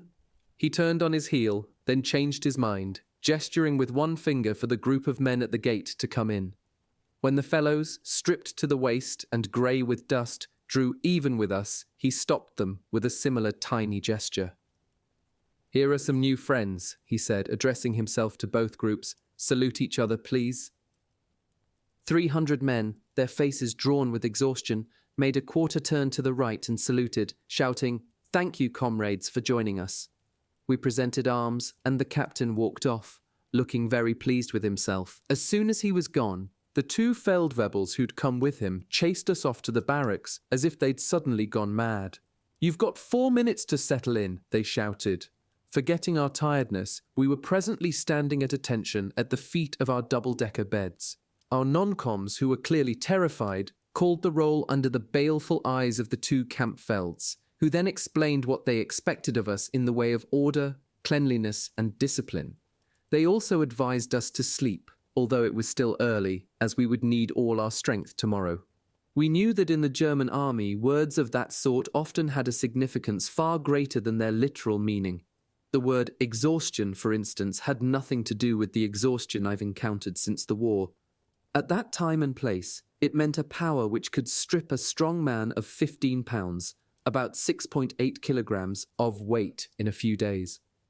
When the Felds had gone, slamming the door behind them, we stared at each other in perplexity. It seems that life here won't be a joke, Hals said from his bed beneath mine. God, no. Did you see that captain? He's all I saw, and I dread the day I get his foot in my backside. Outside, a section was leaving in camouflaged combat uniform, probably on some night exercise. Excuse me, Hals, I've got to write a letter, and I want to do it while there's still daylight. The Feld had told us we weren't supposed to use candles after lights out except for emergencies. Go ahead, Hals said. I'll leave you alone. I hurriedly pulled out the scrap of paper I hadn't yet been able to turn into a letter. My dearest love. I described our journey and arrival at the camp. I am all right, Paula, and think of nothing but you. Everything here is quiet. I remember every minute of our time together and long to get back to you. I love you passionately. The sun had barely touched the tops of the trees with pink light when the door flew back against the dormitory wall, as if the Soviets themselves were bursting in. A Feldwebel produced some piercing blasts on a whistle and made us jump. 30 seconds to get to the troughs, he shouted. Then everybody stripped and outside in front of the barracks for PT. 150 of us, stripped to the skin, ran for the troughs on the other side of the buildings. A short distance away, in the dim half-light, we could see another group of soldiers jumping to the bark of another watchdog. In no time, we had washed and were lined up in front of our barracks. Luckily, we had reached the first days of July, so we didn't have to worry about the cold. Then the Feld chose one of us to put the rest through a gymnastic routine until he came back. We had to stretch our arms in various directions, touch first the tips of our toes and then the ground to the right and to the left at the greatest possible extension and begin again. "Get going," he said as he went off, "and no stopping." We turned and stretched in this way for nearly 15 minutes. When the Feldwebel came back and ordered us to stop, our heads were spinning. "You have 45 seconds to get back here in battle order. Raus." 45 seconds later, 150 steel helmets topping 150 men whose pulses were racing to the explosion point lined up facing the flag. It was then that we made the acquaintance of Herr Hauptmann Fink and his formidable training methods. He arrived wearing riding breeches and carrying a whip under his arm. "Stillgestanden," ordered the Feld. The captain stopped at the appropriate distance, made a slow half-turn, and saluted the flag. We were ordered to present arms. "At ease," he said in a calm voice, turning back to us. "Feldwebel, you will simply accompany us today. In honor of the new section, I myself am going to drill them." He shifted his weight and stared down at the ground, which was already lit by the sun. Then he jerked up his head again. "Attention!" In 1/100th of a second, we were standing at attention. "Very good," he said in a honeyed voice. He walked toward the first row of men. "Gentlemen, I have the impression that you perhaps entered the infantry a trifle hastily, without sufficient reflection.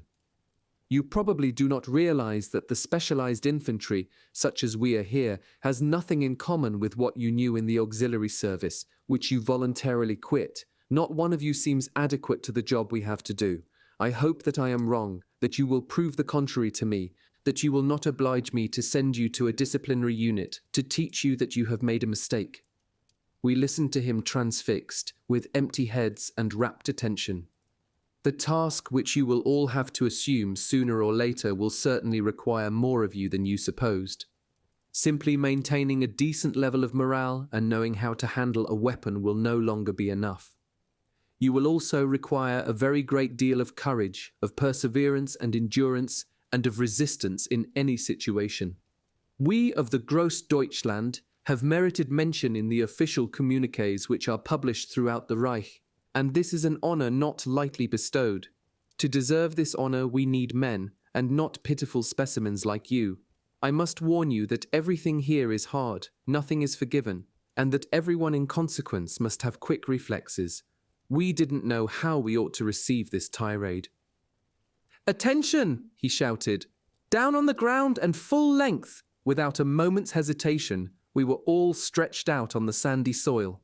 Then Captain Fink stepped forward and, like someone strolling down a beach, walked across the human ground, continuing his speech as his boots, loaded with at least 200 pounds, about 91 kilograms, trampled the paralyzed bodies of our section. His heels calmly crushed down on a back, a hip, a head, or a hand, but no one moved. "Today," he said, "I'm going to take you for a little outing so I can judge your abilities for myself." He divided us into two groups, one of 100, the other of 50. "Today, gentlemen," he said, addressing himself to the group of 50, to which neither Hals nor I belonged, "it will be your privilege to assume the role of the supposed wounded. Tomorrow, it will be your turn to look out for your comrades. Wounded section on the ground." Then he turned to us. "In twos, pick up the wounded." Hals and I made a seat of our hands for a wincing fellow who must have weighed at least 170 pounds, about 77 kilograms. Then Captain Fink led us to the camp exit. We walked as far as a low hill which seemed to be about 3/4 of a mile away. Our arms felt as though they would break under the weight of our comrade, who gradually grew used to the situation. When we reached the top of the hillock, we had to climb down the other side. Our boots cracked as we stumbled down the steep slope. By now the day had turned hot, and we began to run with sweat. Every so often an exhausted man let his grip slip for an instant, and the supposed victim slid to the ground. Whenever this occurred, Fink, with the help of his Feld, would separate the enfeebled trio from the main body of men and assign them an even heavier load. Each man would have to carry another on his back. At the bottom of the slope, I sensed that it was going to be my turn. "I can't go on, Hals. My wrists are giving way. I've got to let go." "You're crazy. You can't. Would you rather lug him all by yourself?" "I know, Hals, but I really can't help it." "Keep going," said the captain. Los. Hals tightened his grip on my hands to keep me from letting go. We could hear the men behind us gasping for breath and stumbling on the rocky ground under the weight of a comrade and full equipment. The Feld was trying to keep them going, urging them on with a torrent of abuse. Hals, who was a great deal stronger than I, clenched his teeth. Each crease in his face was pouring with sweat. "I'm sorry, boys," said the fellow we were carrying. "I'd gladly walk this, if they'd only let me." We somehow managed to stagger to the next wooded hill, which we climbed with almost unbearable effort. By now the wretched fellows with their separate burdens had dropped far behind us, still relentlessly pursued by the Feld. The captain never took his eyes off us. With every yard we were expecting the order to halt, but every yard was followed by another, which was still more difficult. My numbed hands were now entirely without circulation. "I can't stand it anymore, Hals. Let go." Hals clenched his teeth and didn't answer. The pain and pressure had become so great that I'd lost my grip altogether, and Hals was hanging on alone. The groups of men who had broken apart were straggling over a wide distance. Captain Fink reorganized them into couples. Then it was our turn. I shook my bloodless hands and heaved a long sigh. The giant shadow of the captain loomed over me, and I was ordered to lift a man heavier than myself onto my trembling shoulders. But the shift in position was a relief.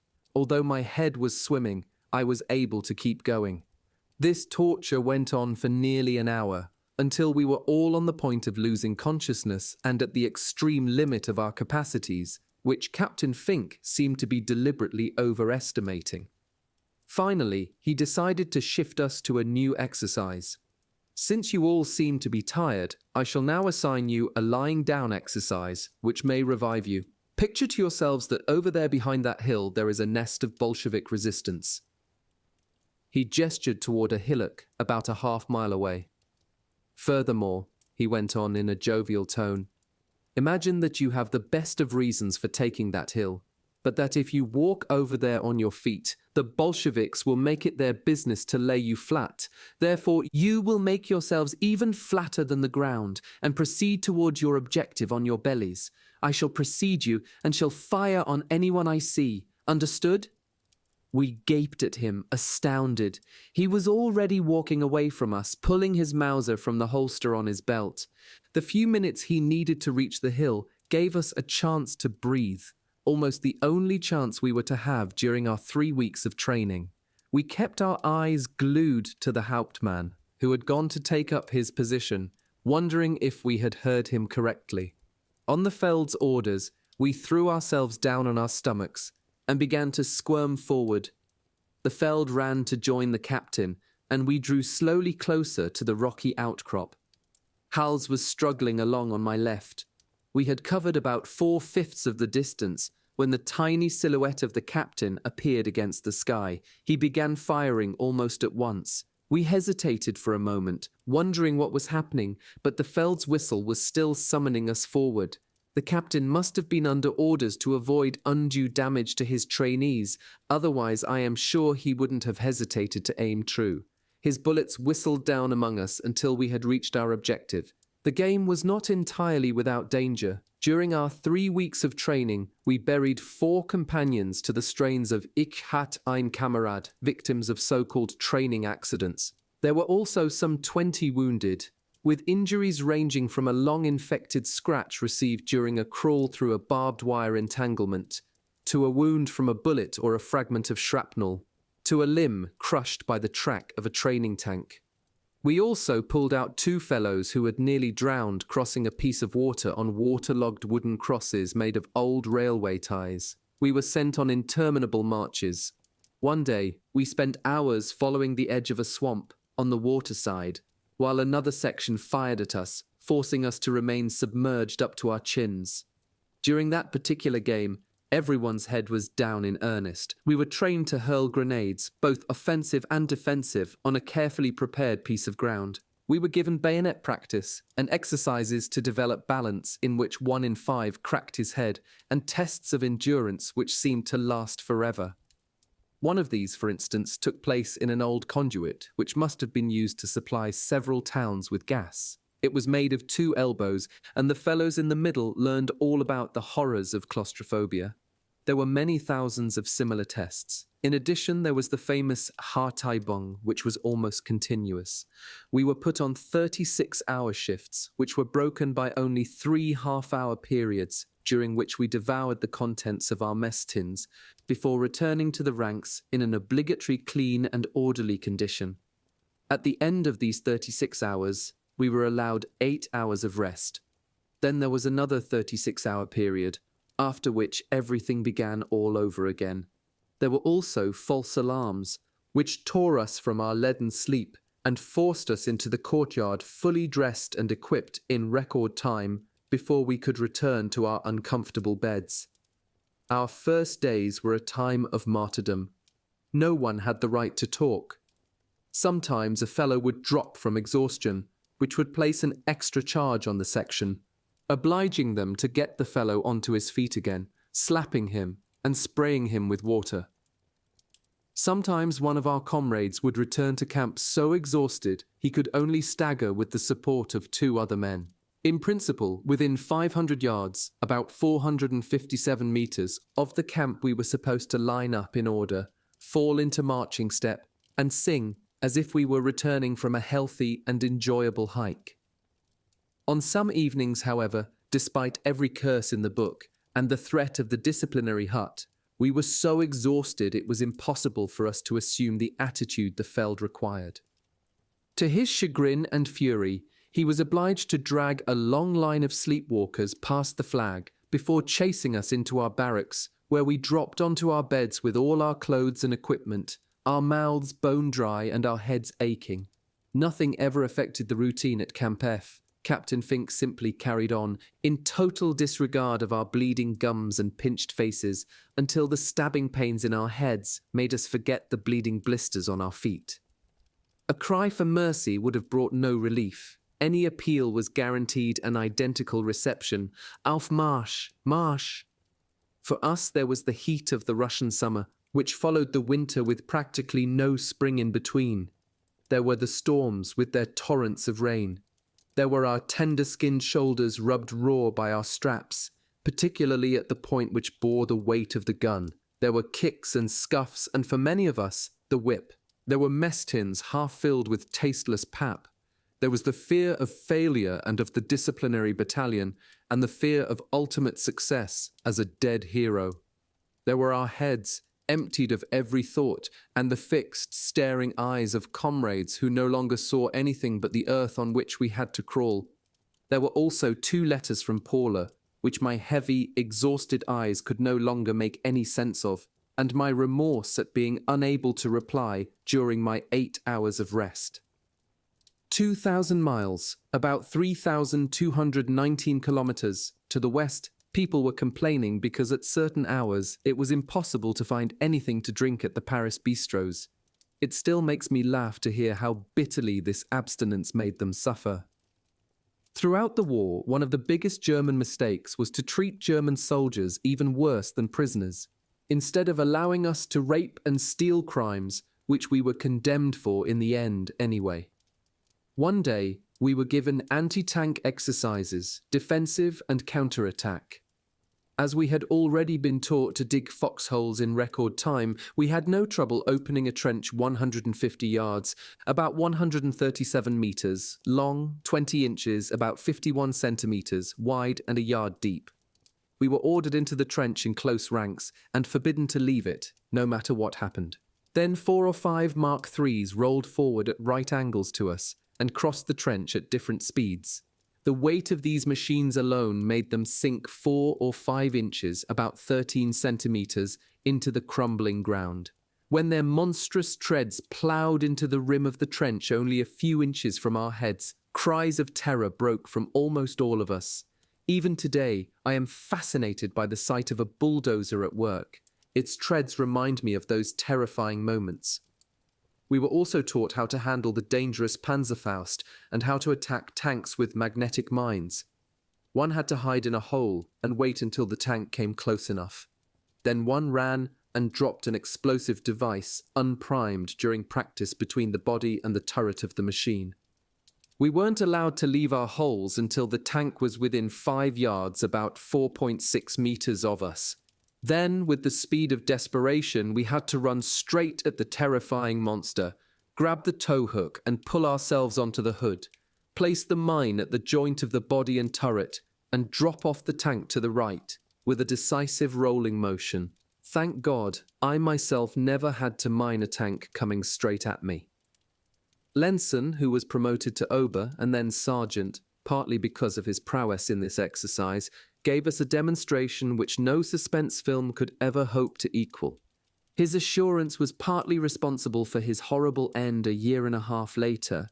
There was a butt in the courtyard, a roof supported by 4 stakes for those who retained some trace of individualism or disobedience. Under the roof there were some empty boxes which served as benches. This structure was familiarly known as Die Hundehiete. I never saw anyone there, but heard enough about the treatment dished out to men who were being punished to realize that this was in an entirely different category from the punishment huts in France, where the fellows spent their time lying on a mattress. At Camp F, soldiers being disciplined spent their 36 hours of active training like everyone else. However, at the end of this period, they were led to the Hundehut and chained, with their wrists behind their backs, to a heavy horizontal beam. Their 8-hour rest period would be spent in this position, their backsides supported by an empty box. Soup was brought to them in one of the big tureens for 8, from which they had to lap like dogs, as their hands were immobilized behind their backs. Suffice it to say that after 2 or 3 sessions in this chalet, the wretched victim, denied a rest which was absolutely essential, lapsed into a coma which would put a merciful end to his sufferings. He would then be sent to the hospital. There was a horrible story about a fellow named Knutke, who had been to the butt 6 times but who still refused, despite kicks and beatings, to follow the section out for training. One day, they took the dying man to the foot of a tree and shot him. That's what the hut leads to, everyone said. You've got to avoid it. So, despite groans of pain, everyone marched. It surprises me most of all that at that time we thought we were useless, impossibly inferior, and that we would never make decent soldiers. Despite our desperate life, we really tried, with the best of wills, to do better and better. But Herr Hauptmann Fink had his own ideas about better, which could lead to the brink of death. Toward the middle of July, only a few days before the Battle of Belgorod, the captain commandant of Camp F swore us into the infantry at an open-air ceremony. We dedicated ourselves to the Führer in front of a stand, made of branches and decorated with flags, which held the officers of the camp. One by one, we marched alone in parade step to the level of the stand, made a quarter turn, and marched toward it. When we had reached the stipulated distance, about 7 or 8 yards, about 7.3 meters, we snapped to attention and declared in a loud, clear voice, "I swear to serve Germany and the Führer until victory or death." Then we executed another quarter turn to the left and joined the ranks of those who had already completed the ceremony, in a high state of emotion, ready to convert the Bolsheviks, like so many Christian knights by the walls of Jerusalem. For me, only half German, this ceremony may have had even more significance than for the others. Despite all the hardship we had been through, my vanity was flattered by my acceptance as a German among Germans, and as a warrior worthy of bearing arms. Then, a miracle. Fink produced a glass of excellent wine for each of us, and lifted his own glass along with ours to a chorus of Sieg Heils. Then he walked through our ranks, shaking each of us by the hand, thanking us, and declaring himself equally pleased with us and with himself. He said that he felt well satisfied that he was sending a good group of soldiers to the division. I really don't know whether we were good soldiers or not, but we had assuredly been through the mill. We had all lost pounds, which was evident in our sunken eyes and lined faces. But all that had been foreseen. Before we left the camp, we were given 2 days of complete rest, which we used to maximum advantage. It seems scarcely credible that by the time we left, we all nourished a certain admiration for the Herr Hauptmann. Everyone, in fact, dreamed of someday becoming an officer of the same stripe. Belgorod. On a hot evening in the summer of 1943, we found ourselves once again in the immediate vicinity of the front. Belgorod had recently been retaken by the Russians, who had set up their advanced positions just beyond the town, inside our own lines. The front, which ran through Belgorod, from Kharkov to Kursk, was more or less quiet. The campaign, which had continued almost without a break since our withdrawal from the Belgorod-Voronezh-Kursk triangle, had been exhausting. The Russians were now catching their breath and collecting their innumerable dead, before launching an even stronger attack against our positions in September. Kharkov had remained in our hands after the slaughter at Slavyansk, and the Russian breakthrough on our southern front had finally been stopped somewhere near Kremenchug. The Soviets had regained some of their strength and had forced the German and Romanian troops to withdraw from the Caucasus and the Kalmuk Plain. They had also pushed us back from the Donets. However, the situation was not yet entirely in their hands, and strong counterattacks from our side often broke their frantic thrust. Belgorod, Kharkov, and Stalino all figure prominently in any account of German counterattacks. 60,000 troops took part in the Battle of Belgorod. I was one of them. 18,000 Hitlerjugend had also arrived from Silesian camps to receive their baptism of fire in this unequal combat, in which a third of them lost their lives. I can remember their arrival very well, in brisk columns, ready for anything. Some units carried flags with inscriptions embroidered in gold letters, Junge Lohen, or the world belongs to us. Platoons of machine gunners arrived, and infantry regiments loaded with bandoliers stuffed with grenades, and motorized regiments with all their heavy equipment. The plain was covered with soldiers, and for the next 3 or 4 days more and more came. Then everything quieted down. By regiment, section, and group, we were all directed to precise locations where we settled down to an armed watch. Once again, I speak as though we knew of the impending attack. In fact, we engaged in these preparations as part of the normal routine. As in the past, I and my comrades were used for 1,001 chores which reminded us of the old days in the roll barn. It was suffocatingly hot, and the dried yellow grasses of the steppe did not hold down the dust, which was stirred up in clouds by the slightest movement. In the evenings we sat beside enormous campfires and talked or sang. The front was some 15 miles, about 24 kilometers away, so fires were permitted. There was plenty of time for an abundant correspondence with Paula, and I thought about her constantly. Then, one afternoon, we were assembled for distribution of ammunition. Each man was given 120 cartridges and 4 grenades. 10 of us, 9 men and a non-com, were organized as an assault group. Hals was a machine gunner, one of 2 men with FM Spandaus, each with a number 2 man. There were 3 men with rifles, one of them me, 2 grenadiers armed with automatics and heavy bags of grenades, and a non-com. In total silence, and with every possible precaution, we were led to a shelter near a large farm, right behind the front line. An armoured section of the Grossdeutschland was next to us, with Tiger tanks and heavy howitzers pulled by tractors and camouflaged by real and artificial leaves.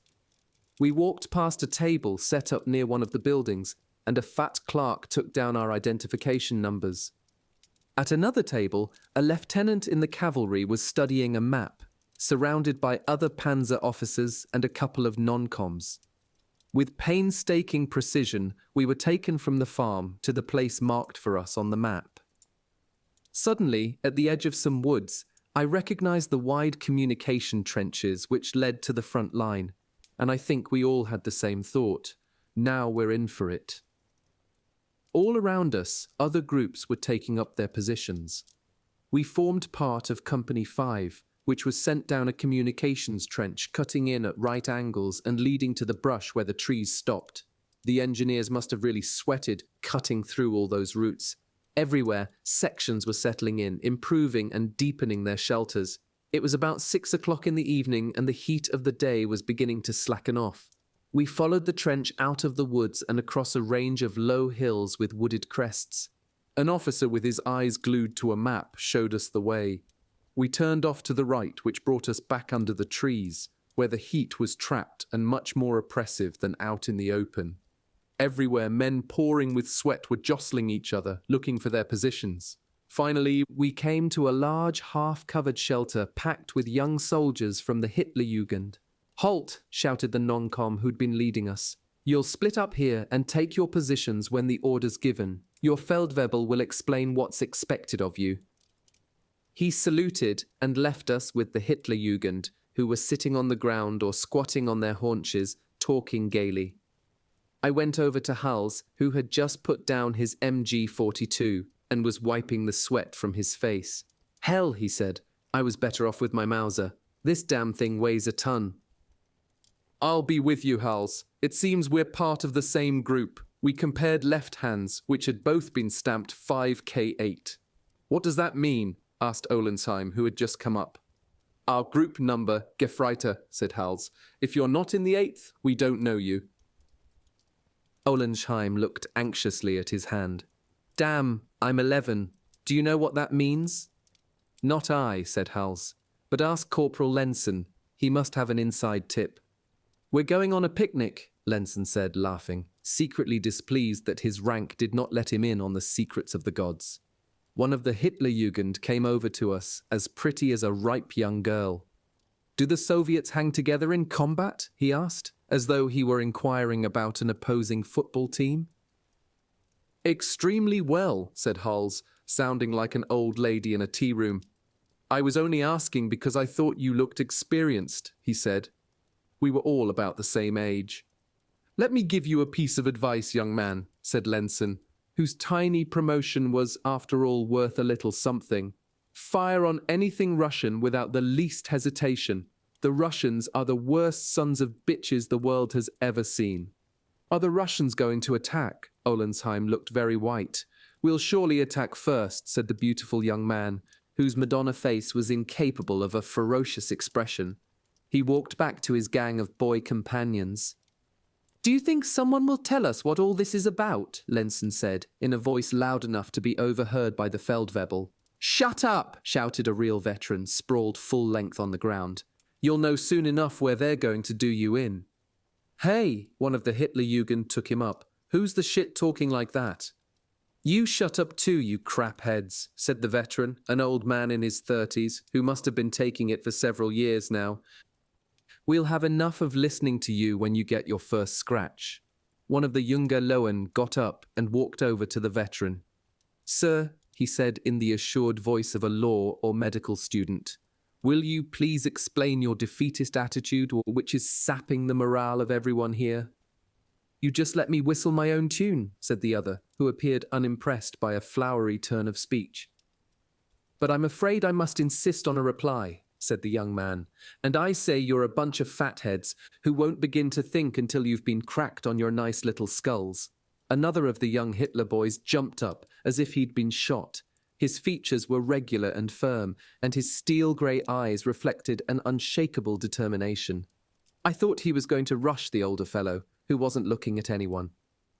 "Do you think we're still tied to our mother's apron strings?" he asked, in a voice as steady as his look. "We've been through months of training too, and we're just as tough as you. We've all been in endurance squads." "Rummer," he said, turning to a friend, "hit me in the face." Rummer jumped to his feet, and his strong, nervous fist struck his friend in the mouth. The latter staggered for a moment under the impact of the blow, and then walked over to the veteran, who decided to look up. 2 streams of bright red blood were pouring from the mouth of the Junge Loaf and running down his chin. "Fatheads like me can take it just as well as bourgeois shits like you." "All right," said the veteran, who had decided against coming to blows ahead of H-hour. "You're all heroes." He turned away and tried to whistle. How about writing to your families instead of squabbling like this, said Arfeld. Mail will be collected in a little while. That's a good idea, Hals said. I'm going to write to my parents. I had a letter to Paula in my pocket which I'd been carrying around for a couple of days, waiting for a chance to finish it. I added a few tender sentiments and sealed it. Then I wrote to my family. When anyone is afraid, he thinks of his family, especially of his mother, and as the moment of attack drew closer, my terror was rising. I wanted to confide something of my anguish to my mother and felt that somehow I could do it in a letter. I had always found it difficult to confide in my parents face to face, even the slightest of crimes, and had often criticized them for failing to help me. But on that occasion I was able to express myself. Dear parents, especially Maman, I know you must be quite angry with me for writing to you so little. I have already explained to Papa that the life we lead here leaves almost no time for letters. This was not strictly speaking true. I had written to Paula at least 20 times, and only once to my family. At last, I want to ask your pardon and describe something of my life here. I could have written to you in German, Maman, because I'm getting much better at it, but it is still easier for me to write in French. Everything here is all right. I've finished my training and I'm a real soldier now. I wish you could see Russia. You can't imagine how huge it is. The wheat fields near Paris seem like tiny gardens compared to what we have here. Now it's as hot as the winter is cold. I hope we won't have to spend another winter here. You wouldn't believe what we went through. Today, we've moved up to the front line. Everything is quiet, and it seems as if we've just come here to relieve our comrades. Hals is still my best friend, and I have a good time with him. I think you'll like him when you meet him on my next leave, unless the war is over before then, and we're home for good. Everyone thinks it must be going to end soon, that we can't have another winter like last one. I hope that my brothers and sisters are well, and that my youngest brother doesn't broadcast my affairs too much. I look forward more than I can say to seeing them again. Papa told me that life was hard for you. I hope it's easier now, and that you don't have to do without too much. Don't go short yourselves to make a package for me. I'm more or less all right. Dear Maman, soon I want to tell you about something wonderful that happened to me in Berlin. For now, I send all of you my love. I sealed my letter and, together with the one to Paula, handed it to the postman. Hals, Olensheim, Kraus and Lenzen all had letters too. Everything was quiet on that summer evening in 1943. After dark, of course, there would be a few clashes between patrols, nothing more. But that's war. Some of us were rounded up to distribute supper, which we ate late. We were forbidden to touch the few cans we had, for they constituted our total reserve. Dusk was falling when the Feld responsible for our section waved us over to him. We were soon listening intently as he told us what we would be expected to do. He had a large map of the district, on which he showed us the points we should attain, taking every precaution. When the order was given, we should be prepared to protect the infantry, who would quickly join and then pass us. We were given a list of rallying points and other details which I only partly understood, and advised to rest, as we would not be called before the middle of the night. We stood and stared at each other for a long time. Now we knew. We were going to be part of a full-scale attack. A heavy sense of foreboding settled over us, and the knowledge that soon some of us would be dead was stamped on every face. Even a victorious army suffers dead and wounded. The Führer himself had said it. In fact, none of us could imagine his own death. Some would be killed, we all knew that, but each one imagined himself doing the burying. No one, despite the obvious danger, could think of himself lying mortally wounded. That was something which happened to other people, thousands of them, but never to oneself. Everyone clung to this idea despite fear and doubt. Even the Hitlerjugend, who spent years cultivating the idea of sacrifice, couldn't consciously envisage their own ends occurring within a few hours. One might be exalted by a grand idea based on a structure of logic, and even be prepared to run large risks, but to believe in the worst is impossible. Finally, night came. A soft summer night, which brought with it a breath of freshness after the torrid day. Everywhere free of the war, people must have been stretched out on the grass beside their houses, enjoying the season with their friends. Sometimes, when I was small, I used to take a walk with my parents before going to bed. My father believed one should enjoy these summer evenings to the maximum and kept me out until my eyelids drooped with sleep. Hals pulled me back from my thoughts. My dear Sajer, be sure to look out for yourself when we get going. It would be too stupid to get killed just before the war's over. Yes, I said, that would be stupid. All of us were haunted by so many thoughts that conversation was impossible, and each of us was obsessed by the particular question, how shall I come through this time? In the depths of the covered shelter, one of the Jungen Lowen was playing quietly on his harmonica, and the voices of his companions joined softly in the melody. Then the sound of gunfire made us jump. Here we go, we thought, but everything quieted down again. Lenson came up to us. The first Soviet line is less than 400 yards, about 366 meters from here, he said. The Feld just told me, that's really not very far. But it's not too bad either, said the veteran of a little while ago. At least we can sleep in peace. At Smolensk, the Popov's holes were less than a grenade's throw from ours. No one answered him. I'm commanding Group 6, said Lenson, and I have to get right under Ivan's nose to keep him from moving when the assault troops begin their attack. You can imagine. We'll have it about the same, said the sergeant who would lead us. According to what I've heard, we'll be right in line with one of their positions. We listened attentively, hoping that our part of the enterprise was not going to be too dangerous. But the Russian scouts are sure to see us, cried Lindbergh, horrified. That's crazy. That will be the hardest part of it, but let's hope the night is dark. Also, we've been advised not to fire before the attack to get into position without any noise. Don't forget mines, said the veteran, who in fact had not gone to sleep. The ground was checked for mines by details from the disciplinary battalion insofar as possible, the non-com retorted. Insofar as possible, sneered the veteran. I like that. All the same, you'd better be careful if you see any wires. Don't go tugging them. If you keep on like this, Lenson shouted in a threatening voice, I'll put you to sleep until the attack. He shook his stubby-fingered fist under the older man's nose. The veteran only smiled, but didn't say anything. What if we run right into Ivan? Asked Grenadier Krauss. Then we'll have to use our guns, won't we? Only as a last resort, the non-com answered. In principle, we're supposed to take them by surprise and knock them out without any noise. Without any noise? What did he mean? With the butts of our guns or spades? Asked Hals anxiously. Spades, bayonets, anything. We've got to get rid of them, that's all, and without raising any alarm. We'll take them prisoner, murmured young Lindbergh. Are you off your rocker? Said the non-com. An assault group can't take prisoners during a mission. What would we do with them? Hell, said Hals. You mean we'll have to skewer them? Lost your guts? Asked Lenson. Hell no, said Hals, to show that he was a man, but his face was white. I glanced at the spade pick hooked to my big friend's waist. Then we had to stand up so a Hauptmann and his group could get through. Where are we exactly? Young Lindbergh asked naively.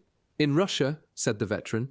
No one smiled at this feeble joke, and the non-com tried to give us a rough idea of our position. Some 3 miles, about 4.8 kilometers, northwest of Belgorod. I'm going to try and sleep, stammered Hals, who was clearly shaken by all these preparations. We lay down side by side without bothering to undo our bedrolls. The steel of the Spandau which Hals had set up pointing down the length of the trench gleamed with a dull luster. Sleep was impossible, not because of the discomfort of a night out of doors, strapped into all our gear. We'd done that often before, but because of our anxiety about what lay ahead. Hell, I'll have plenty of time to sleep when I'm dead, said Grenadier Krauss in a loud voice. He stood up and pissed against the wall of the trench. I lay awake for a long time, thinking and thinking. Finally, I did sleep for about 3 hours, until I was wakened by the distant sound of a motor. My movement woke Hals and Grumpers, the other grenadier, who was lying beside me with his head on my shoulder. What's the matter? He groaned sleepily. I don't know. I thought maybe they'd called us. What time is it? Hals asked. I looked at my school watch. 2:20.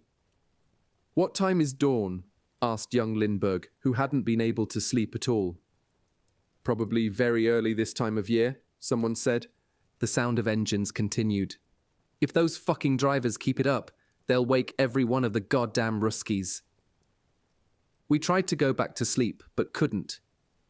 About half an hour later, we heard a muted noise of bustle and commotion just beyond the walls of the covered shelter. In the darkness, we guessed that we were listening to some fellows collecting their gear. We all turned toward the sound, trying to grasp what was happening, when a Feld appeared, wearing camouflage. "Groups 8 and 9? He asked in a low voice. "Present," answered the two group leaders. "You'll be leaving in 5 minutes by way of Access C and will proceed to your respective positions. Good luck." He pointed to a small sign, scarcely visible in the darkness, marked with the letter C. All our reflections came to a dead stop, and our brains emptied as if we had been anesthetized. Everyone grabbed his gun and checked the critical points of his harness and straps, as Hauptmann Fink had taught us, especially the chin straps of our helmets. Hals lifted the big FM onto his shoulders, and Lindbergh, who was his number 2 man, slipped his slender silhouette in beside the man he was supposed to serve. Only the veteran, our second machine gunner, behaved as if he'd forgotten the object of all these preparations. His movements were not marked by the febrile haste which characterized the actions of all the rest of us. He knew all this from before. He propped the heavy FM against his leg and waited for the order to move out. "I hope you're in good shape," he said to the gun, grinning sardonically. "Group 8, called the sergeant, sounding as if he'd been struck by a sudden electric shock. "After me and silence." We took exit C and, sticking close together, followed the trench to the forward positions.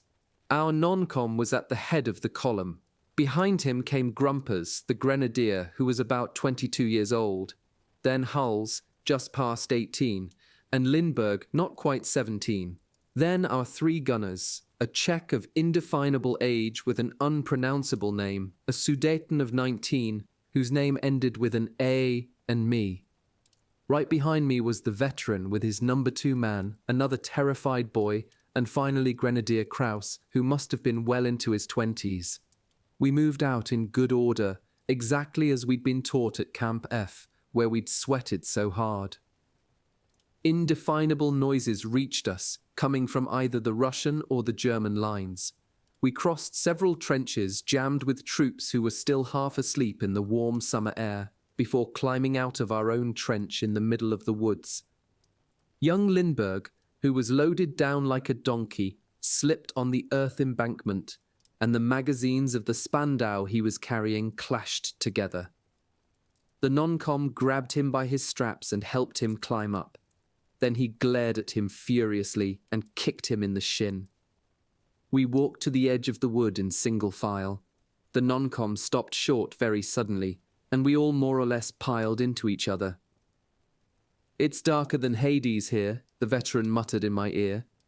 It seemed to me that our guide, having signed us to stop, was now going on ahead. We stayed where we were, bent double, waiting for an order to proceed. Despite our best efforts to keep quiet, we couldn't avoid a certain amount of metallic clatter from all the weapons we were carrying. The non-com came back, and we set out again, walking forward another short distance to the foxholes at the edge of the wood, where our scouts were waiting, as quiet as snakes. We threw ourselves down into their short trench. "As flat as you can," whispered the Sudeten, who in principle walked just ahead of me. "Pass it on." One by one, we left the last German positions and crawled out onto the warm earth of no man's land.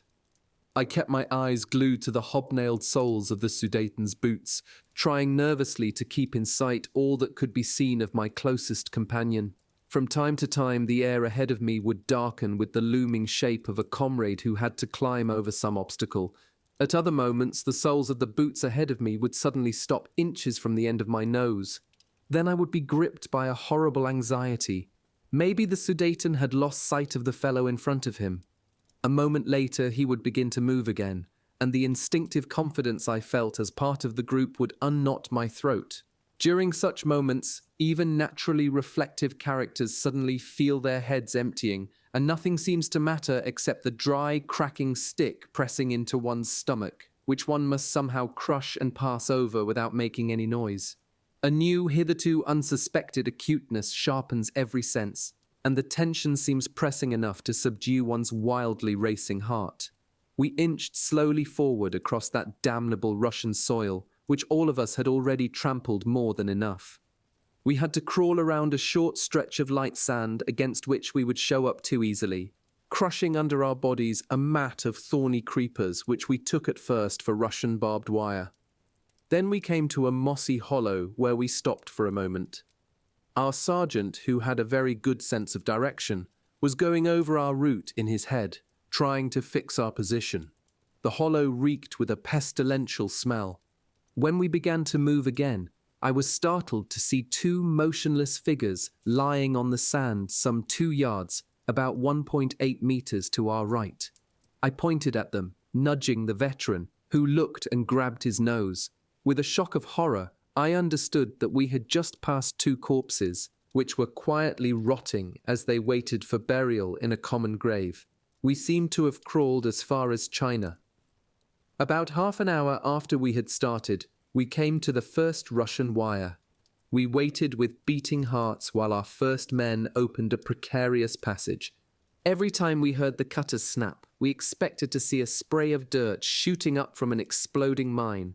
Our faces, blackened with soot from the canteen kettles, were pouring with sweat, and the tension was so great we certainly must have aged several years during the few minutes we needed to crawl under the Soviet wire, at a speed of about 15 yards, about 14 meters, an hour.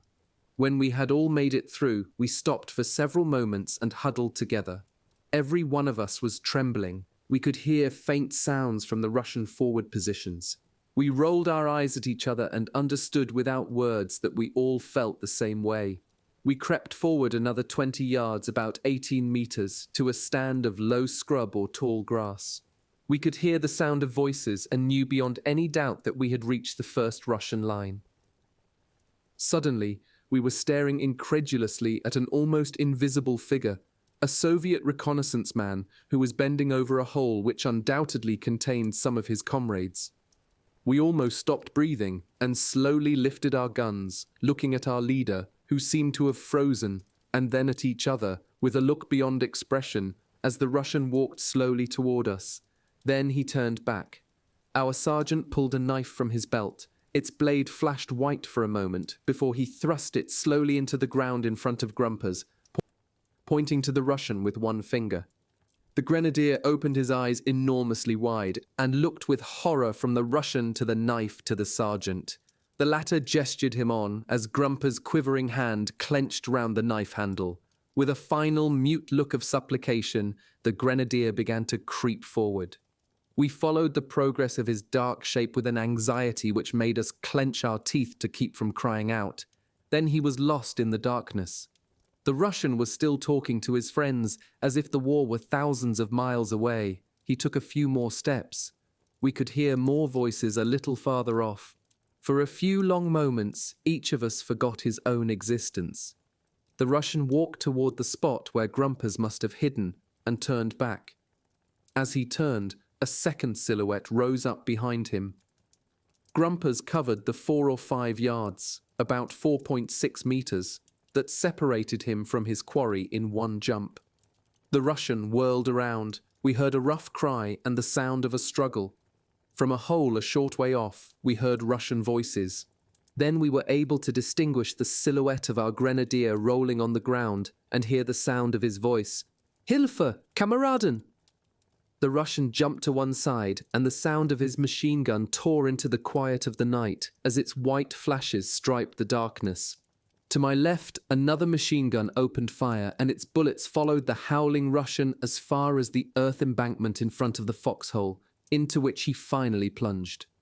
From the hole, we could hear voices shouting, "Germansky! Germansky!"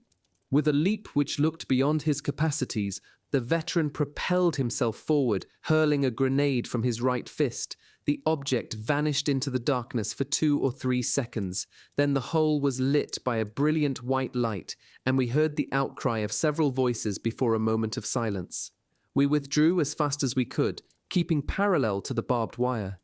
Behind us, we could hear a rising tumult. Risking mines and bullets, we ran for a small hillock and, gasping for breath, hastily attempted to organize a defensible position in a thicket. "Idiots!" the sergeant exploded, meaning Kraus and the veteran. "I didn't give an order to fire. We'll never get out of this now." He was as scared as anybody else. "But Grumpers asked for help, Sergeant," Kraus answered. "He was in bad trouble." An instant later, a dozen flares lit our surroundings as brightly as day, and a Russian fuselage shook the air all around us. The Russians were also heaving grenades at random, the way we would have done. "We're finished," whimpered young Lindbergh. "Quick, a shovel," shouted the Sudeten. "We've got to dig in, or they'll slaughter us." "Nobody move," the veteran commanded authoritatively. In our terror, we obeyed him. His voice sounded more confident than the sergeant's. We tried to freeze absolutely, even down to the fluttering of our eyelids. A flare burst into brilliant white light directly overhead, and anyone whose face wasn't buried in the ground could see every detail of our circumstances. Just beyond us lay the bodies of Grumpers and the Russian, and 5 or 6 foxholes preceding a V-shaped infantry position. Other flares lit the edge of the wood from which our adventures had begun. Luckily, the Russians nearest us hadn't noticed the rise of ground which was giving us cover. However, their soldiers in the more distant positions which we had seen in the light of the flares could see us. They began to throw grenades too, and they were using the superb Russian grenade throwers. "God," said the veteran, "if they've got those damned things, we've had it." "We ought to dig," snivelled Lindbergh. "Shut up. Dig with your belly if you like, but don't move anything else. If we play dead, maybe they'll think we are." Something fell with a dull thud on the other side of the hillock. Its crest disintegrated, and we were spattered by a rain of earth. There were no new flares coming over, and the ones still falling were fading. As usual, the Russians were shouting curses at us. Another grenade landed somewhere to our left, and we could hear the whistling fall of its fragments through the noise of the explosion. Someone lying beside the veteran groaned. "Shut up! Hold it back!" muttered the veteran between clenched teeth. "If they hear anything, that's it." He was talking to his number 2 man. The boy was clawing at his face, which was twisted with pain. His hands were trembling. "Don't make a sound," said the veteran, putting his hand on the boy's forearm. "Be strong." Grenades were still falling all around us. The boy clenched his fists, and his eyes flooded with tears. He sniffed. "Quiet," insisted the veteran. The flares died out, and everything around us became pitch black. The Russians must have spotted another group of our men somewhat to the north of us. It was their turn to get the lights and the noise. Then we heard other sounds directly ahead of us. By deliberately dilating our pupils as wide as we could, we were able to distinguish several men creeping forward parallel to our position. A cold sweat trickled down our backs. The veteran was holding a large grenade about 4 inches, about 10 centimeters from my nose. Once again, we froze. The hunched figures came toward us as far as the barbed wire and then turned back. We all breathed again. The wounded boy buried his face in the ground to try to stifle his groans. "They're just as scared as we are," said the veteran. "Somebody orders them up here to see what's going on, so they take a few steps and then run back as fast as they can and say they don't see anything." "It's almost dawn," whispered our non-com. "I think we could stay here. It seems a pretty good spot." "I don't, Sergeant. I think we should get out." "Maybe you're right. You," he said, pointing to Hulls. "There's a hole about 20 yards, about 18 meters from here, level with the barbed wire. You get over there." Hals and Lindbergh slid off like snakes. "Where are you hurt?" the veteran asked the wounded boy, touching him on the shoulder. The young man lifted his face, which was smeared with dirt and tears. "I can't move," he said. "Something hurts here." He touched his hip. "A splinter, don't move. We'll send someone to help you." "Yes," said the boy, thrusting his face back into the dirt. "Our assault troops should be here in 10 or 15 minutes if everything goes well," said the non-com, looking at his watch. The horizon was beginning to turn pink. Soon the sun would be up. We waited feverishly. "Isn't there going to be a bombardment first?" asked Kraus. "Lucky there's not," said the veteran. we'd get it just as badly as the Popovs. There won't be, said the sergeant. The first waves are supposed to take the enemy by surprise. We're here to neutralize enemy defense. But our fellows might mistake us for Russians and do us in. Exactly, said the veteran, laughing. Russian voices came to us in bursts as clearly as if we were in the trench with them. At least they don't seem worried, the Czech remarked. What's the use of worrying? We'll all be dead in an hour anyway, said the veteran, as if he were thinking aloud. The light was increasing rapidly. Everything was still grey, but we could distinguish a portion of the Russian 5 position in line with the veteran's Spandau, and lower down to the left, a motionless grey mass. Hulls, Lindbergh, and the FM. You, young fellow, said the veteran, looking at me, you'll replace my number 2 man. Get over here on my left. Right, I said, worming my way toward him.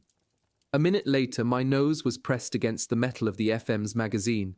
We could see most of the details of the Russian position 100 yards, about 91 meters ahead of us. From our hillock overlooking the enemy, we glimpsed momentary snatches of pale faces, like faces in a dream. It now seems to me astonishing that the Russians hadn't occupied our little hill. However, there were similar rises in the ground all around us, and they couldn't have occupied all of it. We were staring straight ahead when our leader's hand pointed to our rear left. Look, he said in almost full voice. We carefully turned our heads the way he was pointing and saw the bodies of many men slithering along the ground, breaking through the network of Russian protection. As far as we could see, the ground was covered with creeping figures. They're ours, said the veteran, and a faint smile crossed his face.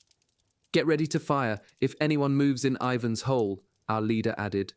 Suddenly, I began to shake uncontrollably, not precisely because of fear, but because at that moment when our mission was about to be accomplished, all the nervousness and anxiety which I had been able to master until then burst out in violent spasms. I tried shifting my weight, but nothing did any good. I managed to open the magazine and nervously slip the first belt into the breech of the gun, which the veteran held open for me and left partly open to prevent the sound of its clicking shut. Far to our left, the dance had already begun, a dance which would surely have inspired Saint-Saëns and which lasted for days. A moment later, among the German troops we were watching, someone must have pulled a wire attached to a string of mines. Our immediate surroundings, the Russian position, the bodies of Grumpers and his adversary, our little hill, and all our hearts were shaken by a series of thunderous explosions. For a moment we thought that the whole mass of creeping soldiers we had seen just the minute before had been blown to pieces. Everywhere among the Hitlerjugend 4, it was they who had been crawling toward us. Young men were jumping up and trying to rush through the tangles of barbed wire. Hals had just opened fire. The veteran slammed our gun shut and fitted it into the hollow of his shoulder. "Fire!" shouted the non-com. "Wipe them out!" The Russians ran to take their places. The string of 7.7 cartridges slid through my hands with brutal rapidity, while the noise of the gun burst against my eardrums. I could see what was happening only with the greatest difficulty. The Spandau was shuddering and jumping on its legs, and shaking the veteran, who kept trying to steady himself. Its percussive bark put a final touch on the vast din which had broken out. Through the vibrations and smoke, we were able to observe the horrible impact of our projectiles on the lost mass of red soldiers in the trench in front of us. Day broke over the frenzied scene, and the sky slowly lightened. From far behind us, German artillery was roaring through every tube, pounding the enemy's secondary positions. The Russians, taken by surprise, were attempting a desperate defense, but from every side the Junge Lohen was surging out of the darkness, breaking like waves over their entrenchments and pulverizing both men and materiel. An overwhelming din engulfed the plain, which rang with the sound of thousands of explosions. Ahead of us, and far to the right, we were bombarding a town of considerable size. Slow spirals of smoke some 50 yards, about 46 meters, across rolled along the ground from enormous fires. I was feeding a second magazine into our infernal machine, and the veteran continued to pour his projectiles onto the dead and living who were jammed into the advanced Soviet position. Then, through all the noise, we heard the unmistakable rumble of tanks. "Our Panzers!" shouted the Czech with a demoniac laugh. Hals left his position and rushed toward us with a leap, which made us think he'd been hit. He and Lindbergh had run just in time. A second later, a huge tank rolled over the ground they had occupied, crushing the barbed wire beneath its treads. The churned-up earth continued to shake with the explosion of mines, which here and there immobilized a heavy armored vehicle or tossed a Lancer some 15 yards, about 14 meters. The tank, followed by two others, passed very close to us, thrusting toward the enemy position we had already been peppering for several minutes. In no time it had crossed the trench, which was overflowing with the bodies of Russian soldiers. Then a second and a third tank plunged through the bloody paste and rolled on, their treads stuck with horrible human remnants. Our non-com gave an involuntary cry of horror at the sight. Soon the young soldiers, fresh from the sportive pleasures of the barracks, would arrive at this foul reality. We heard a cry of horror, followed by one of victory, as the first assault wave continued its advance. More tanks were pouring out of the woods behind us, crushing the saplings and brush, and driving, almost rearing up on their treads, toward companies of infantry who had to hurry out of the way. If there were any wounded lying on the ground, that was their bad luck. The first phase of the attack was supposed to occur like a flash of lightning, with nothing permitted to hinder the progress of the tanks. An infantry group had just joined us, and their leader was talking with ours when a tank bore down exactly on our position. Everyone jumped aside. A young soldier ran toward the tank, trying to wave it off with large gestures, but the monster continued unswervingly, like a blind animal, churning up the ground a bare 2 yards, about 1.8 meters from our hillock. In my haste, my foot caught on the Spandau, and I fell full length down the other side of the rise. The huge machine flattened the edge of our protection, and the steel sections of its treads rolled past, horribly close to my haggard eyes. What happened next? I retain nothing from those terrible minutes except indistinct memories which flash into my mind with sudden brutality, like apparitions, among bursts and scenes and visions that are scarcely imaginable. It is difficult even to try to remember moments during which nothing is considered, foreseen, or understood, when there is nothing under a steel helmet but an astonishingly empty head and a pair of eyes which translate nothing more than would the eyes of an animal facing mortal danger. There is nothing but the rhythm of explosions, more or less distant, more or less violent, and the cries of madmen to be classified later, according to the outcome of the battle, as the cries of heroes or of murderers. And there are the cries of the wounded, of the agonizingly dying, shrieking as they stare at a part of their body reduced to pulp, the cries of men touched by the shock of battle before everybody else, who run in any and every direction, howling like banshees. There are the tragic, unbelievable visions, which carry from one moment of nausea to another, guts splattered across the rubble and sprayed from one dying man onto another, tightly riveted machines ripped like the belly of a cow which has just been sliced open, flaming and groaning, trees broken into tiny fragments, gaping windows pouring out torrents of billowing dust, dispersing into oblivion all that remains of a comfortable parlour. And then there are the cries of officers and non-coms trying to shout across the cataclysm to regroup their sections and companies. That is how we took part in the German advance, being called through the noise and dust following the clouds churned up by our tanks to the northern outskirts of Belgorod. All resistance was overwhelmed, and once again everything was either German or dead, and a sea of Russian soldiers had drawn back into the limitless confines of their country. There were thousands of prisoners, including the pro-Germans, who immediately placed in the hands of our indifferent soldiers lists of those we should shoot. There was the park of Russian vehicles hiding 2,000 or 3,000 enemy soldiers determined to slow our advance, and the Spandau, into which the veteran and I continued to feed cartridges, and Hals's Spandau and the one attached to Group 10, decimated and reformed, firing and laughing as they fired, in vengeance for their fallen comrades. We sent a rain of anti-tank shells onto the park and listened to the howls of the Russians, who no longer dared to move or surrender or attack before flames devoured the area and forced us to retire from their unbearable heat. Toward noon, the Soviets began to retaliate and rained a devastating fire on the rising waves of Jungenlohen.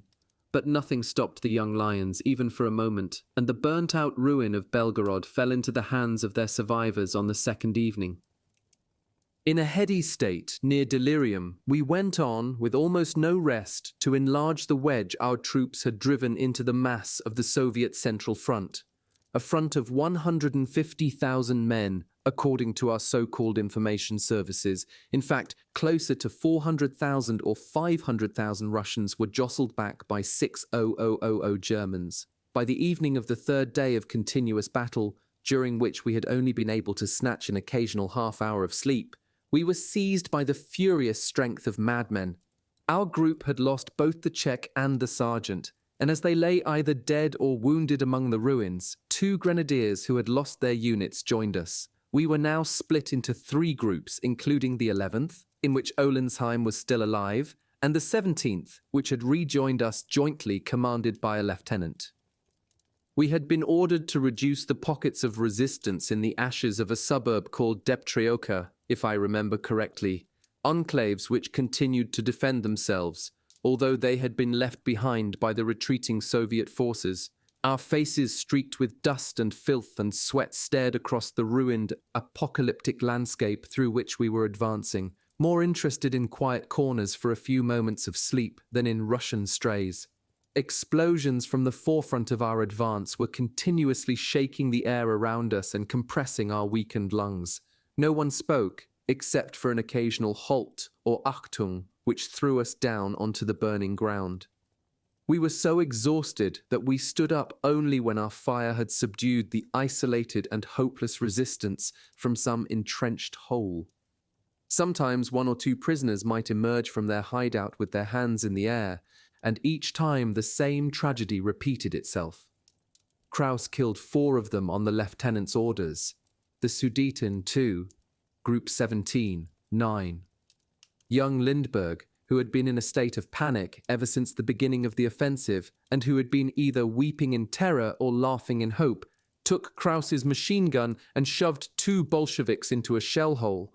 The 2 wretched victims were both a good deal older than the boy, and kept imploring his mercy.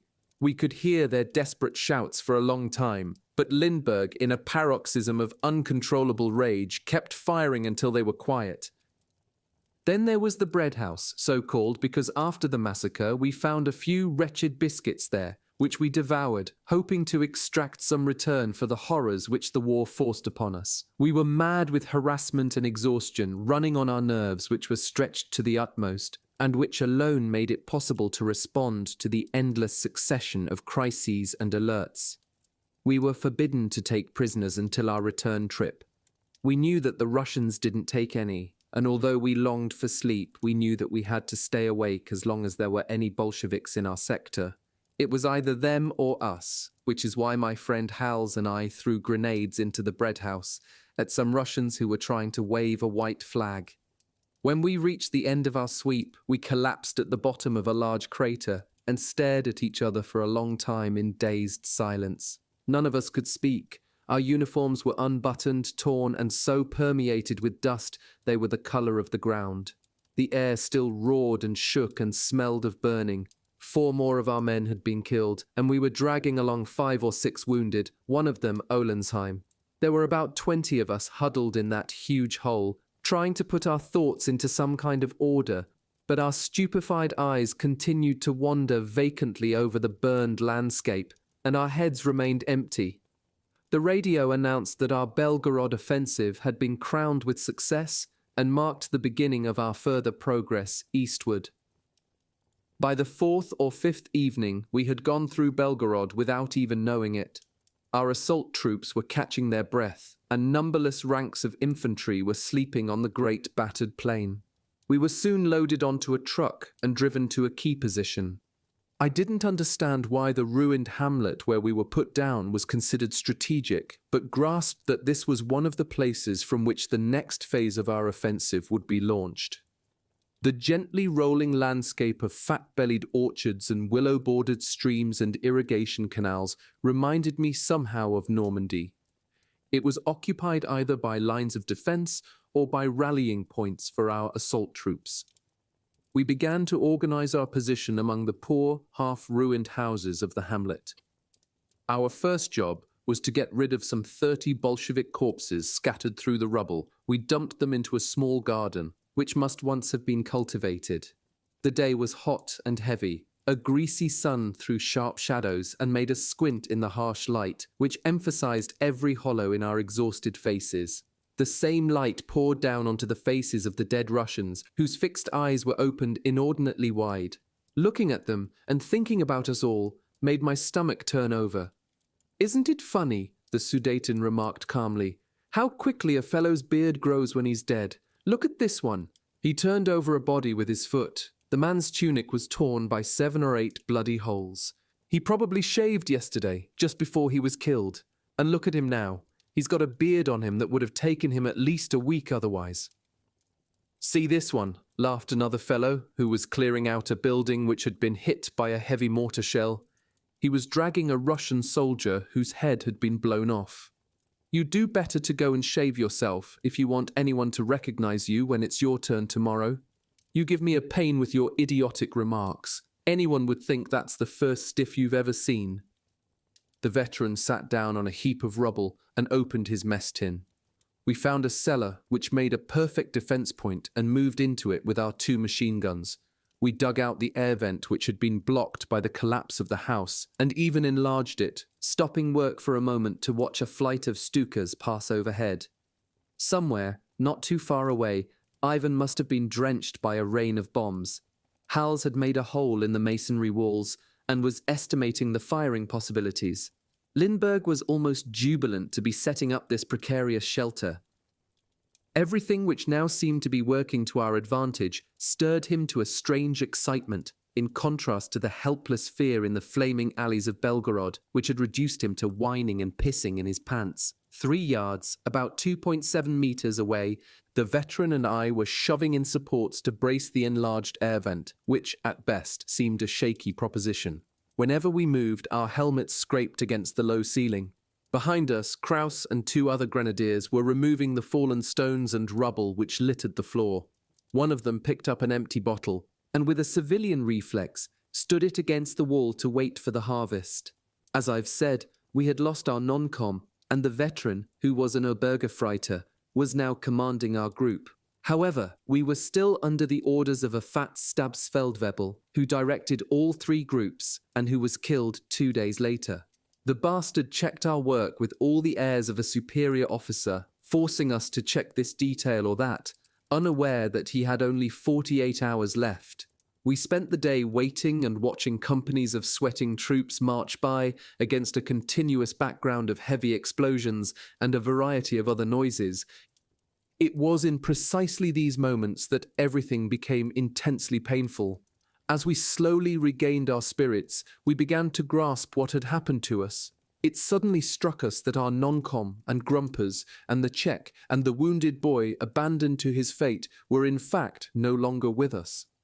We tried to blot out the memory of the Russian trench we had machine-gunned and the tanks driving heavily over that moving mass of human flesh, and Deptreoka, with its piles of Bolshevik corpses, and the hammering of enemy artillery in the narrow streets crammed with Hitlerjugend, all the appalling, inexplicable details. We suddenly felt gripped by something horrible, which made our skins crawl and our hair stand on end. For me, these memories produced a loss of physical sensation, almost as if my personality had split. I knew that I was actually incapable of such experiences, not because I was superior to other people, but because I knew that such things don't happen to young men who have led normal lives more or less like other people's. The 3 grenadiers stood talking beside the staircase. The veteran, alone by the air vent, through which floods of sunlight poured into the room, was going through his pockets, spreading out their wretched contents on a flat stone. Howells had curled his big body onto a rough bench and was lying silent, while Lindbergh and the Sudeten were staring through holes in the wall, with their minds clearly far away. I went over to Howells and lay down beside him. We stared at each other for a moment, unable to speak. "What the hell are we doing here?" Howells said finally. His face had grown noticeably harder since Bialystok. I limited myself to a gesture of ignorance. "I'd like to sleep, but I can't," he said. "Yes, it's just as hot in here as outside. Let's go out anyway." We went out and took a few steps. The light was blinding. "Maybe there's some cold water over there," I said, pointing to an orchard divided by a thin stream. "I'm not thirsty, not hungry either," Howells answered to my great surprise. I was used to his enormous appetite. "Are you sick?" "No, I just feel like vomiting. I'm so tired, and those fellows over there don't help either." He nodded at the 30 putrefying corpses in the little garden. "That's always how it is, with fellows who won't make any more trouble," I answered, in a tone which still surprises me. "Ours were picked up before we got here," Howells continued. "There's some freshly turned ground just inside the village. I don't know how many they were able to stuff in there. Do you know how many we've had killed already?" We were silent for a moment. "We'll probably be relieved soon, Howells." "Yes," he said. "I hope so. We really were shits to kill those Popovs at the bread house." He was clearly desperately troubled by the same things that troubled me. "The bread house is how it is, and all there is," I answered. I could still feel the cartridges running through my hands, see them entering the Spandau, and see the bluish smoking metal of the barrel, and the sparks that flew out each time the gun fired, painfully striking my hands and face, and hear the shrieks penetrating the infernal din, and the cries for help. "Pomosh! Pomosh!" Something hideous had entered our spirits, to remain and haunt us forever. It was broad daylight, but we had no idea what time it was. Was it still morning? Was it afternoon? It didn't matter. Everyone ate and drank when he could, slept when he could, and tried to think whenever he could take off his helmet. It's strange how much a helmet interferes with thought. It was still daylight when an enemy barrage ripped into the orchards and the advancing troops, who had stopped only a short distance from us. We dived into our cellar shelter and stared anxiously at the ceiling, which rained down plaster with each explosion. "We'll have to shore it up too," said the veteran. "If anything lands too close, the whole thing will come down on our heads." The bombardment lasted for at least 2 hours. A few Soviet shells fell right beside us, but they were clearly intended for the assault troops. Our big guns answered theirs, and all other sounds were drowned in the noise of artillery. Shells from our howitzer were shooting right over our ruin, contributing as much to the collapse of our ceiling as the Russian shells, which sometimes burst less than 30 yards, about 27 meters away. During the bombardment, we were all gripped by an extreme and exhausting tension. Some of us attempted predictions, only to be contradicted by events a few moments later. The veteran smoked nervously, continuously begging us to shut up. Kraus had drawn apart and sat muttering in a corner. Perhaps he was praying. In the evening, one of the counter-attack units visited us and installed an anti-tank gun nearby. A colonel came by a little later and tested the new supports we had put in to prevent any further collapse of the roof. "Well done," he said. He made the rounds of our little group, offering each man a cigarette. Then he rejoined his unit, which was part of the Gross Deutschland, a little closer to the front. It grew dark. Through the tattered silhouettes of the remaining orchard trees, the horizon glowed red with fire. The battle was not yet over, and the extreme tension it generated was almost unbearable. We had to take turns standing guard outside, and no one had a good night's sleep. We were rounded up well before dawn and forced to abandon our well-organized hole and proceed further into Soviet territory. The German advance had not been stopped. During our advance, we crossed a frightful slaughtering ground of Hitlerjugend, mixed into the dirt by the bombardment of the day before. Each step made us realize with fresh horror what could become of our miserable flesh. "Somebody should have buried all this mincemeat so we wouldn't have to look at it," Howells grumbled. Everyone laughed, as if he'd just said something funny. We crossed a piece of ground so heavily pitted with shell holes, it was hard to imagine that anyone who'd been on it could have survived, and an open-air hospital behind an embankment from which the shrieks and groans came so thick and fast it sounded like a scalding room for pigs. We were staggered by what we saw. I thought I would faint. Lindbergh was crying with terror. We crossed the enclosure with our eyes fixed on the sky, seeing as if in a dream young men howling with pain, with crushed forearms or gaping abdominal wounds, staring with incomprehension at their own guts, puffing out the piece of cloth which had been hastily flung over them. Immediately beyond the hospital, we had to wade across a canal. The cool water which rose over our waists made us feel much better. On the far bank, the springing turf was strewn with Russian bodies. A Soviet tank, twisted and blackened by fire, stood beside a big gun and the shattered bodies of its operators. To our left, in the northeast, the battle continued more fiercely than ever. We thought we heard a groan from one of the Russian gunners, and went over to a man smeared with blood, who was leaning, gasping, against one of the wheels of the gun carriage. One of our men uncorked his drinking bottle and lifted the head of the dying man. The Russian stared at us through enormous eyes widened by terror or shock. He cried out, and then his head fell back, thudding against the metal of the wheel. He was dead.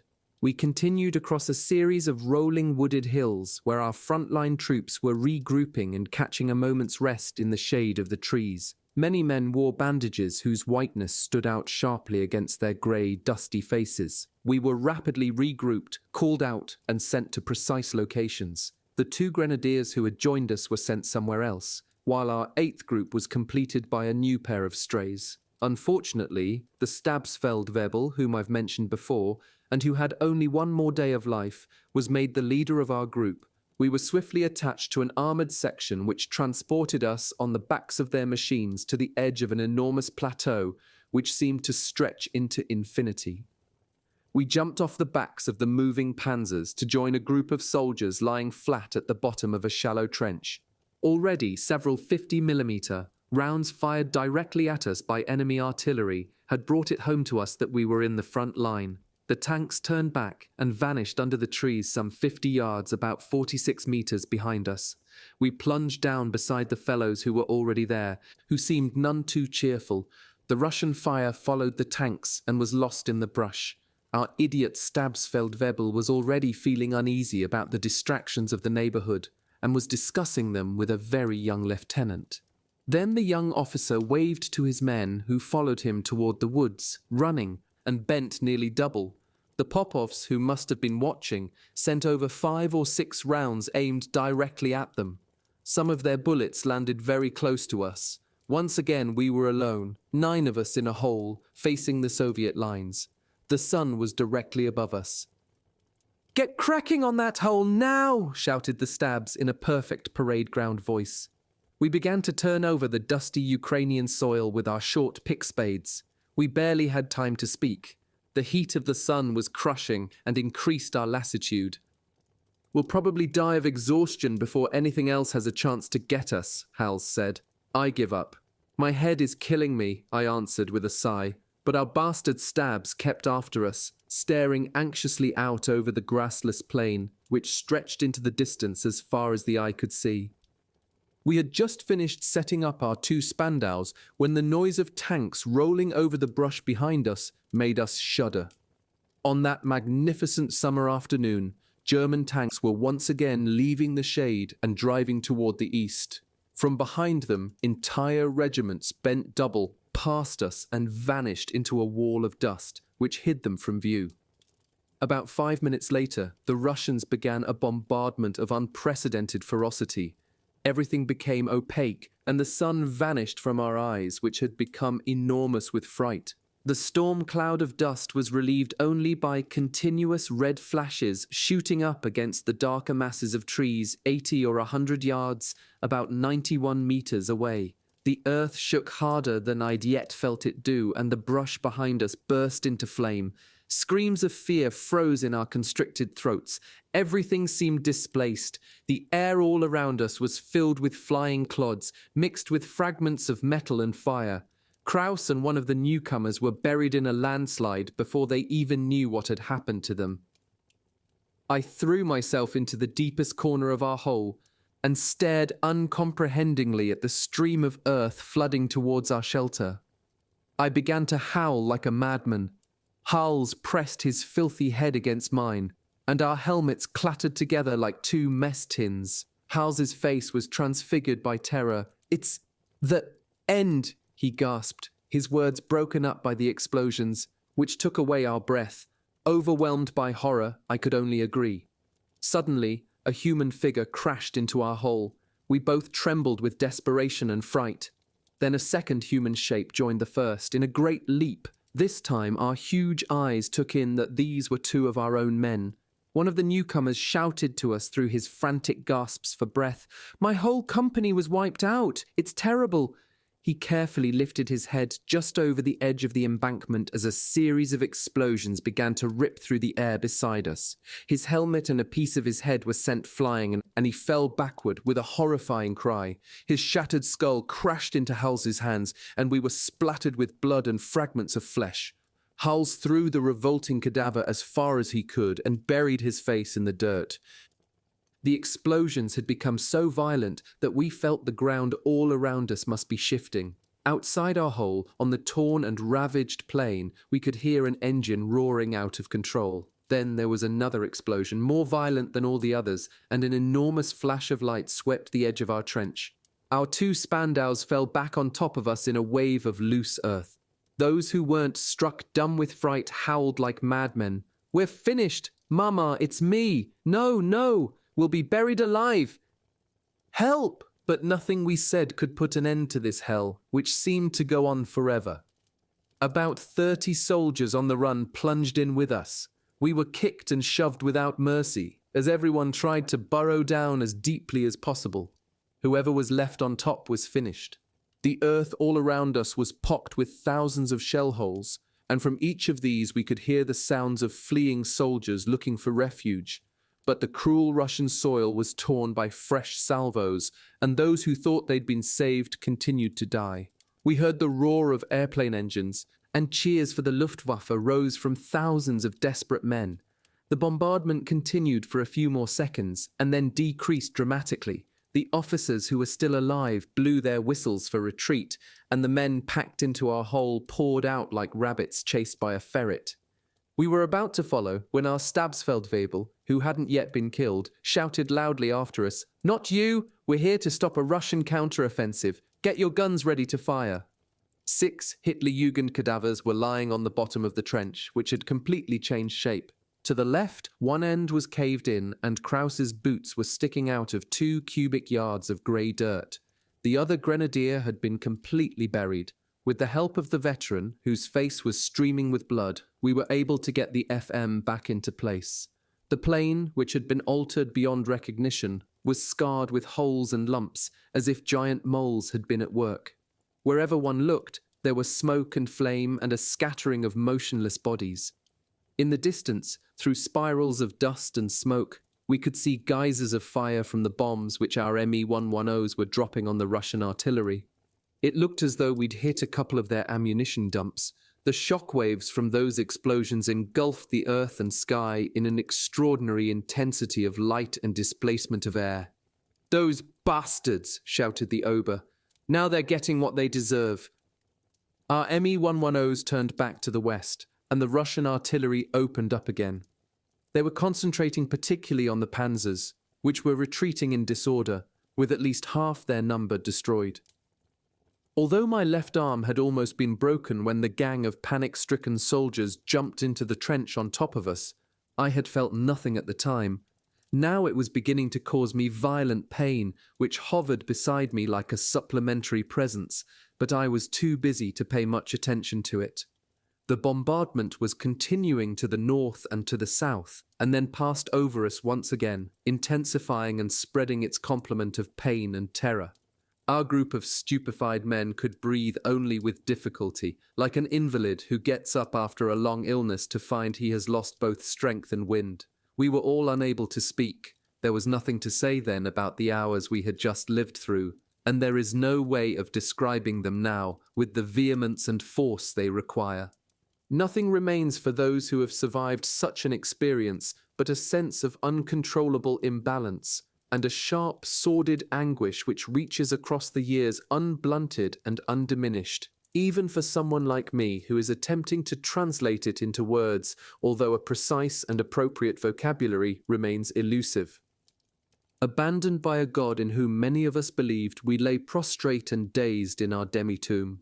From time to time, one of us would look over the parapet to stare across the dusty plain into the east, from which death might bear down on us at any moment. We felt like lost souls who had forgotten that men are made for something else, that time exists, and hope and sentiments other than anguish, that friendship can be more than ephemeral, that love can sometimes occur, that the earth can be productive and used for something other than burying the dead. We were madmen, gesturing and moving without thought or hope.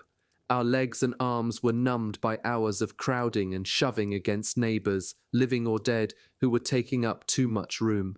The Stabsfeldwebel repeated mechanically that we must maintain our position, but each new series of explosions sent us plunging to the bottom of our hole. Night fell before we realised day had ended, and with darkness our terror returned. Lindbergh, whose nervous condition was alarming, had collapsed into a kind of stupor which, for the moment, made him oblivious of hell. The Sudeten was almost as badly affected. He had begun to tremble, like someone in a fit, and to vomit uncontrollably. Madness had invaded our group and was gaining ground rapidly. In a state of semi-delirium, I saw a giant, whom I had known in another time as Hals, leap to his machine gun and fire at the sky, which continued to pour down its rain of flame and metal. I also saw the Stabs, seized by a kind of dementia, beat the ground with his clenched fist, and then deliberately turn on the surviving grenadier and pound him. The grenadier, who had seemed to be functioning normally until that moment, simply stared at the Stabs like someone in a trance, and then burst into tears. I could hear the millions of echoes ringing through the ground with an almost infernal precision, and I felt that I was going to faint. I stood up, totally unaware of what I was doing, shouting curses and obscenities at the sky. I had reached the edge of the abyss, like all my companions, and like them, I was nearly finished. My rage burned like a straw fire, consuming my last reserves of strength. My head began to swim, and I fell forward against the edge of the trench. My mouth, which was wide open, filled with dirt. I began to vomit, and knew I wouldn't be able to stop until I had emptied myself completely. I waded through my vomit with my trembling hands stretched out in front of me, reaching for the support of the crumbling parapet. A white flash, like an element of a nightmare, lit the darkness which had enveloped us and kept me from losing consciousness. I slowly raised my eyes above the level of the trench wall, to follow the Russian flare as it fell to the ground. During those moments, I felt strangely certain that I was at home, that none of my surroundings existed, and that the descending flare was really a falling star. I remained in my stupor for a long time while the explosions continued to compress my lungs. Some men stood in one position for hours, asleep on their feet with their eyes wide open. Finally, toward midnight, everything fell silent. However, no one moved. We all felt so weakened that movement was beyond the limit of possibility. Finally, the veteran was able to make us pay attention. "Don't go to sleep, boys. This is when Ivan will attack." The Stabs stared at him with troubled eyes. He stood up and leaned against the trench wall. A few minutes later, his head fell forward and he was lost in paralytic sleep. The veteran continued to exhort us, but the 6 of us who were left received his pleas with a silence as absolute as the silence of our 8 corpses. Sleep was crushing us, as the guns had not quite managed to do. If the Russians had chosen that moment to attack, they would undoubtedly have saved a great many lives on their side. Our advance interception positions were manned only by sleepers and dead men. Although there must have been more noise from the big guns and more flares, our ears picked up nothing for the next 4 hours. The Stabsfeldwebel was the first to wake. When we opened our eyes, we found him leaning over the Sudeten, who was sleeping beside him. The Sudeten had just cried out, which must have waked the Stabs. We felt so ground down by exhaustion that every gesture made us grimace with pain. The sky once again was turning pink, and we could already see the chaos scattered across the plain. Everything was calm, and we couldn't hear a sound. We stared out at the enormous space surrounding us. The horizon was almost a perfect circle, losing its line only in the hedge of woods to the north and to the south. We got out some tins of food and tried to eat and talk a little. "That's right, you should build up your strength," joked the Stabs, who was living through his last moments. "I'd be surprised if this quiet lasted." "Maybe it will, though," someone else said. "That show yesterday must have done in quite a few fellows. We might even get 2 or 3 days like this." "I doubt it," said the Stabs. "The Führer has given the order to march east, and nothing can stop our troops now. The offensive will begin as soon as the sun is up." "Do you really think so?" asked Lindbergh, excited as usual when something seemed to be going our way. "Will our troops be able to knock out those damned Russian guns?" "If it starts up again," Hals muttered to me, "I'll go right off my rocker." "Or be killed," I answered. "We can't expect the same luck we had yesterday." Hals stared at me as he chewed. The Stabs, Lindbergh, and the surviving grenadier were still talking, while Hals and I traded pessimistic predictions. Only the veteran went on eating in silence, his eyes, red from sleeplessness, fixed on the morning star. "You two," said the Stabs, pointing to Hals and me, "you keep your eyes open for another couple of hours while the rest of us try to get some sleep. But first, we have to get rid of these stiffs." He waved at the 8 mutilated corpses, which were already beginning to swarm with big blue flies. We watched the dead being stripped of their tags. For once we were not playing Undertaker's assistant, and guard duty seemed like a stroke of luck. The same curses and exclamations seemed to occur to survivors every time they had to deal with the remains of their slaughtered comrades. "Fuck it, this fellow weighs a ton." My God, he would have been better off if they'd finished him right away. Look at that. And then the metallic click as the identity tags slid off. "Patch, he's swimming in shit." We looked away with indifference. Death had lost any dramatic importance for us. We were used to it. While the others were shifting the carrion, Hals and I continued to discuss our chances of survival. Hands and feet hurt more than other places, but aren't really serious. I wonder what happened to Olensheim. "Broken arm, I heard." "How's your arm?" "My shoulder hurts like hell." Behind our backs, the others were hard at their filthy work. "Heinzweller, 1925, unmarried, poor fellow." "Let's see your shoulder," Hal said. "Maybe you're badly hurt." "I don't think so. Just a bruise," I said, unfastening my harness. I was about to pull the cloth away from my shoulder when a roll of thunder shook the pure morning air. A second later, a hail of Russian shells fell all around us, and once again we collapsed in terror at the bottom of our hole. "My God!" someone shouted. "It's starting again!" Hals was moving closer to me through a shower of flying clods. He had just opened his mouth to say something when a violent explosion very near us drowned the sound of his voice. "We'll never be able to hold on," he said. "We'd better get out." A shell fell so close to us that the grey earth wall of the trench glowed red in the light of its flames. A thick cloud of smoke enveloped us, and cubic yards of earth fell into our holes. We could hear cries of fright, and then the voice of the Stabs. "Anyone hit?" "God!" shouted the veteran through a spasm of coughing. "Where the hell's our artillery?" Lindbergh had begun to tremble again. Then the Russian fire stopped. The veteran peered carefully out, and after him our 7 heads rose above the rampart. We stared at the plain, which was still scattered with trailing clouds of dust. In the distance, besides the wood, someone was howling. "They must be running short of shells," said the Stabs, grinning.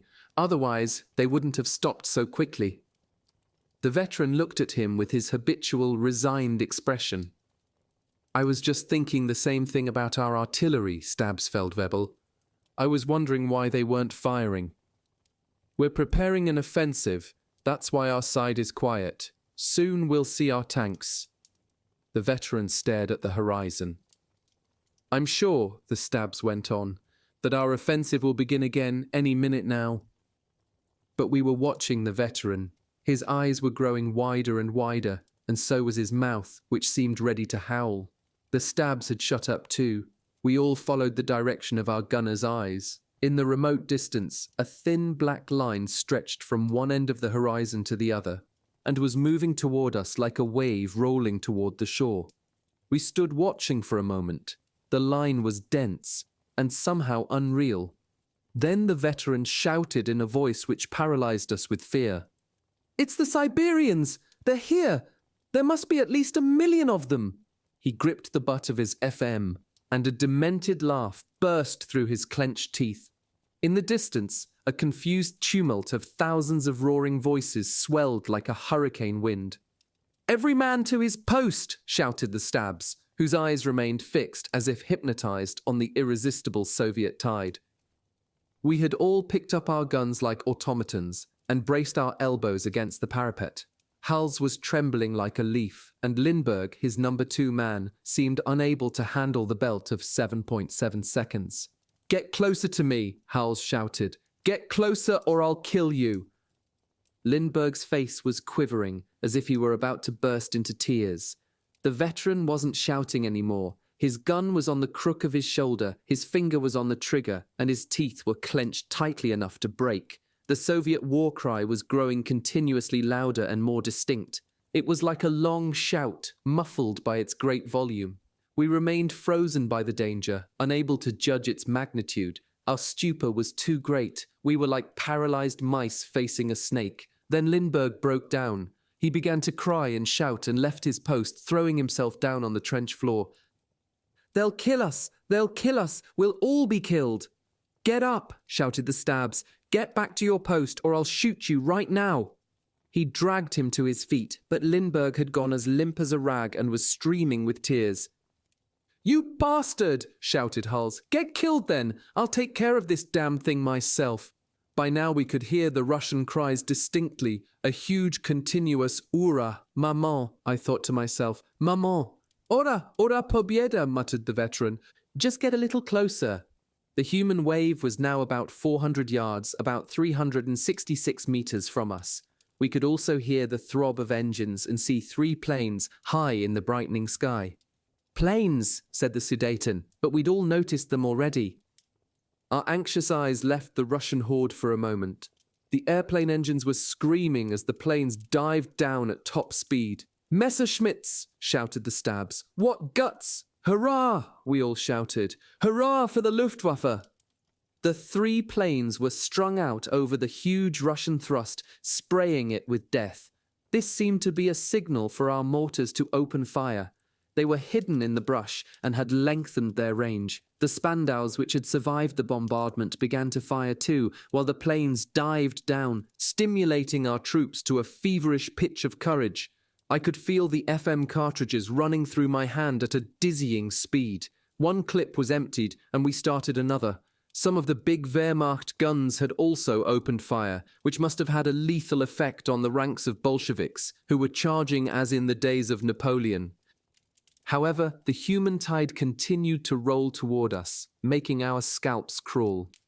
Only the weight of our helmets kept our filthy hair from standing straight up on our heads. Although the idea of death itself no longer terrified us, my eyes remained fixed on the smoking metal of the FM in the steady hands of the veteran.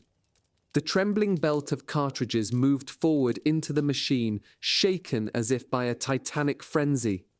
"Prepare the grenades!" shouted the stabs, who was firing with his Luger braced on his left arm. "It's useless!" shouted the veteran even louder. "We haven't got enough ammunition. We can't stop them. Order the retreat, Stabsfeldwebel, while there's still time." Our frantic eyes moved from the lips of one man to the other. The Russian war cry, "Ura pobieda," roared closer and closer. The men were firing from their hips as they ran, and the air shook with the rushing flight of their bullets. "You're crazy," answered the stabs. "No one can get away from here, and our boys should be coming any minute now, so keep firing, for the love of God." But the veteran had already loaded his FM and picked up the last magazine. "You're the one who's crazy. Any minute now is too late. But you go ahead and die right here, if that's what you want." "No, no!" shouted the stabs. The veteran had just jumped from the trench and was galloping toward the woods, bent over as far as he could, and calling to us as he ran. We grabbed our guns in frantic haste. "Run!" shouted the Sudeten. We all followed him. For a moment we were almost mad with terror, racing toward the shattered trees with our lungs on fire, while Russian bullets whistled through the air all around us. There were still 7 of us, which seemed astonishing. The stabs had finally followed everyone else, but were still protesting and shouting, "Cowards! Shoot back! You'll all be killed! Put up a fight!" But we continued to run for the trees. "Halt!" the stabs shouted. "Halt, you cowards!" We had just caught up with the veteran, who had stopped for a minute behind what was left of a tree. I was right beside him. "You bastard!" the stabs yelled. "I'll report you for this." "I know," the veteran said, gasping, almost laughing. "But I'd take one of our firing squads over Ivan's bayonet any day." We began to run again, climbing a pockmarked hillside stripped of its brush. "Ay!" howled the veteran as Russian bullets struck the earth bank with hollow thuds. "Hurry, stabs, quick!" he shouted to our leader, who was still climbing the bank and would never complete his ascent. "You'll see, we'll stop them when we get to our lines." The veteran had barely finished speaking when our non-com suddenly cried out and stood up, flapping his arms in an almost comical way. Then he ran back down the little hill and collapsed, with his face pressed into the ground. "Damned stabs," said the veteran. "I told him to hurry up." Stripped of a leader for the second time, our 8th group continued its flight through the brush, staggering under our load of weapons. "Let's stop for a second," I said. "I can't breathe." Hals had dropped to the ground and was trying to regain control of his breath. Behind us we could hear guns popping and an occasional German projectile falling toward the east. "As if that would stop Ivan," said the veteran. "Hasn't anybody told them, for the love of God? Keep moving, boys. This is no time to take it easy." "Thank God you were there," Hals said to the veteran, "or we'd all be dead by now." "Damn right. Now beat it." We began to run again, despite the exhaustion which prevented us from grasping the critical importance of every step. 3 other Lancer joined us. "You really scared us," one of them said. "We thought you were Bolsheviks." We came to a small clearing, which we could see at a glance was not a natural glade, but the site of one of our munitions dumps, which must have been hit the day before by a Russian shell. We found a few fragments of a pack, but everything else had been burned.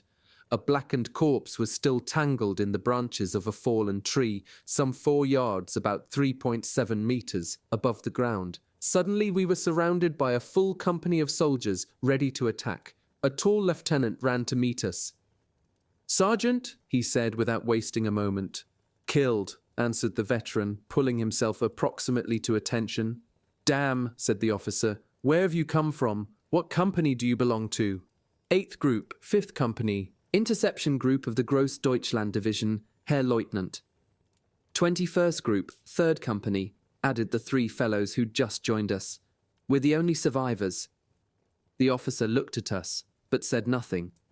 There was a continuous rumble of guns, and from time to time the shouts of the Siberians. "Where's the enemy?" asked the lieutenant. "In front of you, Herr Leutnant, everywhere. They just poured onto the plain. There must be several 100,000 anyway. Keep going back. We're not part of the Großdeutschland. Reattach when you run into one of your own regiments."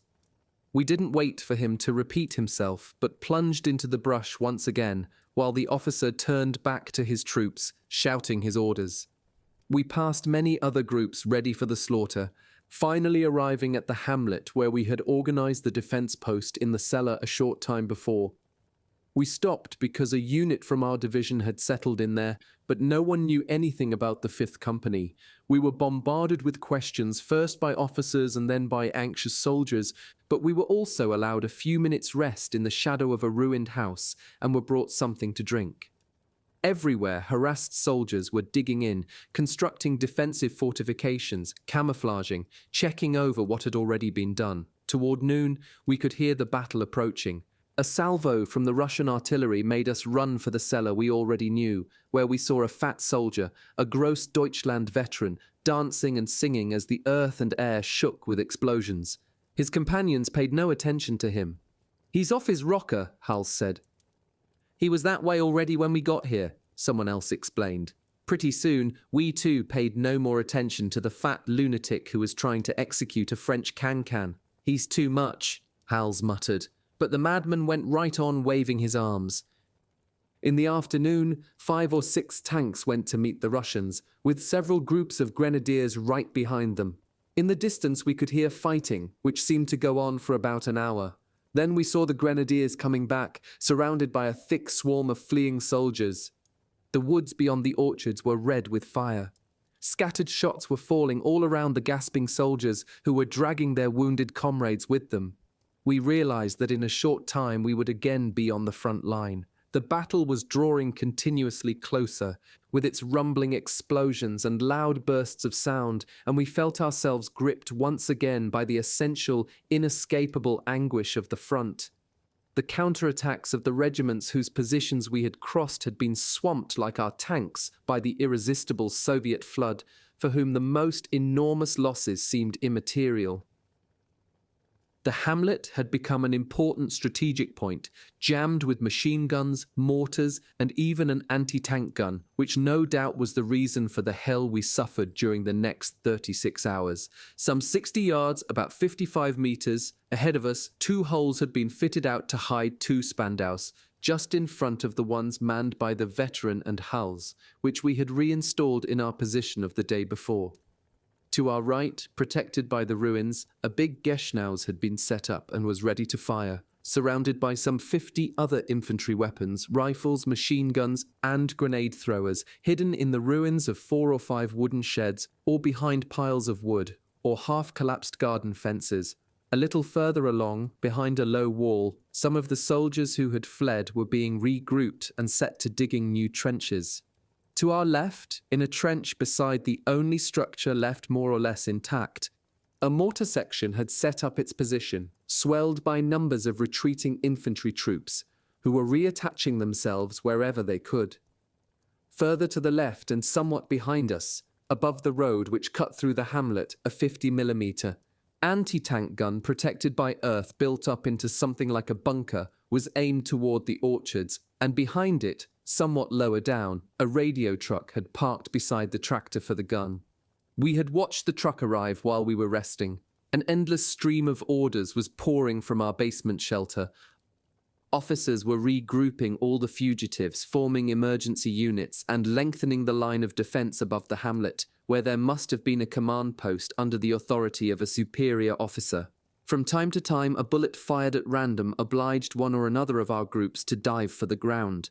But compared to what we'd been through the day before, nothing seemed particularly alarming.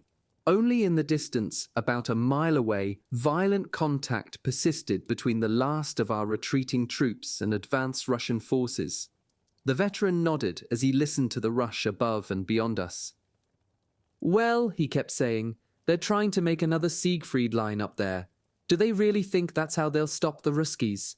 You, preacher," he turned to a chaplain, "ask your kind God to send us some lightning to help us out. We could use it, since there doesn't seem to be any artillery."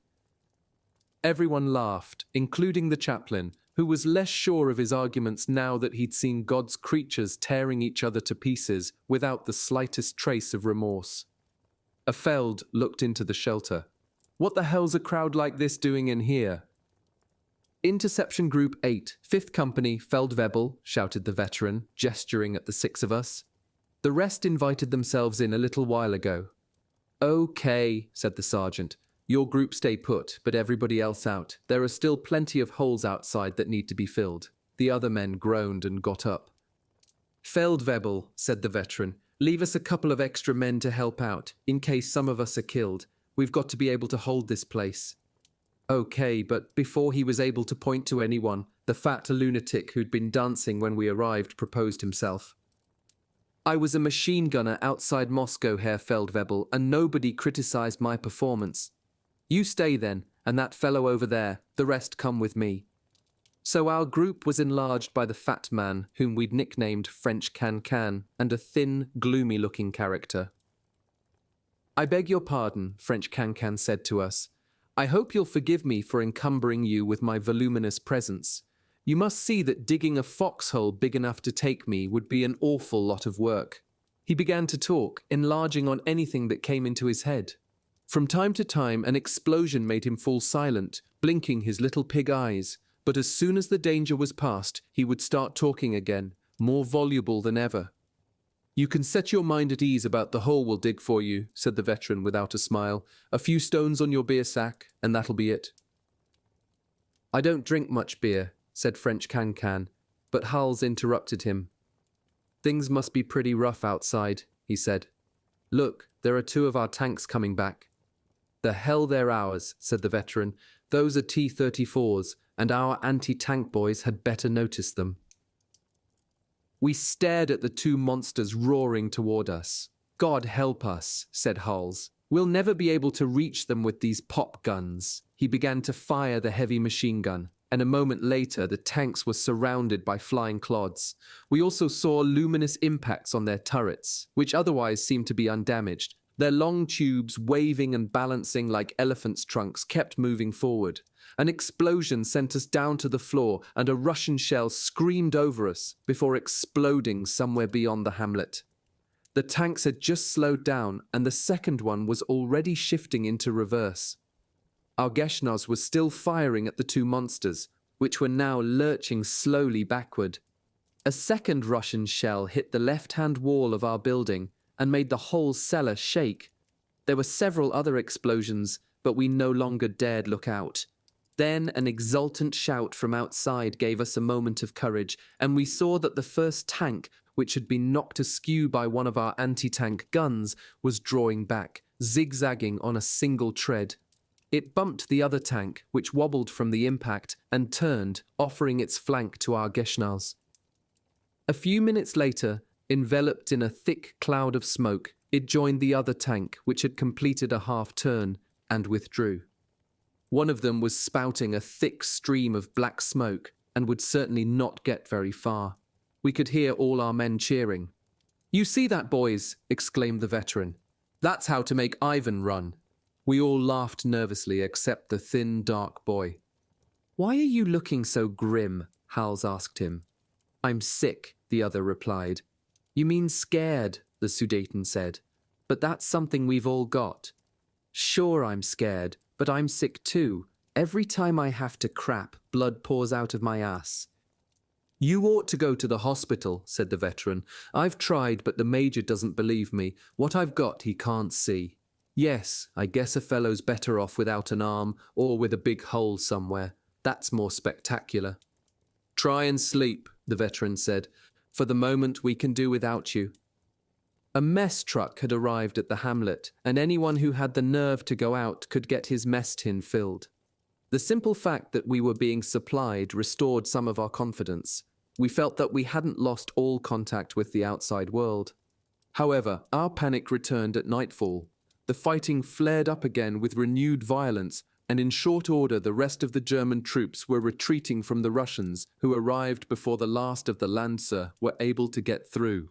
We could see the oncoming mujiks everywhere, outlined against the shattered orchards. They were running toward us shouting, but the noise of our guns covered their voices. A horrible massacre had begun. In the cellar, filled with smoke from our 2 Spandaus, the air was almost unbreathable. The noise of the anti-tank gun, which must have been red hot, had enlarged and multiplied the cracks in the ceiling, whose plaster fell onto our helmets like rain. "Let's take turns firing," the veteran shouted to Hals. "Otherwise the guns will melt." Lindbergh, whose face had turned the colour of his tunic, stuffed some dirt into his ears so that he wouldn't hear any more. A 5th belt of cartridges was running through my torn hands into the red-hot machine, which the veteran kept on firing. One of the 2 machine guns in front of us had been knocked out by a grenade. The other was still firing, sweeping across the ranks of Soviet troops who were piling up in a horrible bottleneck. In spite of their desperate efforts to break through, waves of howling men were dying under our mortar and machine gun fire. We had no idea what was happening beyond our range of vision. Directly in front of us, however, the enemy was taking a terrible beating. 2 or 3 fragments of shrapnel had come through the holes in the wall, but miraculously no one had been hit. Then we heard a heavy rumbling sound, and 2,000 or 3,000 soldiers ducked their heads a little lower. In front of us, among the living and the dead, hundreds of flares lit the darkness. For a moment we were terrified. Then someone shouted, "It's our artillery!" "Thank God," said the veteran. "I'd given up on them." "Okay, boys, we'll be able to stick it out. This means the Popovs can't get through." The Wehrmacht artillery had finally regrouped and was pouring down its deadly rain onto the enemy. In the darkness of our smoke-filled hole, our faces lit up with relief. "That's more like it," shouted Can-Can. "Look at the pounding those Ruskies are taking. That's how it ought to be. Bravo!" In front of us, we could see the earth flying into the air. Lindbergh, who seemed almost mad with excitement, was yelling, "Sieg Heil!" at the top of his lungs. Evidently, the Russians were no better at standing up to our guns than we had been to their waves of assault the day before. The German artillery lengthened its range and pursued the terrified Russians into the trees beyond the orchards. The Ura Pobieda of the Russians had been replaced by the death rattle of thousands of dying men, which filled the air with a horrible sound. We thought the hamlet had been saved. "Let's have a drink," the veteran said. "We really ought to celebrate. I haven't seen such slaughter the whole time I've been in Russia. We should be able to breathe a little easier now. You," he said to Lindbergh, pulling him from his corner, "go find us something instead of sitting there snivelling." It was easy to see that Lindbergh had gone mad. He was alternately laughing and crying uncontrollably. "Get going," said Hals, who was fed up with him. "Run and find us something to drink." He gave him a kick in the seat of his pants. Lindbergh went off, holding his head in his hands. "Where will I find anything?" he asked. "That's your worry. At the radio truck, those fellows usually have something hidden, or anywhere else. Just don't come back with empty hands."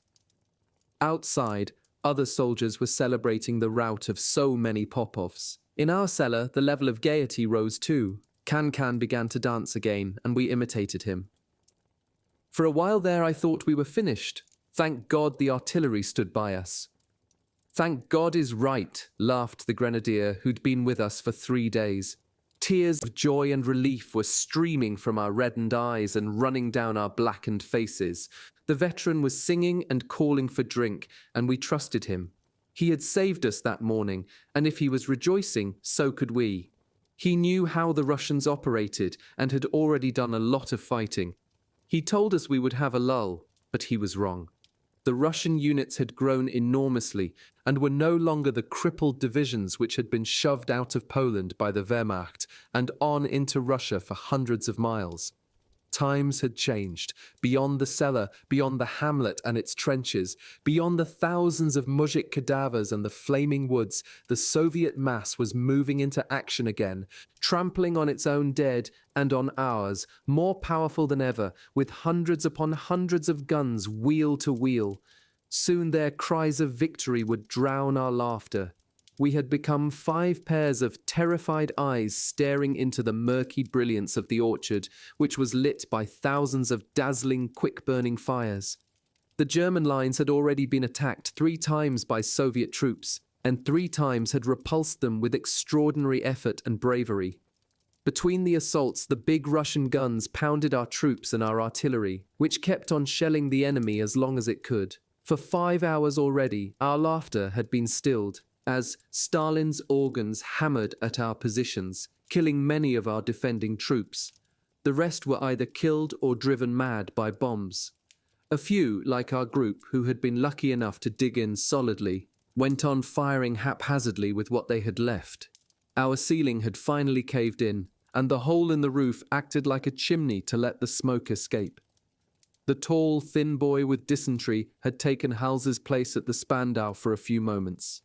A bullet or fragment of shrapnel had grazed Hal's forehead just below the visor of his helmet, and he was lying down beside 3 dying men who had been brought into our shelter to spend their last moments in relative tranquility.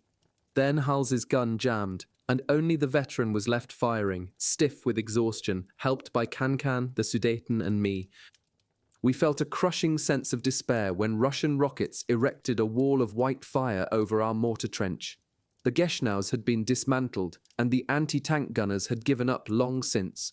Only a few Spandaus supported by light infantry guns prevented the howling mob from taking the village. We were threatened with being overrun or surrounded any minute. "I guess we'll have to die now," said the veteran. "Too bad for us, but I don't see any other solution. From time to time, in the light of the flares, we could see the nest of machine gunners in front of us, heroically fighting on. The Russians pressed their attack, bringing on their tanks as soon as it began to grow light, and death to anyone who remained upright. A shell destroyed what was left of our shelter and sent us all rolling along the floor.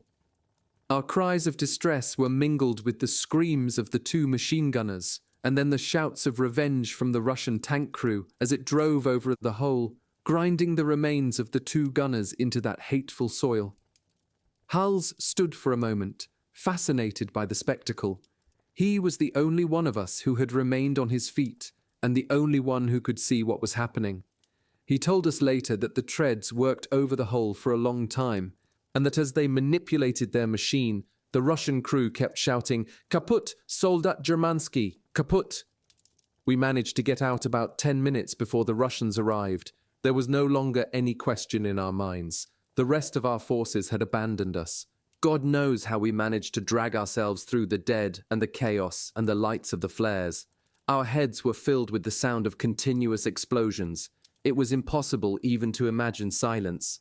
Hals was walking behind me, his hands red with blood from a wound in his neck. Lindbergh, who had finally fallen silent, was staggering just ahead of us. The veteran was a short way back, shouting imprecations against the war, our artillery, and the Russians. The fat lunatic was beside me, letting off an endless stream of incomprehensible muttering. As the noise of battle grew louder and the sky brighter, we forced ourselves into a run. "We're finished, Sajer," Hals shouted. "We're not going to make it." I began to tremble and to cry with fright. My head hurt almost beyond bearing, aching with the noise of explosions and fusillades. We kept falling, standing up again and running on like automatons. Suddenly, Can cried out. I turned my head to look at him through my exhausted eyes, and it seemed as if I were dreaming. I looked at him without feeling, as I moved one foot, about 3 meters, in front of the other mechanically and with difficulty. "Don't let me fall," said Can imploringly. His hands were clutching his belly, holding in something foul, like the offal on the floors of slaughterhouses. "How can you go on like that?" I asked him, only half aware of what I was saying. Suddenly, he cried out again, and doubled over onto himself. "Come on," said the Sudeten in a thick voice like a drunkard's. "There's nothing we can do for him." We staggered on like sleepwalkers. We heard the sound of an engine behind us, and turned to see what new danger might be threatening. A dark shape was jolting rapidly toward us with all its lights extinguished. We summoned up what was left of our energy and tried to scatter. The half-track, which was almost on top of us, gleamed with dull reflections of the blazing explosions all around it. "Climb aboard, friends!" shouted a kindly soul. We stumbled toward the vehicle, which turned out to be the one that had moved the Geschnaus into position above our cellar in the hamlet. 3 fellows who had also been in the hamlet had managed to get it started. We pulled ourselves onto the narrow platform, which was almost totally occupied by the heavy dismantled gun, and the engine started up again, carrying us across a heavily rutted piece of ground, which must have been the site of several gun emplacements. The soldiers standing beside piles of empty ammunition boxes waved to us as we passed, their faces drawn with exhaustion. "Clear out!" our driver shouted to them. "Ivan is almost here." One of the artillery tractors was blazing brightly. Perhaps its flames dazzled our driver. In any case, we plunged nose first into a deep crater and everyone was thrown out. I think I went through the windshield. I felt a stabbing pain in my shoulder, which was already sore, and found myself doubled over against one of the front wheels of the machine. "God damn," someone said. "What are you doing to us?" "Shut up," shouted the driver. "I think I've broken my knee." I stood up, gripping my shoulder. My left arm seemed to be paralyzed. "Your face is covered with blood," said the Sudeten, looking at me. "Only my shoulder hurts, though." I saw Hals lying on the ground. Already wounded, he had been thrown a considerable distance and was either unconscious or dead. I shook him and called him, and he lifted one of his hands to his neck. Thank God he wasn't dead. Somebody tried to drive our machine out of the hole, but its wheels only dug into the ground and spun helplessly. We walked on to the next artillery position, where the fellows were just pulling up stakes. They loaded us onto trucks along with their gear, and we left in search of a quieter spot. In the distance, the horizon glowed red. "You've come from that inferno?" one of the artillerymen asked. He was talking to the veteran, who didn't answer because he'd dropped into a deep anesthetic sleep. Within a few minutes, almost everyone had done the same, despite the rough jolts of our progress. Only Hals and I remained half awake. My shoulder prevented me from moving and caused me great pain. Someone was leaning over me. My face was covered with blood. The shattered glass of the windshield had cut me in hundreds of places, so that I looked as if my blood were pouring from a deep wound. "This one must be dying," said the fellow, looking down at me. "I'm not," I shouted back. Sometime later, we were all helped down. Every movement hurt my shoulder, and the pain, intensified by fatigue, made me feel sick at my stomach. I began to retch and vomit violently. 2 soldiers helped me to a building where the wounded were stretched out on the floor. Hals joined me with his bloody neck, and our driver, who was hopping on one leg. "You in a bad way?" Hals asked. "You're not dying, are you, Sajer?"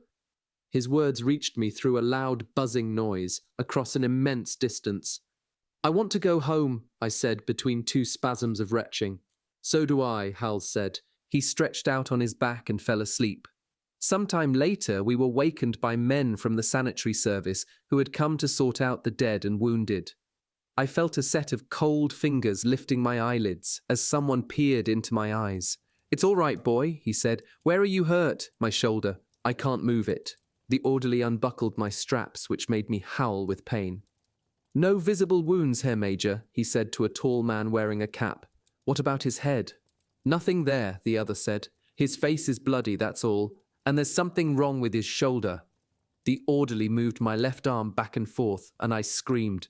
The major nodded, and the orderly pinned a white slip of paper to my tunic. He did the same to Hals and to the driver, and then helped the driver into an ambulance which was already nearly full. Hals and I remained on the ground. Toward noon, 2 more orderlies came back to deal with the men like us who'd been left to wait. They tried to help me to my feet. "That's all right," I said. "I can walk. It's my shoulder that hurts." The orderlies lined up everybody who could walk and sent us to the canteen. "Everyone strip!" shouted a Feld. The pain of undressing nearly made me faint. 2 fellows helped me, and my swollen, battered shoulder was bared. We were each given an injection in the thigh. Then the orderlies washed our wounds with ether and stuck plaster on anyone who needed it. Beside the door, they were sewing up a fellow who had a huge rip down his back and who screamed as the instruments bit into his flesh. 2 of them came over and grabbed hold of my shoulder. I howled and cursed, but they paid no attention. With a cracking sound which sent spasms of pain right down to my toes, they pulled my dislocated arm back into place and moved on to the next case. I found Hals outside. They had just stuck a gauze bandage onto his neck with a long strip of tape. My friend had been wounded by a metal fragment 3 inches, about 7.6 centimeters, below the first wound he had received at Kharkov. "Next time they'll get me in the head," he said. A short distance along, we found the veteran, the Sudeten, Lindbergh, and the grenadier asleep and snoring on the grass. We lay down beside them and were very quickly asleep too. And that was the end of the battle for Belgorod. The German offensive had lost all the ground it had taken at such cost during those 10 days, and even more. 1/3 of the forces engaged in the fighting had been killed, including many of the Hitlerjugend. What happened to the beautiful young man with the Madonna face, and his friend with clear, loyal eyes, and the student who spoke so well? Probably they were left lying on the mutilated soil of Russia, like the melancholy harmonica player who sang of his desire to return to his peaceful green valley, if only to die there. There is no sepulchre for the Germans killed in Russia. One day some mujik will turn over their remains and plough them under with his fertilizer and sow his furrow with sunflower seeds. Part 3. The Retreat, Autumn, 1943. The New Front. In September, Kharkov was retaken by the Soviets. The entire South and Central Front was seriously shaken, with several major breakthroughs which the enemy poured their tanks, jeopardizing our whole system of defense. A general withdrawal began, during which the Russians often managed to surround entire divisions. Our unit had been re-equipped with new weapons and rapid motor vehicles, and was used to check enemy penetration behind our lines, often achieving prodigies which were cited in the orders of the day. Wherever the Großdeutschland appeared, our troops took heart and routed the enemy, or so it seemed. Of course, the general difficulties of our situation, our encirclement, and the despair of troops forced to abandon their weapons in a sea of mud were never mentioned. Nor were such things as the adjutant and his section taken prisoner and liberated too late, or the profound sense of hopelessness and misery which settled over the adult children we were, facing another winter of war, more human bridges across icy rivers, like the one over the Dnieper, more frozen, abandoned regiments and scorched earth and weeks of terror, like our week at Chernigov, more hands cracked open by chilblains, and more fatal acceptance of the idea of death.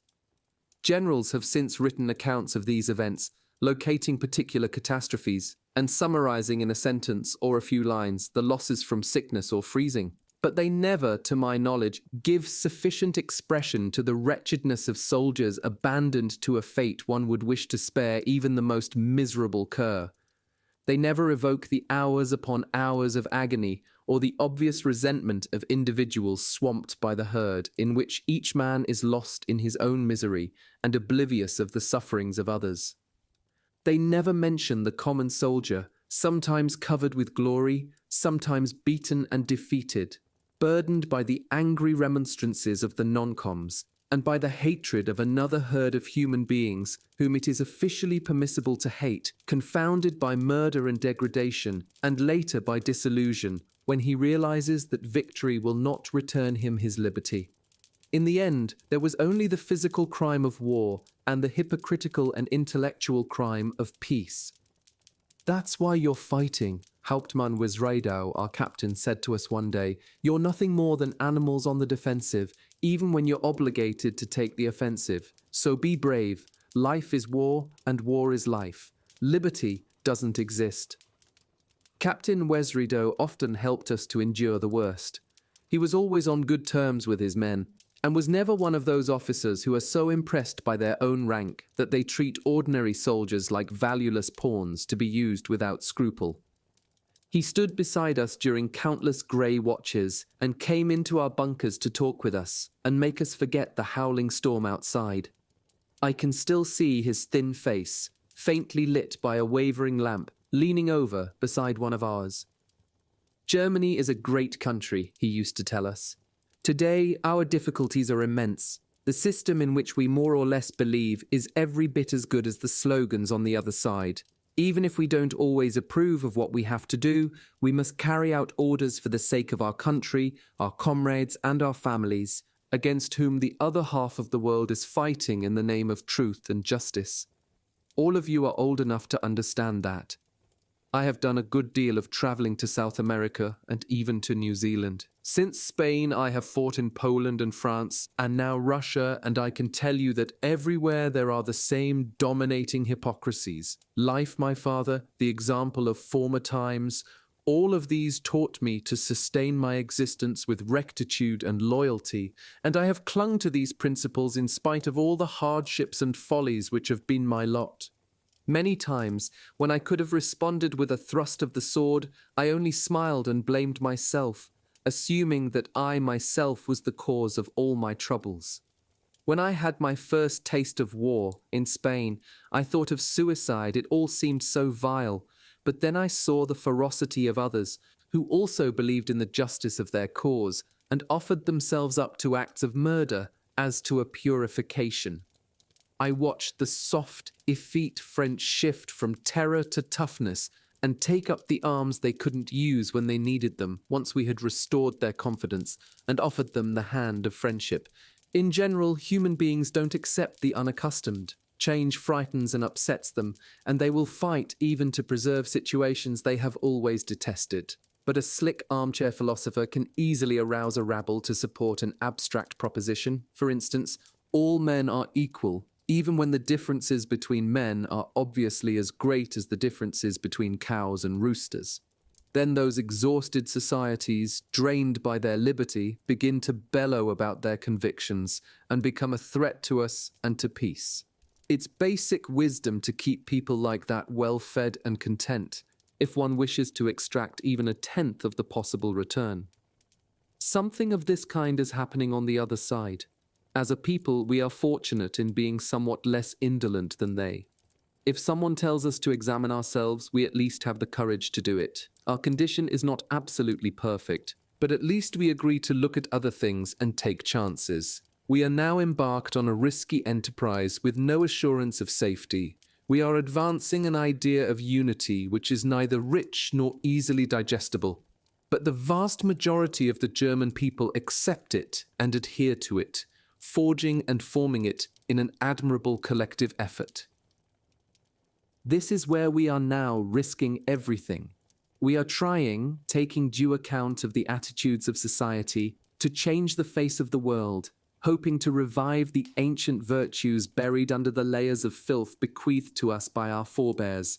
We can expect no reward for this effort. We are loathed everywhere. If we should lose tomorrow, those of us still alive after so much suffering will be judged without justice. We shall be accused of an infinity of murder, as if everywhere and at all times men at war did not behave in the same way. Those who have an interest in putting an end to our ideals will ridicule everything we believe in. We shall be spared nothing.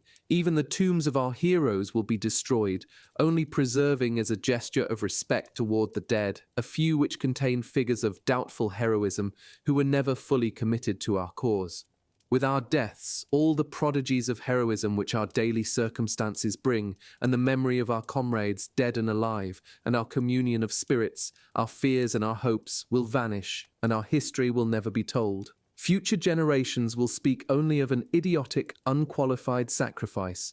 Whether you wanted it or not, you are now part of this undertaking, and nothing which follows can equal the efforts you have made, if you must sleep tomorrow under the quieter skies of the opposite camp. In that case, you will never be forgiven for having survived. You will either be rejected or preserved like a rare animal which has escaped a cataclysm. With other men, you will be as cats are to dogs, and you will never have any real friends. Do you wish such an end for yourselves? Anyone who wishes to go but is hesitating from fear of our authority should speak to me. I will take as many nights as it needs to reassure you.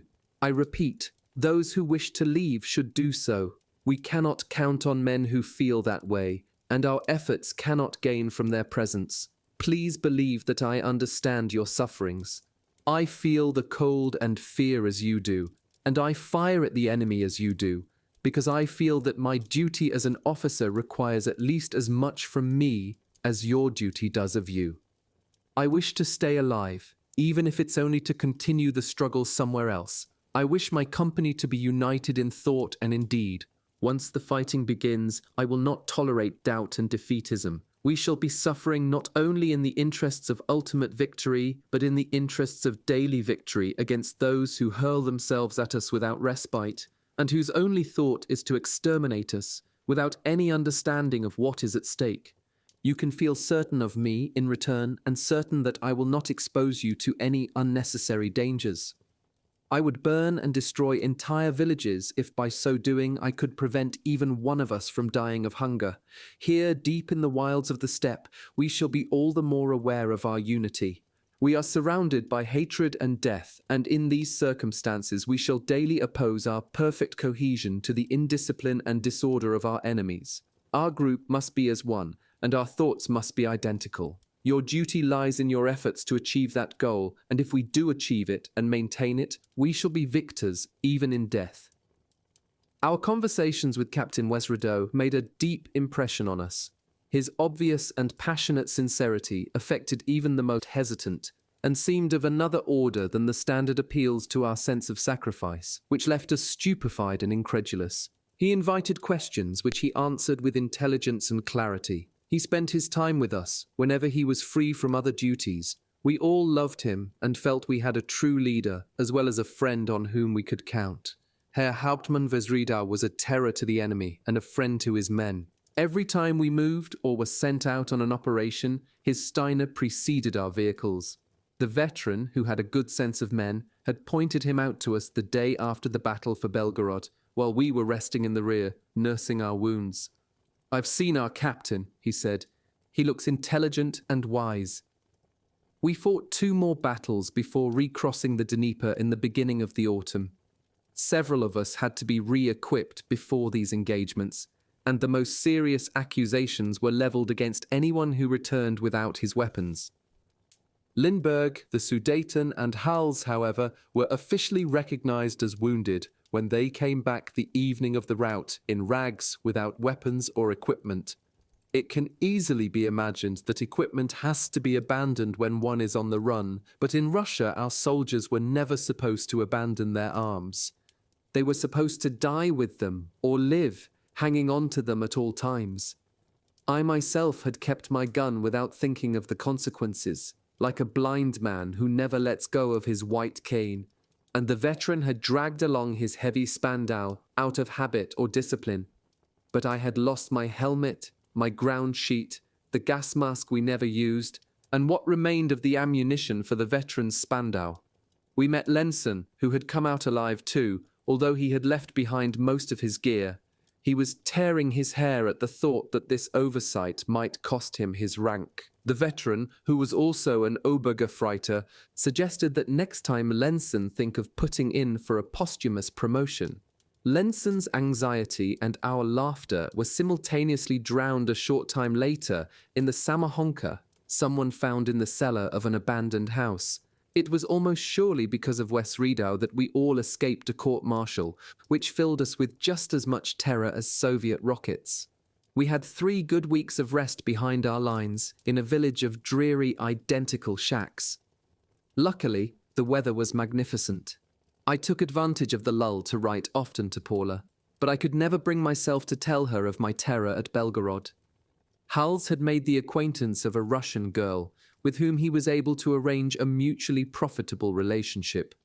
It turned out he was not the only one to enjoy the good woman's favors. One evening he arrived to find himself part of a troika. The other masculine member was the Catholic chaplain, who had survived hell and was indulging a few sins of the flesh as his consciousness of life returned, hoping they would be pardoned because they were so rare. From that moment on, he was never able to intone a psalm without an accompanying chorus of laughter, at which he would blush furiously and laugh as loudly as the rest of us. All went well until one morning toward the end of September, when the distant rumble of guns reminded us that we had not come to Russia to play. In fact, the Russians had just broken through the front which our troops had managed to re-establish west of Belgorod, and our grand debacle was beginning. Our generals, who believed that our troops could, if not attack, at least hold the reconstituted front, noticed somewhat belatedly that our regiments were being decimated simply to slow down the irresistible momentum of the strong Russian forces which were attacking all along the central sector. What we should have done, before even thinking of turning back to the east, now seems like a simple act of realism which should have been recognized while it was still possible. At the time, however, the order to withdraw to the west bank of the Dnieper was given very late. The line of the Dnieper meant Kiev on the central axis, Cherkasy on the south, and Chernigov to the north on the Desna, a distance of hundreds of miles. We were continuously pursued by an enemy who was fast becoming far more mobile than we, and threatening to overtake us at any moment, filling our ranks with panic and confusion. What might have been possible before Belgorod was no longer so, except at an inordinate price in blood and sweat, with incessant rearguard fighting. The Wehrmacht, adhering strictly to orders, sacrificed many more men on this belated retreat than they had during their advance. We died by the thousands that autumn on the Ukrainian plain, and our battles, unheralded by any fanfare, consumed many heroes. The frontline troops, in constant contact with an ever more pressing enemy, had already made up their minds about the future. Even the most hermetically sealed of our men understood that no matter how many hundreds of Russians he killed, or how bravely he fought, the next day hundreds more would appear, And so on for the next day and the day after that. And even the blindest saw that the Russian soldiers were moved by a blind heroism and boldness, so that even a mountain of dead compatriots wouldn't stop them. We knew that under such circumstances, combat often favors simple numerical superiority, and much of the time we felt desperate. Can anyone blame us? We knew that we would almost surely be killed, buying time for a large-scale redeployment of troops. We knew that our sacrifice was in a good cause, and if our courage incited us to hours of resignation, the hours and days which followed would find us with dry eyes which were filled with an immense sadness. Then we would fire in a lunatic frenzy, without mercy. We didn't wish to die and would kill and massacre as if to avenge ourselves in advance for what we knew was going to happen. When we died, it was with fury, because we hadn't been able to exact enough retribution. And if we survived, it was as madmen, never able to readapt to the peacetime world. Sometimes we would try to run away, but orders, adroitly worded and spaced, soothed us like shots of morphine. On the Dnieper, we were told, everything will be easier. Ivan won't be able to force the barrage, so courage, and do your best to hold him off if you want everyone to get through. The Russian counter-offensive will be crushed on the Dnieper, and then we'll resume our push to the east. Through our panic and despair, an order became a duty. Our adversaries were astonished by the courage of ordinary German soldiers. 100 yards, about 91 meters at a time, we withdrew to the Dnieper and safety, slowing down the enemy as much as we could, watching our comrades fall all around us. Our desperate efforts sometimes continued for days at a time, across hundreds of miles. When men who had escaped from rearguard units finally reached the river, they were faced with a vast human swarm. Entire armies were waiting beside the few bridges which our engineers had managed to restore, tramping up and down the sandy bank, climbing onto anything that could float. The Russians were right on our heels, pressing against our perimeter of defense, which shrank alarmingly. The Luftwaffe was always somewhere overhead, and partly saved the situation, but our planes were soon outnumbered by MiGs and Yarbos. Those of our planes which escaped the long-range anti-aircraft fire had to face a constantly growing swarm of fighters. The men who had not crossed the river were pressed into counterattacks at odds of 100 to 1. We performed deeds of astonishing heroism, which demonstrated once again the extraordinary resourcefulness of our soldiers. The weather was still good, and we fought many successful battles. However, these are victories which can never be celebrated. An army fighting for its life cannot speak of victory. Nonetheless, they were victories, which cost us far more than those we had fought as conquerors. This time, on the banks of the river, we were fighting not simply to take this or that town or district, but to avoid catastrophe. Everyone felt it and knew it. We had hours and even days of calm, but our anguish and anxiety always increased to a point of unbearable pressure, and we would throw ourselves back into battle to try to drive off the red monster about to devour us. This time, we managed to avert a total catastrophe. Army Group Center passed through, and the regiments still fighting were ordered to disengage. During the night, we destroyed almost everything, leaving only men and light arms to be transported in the ferries which had been provided to embark the last of our troops to the west. At dawn, our exhausted men arrived at the river, which was heavily shrouded in autumn fog. Expecting friendly faces, they called out, only to be answered by Ivan's machine guns. In many places, the Russians had arrived ahead of us, sunk the boats, and killed the ferrymen. Our men threw themselves into the river and tried to swim, abandoning everything. The Russians, of course, opened fire, shooting at the heads bobbing in the water as if they were clay pigeons at a fair. Perhaps a few Germans managed to reach the western bank. Elsewhere, our men crowded onto the precarious ferries which were fired at from both the shore and the sky. Others were surrounded and fought to the last. Most of these men were killed, as the Russians were in no mood to take prisoners. Thus we established a new front, hoping to find safety on the western bank of the Dnieper. We dug ourselves in, preparing for a long stay. This time Ivan would not break through. It had begun to snow, and we set about arranging our bunkers, calming ourselves, reorganizing and waiting. But news was spreading with the rapidity of the flash which followed a Russian rocket. The staff officers had done everything they could to keep the true nature of the situation from the troops, but reality was too strong and too important, and broke down all the barriers of discretion, smashing the fragile hopes of the soldiers and sweeping them away in a tumultuous flood. The Red Army was moving toward us from Cherkasy in the east and the Dnieper in the west. To the north they had crossed the Desna, and a large number of our troops were trapped at the confluence of the Desna and the Dnieper. Winter had begun, and with the falling snow a deep feeling of despair settled over us.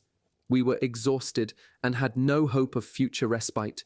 Where could we find it? How far would we have to withdraw? To the Pripyat? The Bug? The Oder? The veteran grinned sardonically. That seemed impossible, unimaginable. One can only draw a very general view of our situation from the lines I've just written, without any of the details. I am not trying to recreate precise geographic chronologies of the Russo-German War, but to give an account of the almost inconceivable difficulties we faced. I have never had more than a very approximate idea of our movements and centres of operation, and would certainly be incapable of drawing an accurate diagram of the front at any point in the war. That is the province of the various disbanded staffs. I, on the other hand, can describe certain moments down to the last detail.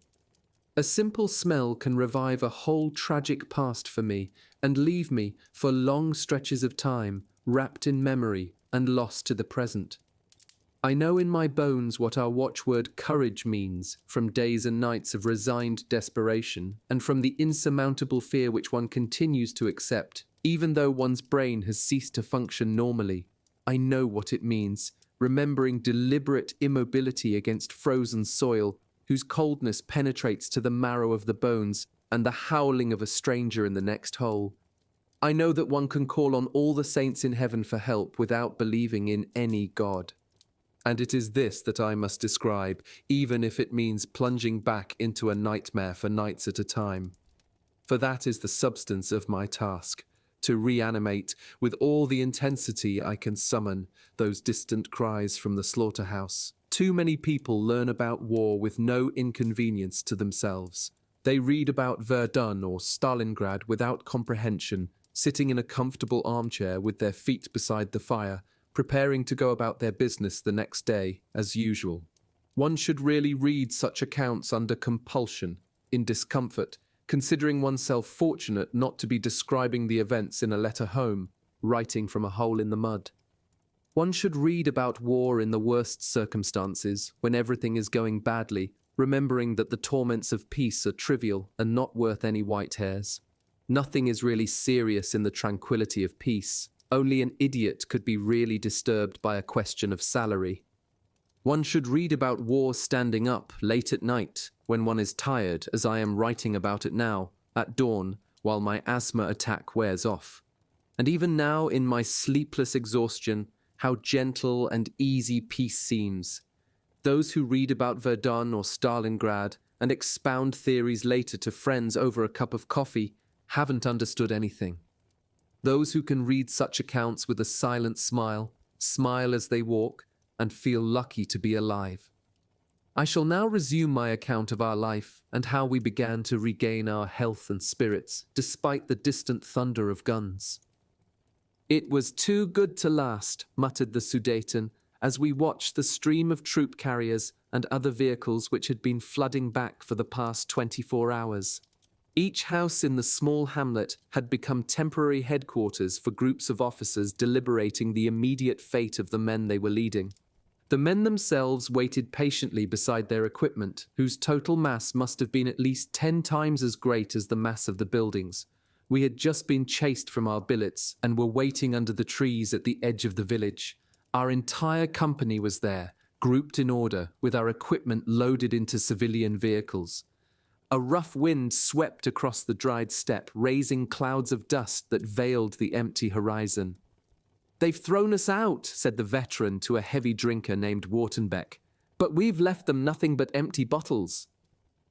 They waved toward the newly arrived troops who had pushed us from the isbas where we'd been taking it easy. I packed all the samahonka that was left under the seats of the car. "Good for you, Wartenbeck," shouted a thin sergeant. "Samahonkas for an elite unit like us. The rest can get water from the troughs. I had made a new friend my own age, who spoke French well. Grauer had spent some time studying in France in 41. Then the army had collared him, promising him that he would be able to continue his studies as well as provide the indispensable value of his presence in the service. Like me, he had been overwhelmed by military enthusiasm at the age of 16 and had volunteered, marching in step and singing Volken zien dahin, Daher, in the impeccable ranks of the Wehrmacht. Then he had experienced the war through Poland and across a huge expanse of Russia, in Belgorod, and on the sack where we were sitting, contemplating the world and the war. Like me, he had dreamed of becoming a famous aviator, piloting Ju-87s, and like me, all he retained of this dream was a vision of huge birds screaming as they swooped down from the sky. As we couldn't speak of the ordinary life we had never shared, the shattered dream we had so much desired often illuminated our misfortune. Hals had made himself scarce for the last few days. His girl, who helped him forget the war, had absorbed him almost entirely. He had just reappeared with one of his comrades in sin. His forehead was creased by an anxious frown, and he couldn't stop fretting. He unburdened himself to Grauer and me. If Captain Westredo won't let Emmy come with us, the Reds will kill her. We can't let that happen. I understand how you feel, I said to Hals. Wartenbeck and the veteran, who were amused by our innocence, roared with laughter. If everyone in the company brought along the girl he's sleeping with, there wouldn't be enough transportation in the whole division. But there's no question of that, you bastards. Don't cry over it. You'll have plenty of time to do the same thing somewhere else. You're too thick to understand what I'm talking about. There were many jokes on this subject, which Hals did not find funny. Are you in love with her, Hals? I asked, quite by chance, understanding, because of Paula, what being in love meant. Hals continued to bristle, because it would certainly be possible to fall in love with a whore. Sure, why not? Said Grauer, who undoubtedly was about as experienced in these matters as I. Hals calmed down somewhat. Let's go for a walk, he said, taking us each by the shoulder. With you two, at least, it's possible to talk. When we had drawn apart, he unburdened himself. He had fallen head over heels in love and was certain he could never love anyone else. On that point, he was absolutely beyond any reason or argument. As for me, despite my earlier certainty that I could never mention Paula to anyone, I found myself pouring out the whole story to Hals and Grauer. So that's why you had such a long face at the end of leave, said Hals. Why didn't you say anything? I would have understood, you know. We talked over our amorous difficulties for a long time, and Hals decided I was lucky. You, at least, are sure to see her again, he said, opening his mess tin.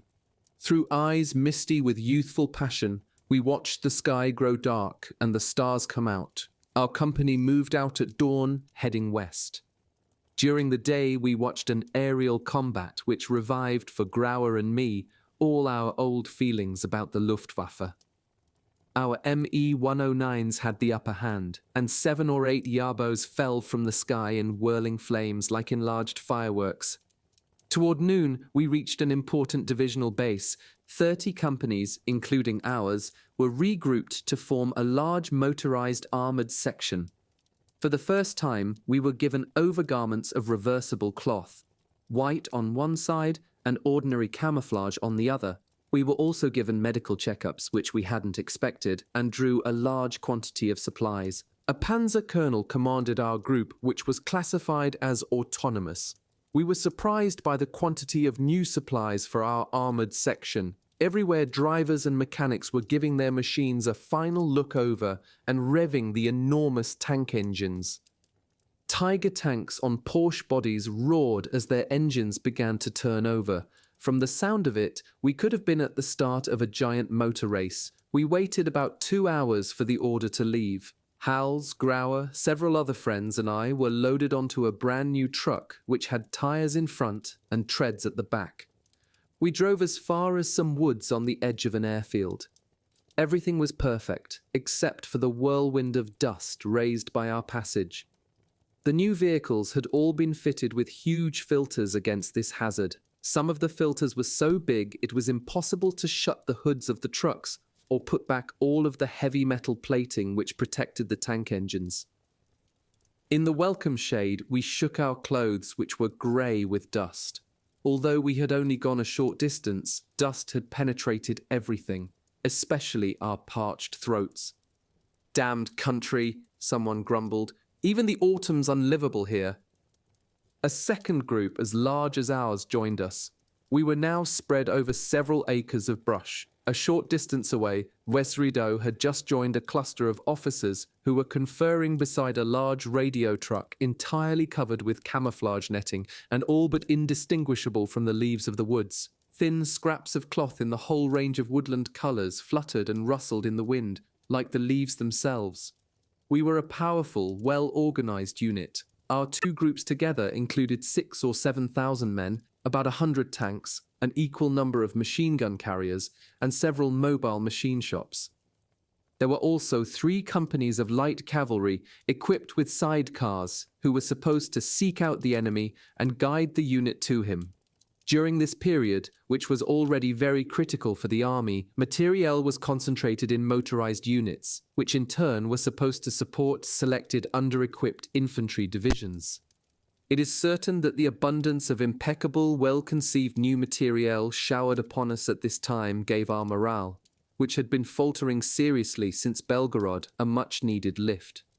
Soldiers once more walked about with the assured air of men who feel that everything is going well. Only Hulls was miserable because he had been forced to abandon his Emmy to a fate which was almost certainly predictable. He was inconsolable.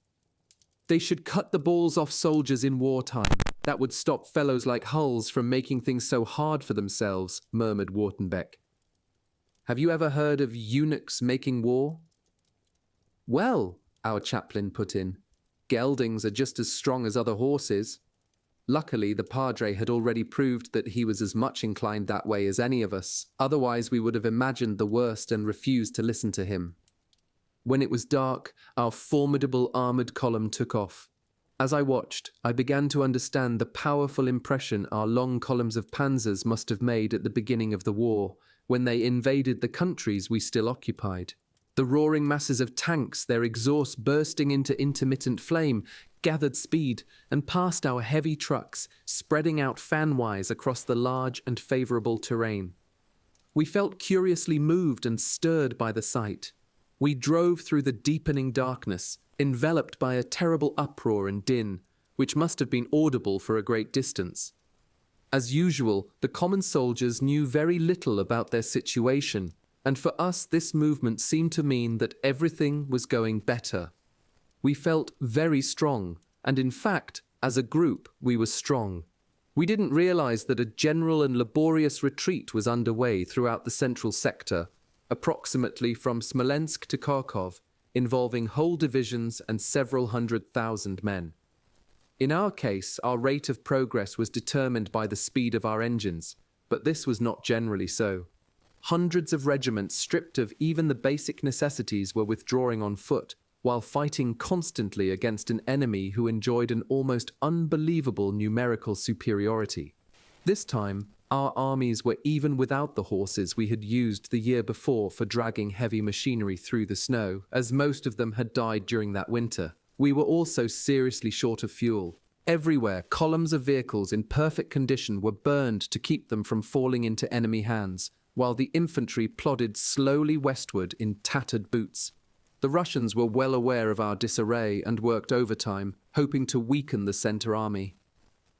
All our available resources were placed at the disposition of certain units, which were then reorganized from top to bottom and sent out to deal with particular desperate situations. This is what happened to our group, giving us the impression for a couple of weeks that we once again controlled the steppe. Our principal difficulty, which was clear to us even then, was the question of supply, as we always reached the prearranged sectors too late. At dawn, when our Panzergruppe stopped, both men and machines were grey with dust. As planned, we had reached a vast forest which stretched right across the eastern horizon. We were allowed 2 hours to rest and put them to immediate use, as the jolting of the trucks had been exhausting, but we were wakened again before we had really slept. The weather was perfect, with a soft, almost cool breeze rustling the autumn leaves, and this perfection made everything seem easier. We jumped on board again, wreathed in smiles. Toward noon, the dispatch riders, who were always quite far ahead of us, rejoined the front of the column. Brief orders were issued, and shortly afterward, a large part of our group turned off for a village which was soon in sight. We could hear the sound of automatic weapons, and before we quite realized what was happening, about 15 Tiger tanks were firing at a small cluster of houses. Our heavy tractor was pulling a couple of 16-barrel rocket launchers. We were told to prepare for action, and everyone flung himself down on the ground, regretting that the tranquility of such a beautiful day was going to be disturbed. There seemed to be nothing for us to do. The tanks and one mortar unit whirled like Sioux around the village, which was soon blazing. In the distance, some Russian artillery, whose presence we hadn't suspected, opened a restrained fire. Several groups were detached and sent to deal with it. They returned 20 minutes later with 200 or 300 Russian prisoners. Then the tanks drove through the burnt-out village, knocking down everything which was still standing. The whole operation took less than 3/4 of an hour.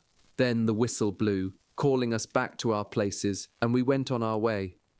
During the afternoon, we also flattened 2 advanced Soviet positions. The Russians were so surprised to see us that they offered almost no resistance. On the second day, we reached Konotop, in a dense swarm of troops looking for transport. Our group moved to the southwest to meet a strong Russian army. We had been supplied in town under the horrified eyes of the commissariat officers, who had to give us the gas they had been saving for their own personal use. 20 minutes later, we were in contact with advanced Russian elements, which surprised us. In town, our soldiers were busy with odd jobs, like repairing bicycles. Our tanks were briefly engaged and then withdrew on orders. We drove for the rest of the day to reach a point where, according to plan, we should have been supplied.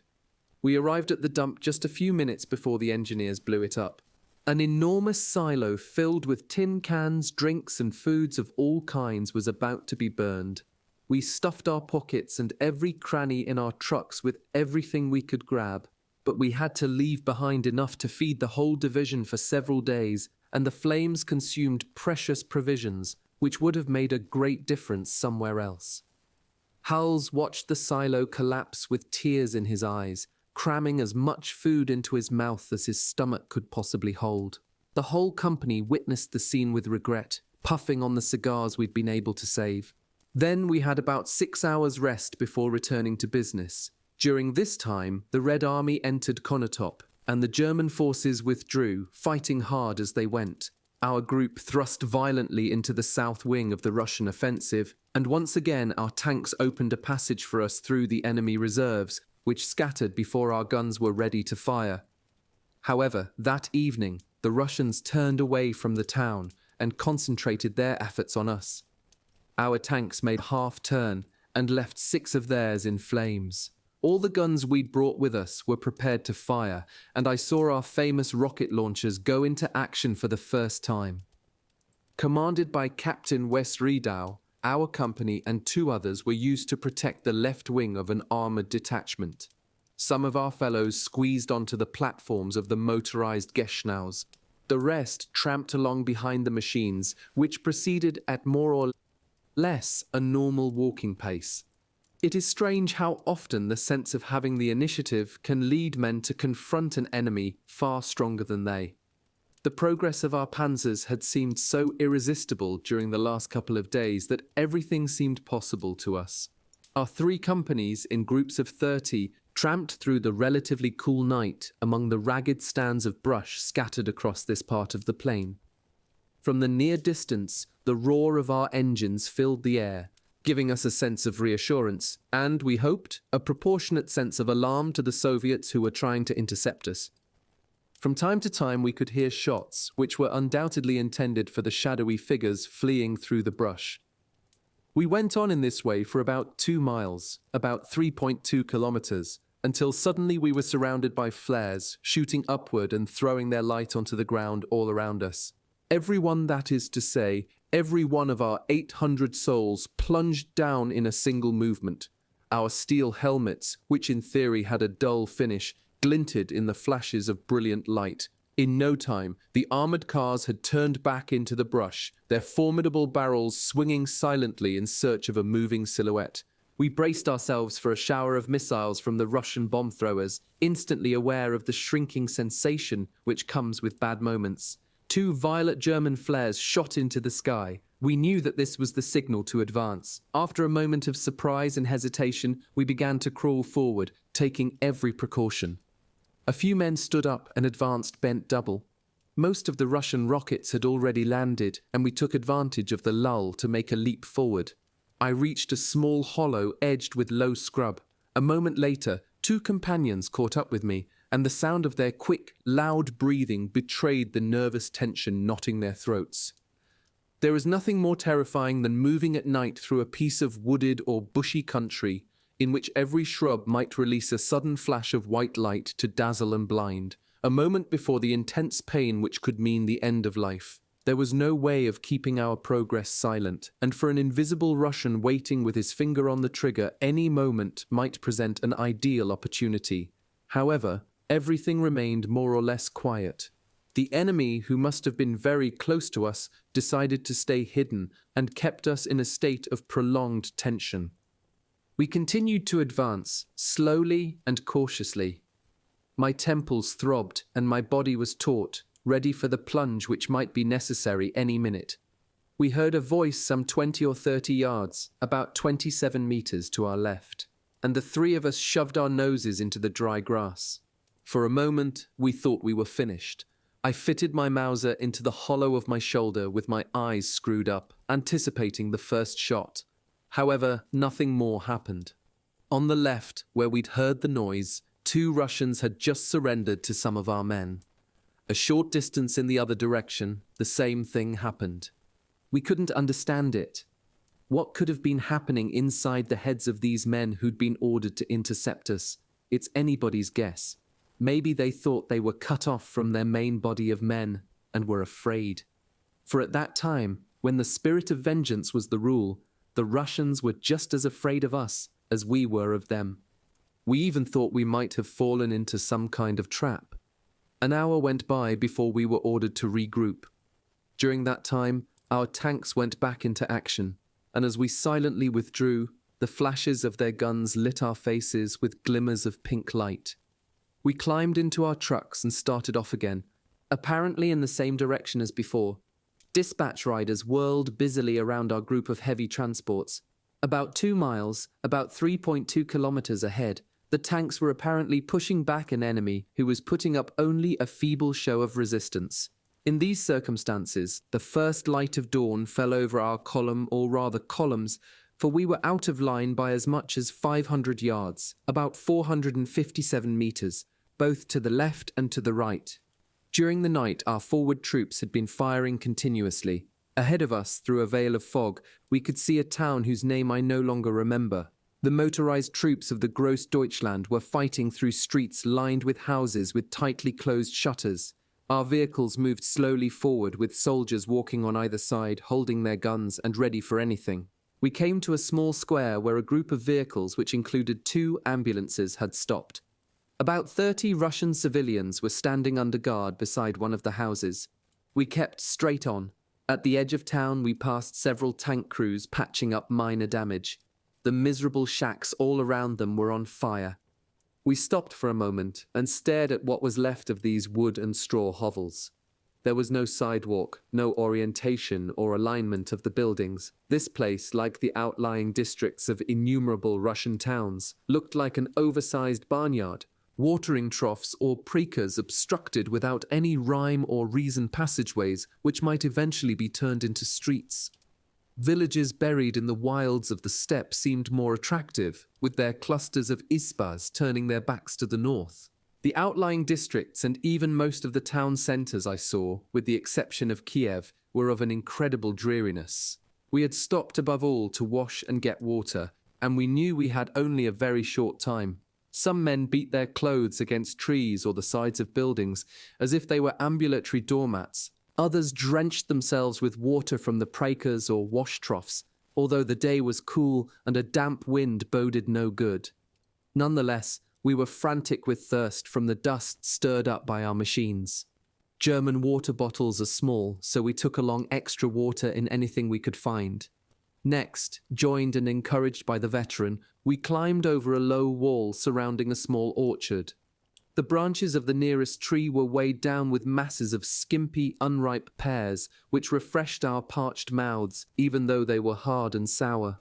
We were busily picking them when a Russian popped up, like a jack-in-the-box.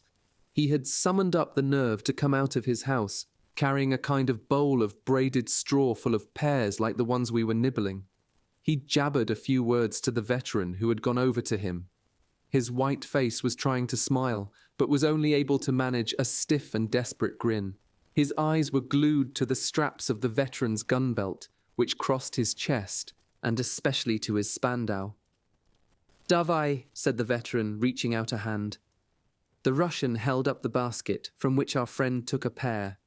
He threw it away and took another, which he also rejected. This was repeated some 5 or 6 times.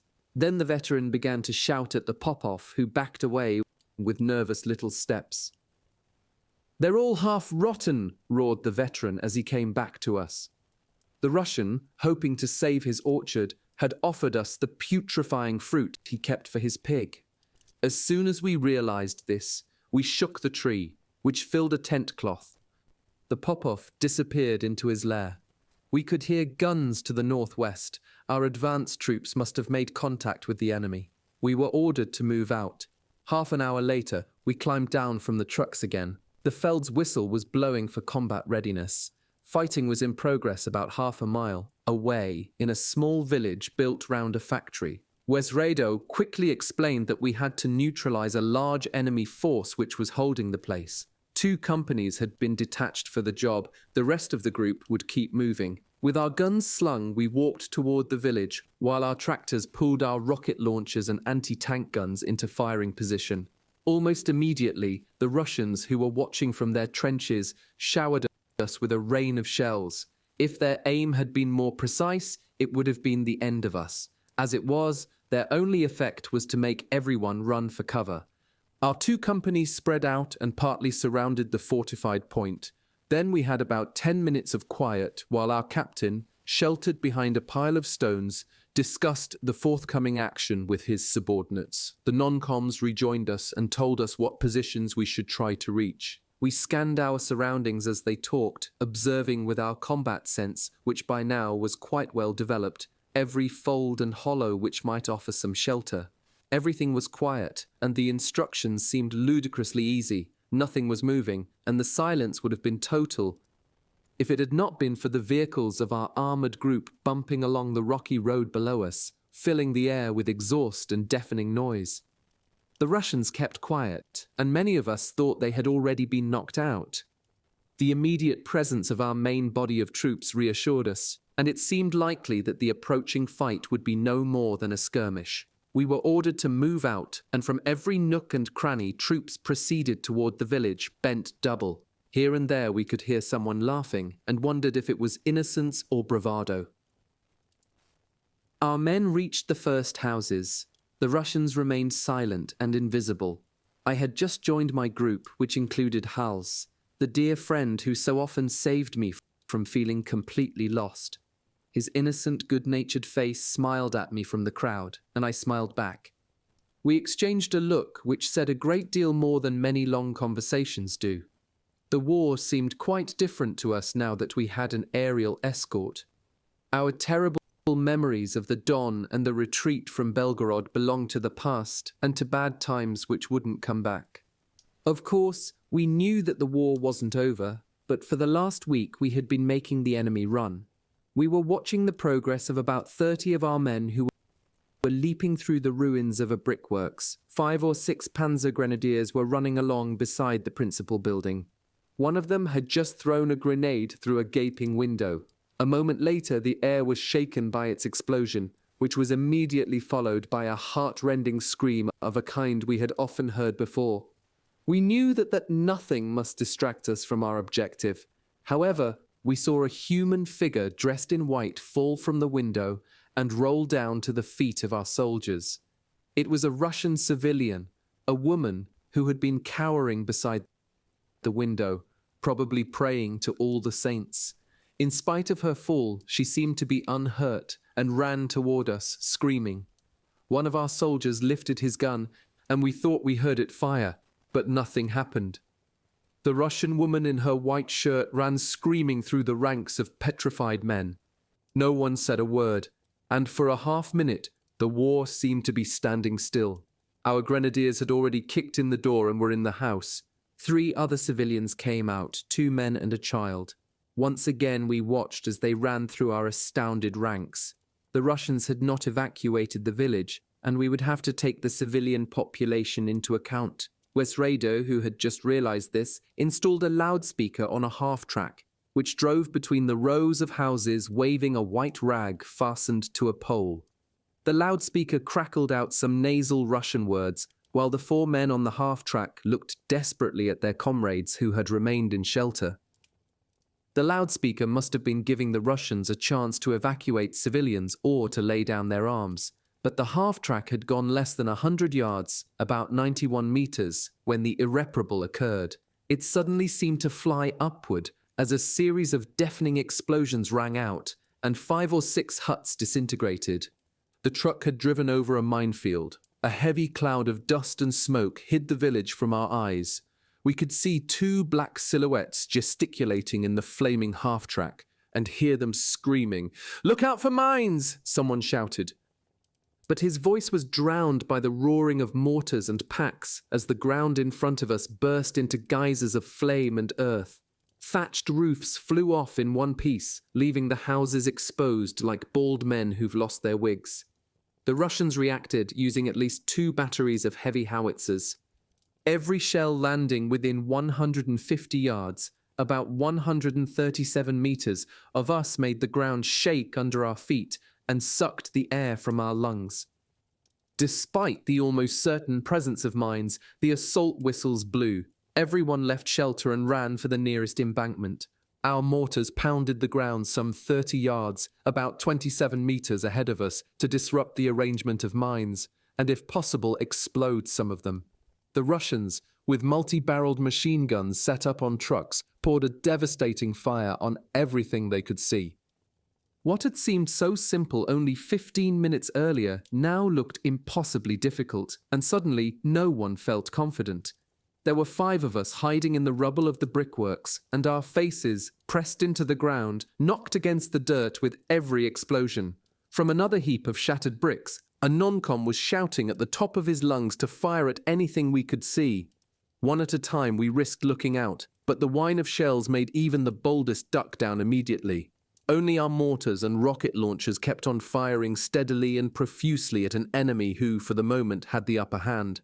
In the distance, the metallic factory tower we had noticed when we arrived was proving curiously resistant to our pack shells, which must have passed right through it at several points. Once again, we had to jump to a more advanced position. Some men were shouting to give themselves courage. Others, like me, ground their teeth and clenched their sweaty hands on their guns, less from emotion than from a reflex akin to that of a drowning man hanging onto a rope. Accompanied by deep or shrill sounds and brilliant or fading light, the earth flew up all around us, sometimes engulfing pathetic human figures dressed as soldiers.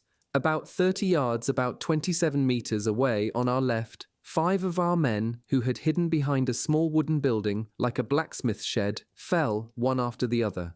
The last 2 had no idea where to run, and looked frantically for the enemy who would presently knock them off too. Finally, they threw themselves down among the bodies of their companions. A thick stream of blood ran out from the tangled mass of limbs and trunks and sank into the grey dust, which absorbed it like blotting paper. Suddenly, to our left, a raging fire broke out in a cluster of 4 or 5 sheds. Its smoke and heat climbed into the sky, and a huge sheet of flame quivered and grew with astounding speed, giving off giant wreaths of black smoke and intense heat, which we could feel even where we were. Our men surged back rapidly from that quarter. The metal roofs of the sheds buckled in the heat, and the ispas closest to the fire burst into flame. A horde of Russians, both civilian and military, ran from the burning buildings. Our soldiers shot them down like rabbits. One of our shells must have hit a gasoline dump. The resulting inferno routed the panic-stricken enemy, who paid dearly for having concentrated so many men beside such a volcano. Their men rushed through the confusion with their hands in the air, occasionally remembering the way to other Russian entrenchments. Our packs were now concentrating their fire on the area immediately surrounding the factory, and the job of cleaning up the people running from the gasoline dump was left to us. The foresight of my gun often disappeared in a swiftly moving Russian silhouette. A light pressure on the trigger, a puff of smoke which for an instant veiled the end of my weapon, and my Mauser looked for another victim. Will I be forgiven? Was I responsible? That young muzhik, already wounded several times, more bewildered than anything else by the lethal uproar whose purpose was as obscure to him as it was to me, who stayed in my sights a moment too long and then turned ashen and clutched his breast with both hands before making a half-turn and falling face down onto the ground. Shall I ever deserve pardon for that? Can I ever forget? But the almost drunken exhilaration which follows fear induces the most innocent youths on whatever side to commit inconceivable atrocities. Suddenly, for us, as it had been for Ivan a moment before, everything that moved through the din and the smoke became hateful and overwhelmed us with a desire for destruction, a desire which led many soldiers to their deaths as they pursued the panic-stricken enemy. Our big guns pulverized the top end of the village, where the Russian artillery had dug in. In the general flight, the few wretched hovels which had not been burned fell, one by one, into our young, criminal hands. We ran full speed over ground which might have been mined. Nothing could stop us.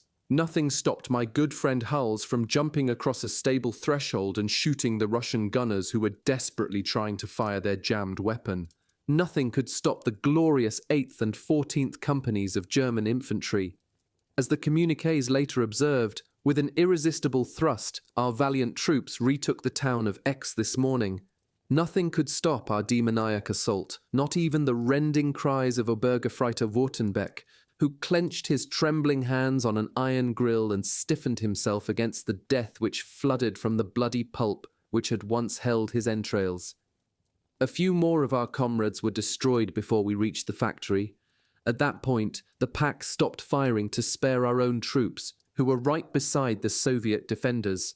The Russians clung stubbornly to what they still had, particularly to the sector immediately around the factory. I no longer remember exactly what happened. My group joined the veteran and his men, who were snatching a few moments of rest in a large cement settling tank. We all emptied our water bottles without quenching our thirst. Everyone was covered with dust. A telephone operator settled down beside us and spoke with Group Commandant Vesreidau. The fighting had died down somewhat, and the German troops were regrouping for the final assault. The veterans section had a mortar as well as its 2 FMS. Ours consisted of grenadiers armed with machine guns and rifles.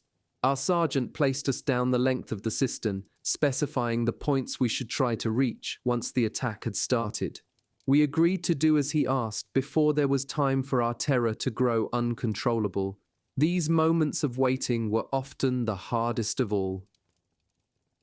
A group of Russians suddenly appeared, climbing through some dismantled scaffolding near the factory, waving a white cloth.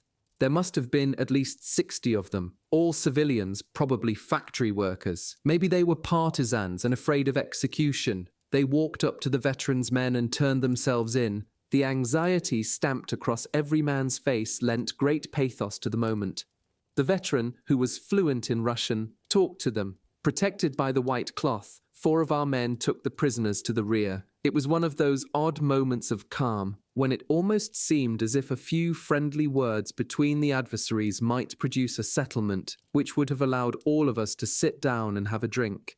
But in the madness of our existence, the most simple things eluded us. Everyone was absorbed by immediate necessities. Most of us never even thought of the symbolic value of the steps those men had just taken, first steps back to the essentials of life.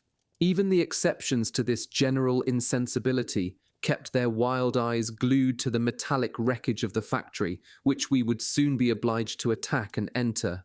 Animals, which have a stronger instinctive sense than human beings, turn and run from a fire, but we, the elect among living creatures, press forward, like moths to a candle. That is what we call courage, a quality I lack. Fear knotted my throat, and I felt like a sheep at the threshold of the slaughterhouse. I'm sure I wasn't the only one who had this feeling. The fellow beside me stared at me for a moment from his blackened face and murmured, "If only those bastards would give up."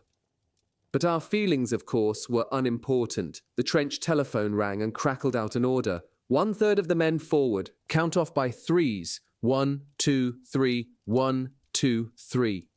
Like a miracle from heaven, I drew a 1 and could stay in that splendid cement hole, which at that moment seemed to me as magnificent as any palace. It was a secure refuge in which I would have spent my days in gratitude so long as death was stalking outside. I cut off a smile, in case the sergeant should notice and send me onto the field, but inwardly thanked God and Allah and Buddha and heaven, earth, water, fire, trees, anything I could think of, that I was in that cement depression which had held God knows what kind of filth before it sheltered me. The fellow beside me had number 3. He was looking at me with a long, desperate face, but I kept my eyes turned front so he wouldn't notice my joy and relief, and stared at the factory as if it were I who was going to leap forward, as if I were number 3. But in fact, everything was normal. Dre was my neighbor. He was going to inspect the factory. Then the sergeant made his fatal gesture, and the brave German soldier beside me sprang from his shelter with 100 others. Immediately, we heard the sound of Russian automatic weapons. Before vanishing to the bottom of my hole, I saw the impact of the bullets raising little fountains of dust all along the route of my recent companion, who would never again contemplate the implications of number 3. The noise of guns and grenades was deafening and almost drowned the cries of the fellows who'd been hit. "Achtung! Nummer 2, voraus!" The veteran and his Spandau ran up in turn. Next, it was going to be me, along with everybody else who'd counted 1. While everything outside was flashing and exploding, I thought for a moment about numbers. Usually people begin counting with 1. Why had they started with 3 this time? But I could only pose the question. Before there was time to consider it, my turn had come. "Nummer 1, nachgehen, los!"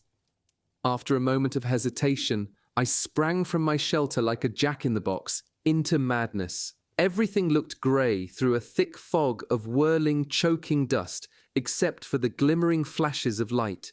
In a few jumps, I had reached the foundation of a shattered hut where a German soldier had died staring at the open breech of his machine gun. It's strange how often human beings die without any kind of style. 2 years before, I had seen a woman run over by a milk truck and had nearly fainted at the sight of her mangled body. Now, after 2 years in Russia, visible death meant nothing at all, and the tragic element of even the best murder novels seemed petty and frivolous. With my watering eyes, I stared through the smoke, trying to see the enemy and do my duty.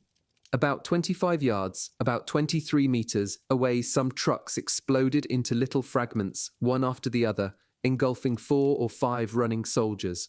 Were the men German or Russian? I couldn't tell. I was with 2 companions in an open shelter made of logs packed with dirt, which the Russians had built to take a machine gun. We were more or less sitting on the mangled bodies of the 4 Popovs who'd been killed by grenades. "I did that bunch in with 1 shot, shouted a strong young soldier from the Gross Deutschland. A burst of mortar fire forced us down into the heap of enemy corpses. A shell hit the edge of the bunker, and the earth and logs blew apart, falling back onto our heads. The fellow huddled between me and a dead Russian was hit. As his body jerked up from the impact, I tensed myself to run. Another shell struck the shelter, disintegrating it. The debris poured down onto my legs and sent me reeling back against the opposite wall. I howled for help, sure that my legs were broken and afraid to move. My trousers were ripped down the leg, but the bruised skin underneath was unbroken, although I could trace the red-violet passage of the blow I'd taken. I plunged back into the heap of Russian corpses, falling onto the fellow who'd been hit a moment before. He let out a howl. We lay side by side with our heads touching as an avalanche of rubble poured down all around us. "I'm wounded," he groaned. "Something is burning in my back. Call for a stretcher." I looked at him and dazedly shouted, "Sanften Traja!" But my ludicrous cries were lost in the deafening uproar of two Spandaus firing quite near us. The big fellow from the Gross Deutschland was shouting at us to advance, as loud as he could. "Come on, fellows, some of our boys are already at the water tank." I looked at the wounded man, who was staring at me with desperate, imploring eyes and clutching my sleeve. I didn't know how to tell him that there was nothing I could do for him just then. The big soldier had jumped out of the shelter. I pulled myself brutally away and turned my head. The wounded man called again, but I had already jumped from the shelter and was running like a madman after the other fellow, who was nearly 15 yards, about 14 meters ahead of me. I joined another group who were hurriedly setting up 2 trench mortars and helped them maneuver the tubes into position. Instantly, our mortar bombs were shooting almost straight up. A lancer, whose face was pouring blood, shouted that the Russians had withdrawn to the central tower. The veteran, whom I hadn't noticed before, let out a savage howl. "Got 'em!" As he shouted, a white flash lit his face, which was covered with an incredible layer of dust, and a geyser of flame enveloped the tower. The Russian defense crumbled and fell under the impact of our concentrated fire. Our assault groups moved in and cleaned up the last resistance. Another German soldier fell, clutching his face, and then it was all over, except for a few widely scattered shots. I and my companions ran into the ruins of what had once been a factory, but was now reduced to rubble beyond classification. Once again we were victorious, but the victory gave us no joy. Stupefied by the noise and the nervous tension, we wandered among the twisted, collapsed metal roofs. A lancer with a face drawn by exhaustion mechanically picked up an enameled plaque which had something written on it in Cyrillic characters, perhaps a direction, or the word for toilet. The town had fallen to us. There were about 300 prisoners, in addition to 200 enemy dead or wounded. The non-coms regrouped us and led us back through the smoking devastation of the village. Herr Hauptmann Wesreidau reviewed his 2 companies and called roll. About 60 men were missing. We collected the wounded and regrouped them to wait for our 3 orderlies to give them first aid. There were about 15 wounded men, including Hohengrauer, whose right eye was gone. Finding water was difficult. The breakers had been smashed, and we finally had to lower soup kettles down a well in the ashes of one of the izbas. The water was black with soot. The wounded were screaming with pain. Most of them were delirious. There were also about 75 Russian wounded who presented a dilemma to our commandant. In principle, we should have helped them too, as best we could. But we were under orders to rejoin our division as soon as the operation was completed. So we abandoned the Russian wounded and piled ours into and onto the vehicles we had, which bore no resemblance to ambulances or even to ordinary trucks, a few gun carriages and a couple of light artillery tractors. We felt exhausted, disgusted, and numb. There was also the question of how to move the prisoners. There was no room in our collection of already overloaded vehicles. Finally, a sidecar fitted with an FM slowly drove some 50 of the prisoners along ahead of it. We turned them loose 2 days later, for lack of anything better to do with them. As an autonomous group, we were faced with extremely difficult problems of supply. In theory, the vehicles carrying munitions and gasoline picked up the flotsam of war as their loads grew lighter, but the division already had some 1,100 prisoners, and we didn't know what to do with them. We set off with clusters of men, German and Russian, hanging onto everything that could roll. We all looked back at the town, from which a thick cloud of smoke was climbing and spreading out to the horizon. The dark grey sky was threatening rain, which would soon fall on the graves of 40 German soldiers, sacrificed to neutralize a single point of enemy resistance, which we weren't even interested in holding. We moved on to another operation, not as part of any design to conquer, but simply as part of an attempt to protect our vast withdrawal of troops to the west bank of the Dnieper. No one smiled. We knew that our victory couldn't make any difference to the outcome of the war, and only hoped that it might have some strategic interest. The experience of the battle itself had been, as always, more fear and, for some, like my friend Grauer, irreparable mutilation. A young blonde soldier, huddled beside the driver of the machine which was carrying about 30 of us, began to play on his harmonica. The melody rang softly in our nearly insensible ears. Mit dir, Lili Marlene, mit dir, Lili Marlene. The music was slow and filled with a nostalgia which weighed heavily on our exhaustion. Hals was listening, his mouth hanging half open, making no sound and staring at nothing.